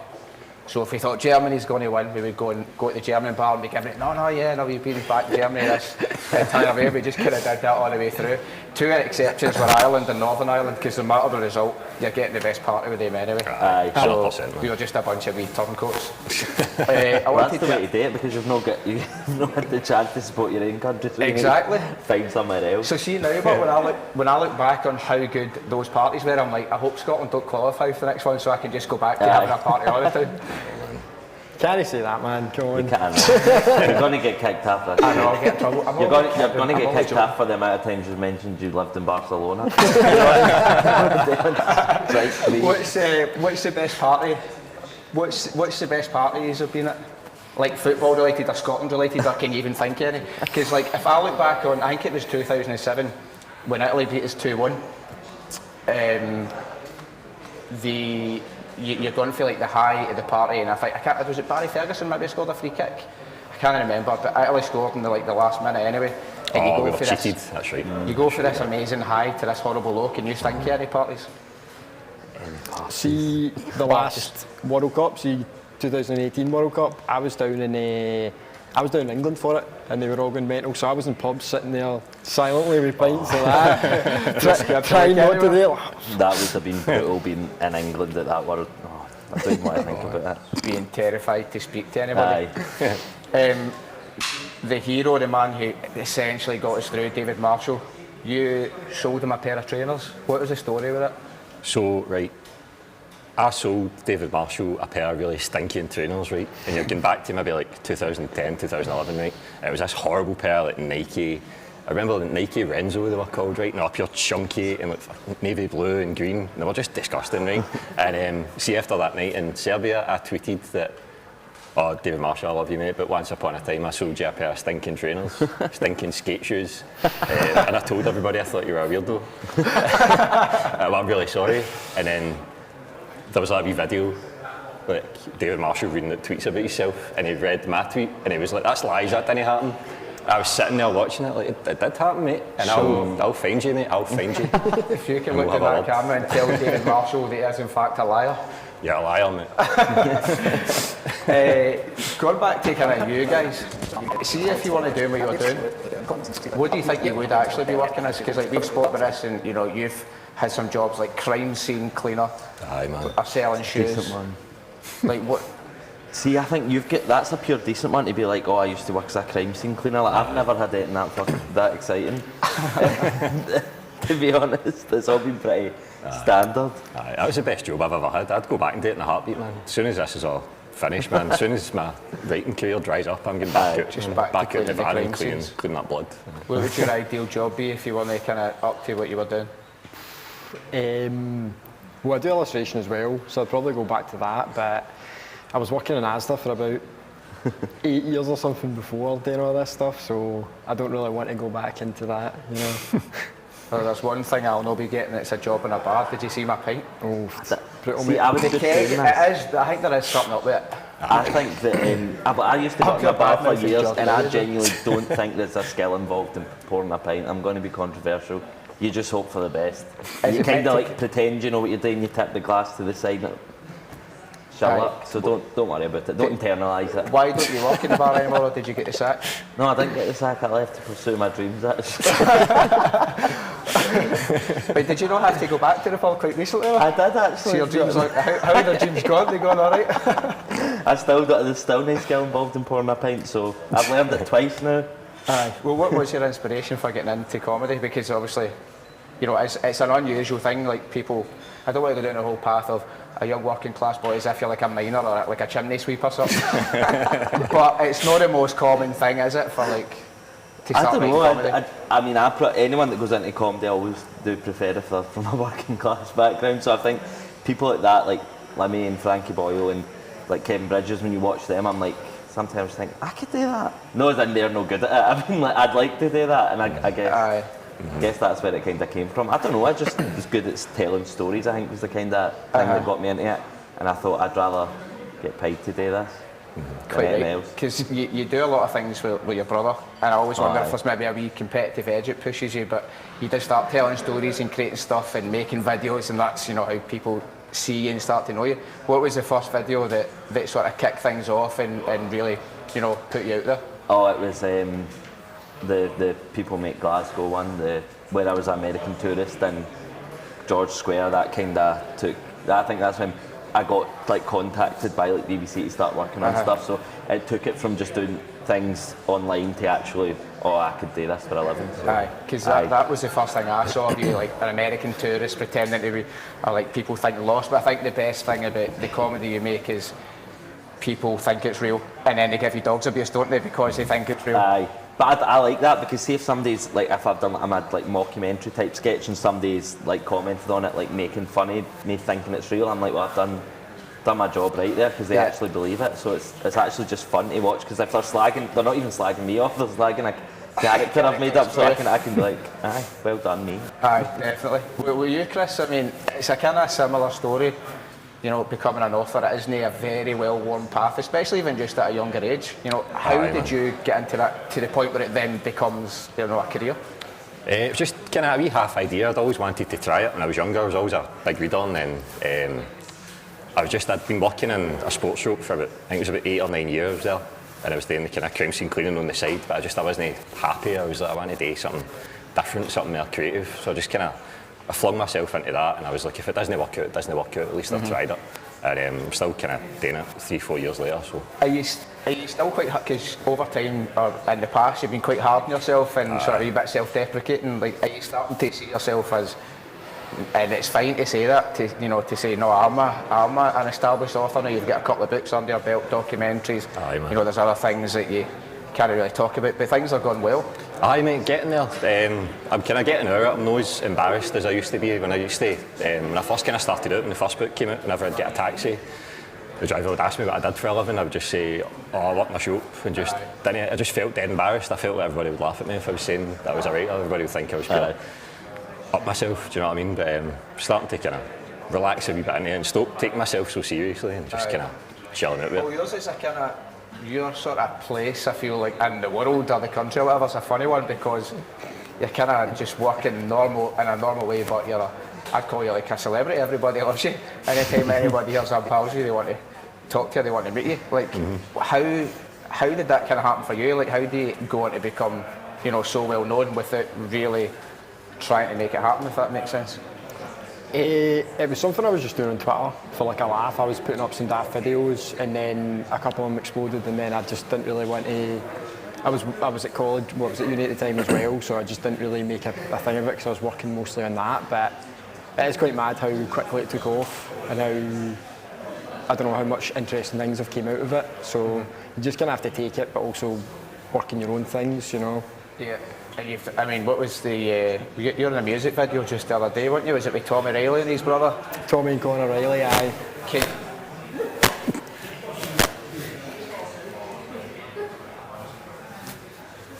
We're now going to just move back onto football and we're going to pick our greatest ever five-a-side team. So, well, I tell you what, we'll choose a five-a-side team between us and we'll include Lewis in it as well. Right. So, first of all, we're going to have to decide positions. Well, I'll make it easy, right? I'll go in goals. I'll take the position that nobody wants to take. But then you have to fight it amongst yourselves, who's gone where. But I'm normally familiar with being the one that you go and go. so I'd rather do that. Right, okay, so you go and goals. I think I'm meant qualified. Will you pick last at PE? Oh, aye. Did you come in with like a note that just was suspiciously like your handwriting? What a shame. Aye, it was... no, I didn't care. I wasn't interested in being picked first. I'll tell you what, in terms of the fives then, we'll just go straight, we'll skip the, because with fives you can play anywhere. We'll talk about who's going to be responsible for the money, who's the most responsible it is. Definitely not me. I'm going to say Chris. Probably Chris. Because Chris is the most paranoid. Chris is always worried, so Chris wouldn't take care of money. Like, I'm the most anxious man alive. I'm reckless, I would just lose it. I would lose it and then blame it on Paul. But Paul was distracting me, Paul did something. Who's going to be taking the strips in? If you're picked last at PE, then I'm afraid to tell you by the rules of it's my ball, you're taking the strips. Like, you're responsible. That's fine, I don't mind. I'll be like... I used to refer to them as costumes, which I think is the most obvious thing. Is like describes me as calling a football strip a football costume. So I'm happy with that. Who would always be late, or am I going to have to take that one because I'm never on time for anything? Definitely you.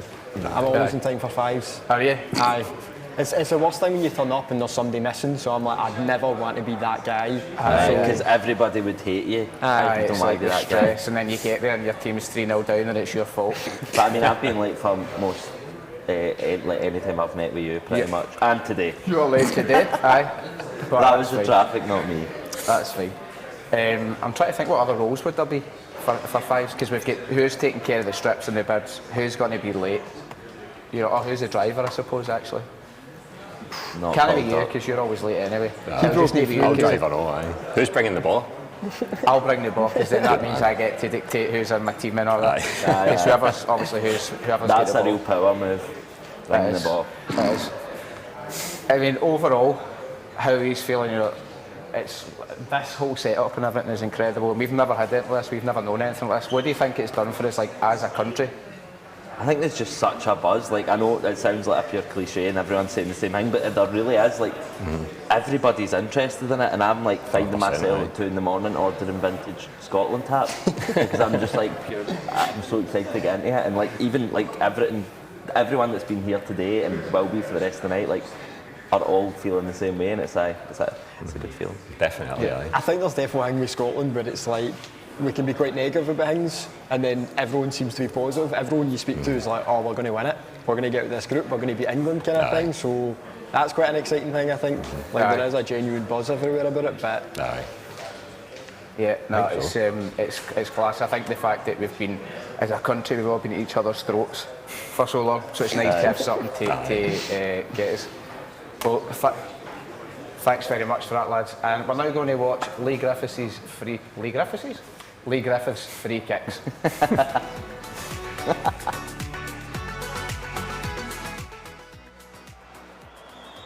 Griffiths takes,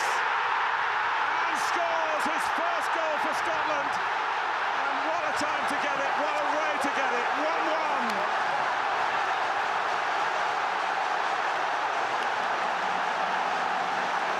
There was absolutely no doubt that he was the man that was going to take it. He placed the ball. The sun was in his eyes. I have to say, it's a good strike. Joe Hart, a meter inside his post. Should he get there? Maybe. But I have to say, what a wonderful moment it is for that man.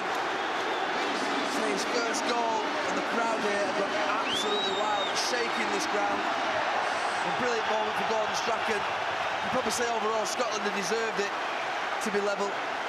His 13th cap, and certainly not unlucky. Armstrong still having a look. It slightly favours the right footer here, but Griffiths, having got the goal, goes again. Oh! It's astonishing. It's Lee Griffiths. 2 goals, 2 fabulous free kicks. Catch him if you can. Catch Scotland if you can.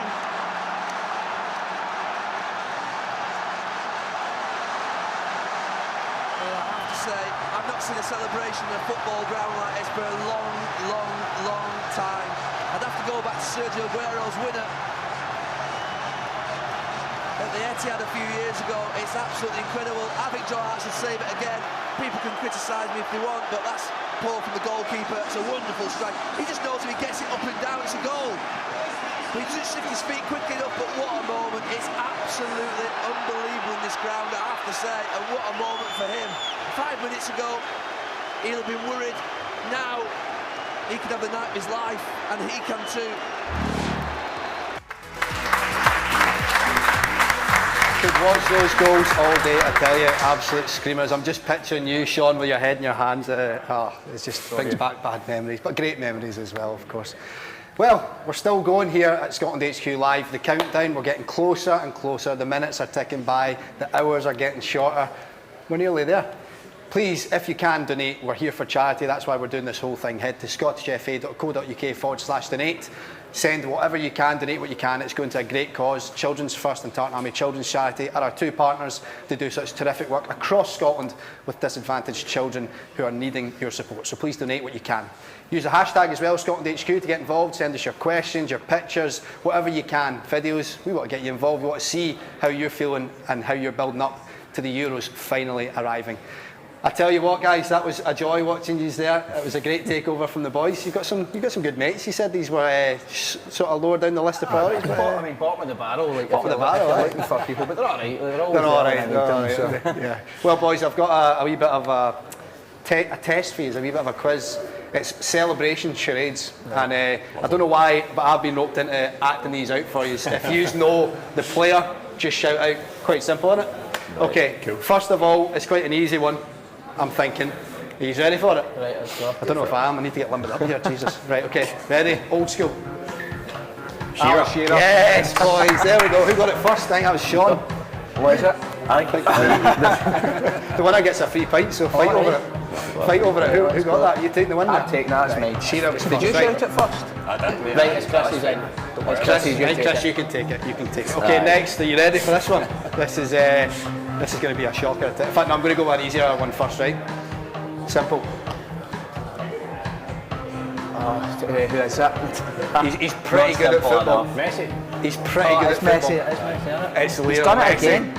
Is that Chris as well? Can we share this? Another pint for Chris, please. I'll take one each. Paul, come on. Ready for this last one? This one, right, this guy's quite big on Instagram. I think he might be the most followed guy on Instagram. Alright, well, I know where this is going. First one to do it, ready? Ronaldo. Yeah! He's finally got a pint. Give up for the guys. Well done, boys. Well done. They were shocking, weren't they? How bad were they? I can't believe I've just done that on here. No, Shearer was safe on it. It was always going to go down well. But yes, remember we've got a lot of prize giveaways on the show today. We've got a signed John McGinn shirt, we've got signed Scott McTominay boots, bottles of whiskey, Scotland merchandise, all sorts to give away. So please do get involved because there's a lot of stuff to be won. Guys, we're going to hit the dartboard as well. How are we feeling about that? Well, I'm worse at darts than I'm at pouring pints. No chance. So I don't believe that. In order for me to be worse, I need to take somebody's eye out. Well, I'm not going to stand anywhere near it. We've got we've had everyone on the show basically so far play at darts. The high score is only 75. 75. Right. Craig Eddy, winner of The Voice. Wow. The bar's low. The bar is low. Do you fancy yourself, Paul? Absolutely not. I'm not going to be anywhere near even the lowest. I think the lowest we've got is 2. So well, we'll see. you do well to lose to that. Am I seeing that wrong, or does Simon Ferry get 3 points? No, Simon Ferry got. Did he get 3? I thought he got 33. Maybe he did get 3. He did get 3. Simon Ferry got 3. Wow. Really? Wow. That kind of went over my head. How bad that was. Terrible. Yeah. Slaney did all right. He got 57. Kev Kyle 42. So yeah, there was a bit of a mixed bag with open goal, lads. We've had. Yeah, Stephen Mill got 41 points, which is alright. Jack McCann 36. Hugh Keevans 60. Amy got 4. I know. She's tried to sign it up and out the way and try to cover it, but it's not gonna work. George Bowie, what did he get? 25. So that's not bad. I got 36 after on behalf of Derek Ray out in the States and Mark Dawson. So yeah, it's not bad. But I think we should just kick on, should we? Let's go then. Come on, Sean. Get started. The darts are over here, mate. Grab them, pick whatever ones you want, and you're going to sign the wall once you're done. So, right, okay. This is going to be interesting. This one or this one? That's you there, the one you're on. Right, okay. Give up for Sean, everybody. Come on, Sean. Go on. When you're ready, mate. Ooh, it's not bad. He's on the board. He's on the board. Go on. He does look like he's shaking a bit, doesn't he? I'm terrified, mate. I'm trembling. I'm trembling. Please, can we just cut this, please?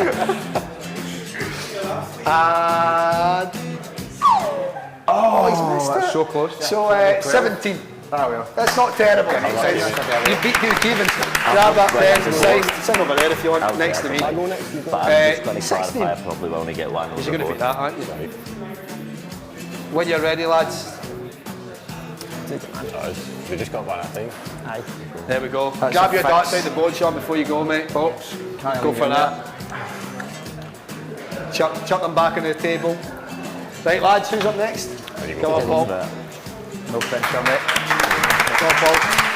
Grab this set here. Is that mine or is that?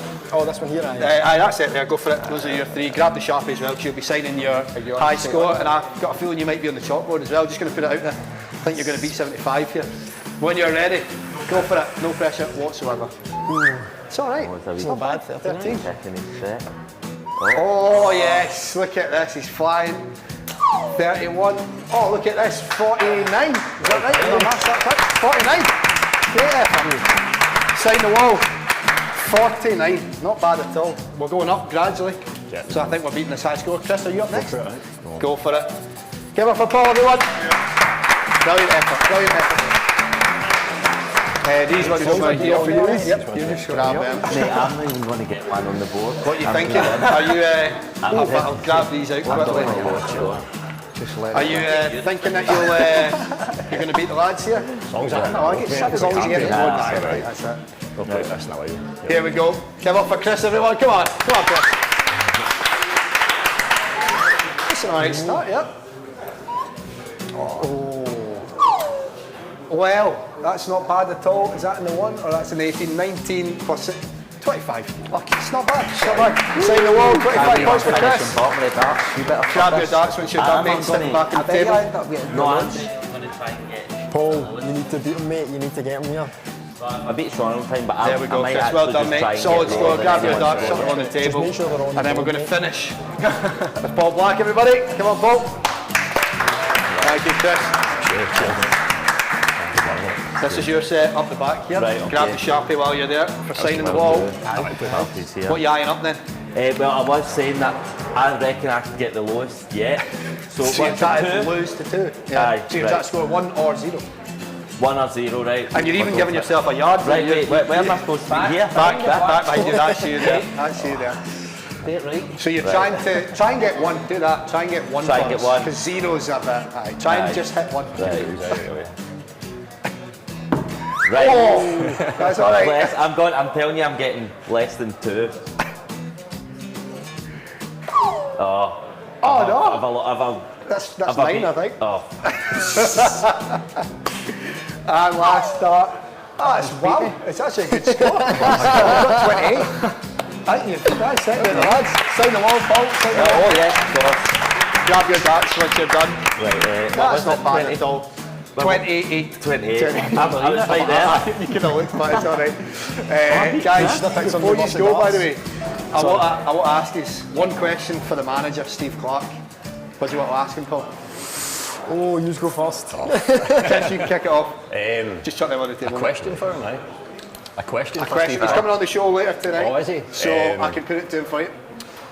When is he going to get his wee pre-tournament haircut? When has he got that penciled in for? You want to look your best for this. You do want to look your best. You don't want to do it too soon, so it's starting to grow in. You want to let kind it of settle go. in. Exactly. There's a time for that. If I find out that you haven't asked him if he's got my number in case Oh of no, any I'll be asking injuries, that. Don't you worry. I'll be raging.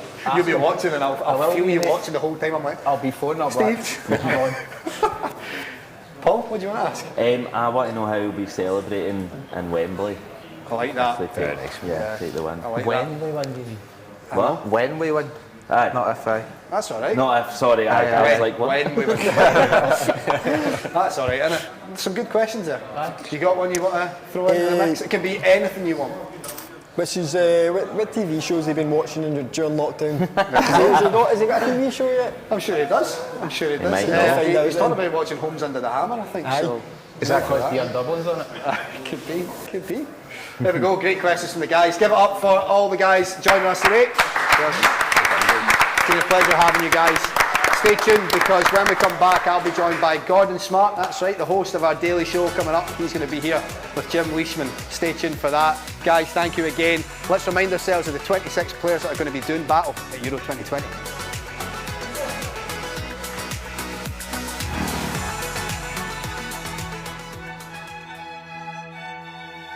What a beautiful exhibition, Stephen. An absolute masterpiece. You're right, Amy. 3 belters. They'd all look good at Euro 2020.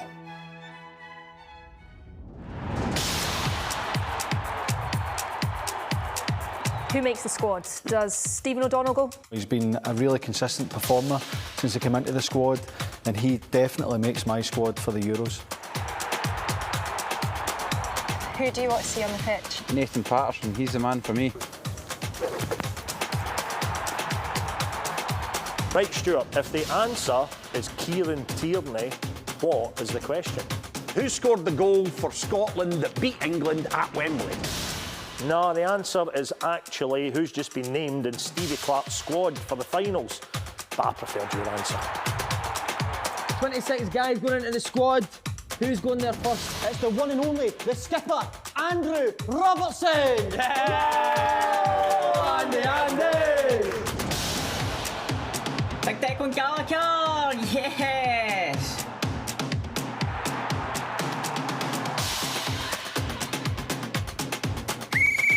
Who do you want in the squad?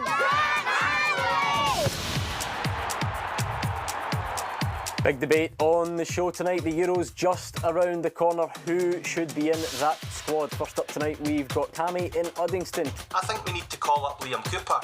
He deserves his place in the squad. And some big news in Scotland's Euro squad, Raman. Big news indeed, John. Jack Hendry has impressed since moving to Ostend. Well, he's made Steve Clarke's squad. Your sort of player, John? Oh, done good, Raman. Hey, Roscoe, if you will, please break the news to us.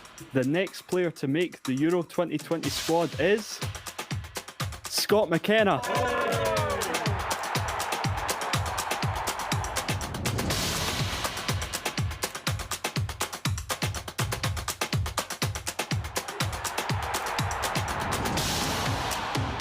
What about this for some great news, Chris? David Turnbull's in the Scotland squad. Well, I've been telling you now for months. I think if not years that David Turnbull should be in there. Celtic's best performer this season. I think he's had a great season. Hi, Robert. Oh, hiya, Jim. What can I get you today? Oh, my usual. A fish supper, please. Here, Jim, I see the Euros are starting soon. Do you think we've got a fighting chance this year? Oh, 100%. John McGinn. He's the main man. Enjoy your fish supper, Jim.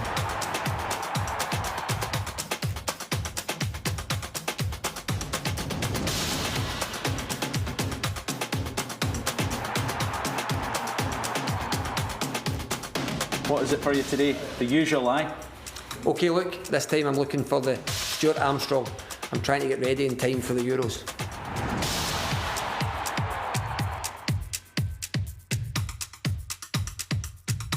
Squad's getting announced soon. Who are you taking the midfield, Jim? Honestly, there's so many options, I still have no idea. Oh yeah, is that everything, guys? Perfect, I'll get it bagged up for you. There you go, there is Callum McGregor and Billy Gilmore. All the best, enjoy the Euros.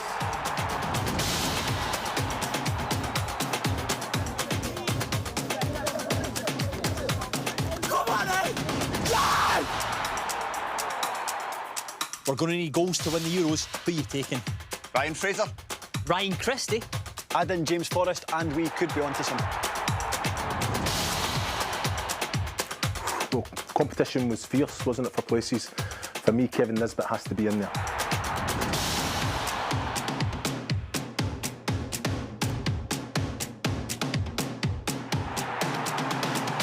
Last call for Scotland Euro 2020 squad.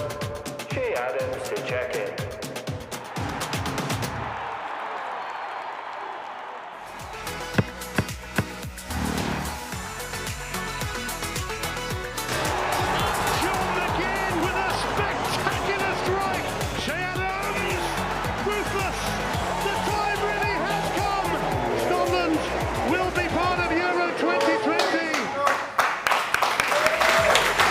Welcome back to Scotland HQ Live, the countdown. The countdown is starting to feel real now. We're only 2 hours out from the opening ceremony beginning, and our wait for our return to a major men's tournament is officially over. At 7 o'clock, the opening ceremony is starting, and the party will really kick off by then. We've had plenty of pints getting poured already. We're going to get cracking into them a little bit later. Can't wait to introduce our next guests on the show. But remember, we're here for 10 hours, and why are we doing it? We're trying to raise some money for charity, of course. Head to the link below, scottishfa.co.uk/donate, where you can contribute anything you can to our partners at Children's First and Tartan Army Children's Charity, who do such terrific work with disadvantaged children across the country.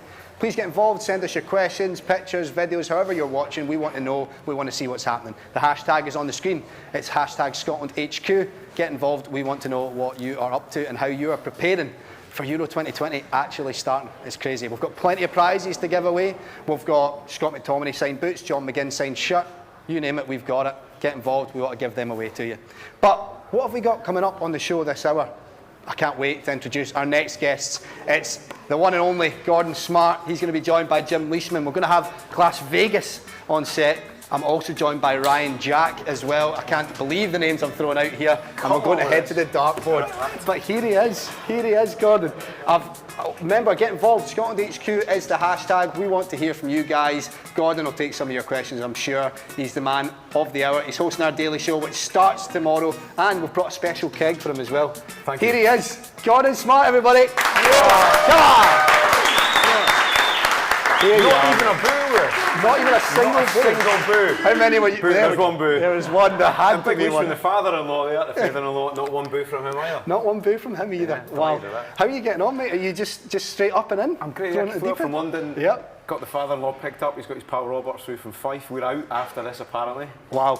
Yeah, Brilliant. He's He's on it. Is he picking up the tab? He is picking up the tab. You can come as well if you I want. would love that. I think I'm going to need a pint after this, to be honest. Some shift, isn't it? It's been a long one. I watched this morning in London. I thought you were doing a brilliant job. Thank you, mate. Thank you. Are you not looking forward to the... Well, I want to be adopted by the Irons family. It's the only way to make it in the media in Aye, Scotland. clearly, aye. The Leishmans haven't got me anywhere in the media, right? So I need to be one of the Irons crew. Eventually, we'll get you on board, mate. Don't you worry about that. As if you need a bit of our help, but we're happy to give it. What have we got here? It's a temporary tap, is it? Well, apparently so. This is a tenant's temporary tap. I've got one in the house, right? And apparently does it pour the perfect pint? It does. Well, it depends who's pulling it. I saw Sean McDonald making a pig don't. zero. Don't. Sean, listen, it wasn't a low protein sort of influencer lager. The Blethered podcast, 100 calorie pint. So the old boys are going to do the traditional tenants. An old school pint. Do you want me to pour a pint? I would absolutely love that. I think we would all love that. Watch this, right? Watch how it's done, everybody. We're putting you on the spot, by the way. You better get this yourself right. up for a fall. Here we go. Talk us through the process, because Sean had done his research. Did you pick up on that? Oh, fuck He's gone. There's the booze. Did you muck about with this, Leishman? Right, here we go. Is it looking bad? What does this say? No, it's not terrible. It is We've seen a lot worse than that today, trust me. What is this all about, eh? I think it might come... Whose machine is this? Yeah, Oh, no, I'm alright actually. It's a perfect pint as well, so you must be doing something wrong. I'm alright, no, I'm alright. He's doing okay actually. It's actually coming good, believe it or not. I'm just gonna... Yeah, it's actually Jim, coming look good. over there. Look over there. I know, actually, what's happening over here, guys? Anything going on offset that we should Keep be watching? looking over there. Just There's while no this close-up happens. on this, is there? There's no close-up on this. This is looking good, guys. I think we've got a winner. Are we ready to reveal? Oh, that's not a bad effort at all. Sean McDonald. It's done. Sean McDonald.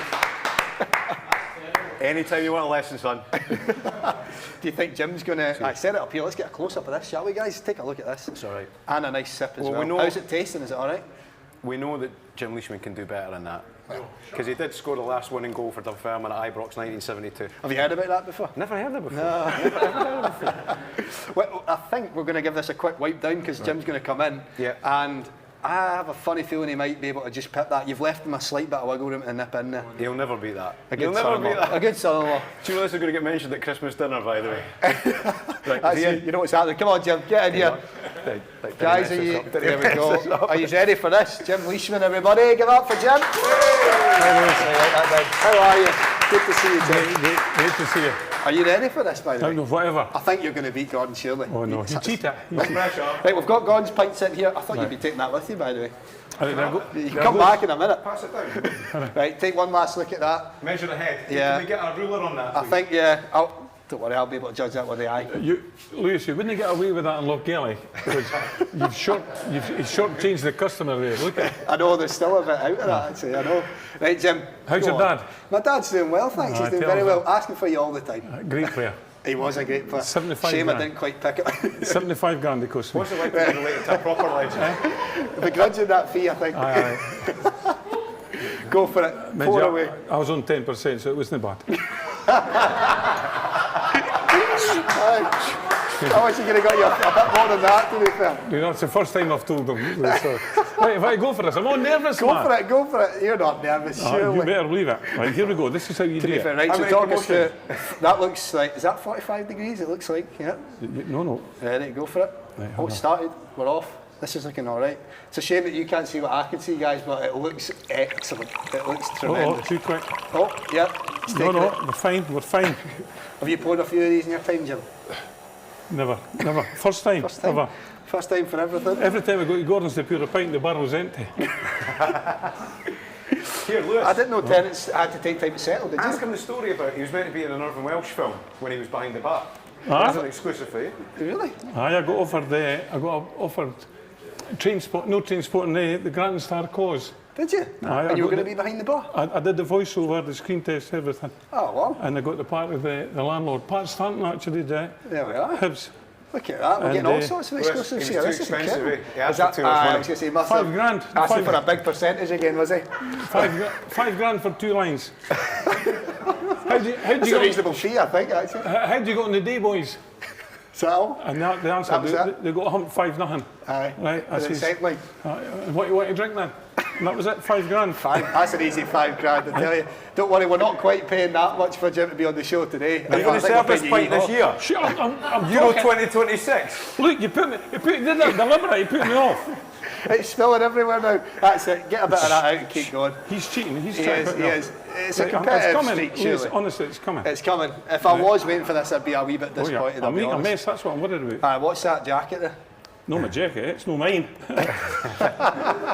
So you'd better watch that jacket even more so. Come on. It's looking good now. Jenky's going to nick you here.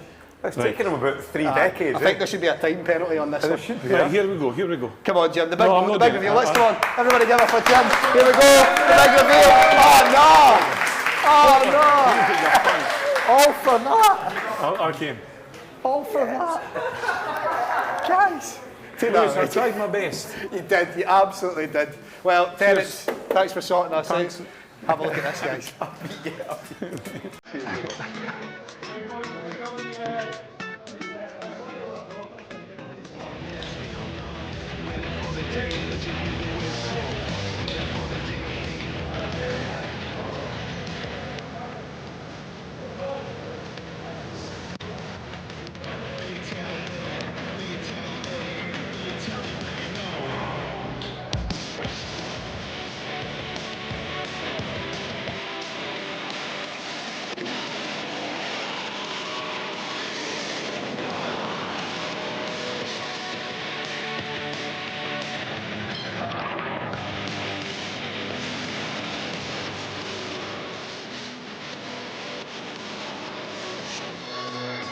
was for everything, you know. Oh, God.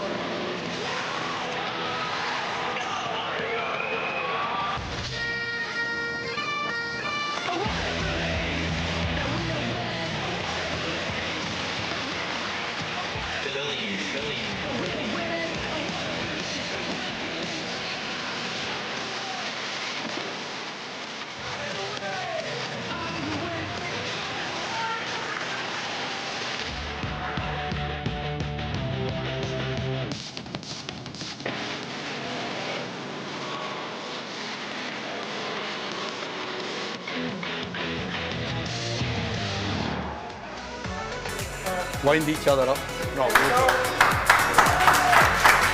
Welcome back to Scotland HQ Live, the countdown. Some interesting pint pouring just there, I have to say, guys. World-class pint pouring. World class, I would say. Yes, if you're just tuning in, Gordon Smart and Jim Leishman, everybody. Yes, you should explain if we're related. Well, yeah, I probably should mention that. There is a family relation here, of course. Yeah. We've got father-in-law and son-in-law. Yeah. You've been putting up with this man for years, Jim. Murder. As bad as that? No, he'll no pay his debts. No. Still in debt, are you? A fortune. No, great. He's a great son-in-law. Of course he is, of course. Apart Lewis from none against Hibs, but he's bringing my grandson up to be a Hibs supporter. Is he? Oh, come on. Young Jimmy. Oh, listen, that's... There's been deferment strips, propaganda, all of that kind of stuff. Cheers, mate, top man. And I punched him a few times. Yeah. Well, it has to be done. No, he's... Is he kind of still swithering a bit, is he? No. He's When I gave his sister pocket money and didn't give him pocket money, that's when he's on the switch. Maybe I should just bite the bullet and support the film. Quite right. How are you both getting on, Gordon? I'll start with you. You're here on set, Scotland HQ Live. It's going to be your home for a little while. Yeah, I'm quite excited about it because it's been a bit of a drama getting to this point, right? Yeah. So I'm trying. A friend of mine in Manchester says he used this great phrase: "Riding two horses with one arse." Right, so I'm trying to do that, and so far I'm managing to stay on the horse. You're right, somehow keeping it together. But I've got 10 days back here every morning. I've got to get here for 7:30. Unbelievable. And as my father-in-law will tell you, the mornings have never been my friend. I'd have been getting club fines left, right, and centre. I'm rubbish in the morning, so I'm just excited about it. Like I don't know about you, but the optimism around this is great. Incredible. We talked about it loads, right? 23 years. It's really cruel because I think I was 18 in 1998 at the World Cup. Yeah. So to miss out on all those major championships has been painful. Of course. And I remember it like back in the 90s, just expecting to qualify, and here we are. We're there. And the best nights out I've had are with him. I can only when he imagine. comes down to London, and he was actually meant to come down to see his grandson, and we ended up on the Skype for like 3 days, right? And remember that when you came down for Scotland, England? And get on this, right, at 6:30 in the morning, we were still out. And I've gone to the toilet and come back, and he's doing magic tricks. Got card tricks on the go. And there's a boy, you know, Stephen Graham, the actor, who's Al Capone and Boardwalk Empire, This Is England. He's on the TV remote in Crime, I think it's called. Yeah. I've come out and he's entertaining him with card tricks. He's like, this guy's great, who's this guy? Yeah, it's my father-in-law. That's my father-in-law. It's my father-in-law. Please tell me you bought a deck of cards with you today. No, I wish I had. I could have showed you. You got kicked out the magic circle, eh? No, it was good fun. It was a great, some great people, some great... some of the experiences that you two will have had, I can only imagine. Those nights out sound incredible. So that's where the famous nickname came from Jim, right? So he came down for the Joe Calzaghe testimonial, right? So he got off the train, got changed in the disabled toilets. We went to the testimonial, we ended up out, got in loads of trouble. And then he turned up at my work and we had to pick up the tickets for the football, I think it was. Yeah. And there was a beautiful girl that worked in reception and she said, "What's your name, sir?" And he said, "It's Jim Leishman, hen." And she said, "Could you spell that for me?" And he went, "J-I-M." And she went, "I've got that bit." And he goes, "Leishman, L-E-I-S-H-M-A-N, Provost of Fife, MBE, Chairman of, Fellow of Carnegie College." And then he leaned in and went, "Google me, hen." And that's where the nickname came from. That's stuck. I Google me. Google me, hen. Google me, hen. Google him at home, guys, if you don't know him. This man is a legend, honestly. Well, we had you in our squad announcement video, Jim. You were in the fish shop. Yes, that was brilliant. It was a great morning. Robert, the owner of the fish shop, a bag of nerves, they would say. We were having, the good thing about it, after we did the clips and whatever, we were sitting down at 10 o'clock in the morning and have a fish supper. An early one, that. I'm sure you've had fish suppers at weirder hours than that, though, on these nights. Instead of fish bars, it's great. But Gordon's great, and he's been a good son-in-law, and My daughter's, adores him, but after my wife died, I decided, says, right, Gordon, my daughter and my son, I want to go to France. We'll go to France where we used to go on holiday. Yeah. Oh no. Oh no, is it? Oh no. True story. So we goes, and then we went up to the casino. We were sitting in the Café de Paris and we're drinking, and the taxi. So I went up to this place called Es Village. All right. Right. Sounds like a nice place. I says, come on, I'm going to take We you for didn't lunch. belong there, Lewis. No, did you stick out? You did. I didn't belong there. And we're overlooking the Cap Ferrat, the Rothschilds, Tina Turner, and all that's where they were staying. Wow. And then it was great. And then that was the Friday. On the Saturday, they says, Jim, my son and Gordon says, we're going to take you out on Sunday for treat you. Treat me. Oh. That sounds so right. to cheer him up, Lewis. Yeah, quite right. So we got a taxi up to Es Village, and there's another place, Chef d'Or, the Golden Fleece or Golden Gore, whatever. Yes.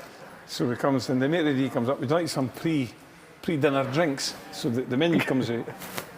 I think the cheapest was 150 or 160 euros. There was no prices. There was no prices in the menu. For a glass. That's when you know you're in a pricey establishment. No, but Lewis, they're treating me, mind.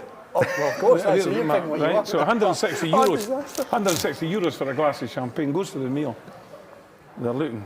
My son-in-law looks at my son says, Dad, I'm not fussy about a starter week. I'm not here a starter. The bill, we got the bill at the end.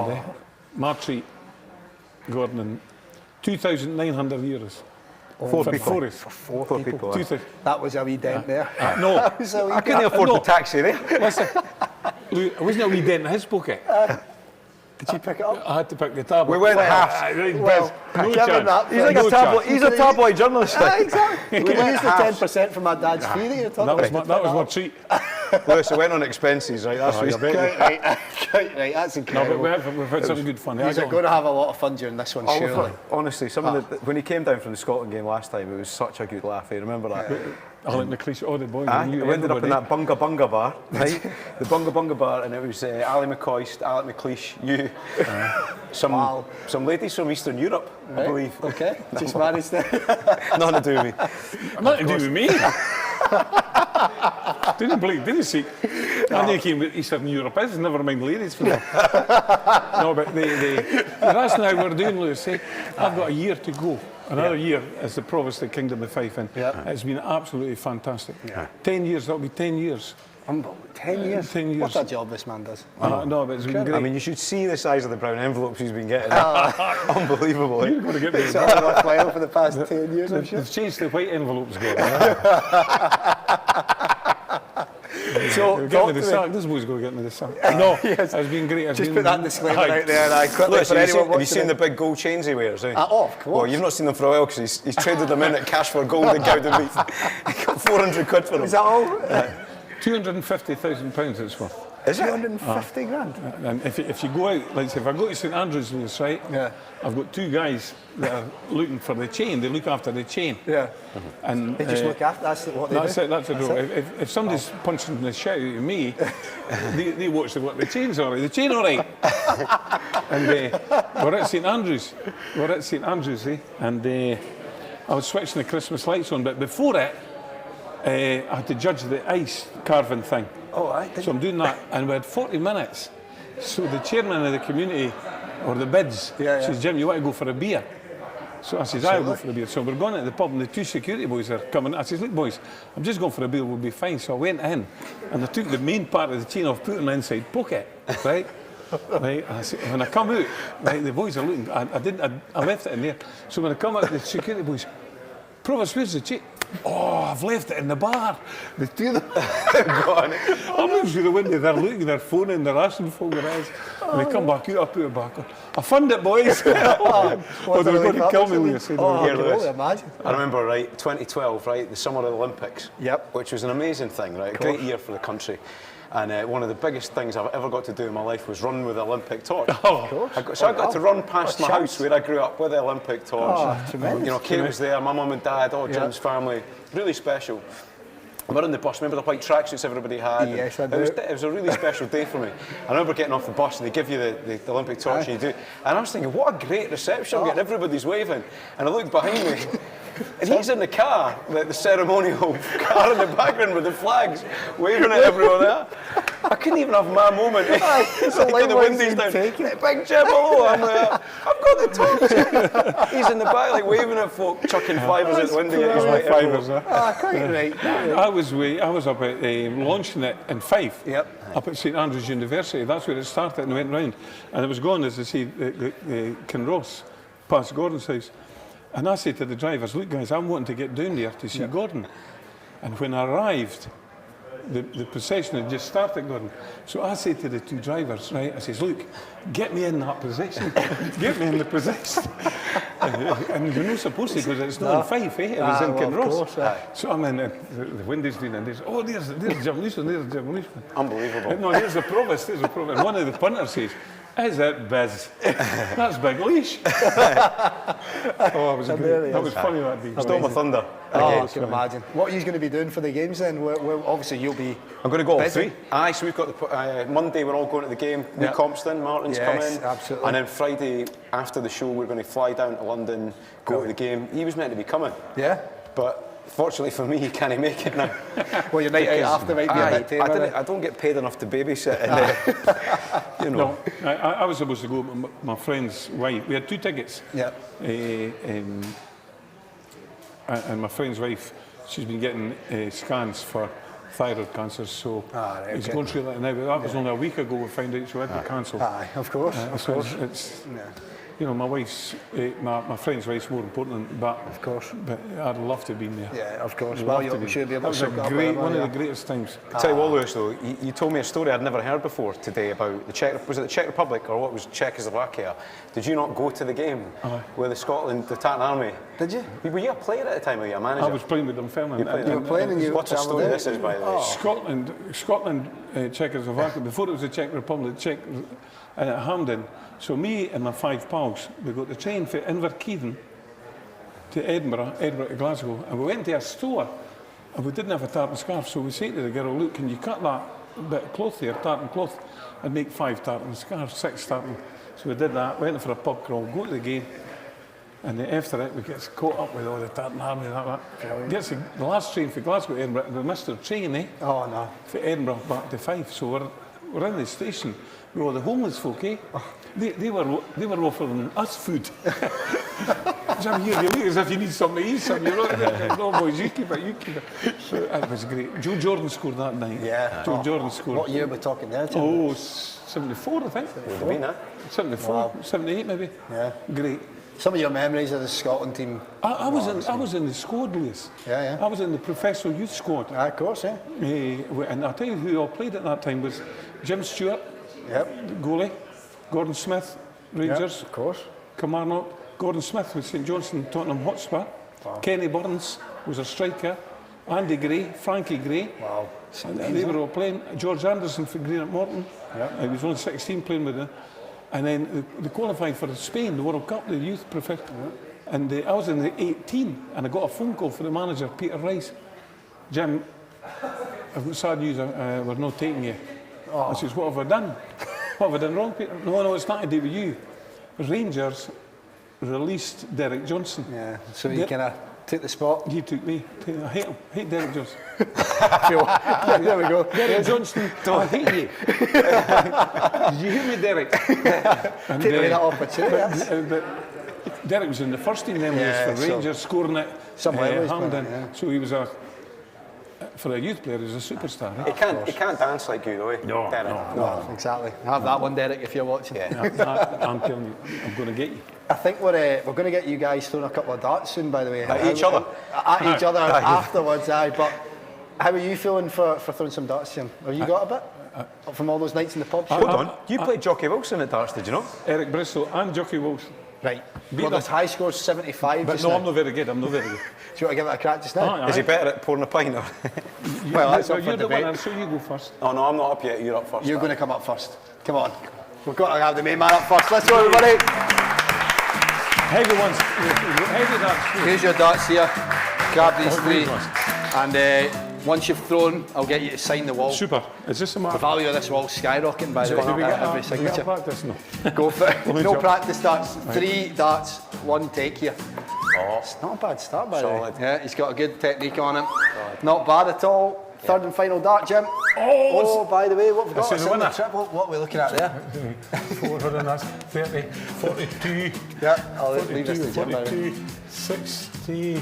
Oh, could take the lead. Right, 42. 42, yeah, plus 14 is 56. And 20. 86. 86. Yeah,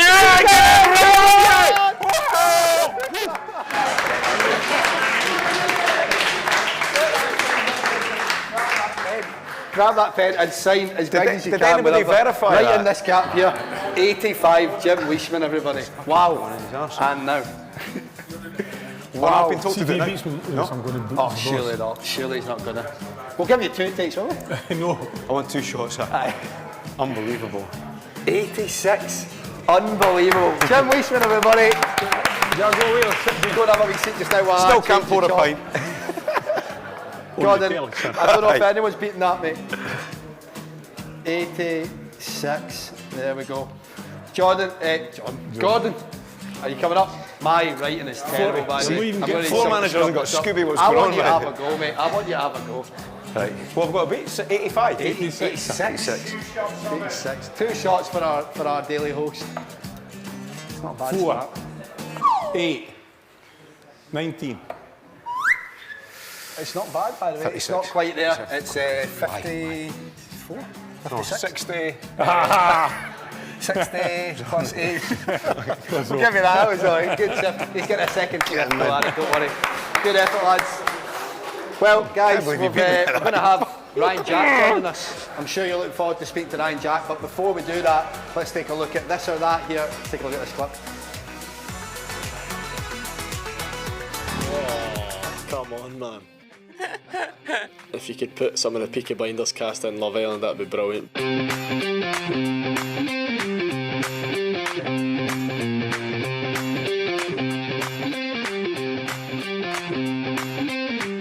Banging tunes, I would say. A bit of both, really. Before I go out, I like banging tunes, but maybe an hour before, it's quiet time for me. Nah, banging tunes. Banging tunes. I would say FIFA over if I was to pick one. FIFA. FIFA. FIFA. Messi. Messi. Messi. Ronaldo. Oh. Chinese. Chinese. Chinese. Indian.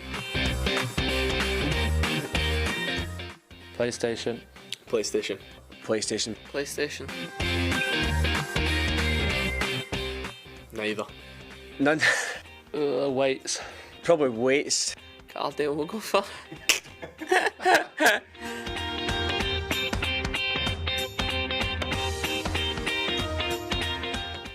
Unacceptable for me. I'm not too keen on pineapple, so just cheese and ham.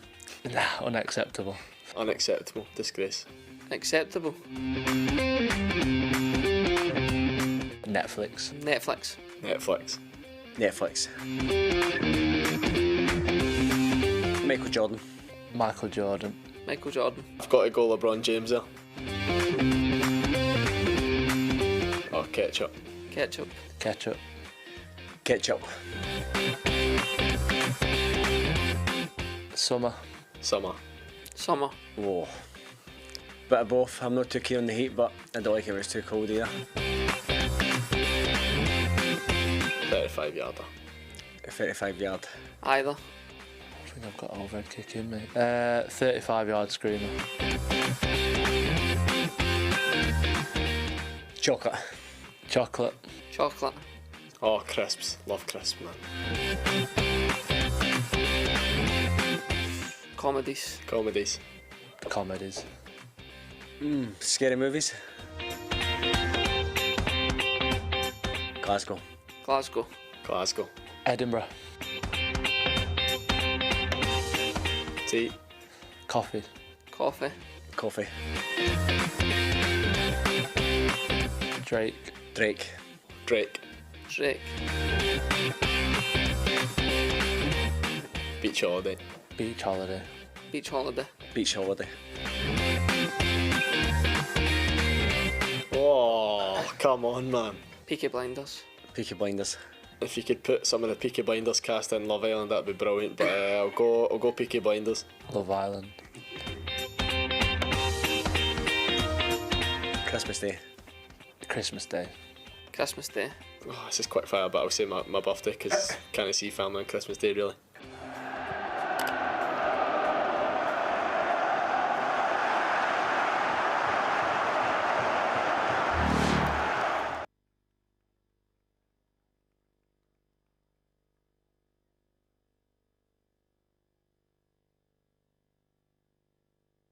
Yeah, slowly but surely. Honestly, I could speak to Jim Leishman all day. I'm envious that you get to Oh, no, just chat come and that spend the way. weekend, Romy. You'll change your mind about that. I probably will. Delighted to welcome Ryan Jack to the studio, everybody. Legend. Jacko, the man himself. How are you getting on, mate? Thanks for coming. Yeah, it's all good. Obviously, great to be here, and we'd much rather be obviously in camp and looking forward to the Euros. But I'm looking forward to it. I'm excited, and I'm going to be watching it as a fan. So I'm looking forward to it. It's the next best thing, isn't it? He's obviously not in the squad. We're gutted about that, but having him here, it's a close second. Going to topple him tonight. He's got water there. I'm seeing that. Half bottle of Grant's vodka. Just getting dabbled in slowly.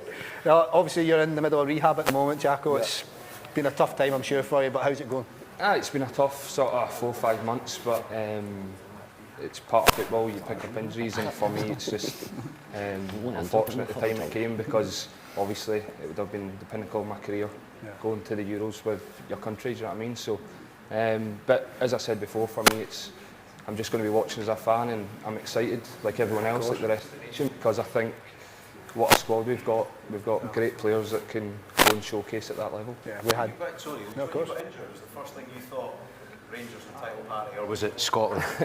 This is a big question. Genuinely, it was the first. So I went down and seen the surgeons and that in London, and so the first thing I'm thinking, like, hopefully I don't need anything done. Yeah. And then walk in the room and he says, sorry, it's an operation, and I'm going, Euros is coming, can he be? So that was the first thought. So that was the first thought, and then I never processed it, I never really accepted it, and then I kind of went home, just honestly never slept for about a week, 10 days, just thinking about everything, and eventually I was like, I had to phone Steve Clark and say, look, boss, I'm out, but I wish you all the best, and I'm sure you'll do the job. Man, that's tough. It's very tough, isn't it? We had Kenny McLean on earlier and he was chatting about it. Obviously, it's going to be so sore missing out, but playing a part and getting there, Jacko, that's huge, isn't it? That night in particular must be right up there with everything you've achieved. We just touched on that there, like that night in Serbia. You bring so much to the after party. Oh, that was better than the match. But nah, like that night, obviously underdogs, that sort of memories we're going to have as players, as a group, and having that with obviously the fans back home would have been watching, and I'm sure kicking every ball. You had one of your best games as well, eh? I know, and it was one of the ones though you had to, as players, we had to produce, because if you like, you've got the weight of the nation. It's as you say, it's 23 years, and everyone's wanting to get there, and thankfully we done the job. We done it the hard way, but we got there. We certainly did. And the aftermath, take us into the hotel at that point, the party, that was incredible. To be fair, we had a wee sort of sing-song in the change room, and a dance and that, and then the gaffer's like, right, keep it calm, we're getting out the change room, into the buses, be respectful and all that. And so as we are into the buses and then get back to the hotel, dump the bags, go into the canteen, sort of where we eat, the eating area, just full of beer, vodka, gin, whatever you want. So it was a great night. I just said there, I think it was about 6 or 7 in the morning we went to bed, so it just shows you how much it meant and how much we enjoyed ourselves. But as I say, I'm just excited, and I can't wait for it to start. Yeah, I want to hear from Ryan Jack, the Scotland fan as well, growing up as a young lad, mate. What was that like? You were born in '92, so we were just talking about that. We have very different memories to Gordon here, of course. But, a wee bit younger. You remember the World Cup though, '98, surely? 98, first memory. '98 was probably my first memory. I just remember my mum and dad going and buying a brand new TV for the living room, and getting all the family around to, like, obviously watch the opening game, and so that's probably my first memories. But as you say, it's been so long for obviously our generation to see sort of the country at a major tournament. So it's great, and I can't wait. And the thing is as well, Gordon, this will be the first of many, won't it? We're going to be qualifying more regularly now. It's broke that weight, isn't it? Don't burden us with that responsibility. I really hope so, because I've got an 11-year-old son. And I really want to take him somewhere to follow Scotland, because I never got the chance to do that, you know. And I'd absolutely love to take him away and enjoy it. That said, he's not invited to any of the 3 games because I can't be trusted with a child. It's going to be messy, let's be honest. It's probably for the best. Bring Grandad to look after him. Can he look after himself? I was going to say, if you're looking after him, surely you can look after 11. No, he can't. He can't look after himself. But there's something so. I'm dead lucky as a Hibs fan to have seen us win the Scottish Cup now, right? But following Scotland, there's nothing like it. Like, the best nights I've had. Do you remember Scotland played Brazil at the Emirates in London? Remember that? I do, yes. What year would that be? One of the best nights of my life. Probably 2010, was it? Yeah. And I just remember doing the samba down Upper Street in London, and it was. I remember turning to my right, and Derek Riordan was going into the game. And I was like, "You should be playing." And we see you, Jimmy, hat on a bottle of Buckfast. You should be playing. And we had one of the best weekends ever. And then we went to Dublin for Scotland-Ireland 2015. Unbelievable crack, like what a good crack. Because we got sponsored by Vauxhall, so we drove from Glasgow to Belfast, and then picked up Wee Compston because he was filming Line of Duty, right? And then we drove to Dublin, had 3 days on the Skype, and I went to the airport to fly back to Edinburgh, and they wouldn't let me on the plane because I didn't have a passport because I'd driven over. Oh Christ, I hadn't taken it. So 7 of us in the back of a Vauxhall Astra, like Compston sitting on my knee, and a pair of us are shaking like shitting dogs because we'd been out for 3 days. Oh my God, rattling, but and it was a 0. Was it a 1-1 draw? A 0-0 draw? Rubbish. Football was irrelevant, but what a good crack it was. I just shake like that after the night out in Serbia. Oh, definitely. I've got to ask you about this because 2 videos came out. So there's a David Marshall conga, and then the other video. What was the other video? In the dressing room. In the dressing room, Yes, Saraki Boogie. But I want to know about the videos that didn't come out. Just as well as it did. Is there a conversation though, like lads, like didn't send this to your pals? Because it's got to happen. I think it's got to be a bit of sort of you've got to be careful if you like with what's going out there in social media and all the rest of it. But look, it doesn't take away from the fact that we just qualified and we wanted to make the most of it. And, so when you've had, you know, it's like you have a few pints, like phones are out, nobody really says anything. But looking back, I'm just glad that's the only 2 videos that did come out. Who was the most banjoed out of the Scotland squad? I saw Declan. There's a picture of Declan Gallagher I might have seen. Declan wasn't. Declan had his top off, slumped into a chair. I saw that picture of him. He slumped into a chair. Just the top off, thankfully. I know, just as well. What about the management team? Because we've got the misfortune of having to have funny conversations with the management team. But did they get carried away as well? Aye, they were having a few drinks. I remember Steve Clark got up and he'd done a big speech. Like, so we had obviously got back and boys and music on, straight into the beers and the bevy, and the gaffer got up and done a speech and obviously just said how proud he was, like, of the squad, of the nation, of everybody involved, and then straight away the staff were all on it. Amazing. And everyone was just taking it. But it's that team spirit, do you know what I mean? And I think that team spirit gets you to major tournaments, gets you to obviously winning big games against big countries. You get that sense though there's a proper squad spirit there. Stephen Reid's a good guy, isn't he? Yeah, Stephen Reid's brand new, really. He's joins in the training in the boxes and all that. Going for the nutmegs. Still good enough to play. I did see a video of Robbo nutmegging him twice in the Really? box the other day, so I was buzzing with that. I know. Amazing. Well, Jacko, it's been an absolute pleasure having you on. What a season it's been for you on the pitch, with everything you've achieved at club level, and obviously getting us back to Europe has been such a big part. What a performance. It's been a pleasure having him, hasn't it? What a man. What a man. Jacko, cheers, in your honour, we've got Abbott Ali McCoy, another Rangers legend. Clips to watch now. Give up for Jacko, everybody. Here's some of Super Ali.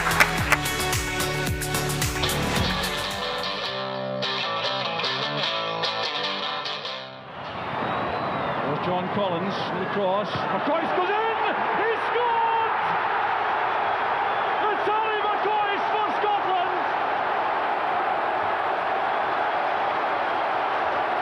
28 minutes of the second half gone! The 17th international goal, and Scotland have a precious lead. Excellent first time control from Nevin. That's great play from Nevin until the cross. There's McCoist! The breakthrough for Scotland.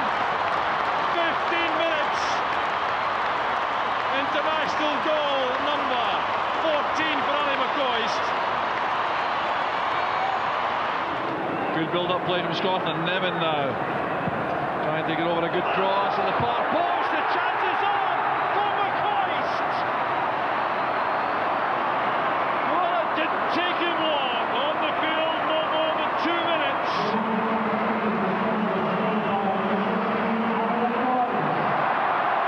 Once again, it's a wonderful run, a beautiful cross by Pat Nevin, eliminating the goalkeeper.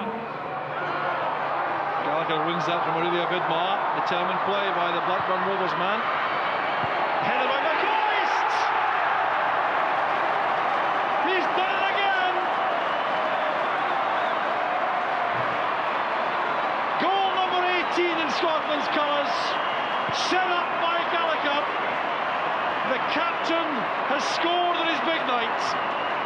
Johnston's layoff, McStay into the path of Durant. Good play from Scotland. Durant gets a second chance to find Ali McCoist. The chance for the second. Yes! Sheer magic of McCoist.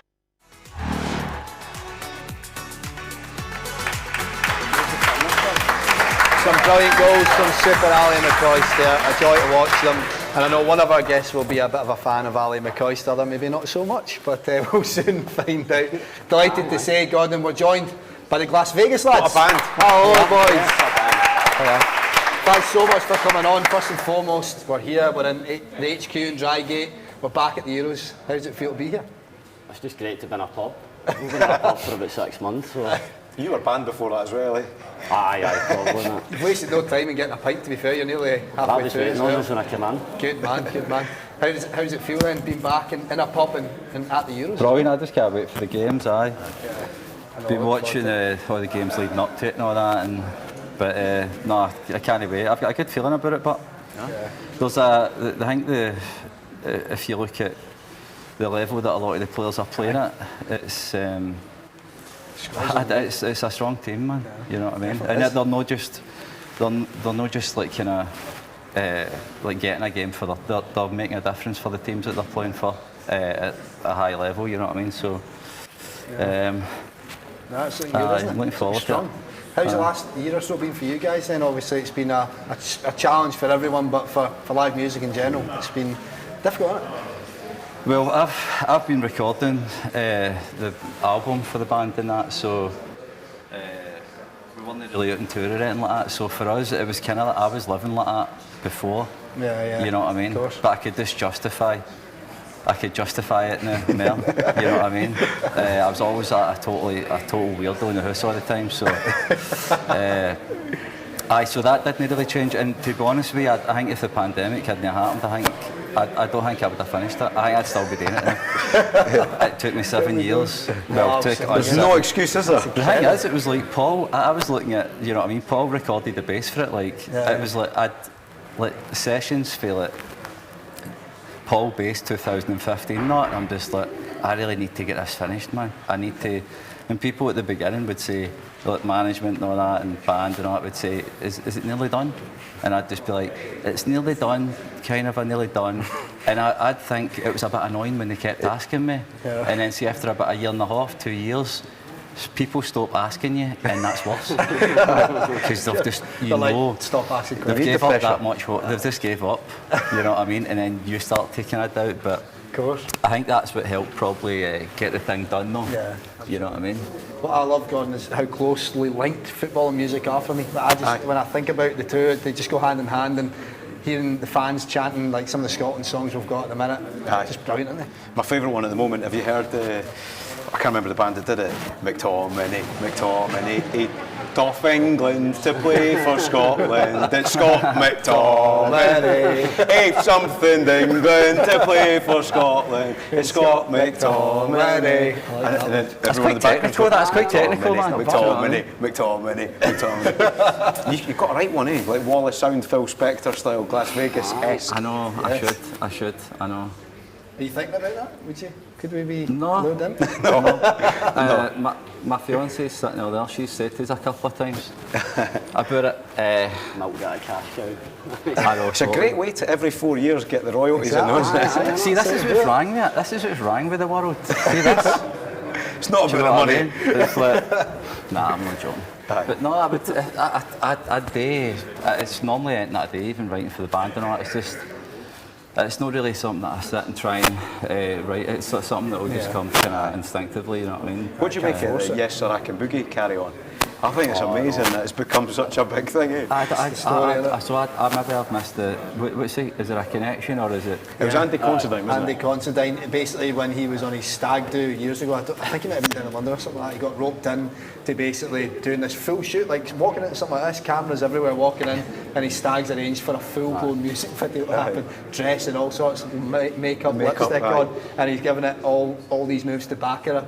Obviously that was years ago, so he's probably thinking, I've got away with this. So is it his fault then? It is his fault, but he's not in the squad, is he? Yeah, and he's not in the squad this time round, unfortunately. But when so he's not in the squad, so he gets all us to like have this song stuck in my head, right? And then he's not in the squad. And revitalises the career of Baccarat. Comes in, grabs a bomb, then walks out. They'll be absolutely buzzing with it, won't they, Baccarat? They'll be making They must be this. thrilled, We had George Bowie on earlier, obviously, he did a remix with him, and it's 18 in the charts or something. Is it? Who sang it again? I can't remember. Baccarat. They're called Baccarat. Two women from Spain. Two women from Spain, yeah. Paul, what are you thinking about it then? How are we going to do in the Euros? What's your predictions and hopes for this tournament? I don't know, it'd be good to get through the group stage. I think Monday's important for that. Massive game, it's probably the biggest game apart from England. I know everyone's probably thinking about the England game and getting excited for it, but Monday is huge, it's the one, isn't it? It's the one we've probably got the biggest chance of getting a result. Croatia just fresh out, well, not fresh, but they were in the last World Cup final, so they're always going to be hard. A good team. But you've always got a chance, you know what I mean? So, a chance of what? We're there though. Would you a chance of what? Chance of getting through. Chance of winning. Getting through, right, okay, I wasn't sure. Just to clarify, what we got a chance here? Ali's Army there, wasn't it? I know, I've got a bit Andy Cameron at the end there. At the start of We Have a Dream. Lads, I want to know, we've got Steve Clark coming on the show in the next hour. Is he no busy? Do you want me to put a question to you? Apparently he's freed up his schedule to be with us later on. He loves Las Vegas. He loves media. All by Zoom, obviously, he's not coming here. Loves He's down with the team. Oh, does he? Loves the band, aye. Honestly? No way. He's not stitching you up here. What's your favourite song? That's a question for him. Should we ask him that?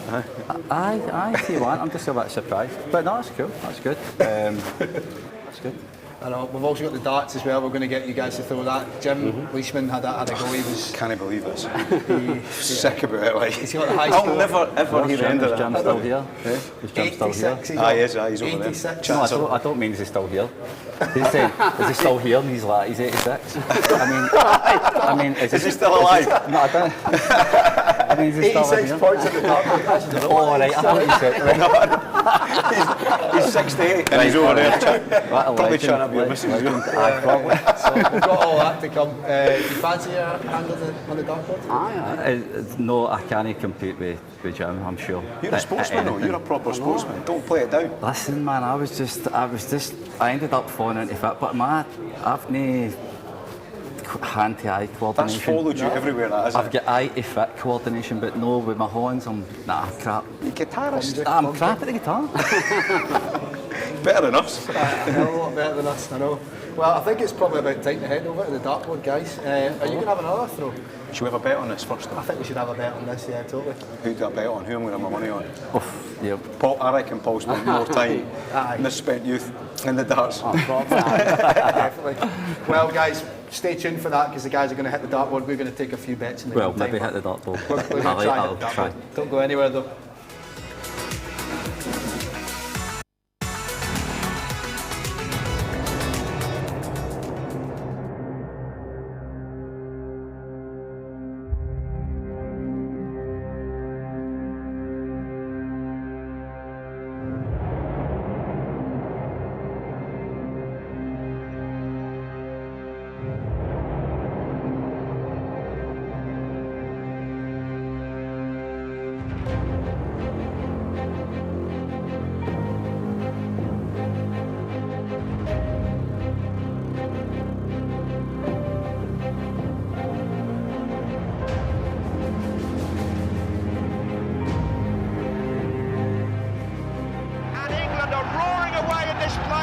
Judging by the way they've done things over the years, there's the easy way and the hard way, and there's the Scottish way. The header goes in and Scotland are out. Well, it's disappointment all round Hampden Park. Big Fernando Llorente breaks Scottish hearts. And it's television time again for Scotland. It is another tale of qualification woe. Scotland will not be at the World Cup next year.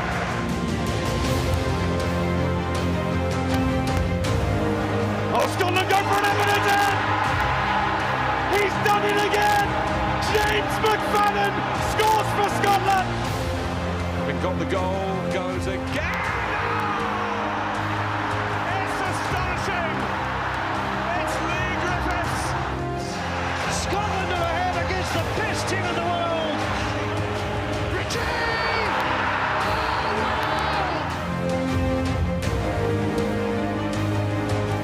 Christie! He's done it! Step forward! Ryan Christie! Alexander Mitrovic has to score for Serbia. And Marshall is saved! Yes! One big yes! It's a happy ending for Scotland for a change! The time has come! The time really has come! A night for the players! A night for the fans! A night for all of Scotland!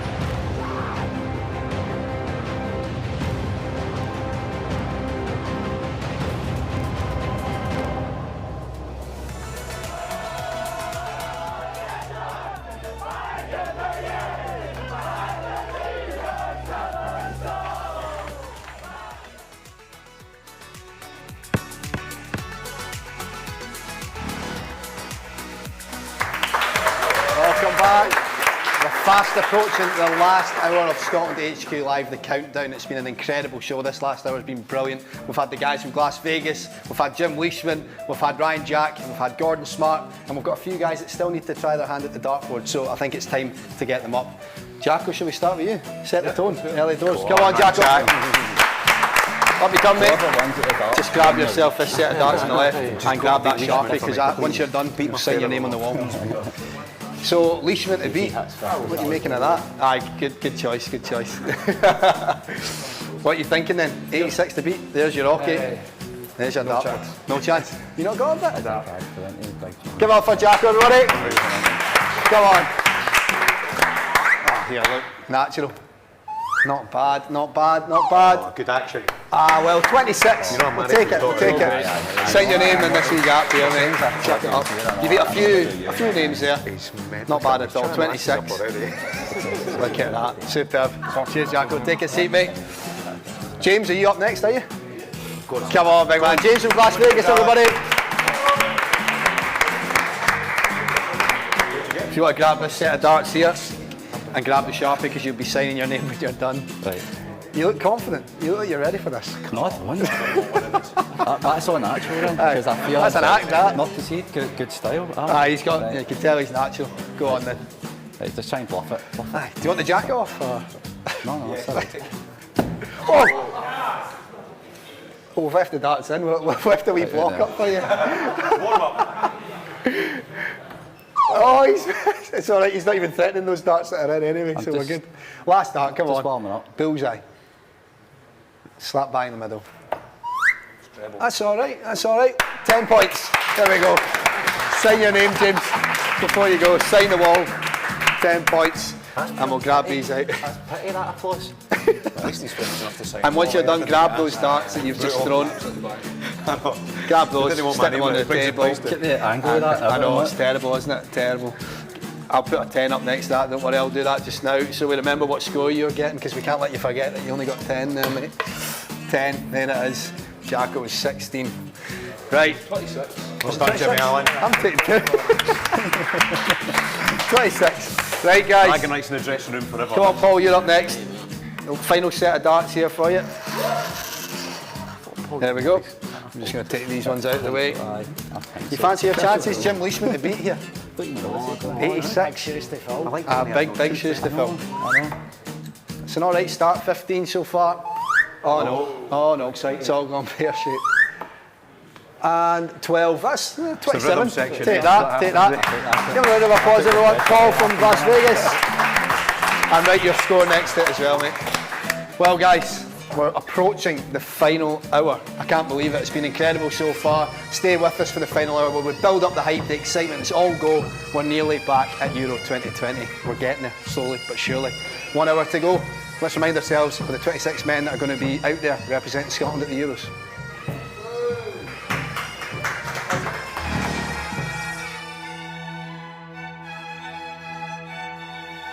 What a beautiful exhibition, Stephen. An absolute masterpiece. You're right, Amy. 3 belters. They'd all look good at Euro 2020.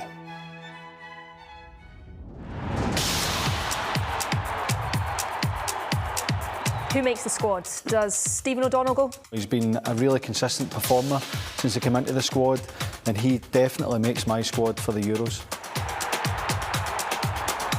Who do you want to see on the pitch? Nathan Patterson, he's the man for me. Right, Stuart, if the answer is Kieran Tierney, what is the question? Who scored the goal for Scotland that beat England at Wembley? No, the answer is actually who's just been named in Stevie Clarke's squad for the finals. But I preferred your answer. 26 guys going into the squad. Who's going there first? It's the one and only, the skipper, Andrew Robertson! Yeah! Andy! Big Declan Gallagher! Yes!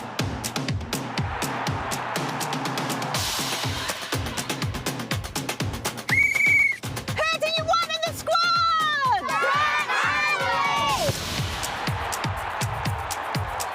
Big debate on the show tonight. The Euros just around the corner. Who should be in that squad? First up tonight, we've got Cammy in Uddingston. I think we need to call up Liam Cooper. He deserves his place in the squad. And some big news in Scotland's Euro squad, Alan. Big news indeed, John. Jack Hendry has impressed since moving to Ostend. Well, he's made Steve Clarke's squad. Your sort of player, John? Boy done good, Raman. Hey, Roscoe, if you will, please break the news to us. The next player to make the Euro 2020 squad is Scott McKenna.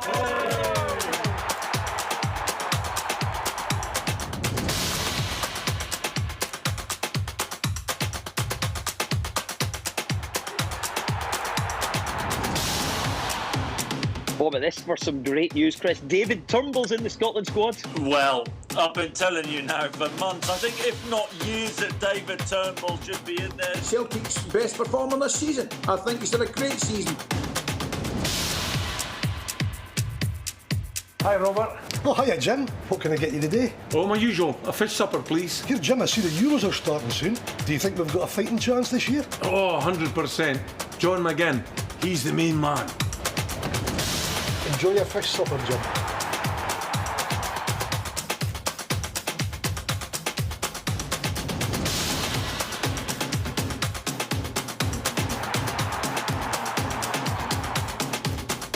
What is it for you today? The usual, aye?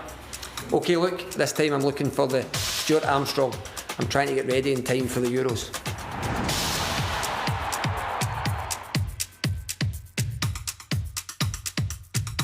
Squad's getting announced soon. Who are you taking in midfield, Jim? Honestly, there's so many options, I've still no idea. Oh yeah, is that everything, guys? Perfect, I'll get it bagged up for you. There you go, there is Callum McGregor and Billy Gilmore. All the best, enjoy the Euros.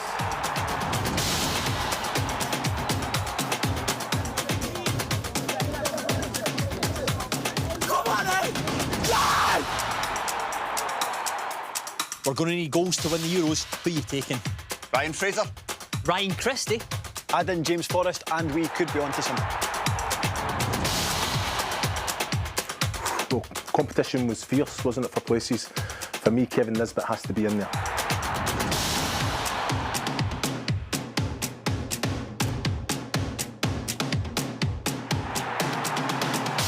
Last call for Scotland Euro 2020 squad. Shea Adams to check in.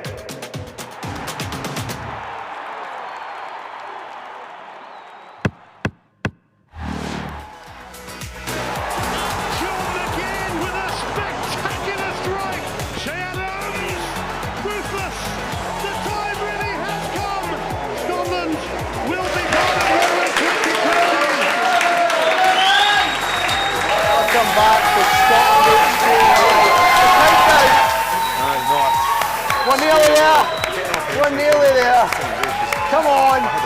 1 hour. 1 hour to go. I can't believe it. We've slowly but surely got our way through this crazy day, and we're now 1 hour away from the opening ceremony starting and Euro 2020 officially beginning. How good does it feel to hear that and see that? Come on, guys, an hour to go. Wow, what a show it's been. Our guests have been amazing. And we've still got 1 big hour left, a lot still to come on the show. Remember, we're here for charity, so please donate where you can. Head to scottishfa.co.uk/donate. Give us anything that you can, because it's all going to 2 terrific charities. Tartan Army Children's Charity and Children's First do excellent work with disadvantaged children all across the country. We've heard from the guys on the show about how much it means to them, where the money's going to go, and the lives that it can change. So please donate where you can. Your support is amazing. We've got plenty to give away, and keep in mind, we've got Scott McTominay signed boots, John McGinn signed shirt. We've got so much happening. But the final hour is now upon us. We're joined by Stuart Cosgrove from Off the Ball. We've got the gaffer joining us live. We're going to head to the darts as well, and then it's official.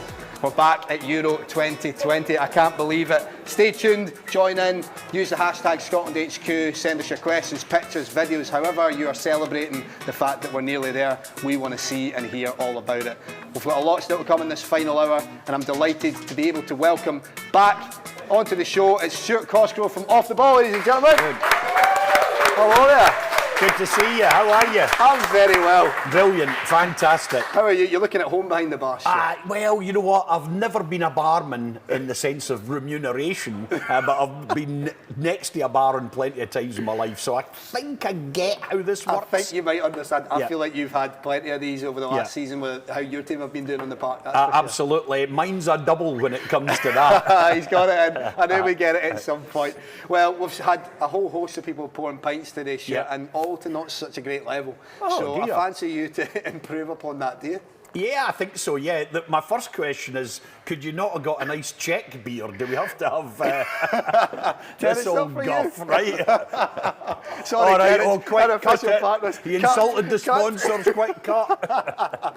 No, how are you getting on anyway, Fantastic, yeah, really, really good. I'm looking forward to the tournament big time. And, I know. You know, there is a mood around that you can feel it already in Scotland, that there's a lot of hope in the air. And I think it's not just about, you know, will Scotland win, can Scotland qualify into the next phase of the tournament. I think there's a lot of people saying, at last we're back. We're relevant again. And, you know, you look at all of this stuff, and I look at all of the groups, and you just think, wow, we're back, you know. Incredible. And it's been bleak years. I mean, you look at some, I'm talking about big name Scottish players, people like Darren Fletcher, Barry Ferguson, Scott Brown, people like that have never really been to major tournaments. And they're kind of big club players of our era.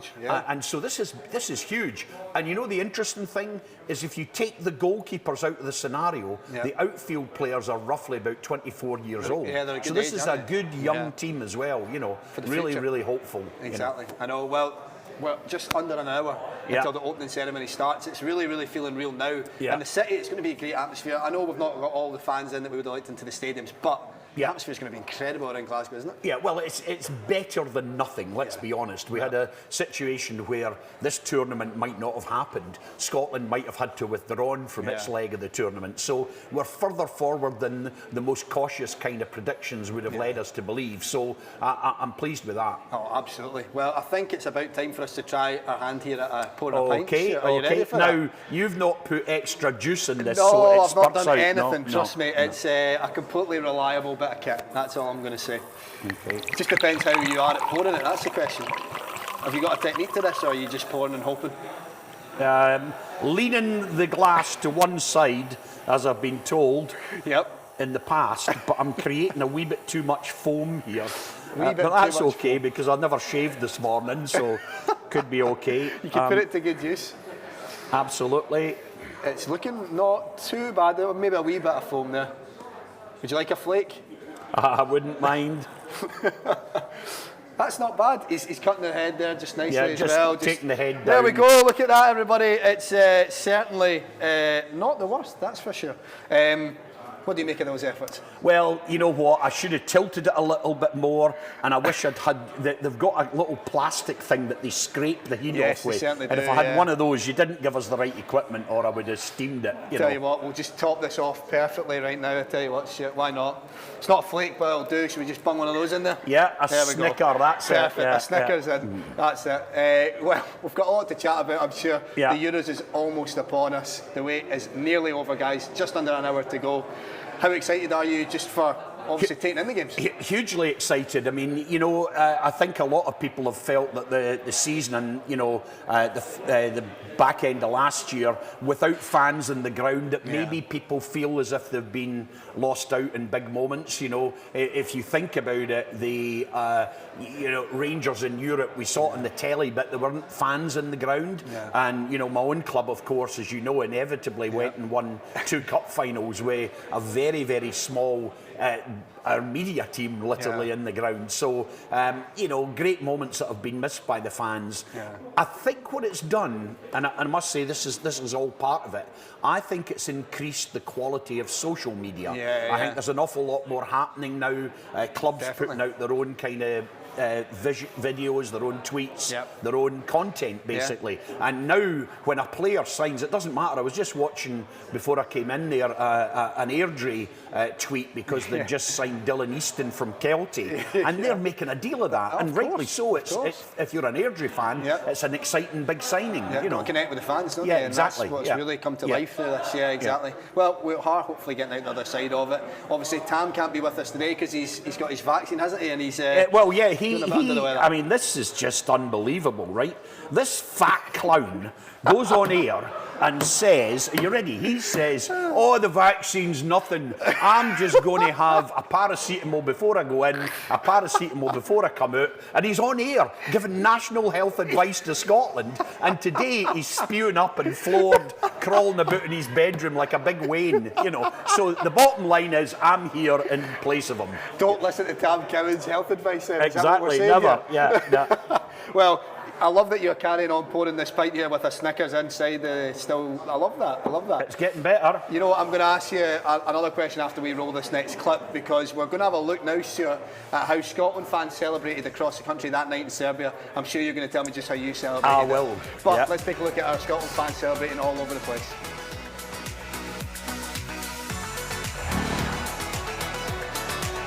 Alexander Mitrovic has to score for Serbia. And Marshall has saved!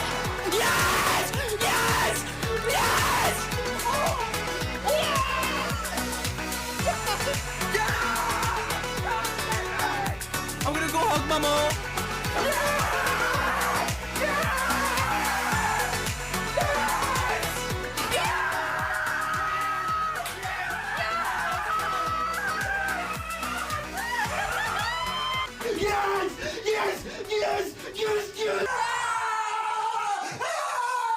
I'm so happy you get to see it, son! Yes! Yes! Yes!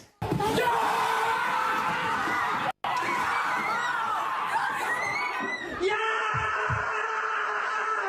Come on! Still a score.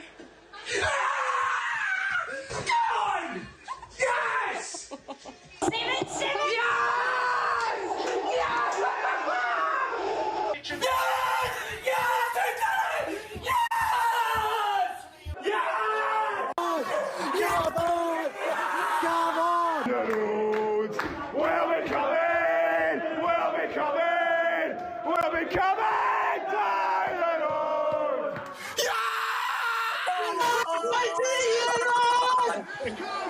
Are you okay?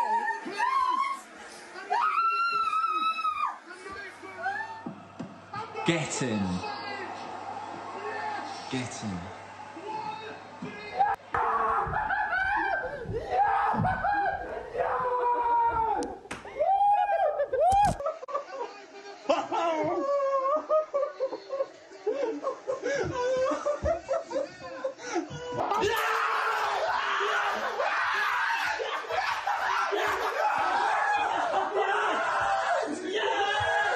Yes!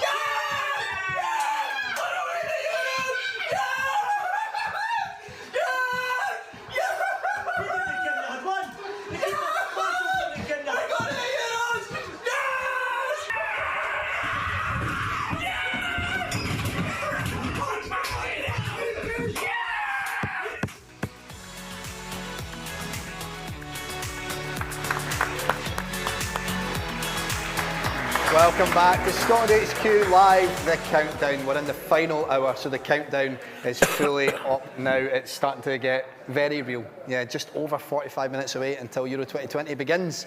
For this final hour, I'm delighted to see I'm joined by off the ball Stuart Cosgrove. Stuart, lovely to see you. Cheers. We're getting you a pint, by the way. I think we've actually got you a pint going to come in right now because it's time to get the party started. Bring it in. In fact, while you're at it, can I maybe have a wee tenants brought in? That'd be lovely. Guinness. Guinness would be great. Yeah, lovely. It's time to really ramp this up. Stuart. Yep. What, you've not gone for a tenants then, clearly. What have you got there? No, I don't know what it is. It just says Drygate Brewery. It could be tenants. I have no bias in the matter at all. And I know you've got to soak in with your sponsors. We do. Thanks for plugging it. That was very good of you. It's been a long day. We've had so many terrific guests on. I don't know how much of the show you've seen. We had the Open Goal guys on earlier. Yeah. We've had Des Clark, Stephen Mill, Amy Irons, Clyde Super Scoreboard guys were down as well. Yeah. We've had Sean McDonald, Paul Dock, Paul Black, Chris McClear, all the Twitter guys. It's been crazy. It's been all go. We've had Ryan Jack so I'm the first person that doesn't work on a regional radio show then, yeah? Exactly. Yes, we had to call you in. We were just looking there at some of those clips. How good is it watching those fans celebrate? Do you know what? It was unbelievable. I've got to tell you a story about this.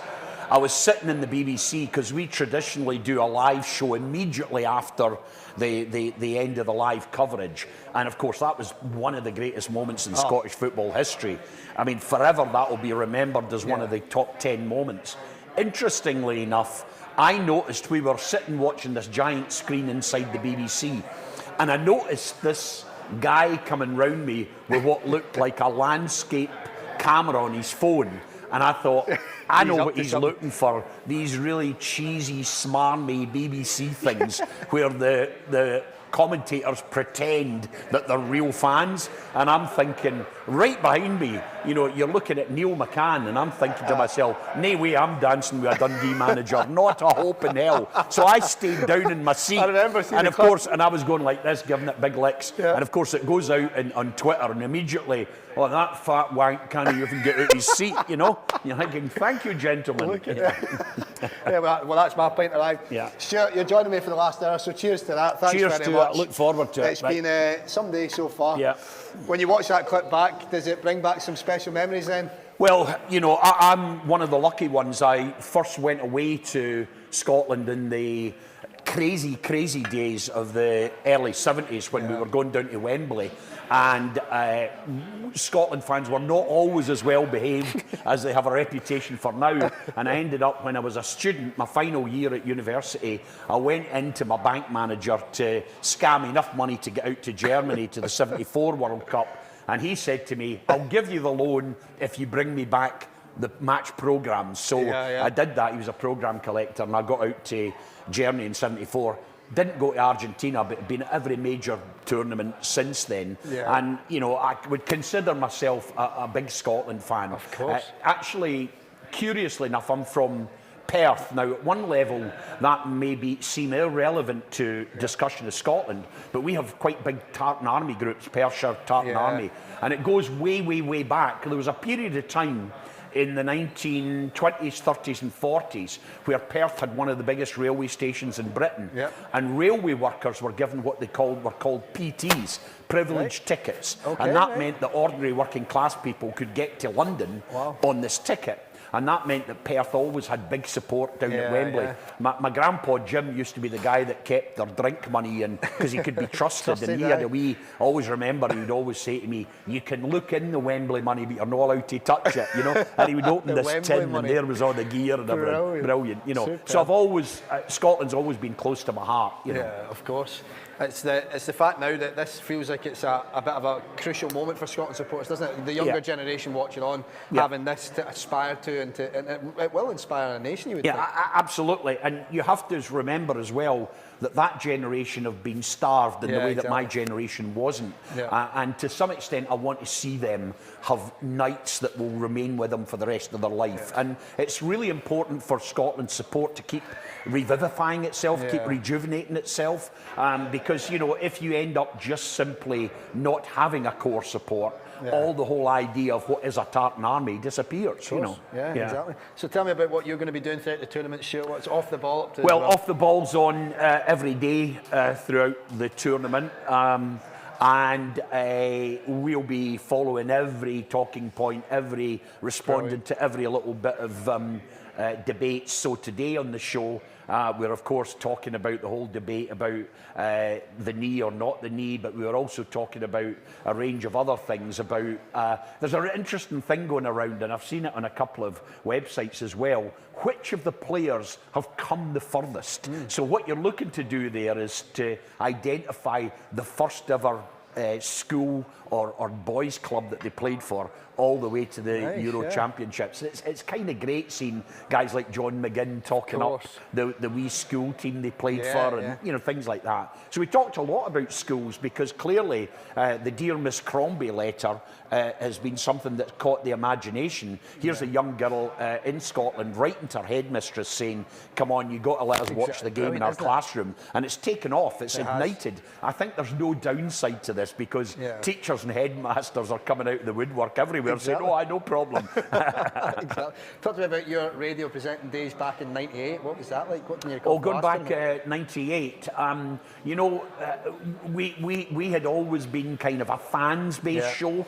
So I remember us going out to, the Paris, to the World Cup. I remember that we recorded our show in the Old Alliance Bar, which became the kind of headquarters of the Tartan Army, and we were behind, literally sitting on beer tanks and barrels and trying to listen on the headphones to BBC Scotland back home, counting us into the show, and it was great, brilliant. Never ever forget it. Yeah, and look, we're off the ball is now still going and we're back. It's incredible, isn't it? Absolutely, still going strong and all the rest of it, and we're on every day for the next 3 weeks. Yeah. 500 quid a day, you can't knock it, eh? You certainly cannot. Tell me, we've been asking for predictions throughout the show, Stuart. I don't know what side of the fence you're going to sit on here in terms of, some people are getting very optimistic in a good sense, maybe a little carried away you could say, but some people are having a bit of a pinch yourself kind of let's be real moment. Where do you sit with that? Well, funnily enough, I've written a piece for Sunday's edition of the Sunday Post, which asked me exactly that question. And I started to think about a Scotland fan that's always trapped in two minds. I always, like, so, for example, you take the Billy Gilmore debate, there's a bit of me, the romantic in me says, oh, throw him in at the start, let's prove this guy's world class, let him take the stage and show off. Now, another side of me thinks, flood the midfield with guys that can stop the Czech Republic playing. And I've always been like that. I'm quite a cautious, I'm nervous as a football fan.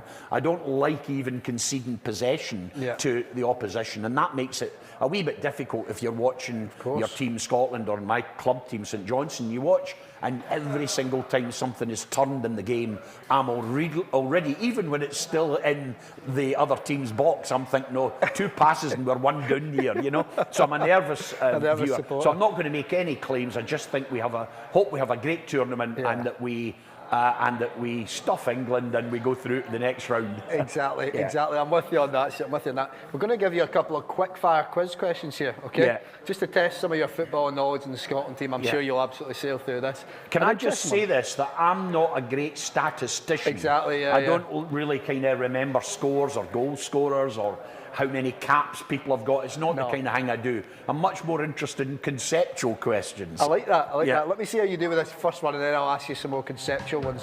So this is a kind of a stat one, right? Yeah. But under 21s, obviously, are doing fairly well. Who would you say is the top scorer of all time for the Scotland under 21s? You think you'd know that? For the Scotland under 21s, not this squad, you mean not this of squad, all time? Of all time under 21s. Wow, that's a really good question. Charlie Nicholas. Charlie Nicholas, no, it's actually, I could give you a clue. He's a youngster still, just signed for Aberdeen recently on loan. Fraser Hornby. Correct, well done. Should have got that, should have got that. Yeah. Which Scotland manager earned the most caps when playing for Scotland as a player? That's an interesting question, isn't it? Say that again, the best. Which Scotland manager received the most caps as a player at international level? And this is a bit surprising, by the way, I'm just going to throw that out there. Okay. Because there's a wee twist in there, it's not maybe what you think there. Well, I would say McLeish. Well, it's Bertie Vogts.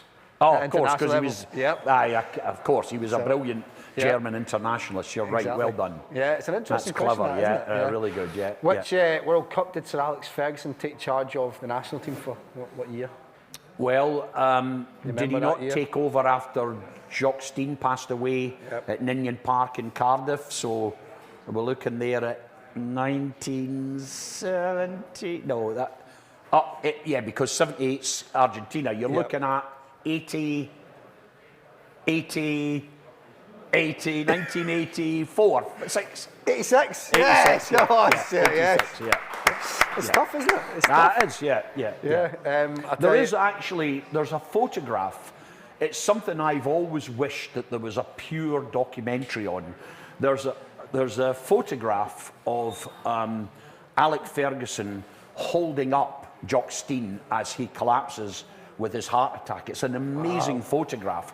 But here's a story that very rarely people talk about, was that Jim Leighton started the game as our goalkeeper, and he lost his contact lens, and they had to sub him, and Alan Ruff came on as the sub-keeper. And what then happened was that Jim Leighton had never told Alec Ferguson that he wore contact lenses, because Alec Ferguson thought they were some modern fancy piece of pish, you know.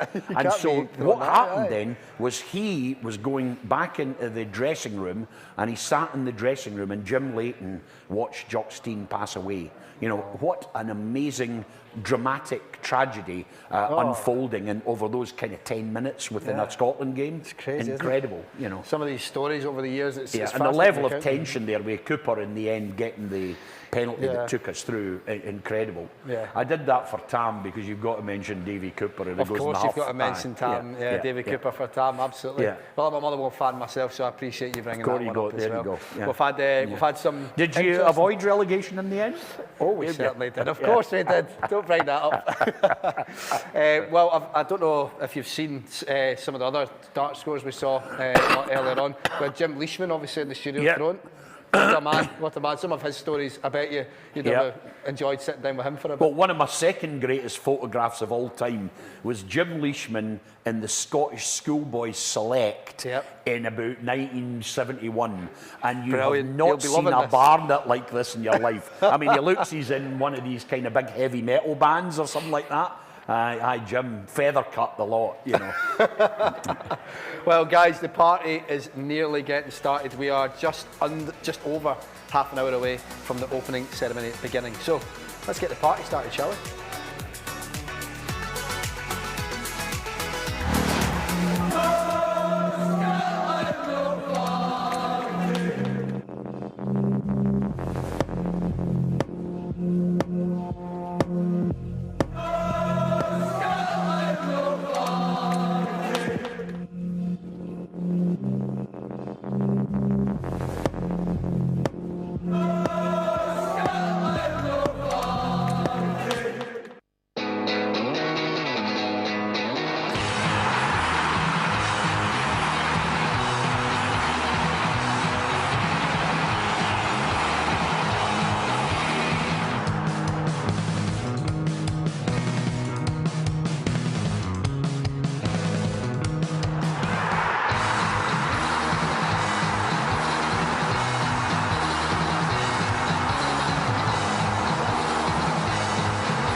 To go on Scotland HQ Live, the countdown. We're delighted that you're still with us. We're nearly getting there. Delighted to welcome back on set Gordon Smart, everybody. Yes, sure. Good to see you.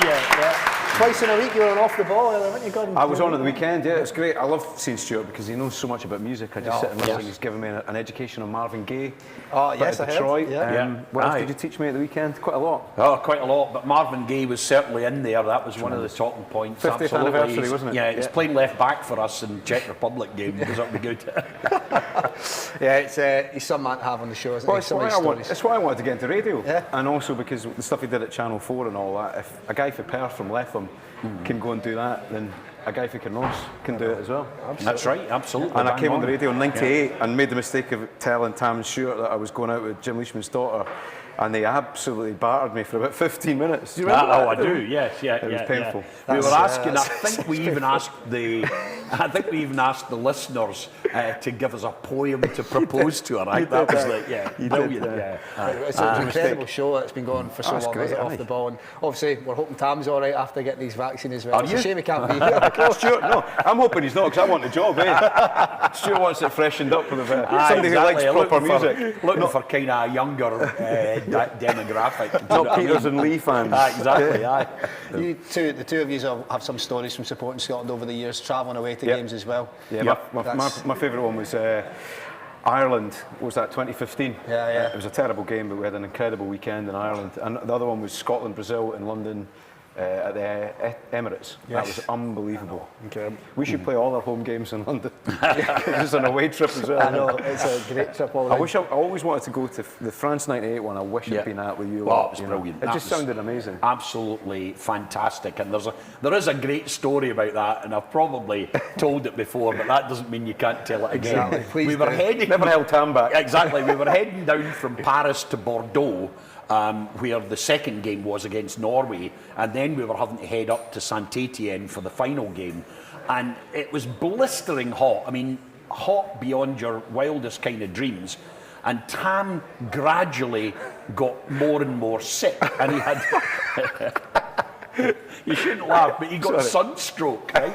Wow. So anyway, he says to me, "Oh, just get me a doctor, So we're in this hotel in Saint-Étienne, right, in this industrial scheme, and I went to the woman in the reception. I says, "The hotel doctor?" She says, "Yes."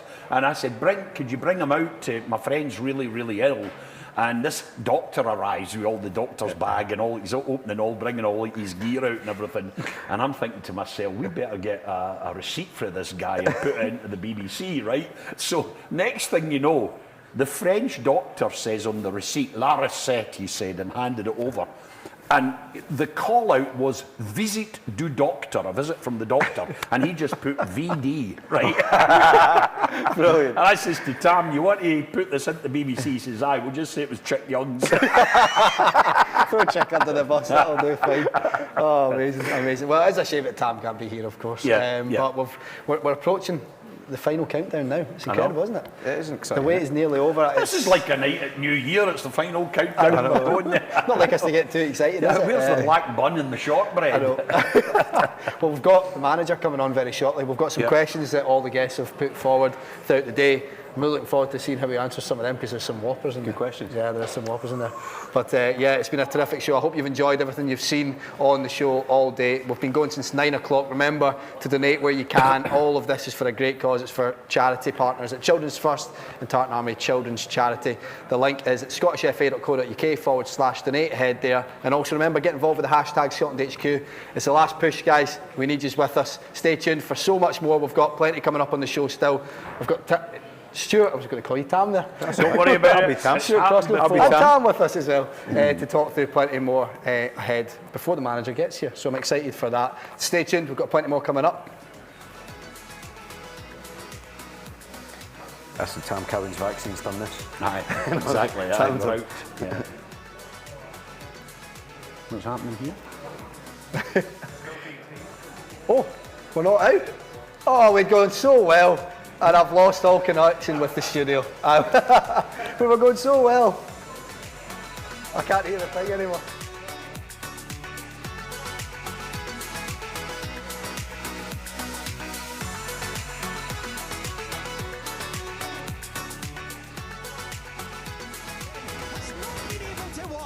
And suddenly, that is all over in one save from a penalty. I'm catching on fire, my voice is gasoline. I'm catching on fire like you never seen. This is doable. This is happening. Go Scotland, go! She's done well, breaking into the box. It's kicked by John. It's deflected it in. Scotland have done it. And Scotland have the breakthrough. Christie! He's done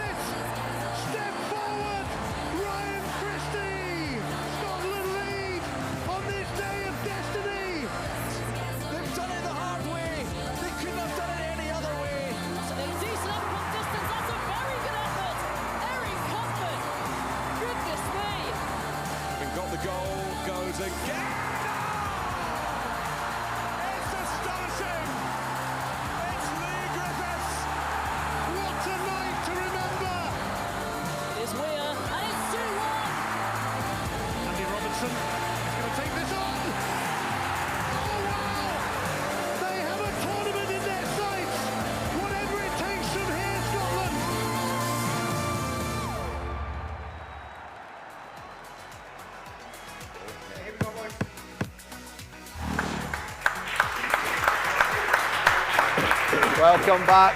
Well, we made it 9.5 hours and then we stumbled. That's all right, isn't it? That's not bad going, is it? 9.5 hours, you give me that? Too bad at all. He's a proper professional. He was disappointed in you. Yeah. I know. Well, we are Blew back it in the last minute. Sounds like a Scotland game. It's classic Scotland, isn't it? Yeah, exactly. Well, we do have the manager coming up very soon, so we can't wait to put some questions to him. As we start to wrap up, though, I'd like to just ask you some quick questions about outside of football. What are some of your biggest influences? We've talked about music, Marvin Gaye. Some of the other big things in your life, Stuart. Well, probably actually it's been a lot in the news through all the kind of debates about taking the knee and that. When I was a kid at school in Perth, my school teacher, Miss Campbell, Lorna Campbell, said to me, Stuart, you're really interested in soul music and Motown and all of that. Why don't you write your modern studies dissertation on Martin Luther King? And I went down to the library and got all the books out and things like that, and I studied him when I was about 16 or 17-year-old, and he would be up there as one of my kind of big kind of lifetime heroes. Absolutely, yeah. Fascinating hearing about everything out with football, because we can get a bit absorbed in it all here, can't we? But music in particular, I know, plays such a big role in you guys' lives. And yeah, music, huge for me, and I like kind of almost every kind of branch. There is a trajectory of music that goes from 60s soul through to 70s club music, disco, jazz funk, all the way up to hip hop and that. So if you've been interested in black music as long as I have, you've been very, very well rewarded, because it's an ever-changing form of music. It's not stuck in the past or stuck in a particular genre, you know. Absolutely. Well, we are getting closer and closer to the party fully getting started. I know that Scotland fans all over the country are going to be going wild when we get back to Euro 2020 and we're officially there. What's the craziest thing that you've seen a Scotland fan do? What's the craziest thing? Yeah, I want to know that. Well, the craziest thing I've participated in, I was one of a notorious group of Scotland fans called the Houston Four that were taken off a jet at Houston Airport on the way to Mexico. I just want to say now that I'm almost protected, because it would be seen as bad practice now. But one of the Houston Four is now a director at St Johnson. So if there's any suggestion of me being exposed as a former football hooligan, I'll expose him. Guys, the time has arrived. We've got the manager live on the call with us right now. Everybody give it up for the manager himself, Steve Clark. Yes! What's up, Steve Clark? There he is. Amazing. Hello, Steve. How are you doing down there? Still going strong, Lewis, after a long time, right? I'm hanging in just about, Steve. I don't know how I've managed. I'm sure you can attest to that with some of the rotten questions I've thrown your way over the time. These guys have just had to put up with that as well. But we're hanging in there. We're nearly there. But none about us. We want to hear from you. How's it going down there? No, it's going well down here. Camp's been good. Training's been excellent. All the boys making my job as hard as they possibly can to pick a team that gets us off to a good start in the tournament. So now we're looking forward to it. Yeah, we've got Gordon Smart and Stuart Cosgrove in the studio with us as well. Steve, I'm sure the guys will want to ask a couple of questions. But throughout the day, we've had various guests on. They've been throwing some questions. I'm going to give them to you shortly. But we also, of course, had Kenny McLean and Ryan Jack on. 2 huge losses to the squad, of course. But they've been talking about the great atmosphere that they know will be present down there at the moment. And it's been great to have them on the show and hear from them. Absolutely a big loss for us within the camp. But listen, football, part and parcel of the game is injuries, and unfortunately we lost 2 players from a very similar position on the pitch. But it means opportunities for someone else to come in and be the national hero. So Ryan and Kenny have played a big part in getting us to where we are now, and hopefully we can continue the journey and make a little bit more history for the country and be the first men's team to get out of the group stages at a major finals, which would be fantastic. That'd be pretty special, wouldn't it, Gordon? Yeah, definitely. I'd love to ask Steve about the night before you have to break the news to a player about them not coming, but also, having been a player himself, understanding that injury. You know, Ryan's got this scar on his throat. I don't know if you saw it. Yeah. So it's a really horrible thing to go through, and he was just saying earlier on that the moment he saw the squad being announced, it was really, really hard for him to watch that happen. So I'd just love to know what it's like for Steve to break news and have those conversations and tell players what it's like not to be involved. It must be brutal. It's a hard part of management, I'm sure, Steve. Really difficult part of the job is when you have to phone someone who's missing out through an injury. Obviously with Ryan, we knew that he had some kind of issue we were hoping that he would be fit for the games in March. But then when you get the diagnosis from the experts and they're telling you that it's a must treat immediately injury, then that sort of rules Ryan out. So those kind are, they're not planned, but you have half an idea it's going to happen. Even Ryan himself probably had half an idea it was going to happen. So maybe not quite as painful as someone like Kenny McLean playing the last game of the season for Norwich in the Championship, already champions. So rest assured that he was getting a medal. Kenny being Kenny goes into attack on the opposition box. It wasn't even in his own box. Just Kenny being as honest as he is, and suddenly he's tweaked his knee and he's out for 12 weeks, which means that he misses this tournament. So that's probably a more difficult conversation to have. And the actual conversations that I did have with Andy Considine and Liam Palmer would have broke your heart, to be honest. It was really difficult to explain to both boys why I wasn't taking them. I have to say both absolutely 100% professional, accepted the reasons, obviously with massive disappointment. And it's just one of the difficult parts of the job. I've still got that in camp now with 26 players for the game I'm going to have to leave, as well as picking the starting 11, leaving a load of players on the bench, which is difficult enough. I've got to leave 3 players out the squad completely for every game. So it's another difficult part of the job. But listen, it's one that you have to take. You have to be as honest as you can with the players and hope that they take the message and the news in the right way. Yeah, and Scotland supporters don't hesitate in saying what they think the team should be. They always think they know better than the manager. But Stevie, one of the things I was going to ask you is, I was talking earlier about dividing Scotland managers into different kind of types. And on the one hand, you've got the very romantic, sort of flamboyant manager, somebody like Ali MacLeod. When he asked what he would do after Scotland won the World Cup, he simply said, we'll retain it, right? And it's just a fantastic thought, but maybe a wee bit naive. And then next to that, there's other managers that are much, much more rational, maybe cautious, and you would probably fit into that category. So here's a question for you. So many Scotland fans divided in their mind about what to do with Billy Gilmour, whether to chuck him in or actually bring him in a more protected way into the tournament. What's your thinking? My thinking is that all the players in the squad are here to try and force their way into the starting 11, and Billy's no different to anyone else. They have to impress in training. But obviously you have to remember the boys who did so well to get us there. I think people can be a little bit forgetful. We produced a fantastic performance Serbia away. I keep going on about the evolution of the group and the way we've developed. The most pleasing thing for me as a head coach was that we went to the biggest game that Scotland had in so many years, the qualification game against Serbia.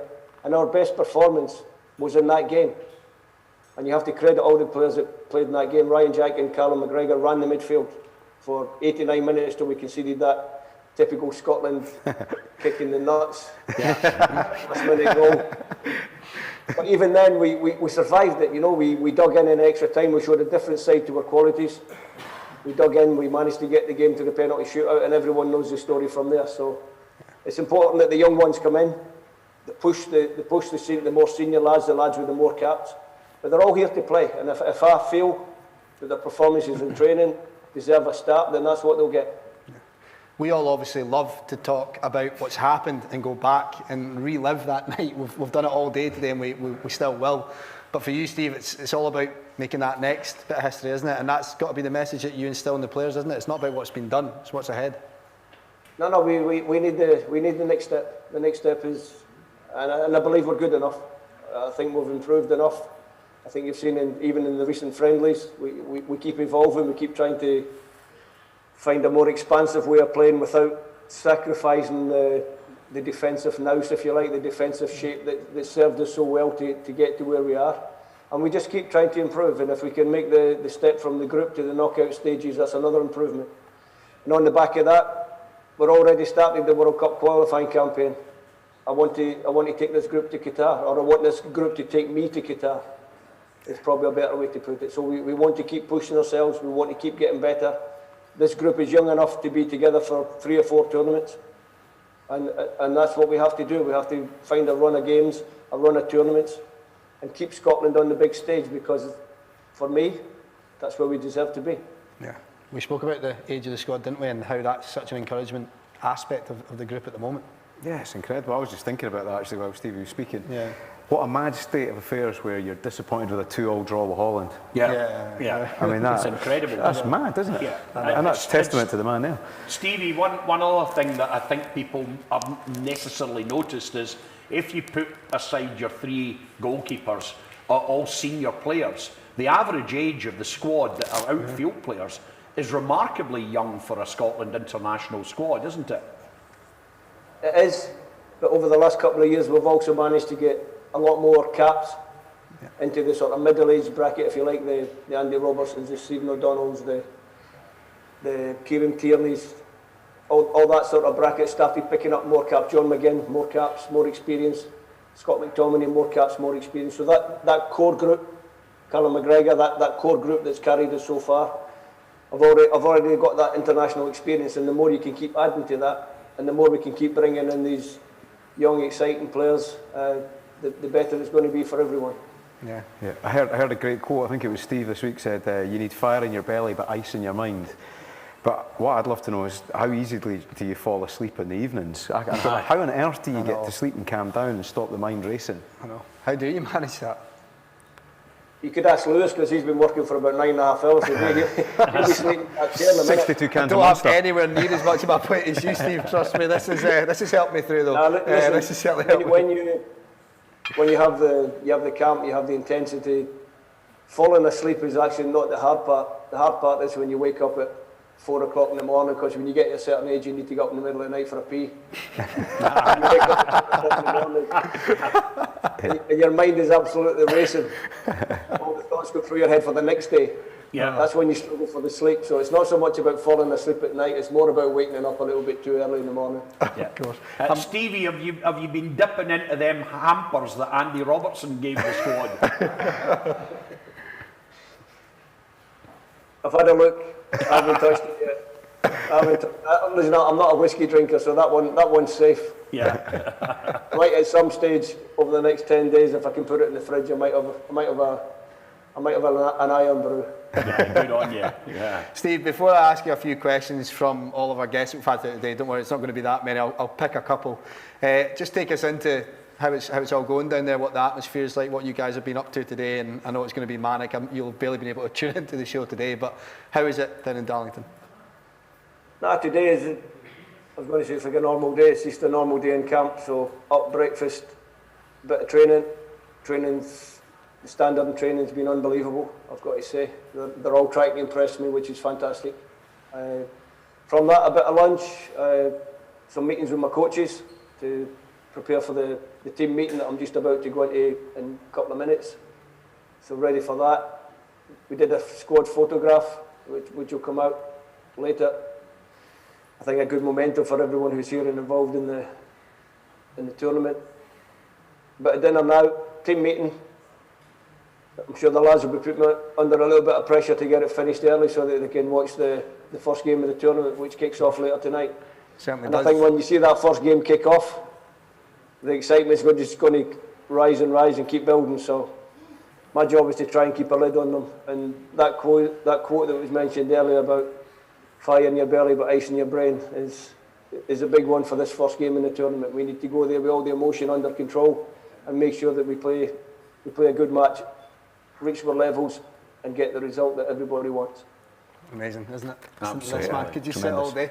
A couple of very quick fire ones, Steve, for you from some of the guests we've had on the show. So don't feel you have to go into depth here because I know you're tight for time with this team meeting. So we'll make them quick. They're quite daft. I'm sure you'll appreciate. Does pineapple belong on a pizza? Is one of the simple ones. There we go. That's how daft we're talking. Is it a yes or no, pineapple on a pizza? No, you got a no, it's a definite no. Oh, was it a no? He's straight to the point, I like that, To the point. Happy birthday. Love that. What about your favourite song, Steve? It'd be good to get an insight into what sort of music you appreciate. Nah, I'm not a music aficionado or anything anything, nothing outstanding. Probably going back in the day, you're probably looking when I was a bit younger and probably a little bit more trendy than I am now.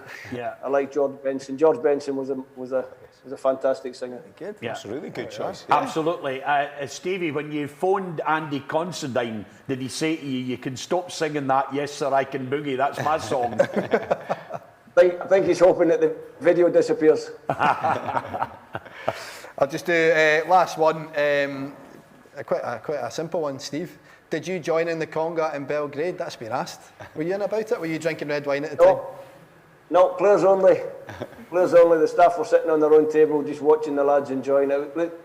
So it was one of those nights that, yeah, there was a bit of alcohol consumed, but I've got to be honest, by me, not too much, because I wanted to savour the moment. When you get a little bit more experience, you realise that you don't want to forget about everything in the hazier drink. So, I sat back, watched it, loved it, fantastic to see, great atmosphere. And obviously you're getting all the little clips back on your mobile phone about the celebrations back home as well. And although we weren't back in Scotland after that game for a few days, it was a fantastic night for everybody. Amazing. Steve, before you go, we'd love to hear this last piece, I think, to round us off just before the opening ceremony begins in about 10 minutes. We've got a lot of Scotland supporters in the room tonight, actually, here at Drygate.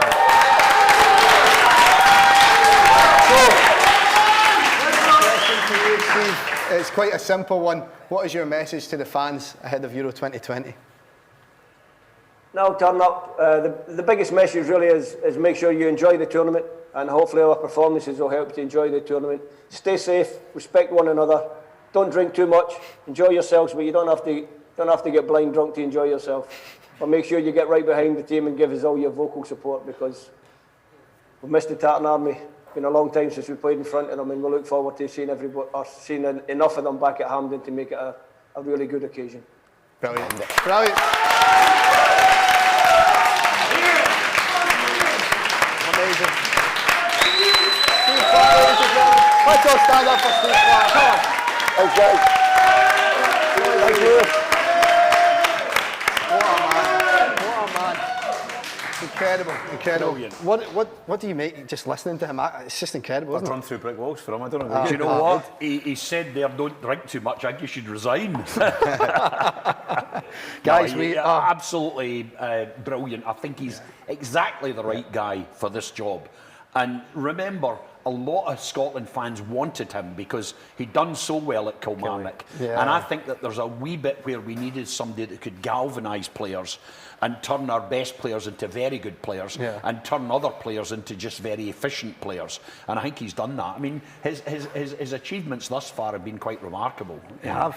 And when you think, a short space of time, really, when you consider what he's achieved. I think, you know, initially maybe people doubted the way he was going about it, sticking with the back three, but he persisted, he knew what he believed in, and look where we're at now. I'm not afraid of the big decision. Exactly. Is he? I mean, the Billy Gilmore decision's massive, isn't it? Yeah, I'm so impressed you asked that question. Yeah, it's a huge question, actually, because it's a tough one. There's the romantic side of my mind thinks, throw him in. If he's good enough, it's the whole thing about if you can swim, get in the pool, right? Yeah. But here's the thing. What if he loses possession in midfield the way that Armstrong did against England? Forever people are punishing the guy. It's quite a difficult decision to take, you know. Yeah. And the Chelsea connection as well, isn't it? There's all of that as well. I know. He's got big decisions ahead, but I think given the 3 games and how important each game's going to be, he's going to rotate, he's going to give these boys a chance, and that's a decision that rests on that man's shoulders. It's incredible when you hear, obviously he doesn't give too much away, but I love that about him. I like he was sitting in Indiana Jones's study as well. Yeah, with exactly. The globe behind him.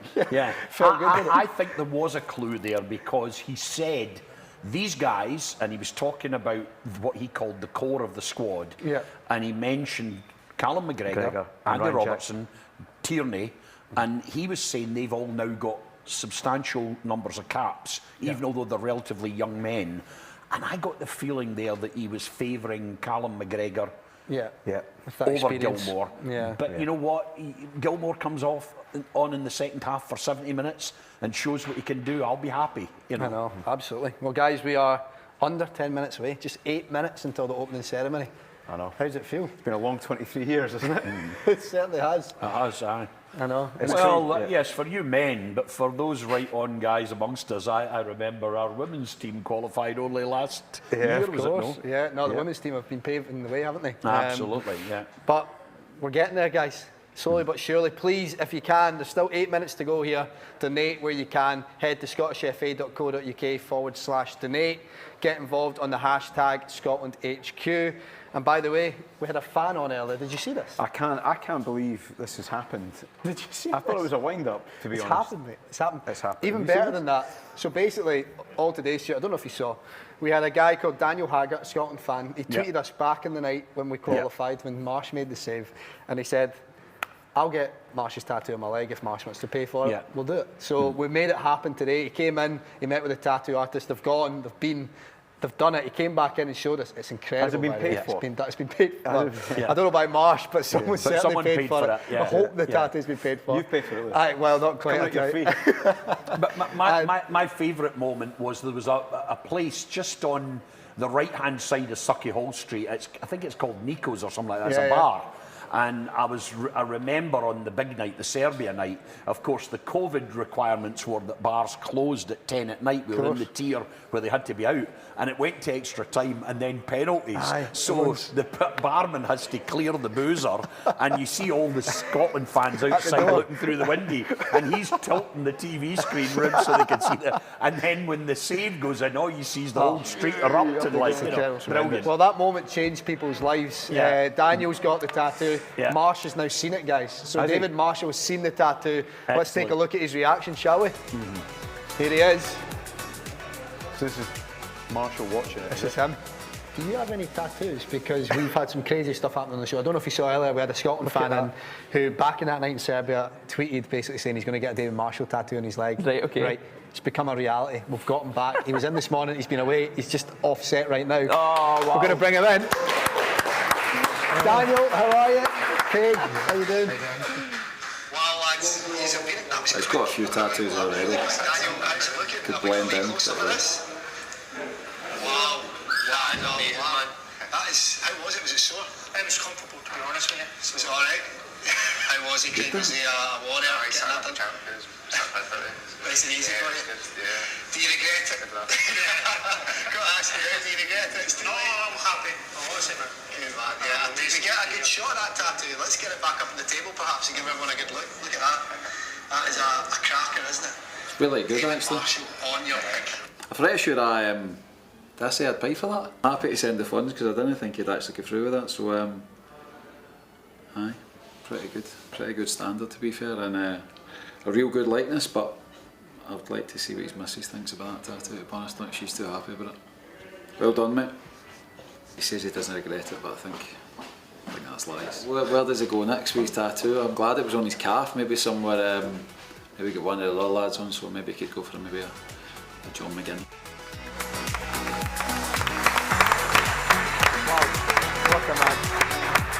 He was surprised that he put himself in it saying, did I say I'd pay for that? I think we should hold him to that, don't we? I think so, aye. It's going to charity. When that clip was on, Stuart showed us his Nick Tasevich and Roddy Grant tattoo. Hey, you don't knock them, mate. I was actually going to be a real bad boy when Stephen Clark was on saying, I've got a phone here, you're looking for Jason Kerr's number, you know. Because, you know, there's a big, you know, St Johnstone fans are still a wee bit beeling that we never got anybody anywhere near the squad, having had the most remarkable season. But hey, stop whinging, let's get on with it as a Scotland team, you know. Guys, let's go have one last throw of the darts. We've only got 5 minutes to go. On, Let's see if someone can beat that record, shall we? Stuart, come on. Come on, Stuart. Throw the darts. We can't have Jim Leishman winning this thing. We can't. Come on, Stuart, jump up. Wow, here we go. Come on, Stuart. This set of darts here for you, Stuart. Grab those. Are they weighted well? Well, you tell me, how do they feel? They feel okay. Is this the mark? Back just a little bit. That black mat behind you. There you go. That's the one. 85, 86 to beat. Not a bad start, Stuart. Not a bad start. Shit. We've seen worse. Like that. We've seen that. Well, there's a triple six. There we go. So 20. 22. 20 for Stuart Cosgrove. Off the ball, everybody. Stuart, I'll get you to sign the wall before you go. Grab that pen, sign the wall. Anyway, there's a wee gap over here. That'll do nicely. Go on, do you want one last throw? Can I have a go at beat Leishman again? Of course you can. I'm going to have a go as well. Left-handed, right-handed. Well, you need to go all out, sure. I just got to beat Jim. You just got to beat him, yeah. You can't let the father-in-law win. And then I'm going to give it a whirl as well. I've gone for a lucky Hibs green here to beat Go for it. for it. Oh, here. Come on, left a bit of that. 22, 22. Hard lines, right. Here we go. I'm going to give this a go. Come on. Someone needs to beat Jim. Someone needs to beat Jim. Dear God, I'll never get the end of this. Come on, Lewis. Oh, Lewis, come on. Oh.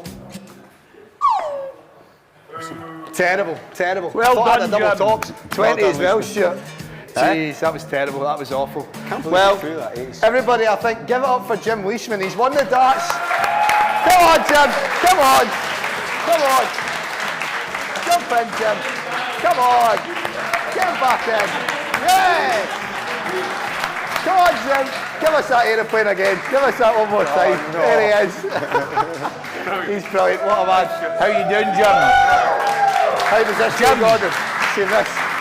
Take your top off, I'll put the baby down and you do a Callum Davidson, right? Jim, quick word on how it feels to have won the darts. Just a thumbs up for the camera while we get a wee picture of that. The champ, the man himself. I've got to get a dart. Get next to you. Hold up a dart. Yeah! Jim Leishman, everybody.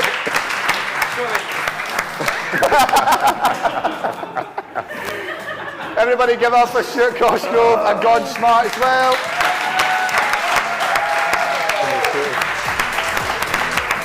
Guys, we've got a minute to go until Euro 2020 is here. Yep. How do you feel quickly, Gordon? John McGinn.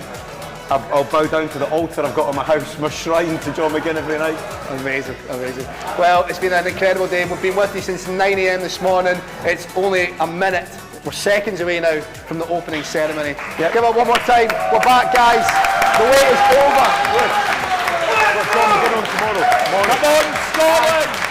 Join us tomorrow morning. John Smart will be here. We've got John McGinn on the show. The Euros is here every day. Be with us at Scotland HQ. There's a lot to come. But finally, guys, we're back. Yes. We're back. I can big it.